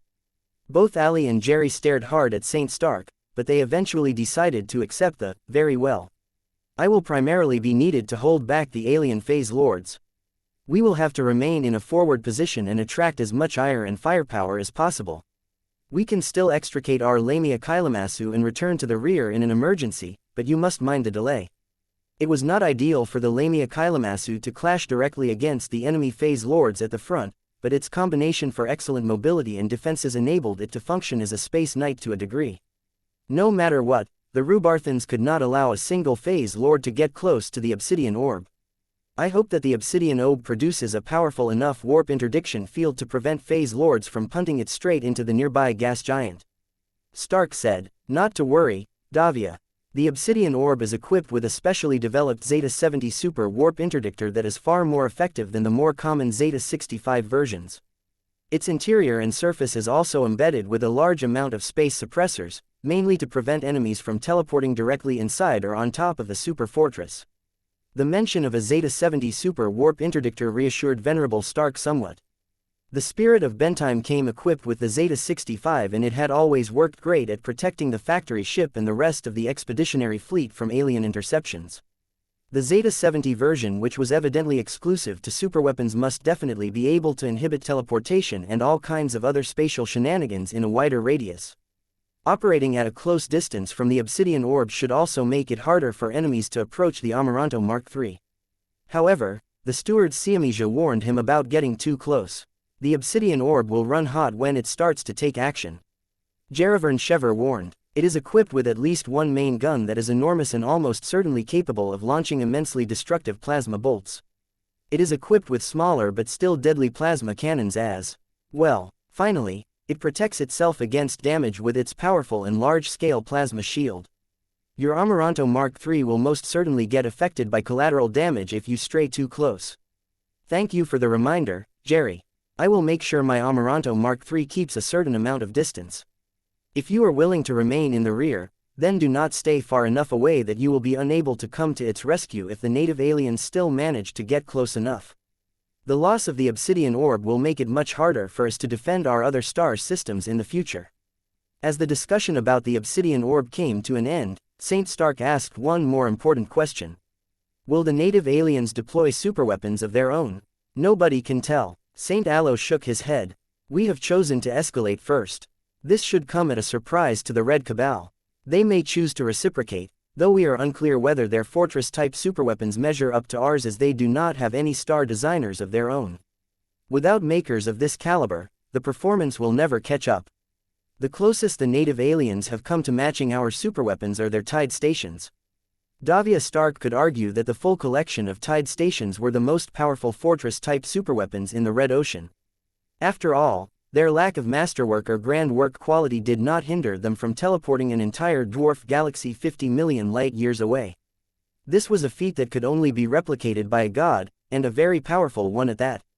Chapter 6774 The Big Push. Ever since the obsidian orb settled in orbit of Kyana 8E, the mysterious Masterwork Fortress did not conduct any tests. There was no need to test its capabilities when it was already built a lot close to perfection from the onset. So long as it had not incurred any damage due to getting hit or wear and tear, there was no need for its highly competent crew to conduct any live tests.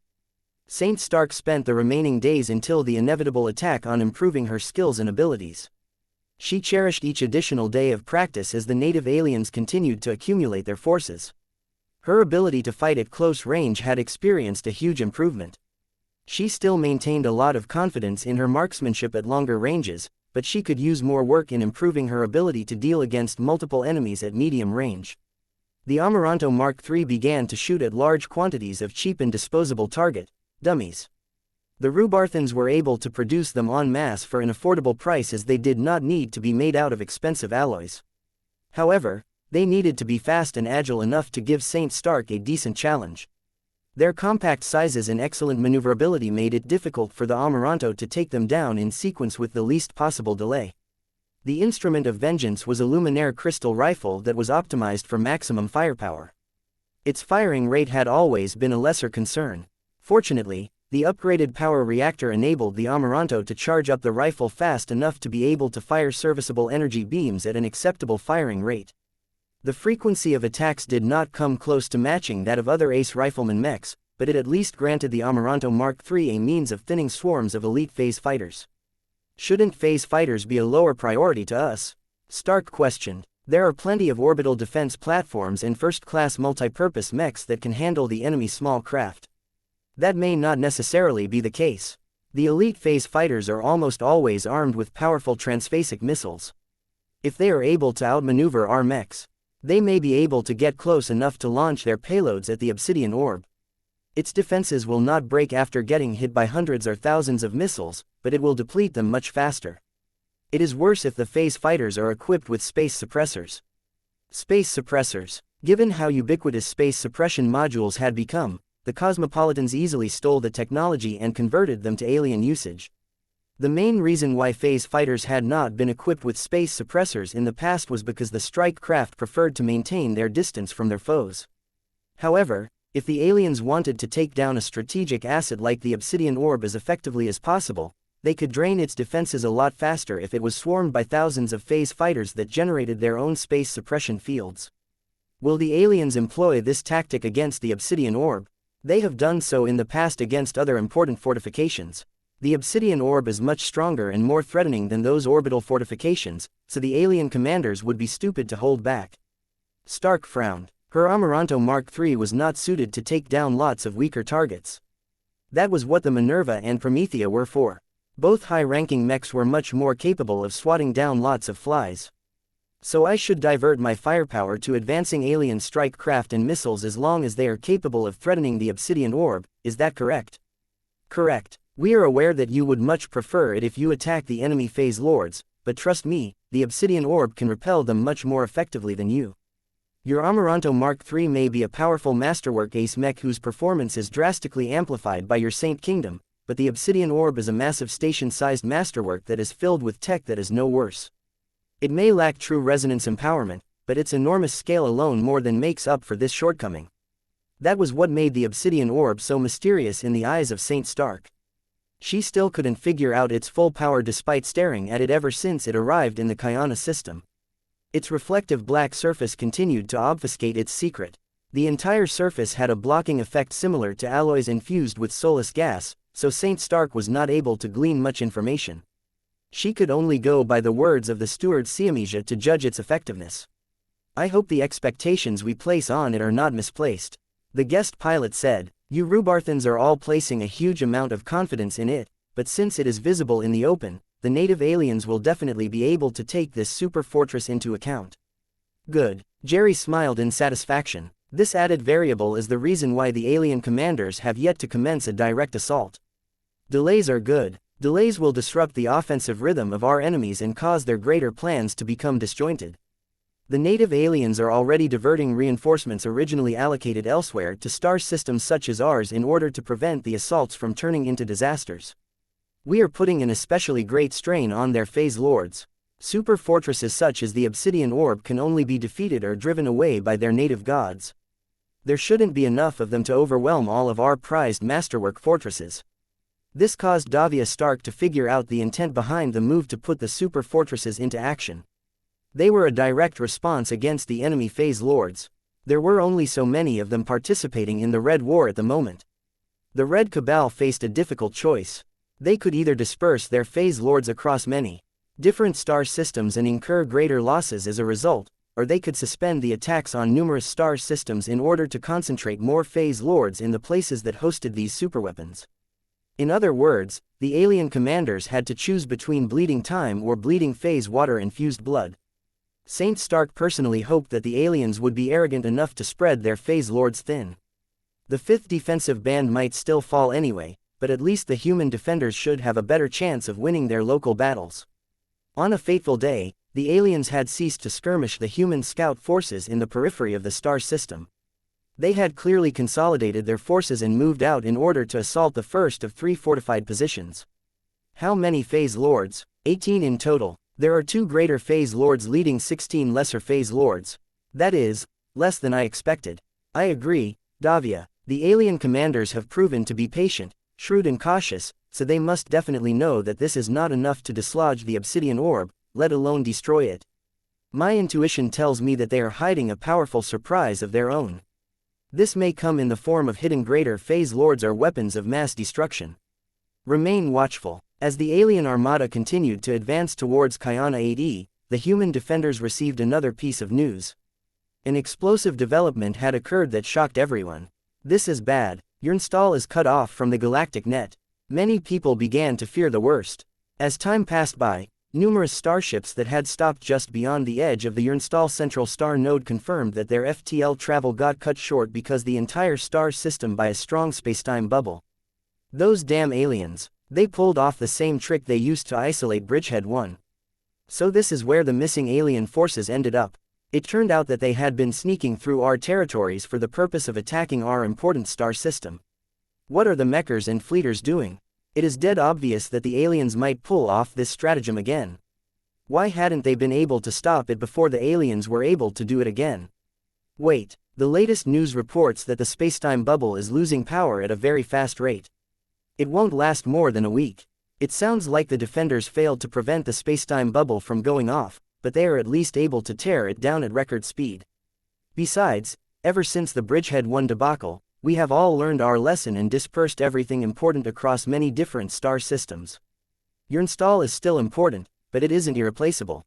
The temporary absence of Xianxia couldn't have happened at a worse time. While it was true that it was not as important as before, it definitely held a lot of top assets that temporarily got cut off from the rest of human space. This meant that there was a chance that star designers, god pilots, dreadnoughts and so on would not be able to fight where they were needed the most. However, the Red Cabal definitely paid an enormous price to cut off the sapphire of the strong spacetime bubble could only be generated by 6 ancient phase whales working together. If it was only able to last for a week in the universe, then that meant that those inside were probably crushing the powerful aliens inside the bubble. The trapped people also prepared much better tech to exhaust the spacetime battle, proving that red humanity was no longer as vulnerable to this kind of attack as before. While this was fairly bad news, what happened next in the Xianxia system instantly applied a huge amount of pressure onto the defenders across the front lines. Our sensors have detected a massive teleportation event a short distance away from the alien armada. It's a phase whale. A greater phase whale. How big? As big as a small moon, which roughly corresponds to the size of a mid-tier greater phase whale. Its phase water concentration must be close to 100% and should be extremely resistant against all forms of attacks. Compared to the Nunzer and Jurg greater phase lords that previously led the armada, the disparity in size was too great. Phase whales were the original body cultivators of the Red Ocean. Their physiques were already as large as starships from the beginning, and they only grew bigger from that point onwards. This had always given the phase whales a natural advantage in the Red Ocean. Despite their clumsy appearances, it was much harder to defeat them just because they had more phase water and mass at their disposal.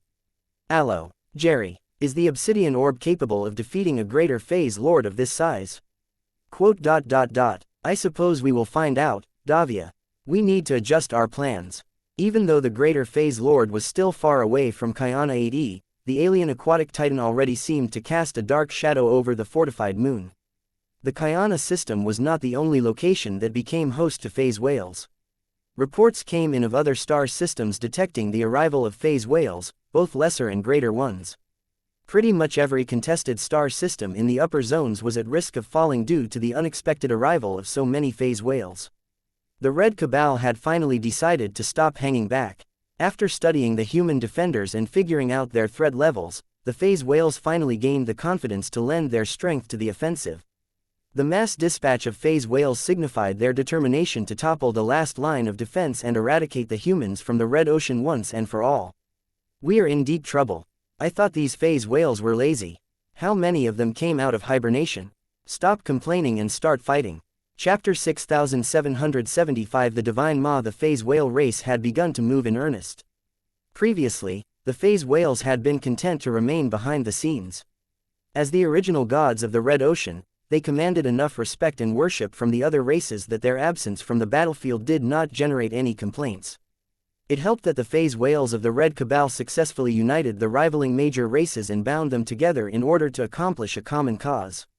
So long as the invading humans remained a serious threat to the natives of the new frontier, the Red Cabal would continue to retain its legitimacy.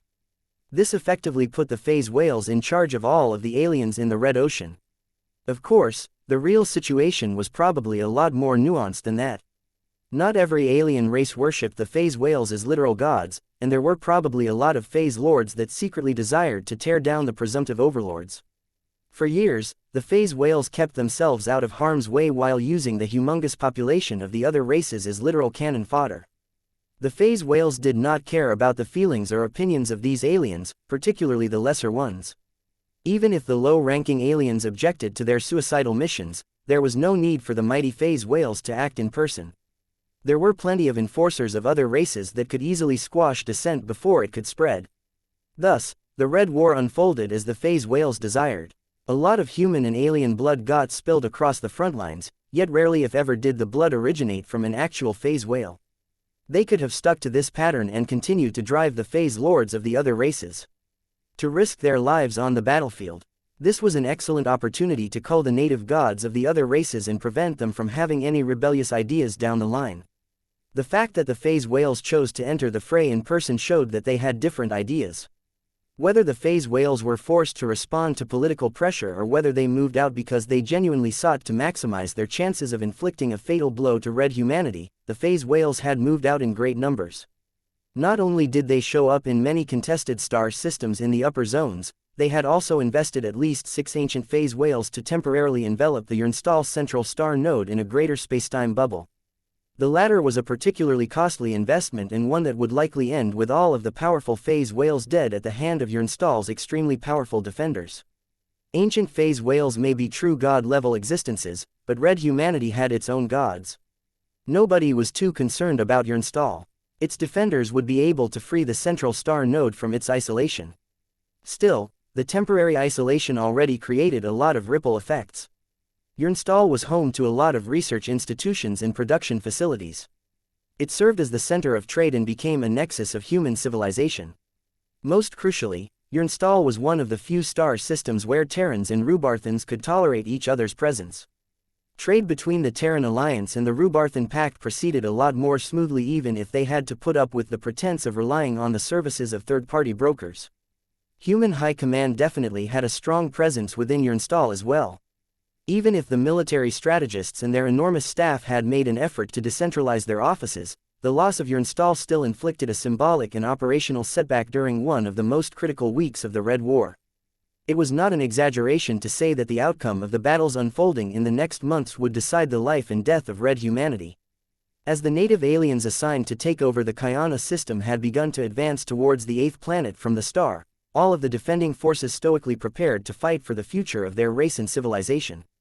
The arrival of a greater phase whale threw a huge wrench in the plans of the human defenders. The fact that the native aliens purposefully deployed one in a star system that hosted a super fortress indicated that the greater phase whale was confident in his ability to deal with the obsidian orb. Nobody knew what the greater phase whale was capable of.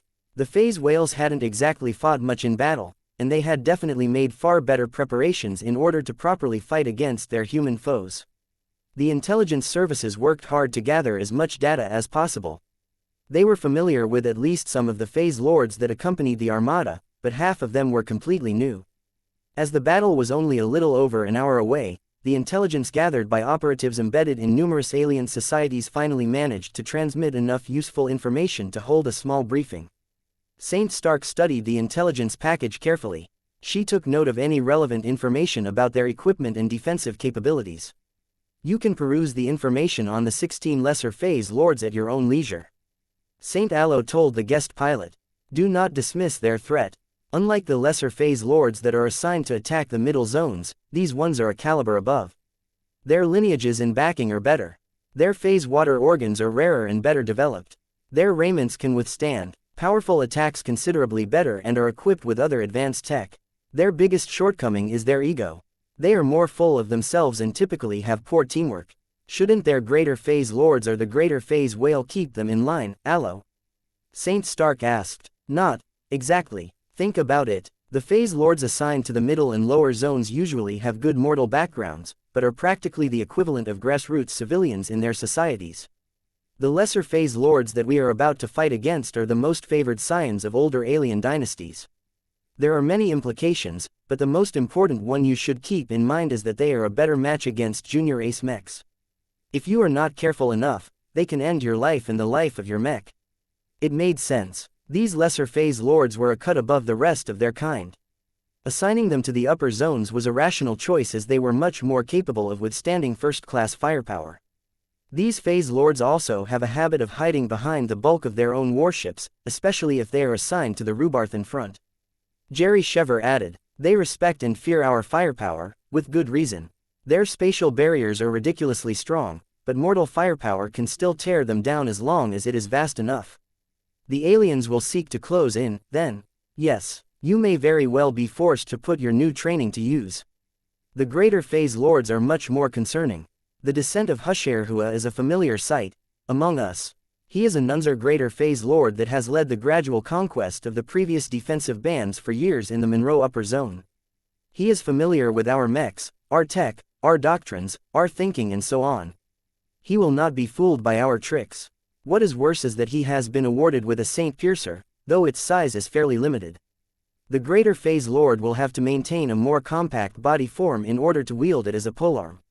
What they lack in size and reach, they make up for in maneuverability and reaction speed." Stark described, "It is a worthwhile trade-off even if it makes their bodies more vulnerable to assassinations. A big body was a pain to fell. There was just too much mass in the way that could block an attack before it reached a vital organ. When a phase lord reduced the size of his true body, his diminished form did not become proportionately weaker. The formula was actually a lot more complicated than that, but it was undeniable that most attacks were able to penetrate a bit further into the flesh. There were definite risks to phase lords that tried to shrink to their smallest possible statures. Saint Stark had encountered plenty of Nunzer phase lords in the past. They were among the most common races on the battlefield. Nunzers usually lacked imagination, but many of them were often disciplined and diligent. Their martial fighting skills were always solid at minimum, though their enthusiasm for spatial manipulation was not as high.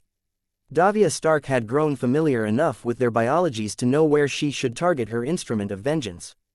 The second greater phase lords come from the Jurg race. From what our intelligence agents have gathered, the divine supplicant of the Great Ones is new to the frontlines. Unlike the descent of xianxia, this giant crustacean-like alien directly serves in the Red Cabal. Look at how he is constantly shadowing the greater phase whale. Our intelligence against believe that he serves as a direct vassal or retainer. He is clearly here to serve as the greater phase whale's shield. His raiment is remarkably modern and high in quality, and he is also carrying a piece of superdimensional equipment that we have never witnessed in the past. So far, the native aliens had only unveiled Saint Piercers. These long and relatively thin poles comprised entirely of fairly high-grade superdimensional matter and could pierce through almost everything. People had long speculated that the native aliens weren't dull enough to stick to spears alone, and what they witnessed today confirmed that the aliens had bolt other stuff with the superdimensional matter that they managed to obtain from unclear sources. The divine supplicant carried a fairly large and wide physical shield on one of its forelimbs. This shield was at least partially made out of superdimensional matter. This did not bode well for the human defenders. If everyone's suspicions were correct, this superdimensional shield granted the divine supplicant the ability to resist attacks far exceeding what his other defenses could tolerate. Was it enough to withstand the enormous might of the obsidian orb? Saint Stark feared that the answer to this question might not be what she desired.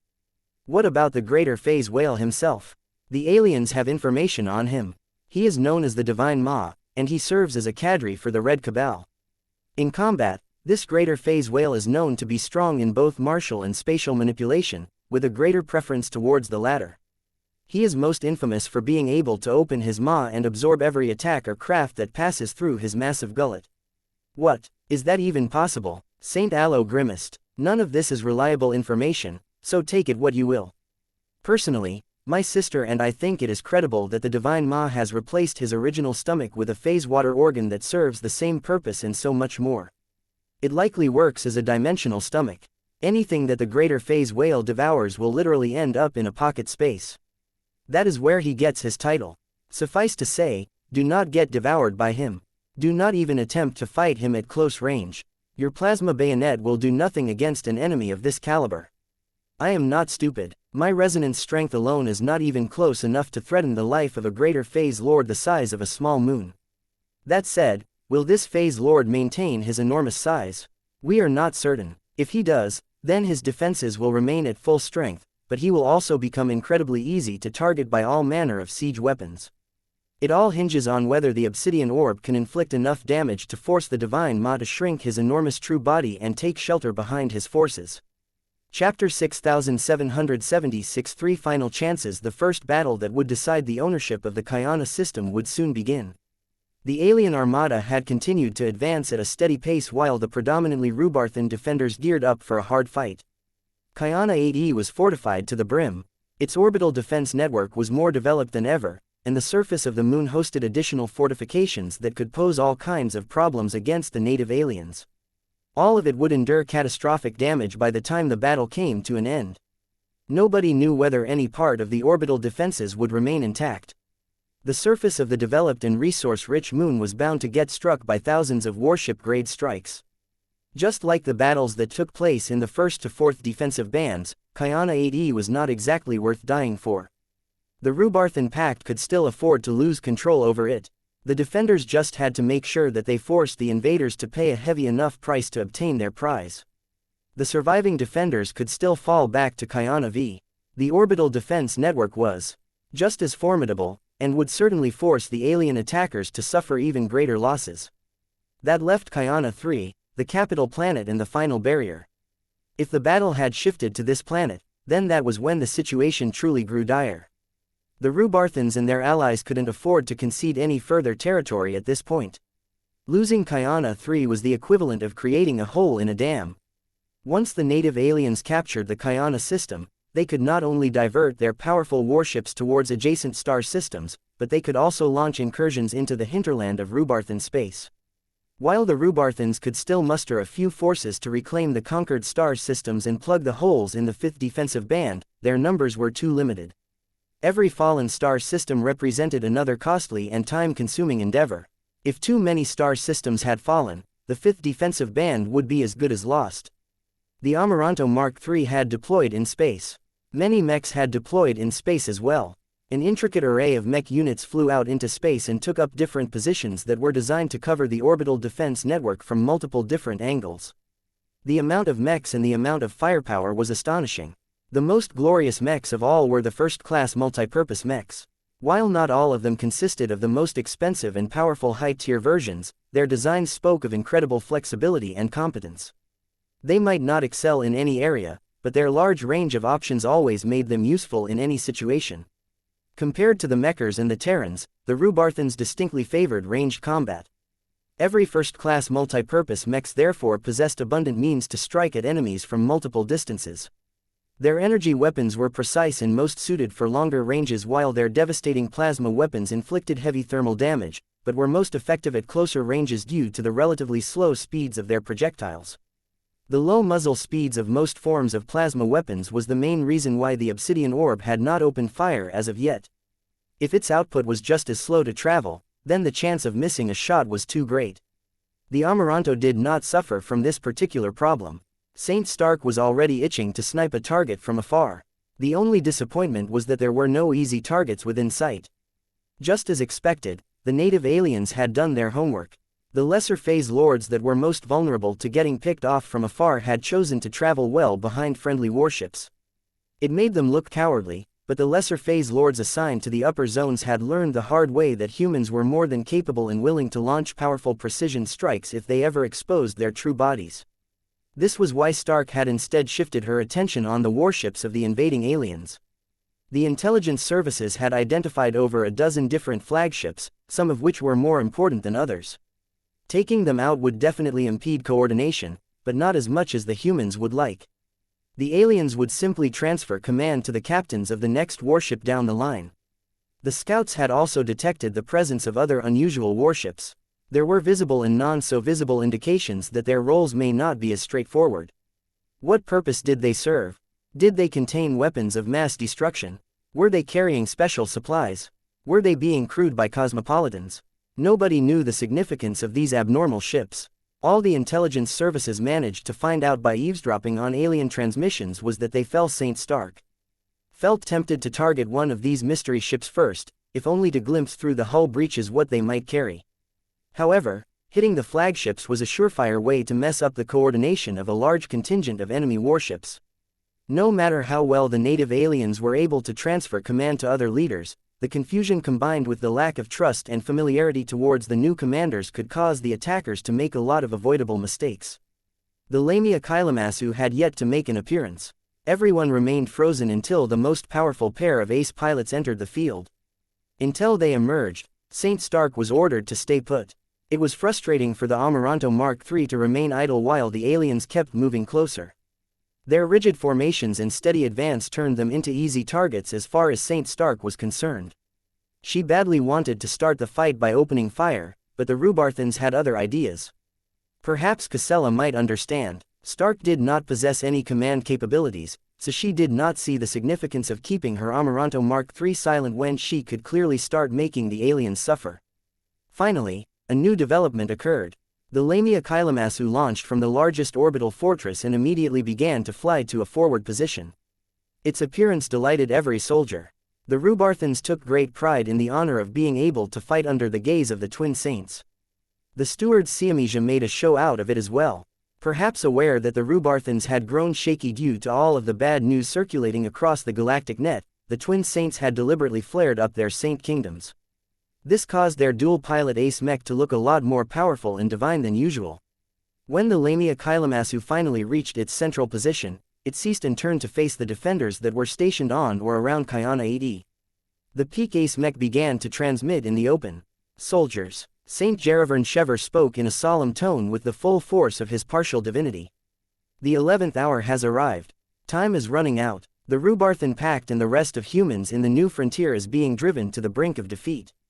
We have fought valiantly to Ranel the Nativa Alion in the nest where we have made the native aliens pay a heavy price in blood, phase water and alloys in order to encroach on our territories. Many of you have proudly helped to keep the 1st, 2nd, 3rd and 4th defensive bands in human hands as long as possible. Many brave Rubarthan soldiers have made the greatest sacrifice that we could have asked for them. It is through their loyalty and duty to our colonial superstate and our fellow human beings that we have been given a fighting chance to win the most important battle of our lifetimes. Saint Alaretsi Shever spoke next. Heed the words of my sister. No battle is more important than the one that has already begun. The 5th defensive band is the final barrier that is left to protect our civilians and our industries from relentless alien raids. We may still be able to win the Red War if we fail to hold the line, but we will no longer possess enough agency to decide our own destiny. At that point, we can only win if our alien adversaries make egregious mistakes. Davia Stark had heard plenty of speeches from the leaders of the Larkinson clan. Patriarch Ves had a way of inflaming the passion of those who listened to his devil tongue. He had such a way with words that he was able to drive up people in a frenzy against their judgment. This had served him well and had saved his life and freedom on numerous high-profile occasions.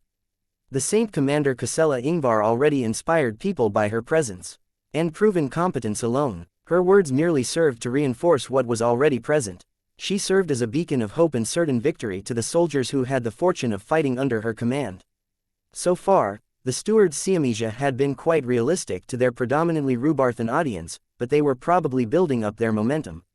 We have only 3 chances left, Saint Jerry stated. Forget about the battles that are taking place in the other star systems. None of them are relevant at the moment. To us, only this star system matters. Xianxia 8E, Xianxia V and Xianxia 3 are all that stand in the way between survival and extinction as far as we are concerned.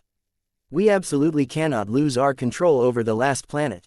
If we are forced into a retreat, then half of the people residing in the Rubarthan Pact will die. This is only a conservative estimate. That was a heavy prediction, but one that may very well come true if the aliens were truly able to rampage across human space as they saw fit. Saint Alo spoke in a more solemn and respectful voice. Today, and in the following days, we ask the utmost of you all. Whether you are mech pilot or station personnel, it does not matter. Each of you can fight for yourself, or fight for your friends and families that are relying on your protection. I hope that each of you will understand the importance of sacrifice and what it will mean for those around you. Live if you can, but make your deaths meaningful if you have no other choice.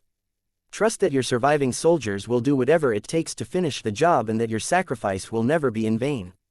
The Lamia Kailamassu began to glow brighter, making it look as if it was the first machine to lead the soldiers to their inevitable demise. Today, we fight for the continuation of our Rubarthan society, St. Jerry exclaimed. The greater our resistance, the more we earn the right to preserve the Rubarthan Pact. By doing our part to defend our race, we will contribute to the collective effort for our superstate to earn back its sovereignty. No longer will we fight under the yoke of the Mechers and the Fleeters. As long as we survive this gravest of tests, it is inexcusable for the Red Association and the Red Fleet to withhold our sovereignty from us any longer. Let us fight to reclaim our dignity. Everyone began to cheer. Many of the soldiers were patriotic Rubarthans that had always dreamt of seeing their superstate turn into a proper star nation again. Even though the stewards xianxia weren't Rubarthans by birth, the new Rubarthan Empire had always welcomed the entry of highly talented and capable people. The Rubarthan Pact took over these ideas, but had a chance to fulfill the long-cherished dream of its people. The Mechers and the Fleeters had denied these proud people their sovereignty for too long. It was through this fervor and common belief in the values and principles of their Rubarthan superstate that the defenders in the Xianxia system had truly become unified in thought and intention. Chapter 6777 The Most Insidious Enemies. Saint Stark liked the speech. She liked it even though its most important points were lost to her. Stark was not a Rubarthan, so she had never grown up and learned to take pride in a Rubarthan identity. That did not mean she was ignorant of how much the citizens as well as many immigrants took pride in their Rubarthan identity and citizenship. It was a very big deal in both the Milky Way and the Red Ocean. Davia Stark merely found it unfortunate that she lacked the context and emotional ties to experience the moment herself. She felt as if she was relegated to the role of a neutral bystander. She simply had no stake in the life and death of the Rubarthan state. She felt envious of the Rubarthans for maintaining their love and reverence for a common identity. It was one of the many aspects that Davia Stark had lost along her difficult journey of transcendence. She had lost the capability to feel pride in one's state, culture, people or nation. Ever since her former state had perished along with most of its population, Davia had gone adrift. Though she spent a lot of time with the Larkinsons, she could never bring herself to blend in with them.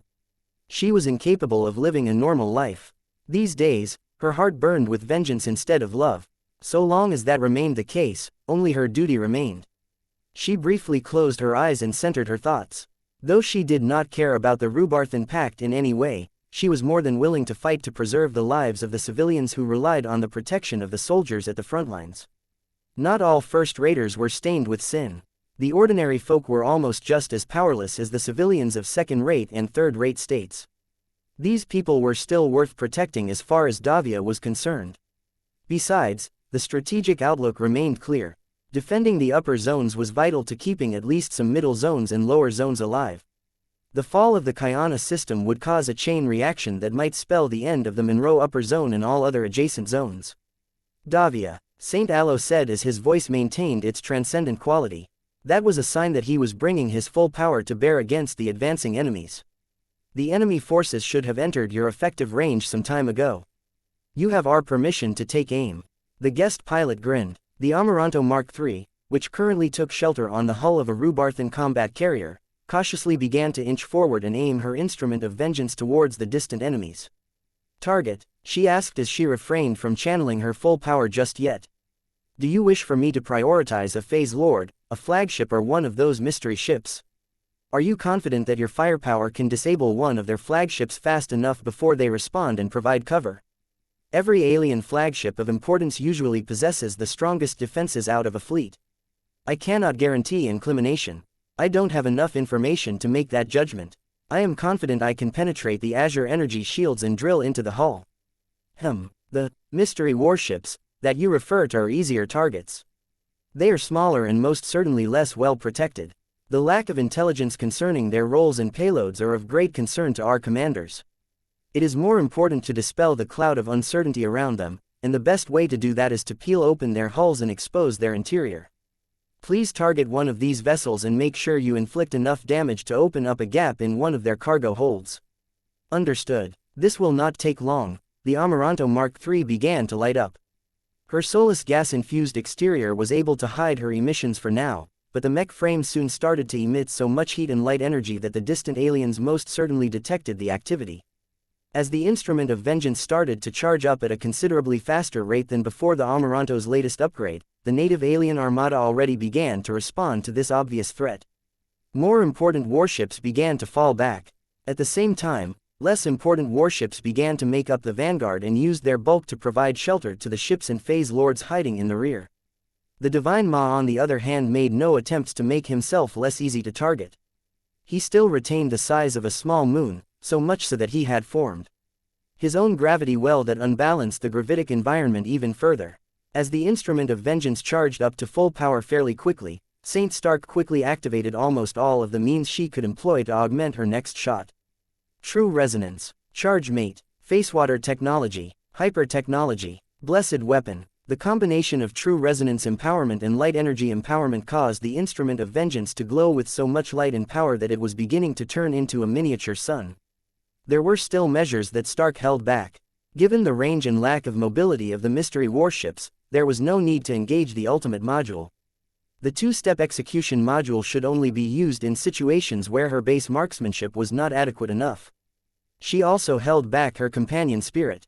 Veil was much more useful when attacking enemy powerhouses than big warships. Aside from that, the Amaranto Mark III was ready to unleash the power of an ace marksman mech that had been lovingly designed by the Larkinson clan. Moments before Saint Stark was ready to pull the trigger, she only had to pick her target. Her weapon minutely adjusted its angle from side to side. Several mystery warships had not taken long before they successfully took shelter behind a less important enemy warship. There were those that moved a little slower due to lack of coordination or differences in ship class parameters. Davia randomly selected a mystery warship that had almost moved out of the Amaranto's line of sight, but could still be struck if she pulled the trigger sooner rather veer. Fire. The living mech crowed. The ace pilot pulled the trigger without hesitation. An overflow of light flooded a lot of sensors as a bright white energy beam tore across space and instantly crossed over to the alien armada. Although almost no one was able to notice it, the energy beam was not entirely straight. The complex gravitic environment and the interference produced by energetic exotics could subtly cause an energy beam to go slightly crooked. This was why no one else had bothered to open fire with their own energy weapons. They were more likely to miss all of the time. The Amaranto Mark III was different.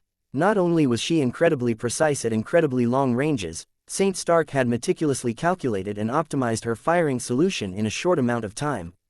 The thick and bright beam only lasted for an instant, but it successfully reached the alien fleet and struck the target vessel at the exact right angle. The mystery warship's segmented multi-layer azure energy shields flared, but succumbed almost immediately. The power and penetration of the Amaranto's first full-powered shot against a real enemy since her ace pilot's breakthrough vastly exceeded the resistance of the ship's defenses. One segmented azure energy shield crumbled after another. It happened so quickly that there was practically no delay. The alien warship immediately lit up as her hull got struck by the resonance-empowered light beam. The hull plating did not stand a chance. Even if the exterior consisted entirely of transphasic human-developed alloys, the power of the recently upgraded instrument of vengeance was still too great to withstand for any mortal vessel.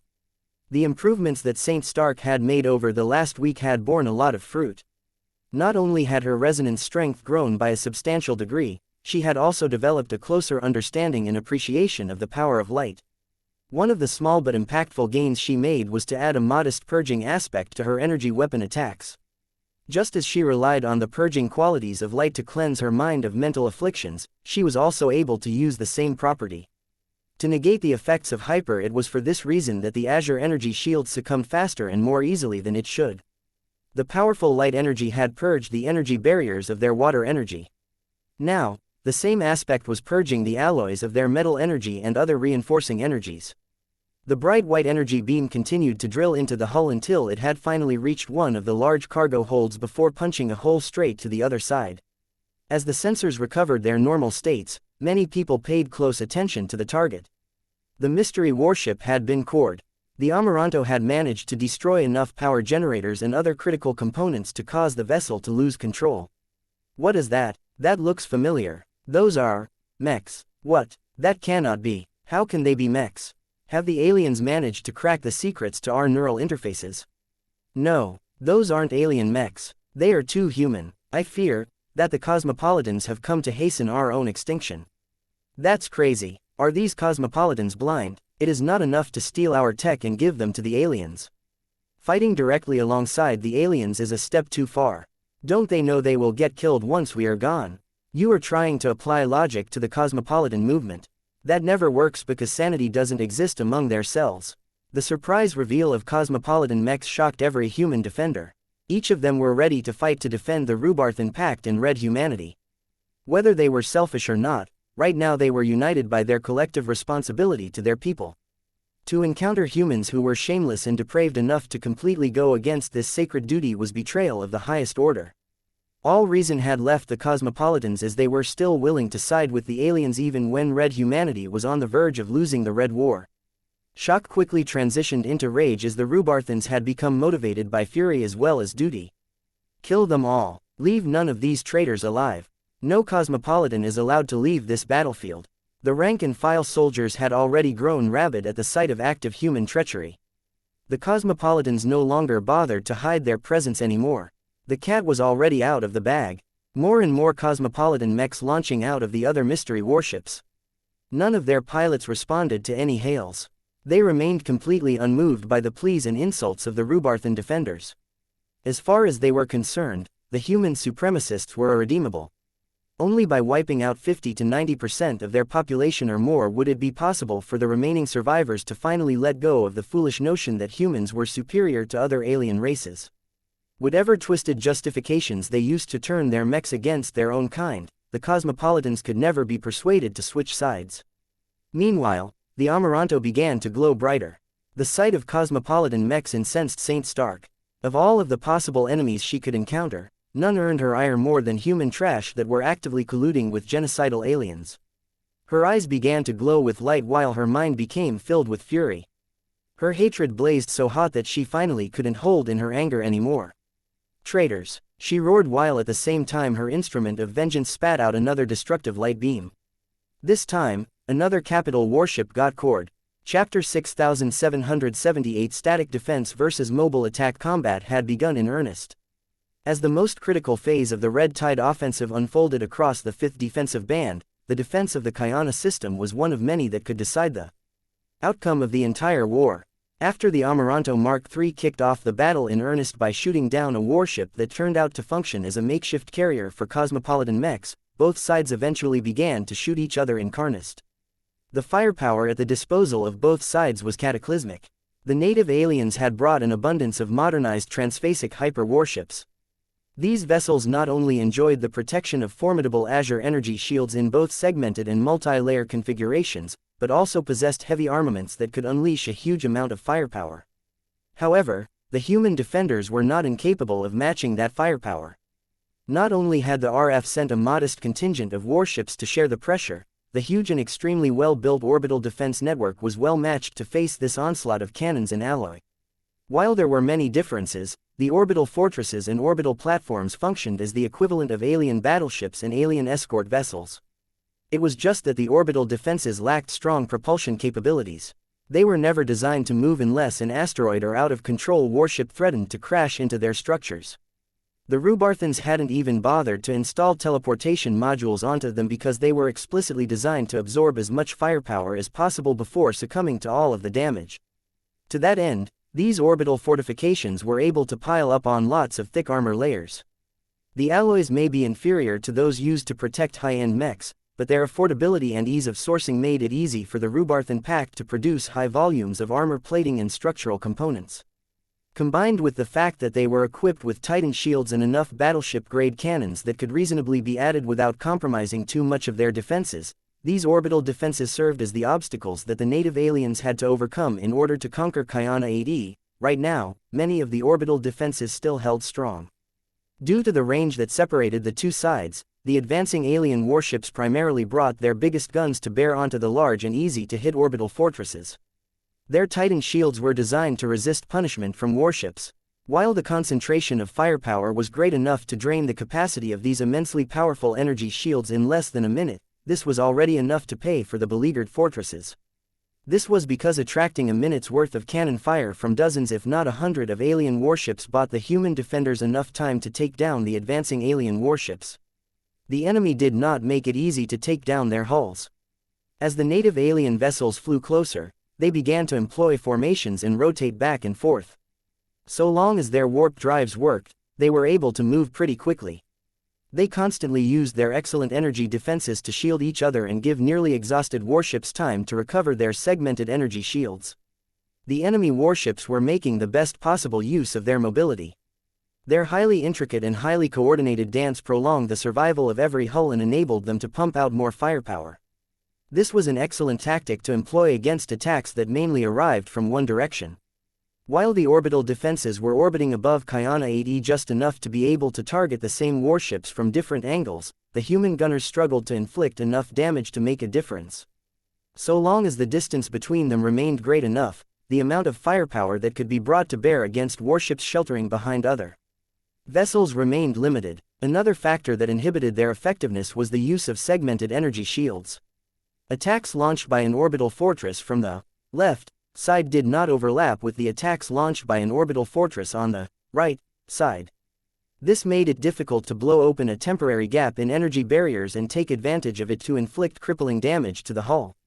The orbital defenses therefore had to whittle down the segmented azure energy shields the old-fashioned way. While the alien crew members in charge of managing the energy defenses did their best to stretch the dwindling amount of active segmented energy shields, they were gradually being overwhelmed due to the sheer firepower the bigger orbital fortresses possessed. Unlike warships that possessed a lot of limitations on mass and volume, orbital fortresses could be made as thick and massive as their builders could afford, big as those found in larger battleships. These formidable armaments surpassed the caliber of most primary gun batteries. No matter whether they flung Gauss rounds, positron beams or exotic particles, every warship that got struck by them suffered a lot of pain. They possessed a lot of downsides, however. It was easy for the enemy to target these stationary guns once the orbital fortresses lost their energy shields. Their firing rates were abysmally low. Their tracking and precision characteristics were also low, causing them to miss a lot of shots if they attempted to target smaller and more maneuverable warships. Despite these many shortcomings, these guns were doing the heavy lifting when it came to reducing the number of enemy warships. Even so, the operators manning the guns found themselves overwhelmed by the enormous torrent of transphasic hyper-alloys. The modernized aliens were even trickier to defeat than usual, and the excellent coordination exhibited by the enemy fleets further reduced their loss rate. In contrast, the immobile orbital fortresses were sitting ducks that were only able to last for a respectable amount of time due to the stacking of defenses. The Rubarthan state had invested a great amount of funding and resources into building up the orbital defense networks of many different planets across the 5th defensive band. Unfortunately, all of this buildup took place in the open. The native aliens were not stupid, and they understood the human strategies even better once the cosmopolitans helpfully explained their own doctrines and strategies. The native aliens assigned to attack the xianxia system had purposefully delayed this grand assault for multiple days. It was all worth it as the native aliens brought so many warships that the orbital defense network was beginning to crumble a lot faster than the enemy assault fleets. The native aliens made sure to bring enough warships to crush all 3 orbital defense networks in the star system. Their firepower is too great. Are you crazy? We are getting overwhelmed by the alien naval assets. We can't spare our guns to suppress the enemy phase lords. Isn't that what our ace mechs are for? They look fine for now, so let them stall the enemy gods a while longer. The most Rubarthans never thought the orbital defense network could repel the aliens alone. They had always placed the greatest hope on their mechs. A strong core of 8 Rubarthan mech corps led the assault with 6 Rubarthan irregular mech corps providing support. The former consisted of 400,000 first-class multipurpose mechs. Each of them were quite deadly at range and could hold their own at close range. If these mechs were allowed to attack the approaching enemy warships without hindrance, then they could work in unison with the orbital defense network to quickly tear apart one alien hull after another. However, the native aliens easily deployed over 2 million elite phase fighters. These elite craft that were tough and piloted by well-trained alien fighter pilots were not necessarily expected to defeat the formidable alien mechs. Even with their advantages, the humans had proven in more battles than anyone could count that they were masters at maximizing the value of their small craft. Let alone getting outnumbered by 2 to 1, mechs had managed to win with worse odds. The alien phase fighters were merely ordered to stall the human mechs and keep them busy as long as possible. Again, Their Azure energy shields played a huge role in fulfilling their missions. These Azure energy shields are tougher than the ones used by the alien craft we have seen in the past. The accuracy of their forward cannons have improved. Their targeting systems have become considerably more effective. Watch out for their transphasic missiles. Their payloads are strong enough to blast. Open your own Azure energy shields and create a formidable hole in your armor. These phase fighters are too persistent. Our unit can't shake them off, and they're already calling reinforcements. The clash between mechs and phase fighters was a frustrating ordeal to the human defenders. Mechs should be better in almost every criteria, but the native aliens have managed to close the gap to the point where phase fighters truly served as effective distractions. On the alien developers had purposefully amplified their most annoying performance characteristics so that they became a greater nuisance to mechs. If that was not enough to make the Rubarthans upset, then fighting against other humans made them even more furious. Traitors, why are you trying to kill us all? The angry Rubarthan mechs threw themselves at their cosmopolitan counterparts. Both sides initially utilized their many weapon modules to exchange fire with each other, but that did not satisfy the defending mech pilots. The Rubarthans subsequently sent out their more melee-capable mechs to close in on the cosmopolitan mechs and entangle them at close range. This caused the fight between the two groups of mechs to intensify. What surprised the Rubarthans during the initial contact was that the cosmopolitan mechs were well designed and well built. Their quality and material usage also matched the standards of first-raters. However, the cosmopolitan mechs also lacked support from the Red Kingdom. None of the machines were affected by anyone's design philosophies. Whoever designed these cosmopolitan mechs clearly did not want to leave any trails. While this should have caused the cosmopolitans to falter as they were missing a critical component that enabled mechs to rise above the competition, they had one undeniable advantage. Every cosmopolitan mech featured high-phase water saturation.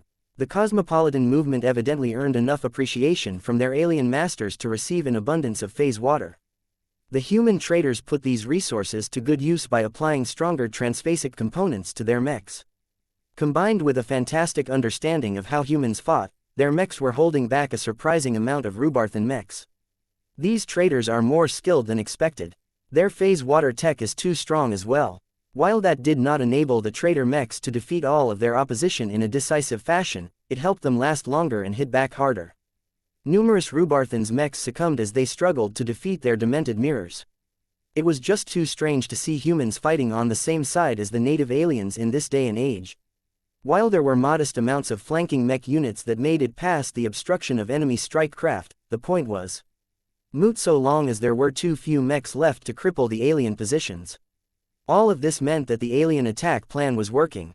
Sending out enough powerful phase fighters and warships to choke the human defenders and prevent them from pooling their strengths was a devious and cold-hearted idea. It was because of this that the Rubarthan defenders looked to their champions for hope and inspiration. Of all of the ace mechs in the field, the only one that could surpass the Lamia Kailamassu in splendor was the Amaranto Mark III. While the battle continued to wage around the machine, St. Davia Stark had been doing her part by knocking down one warship after another. With the help of the impressive firing rate of the new instrument of vengeance, the Amaranto Mark III had already claimed over a dozen warships. Each of them were large hulls that were bristling with weapon emplacements. For the Amaranto to take them out with such each attracted a lot of unwelcome attention. Chapter 6779 The Divine Supplicant of the Great Ones. The ace mechs defending the Kyana system played a crucial role. Including the most powerful Lamia Kailamassu, they numbered an impressive 9 in total. However, 5 of them consisted of junior ace mechs like the Amaranto, while 4 of them were senior ace mechs. The ace mechs were clearly outnumbered by the alien phase lords. Over half of them were imports from the middle zones. They had just received their upgraded first-class ace mechs and had not had the chance to test their capabilities on the battlefield. That did not hinder them too much. They were half-gods whose skills and capabilities vastly exceeded the human norm. Even if they were unaccustomed to the power of their new machines, it only took 10 minutes of hardy fighting for them to understand how to leverage the base capabilities of their ace mechs. Even so, they struggled to contain the advancing phase lords, who were considerably stronger and better equipped than the ones fighting in the middle and lower zones. Powerful resonance-empowered Gauss rifles, transphasic missiles, positron weapons struck the defenses of the phase lords, but did nothing aside from draining their spatial barriers.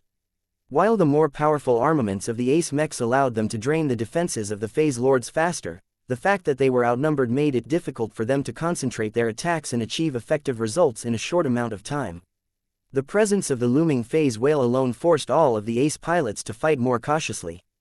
The only ace mech that was qualified to confront such a terrible being head-on was the Lamia Kailamasu, but it was questionable whether this non-lethal mech had what it took to halt this formidable opponent for long. The combination of being outnumbered and overpowered was not good news to the ace pilots. There were 4 senior ace mechs, but it was questionable whether they could hold back the Divine Ma, the Descent of Husherhua and the Divine Supplicant of the Great Ones. Each of them were extremely well equipped for their kind. The Divine Supplicant mainly focused on defense, but he was almost unkillable. Many of his phase water organs served to reinforce his spatial barrier and his exoskeleton. He also enjoyed the protection of a luxurious superdimensional shield, which he did not have to use yet because his energy defenses were not that easy to exhaust. For the time being, the Divine Supplicant hovered close to the Divine Ma, enabling the two to work together and divide responsibilities. This made the Divine Ma a lot trickier to attack. The Lamia Kailamasu had attempted to drag the greater phase whale into a stalemate, but many of its tricks were only partially effective on the massive alien monstrosity due to size and other limitations. The most effective measure that the Lamia Kailamasu could take was to build up momentum and crash against the Divine Ma's spatial barrier with the force of a weapon of mass destruction. These repeated crashing attacks produced modest results, but when the greater Jurg phase lord came to the rescue of his liege lord and sought to withstand the incoming attacks, the Lamia Kailamasu began to encounter greater hindrances. The stewards xianxia stimulated their saint kingdoms and attempted to interfere with the mentality of the Divine Supplicant, but the alien phase lord easily resisted the mental invasion. My faith is unshakable. Your evil human tricks will never work. The stewards xianxia had never fought against phase lords as strong as the Divine Supplicant. Even though he was already regarded as a god by the aliens of the Red Ocean, the Divine Supplicant had only ever considered himself the servant of the phase whales. The Divine Supplicant's apparent immunity to the saint kingdoms of the Lamia Kailamasu turned him into a disruptive nuisance. The Jurg Greater Phase Lord did not bother to attack, but invested all of his power and attention on defense and interference. His sole job was to get in the way of the Lamia Kailamasu and prevent the Peak Ace Mech from threatening the Divine Ma. It is as we feared. Saint Alaretsi Shever spoke over a high-level communication channel. The native aliens have studied what I can do to them and specifically assigned the most fanatical Greater Phase Lord they could find to hinder my actions. I fear that even if I turn away from the Divine Ma, the Divine Supplicant will still bite at my heels. The Divine Supplicant gained more and more courage. He took advantage of his shrunken but still fairly large proportions to put his body and his spatial barrier in the W of a Taruthing. The Iamia Kailamasu tried to do lick defenses Wara Incanalt strong, but his mobility was just good enough to fend off most direct assaults. And this was without the Divine Ma taking action yet. With the most powerful Ace Mech locked in a struggle, the other Ace Mechs shrugged to perform their responsibilities. They not only had to hold back 16 lesser phase lords, but also another greater phase lord. The descent of Husherhua was extremely dangerous to confront. The Nunzer phase lord wielded his Saint Piercer with great skill and purpose and always made the senior ace mechs circling around his true body wary. None of the ace pilots wanted to make a mistake that would get their machines impaled. Those that dismissed this thought as cowardice and sought to prove their strength by challenging phase lords armed with Saint Piercers usually met abrupt ends to their long and storied careers. The losses of so many overconfident ace pilots in the past few months had taught the remaining ones a hard lesson. Never underestimate a greater phase lord armed with a Saint Piercer. The Red Cabal only awarded their precious superdimensional arms to gods that not only earned enough merit, but also possessed the martial skill to wield them with great skill. This was why the senior ace mechs assigned to fight the descent of Husherhua maintained a moderate distance and sought to disrupt rather than kill. The downside to this was that this approach only slowed down the advance of the Nunzer phase lord. He was still moving closer to the orbital defense network. We need more assistance. These lesser phase lords are too difficult to harm. We are coming, but our firepower is limited. Stick to the plan and do not come close. Your resonance shields won't last long when struck directly by a lesser phase whale. Assisting the ace mechs were scores of expert mechs. They were much more numerous, and they were also more powerful than their second-class counterparts due to their much more expensive designs. However, aside from the high-tier expert pilots, the resonance strength of the low-tier and medium-tier expert pilots were too low to inflict that much more damage to the spatial barriers of the lesser phase lords. They attacked at the lesser phase lords anyway because they could still make a difference, however small. In this early stage, neither side lost any champions. The Lamia Kailamassu had just begun to team up with other friendly ace mechs and sought to empower them with their unique non-threatening saint kingdoms. The enemy phase whale and phase lords were enduring the initial barrage of attacks well. Their spatial barriers were too good at absorbing punishment and were not about to break anytime soon. While all of this was happening, there was only one ace mech that had yet to open fire against the phase lords. The Amaranto Mark III very deliberately did not turn her instrument of vengeance towards any of the lesser phase lords. Saint Stark felt frustrated about it. She itched to participate in the effort to strip the spatial barrier off a lesser phase lord and open the alien up for all kinds of attacks.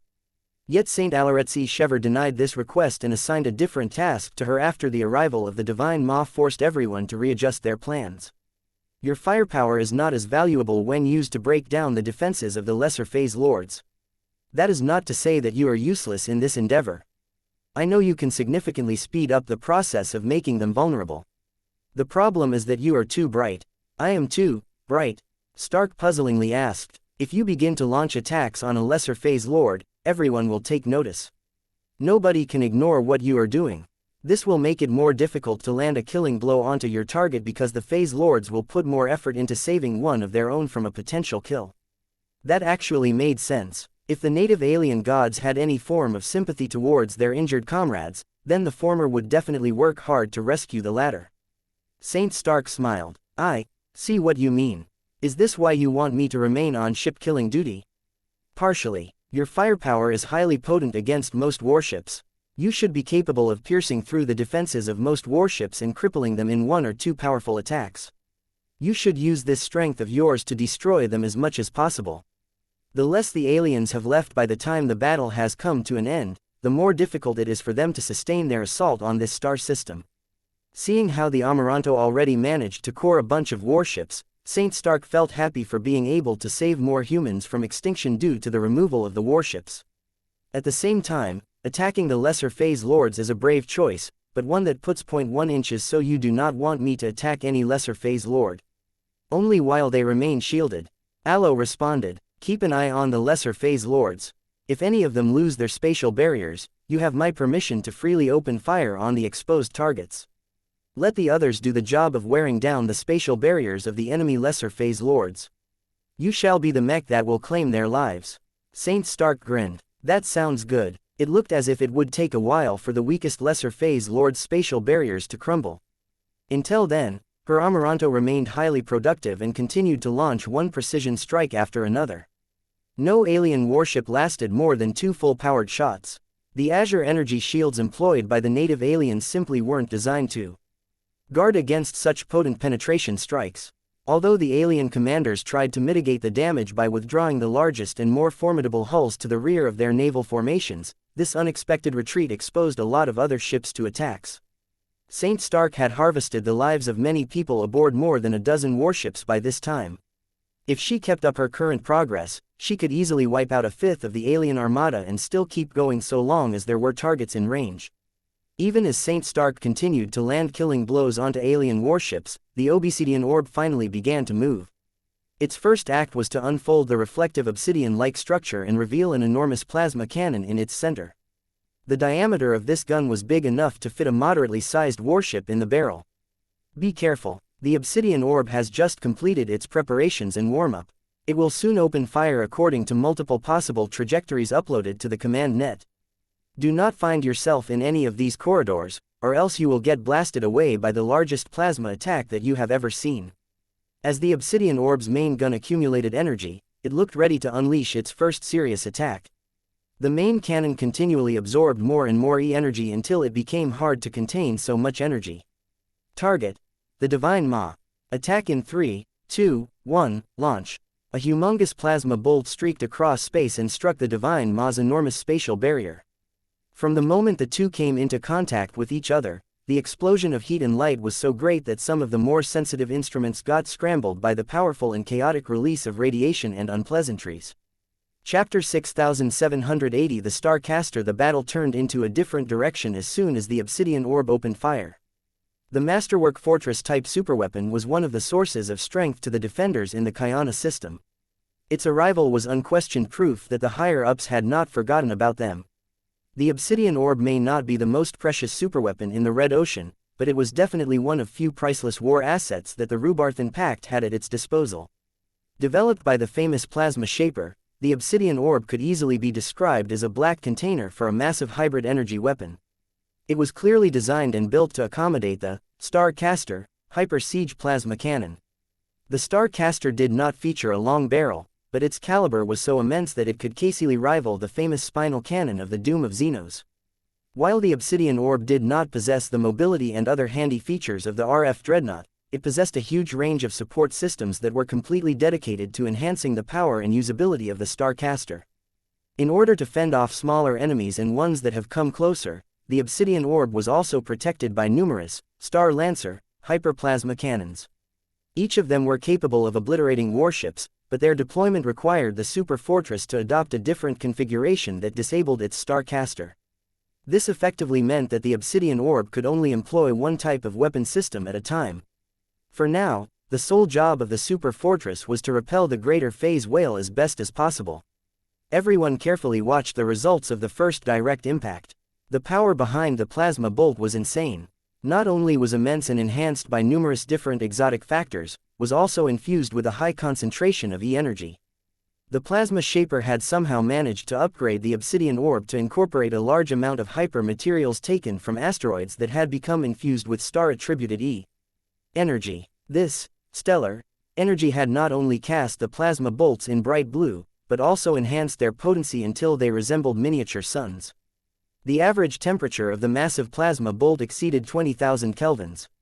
The energy contained within this plasma bolt was so excessively great that the Divine Ma's spatial barrier struggled to withstand the extreme thermal energies released upon impact.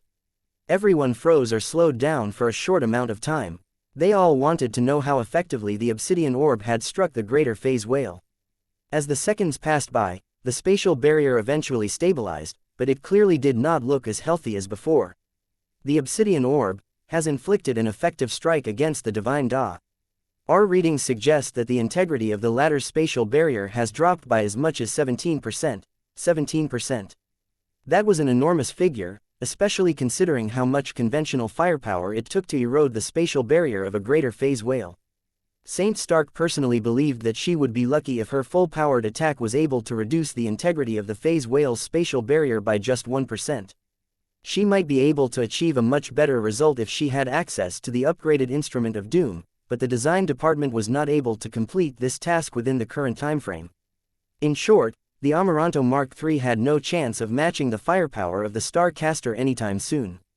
This was the case for an ace mech that embodied the concept of extreme firepower.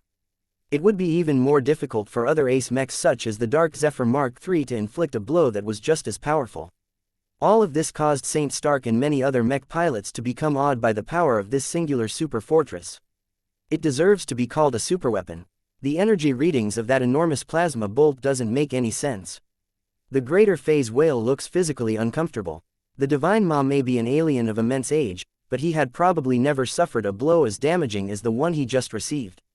It hadn't been too long ago that the phase whales received a wake-up call when the god pilots of Red Humanity commenced a deep strike operation to destroy the tide stations. So many ancient phase whales perished as the horrendous god mechs proved themselves to be unmatched by any alien opponent the natives could muster.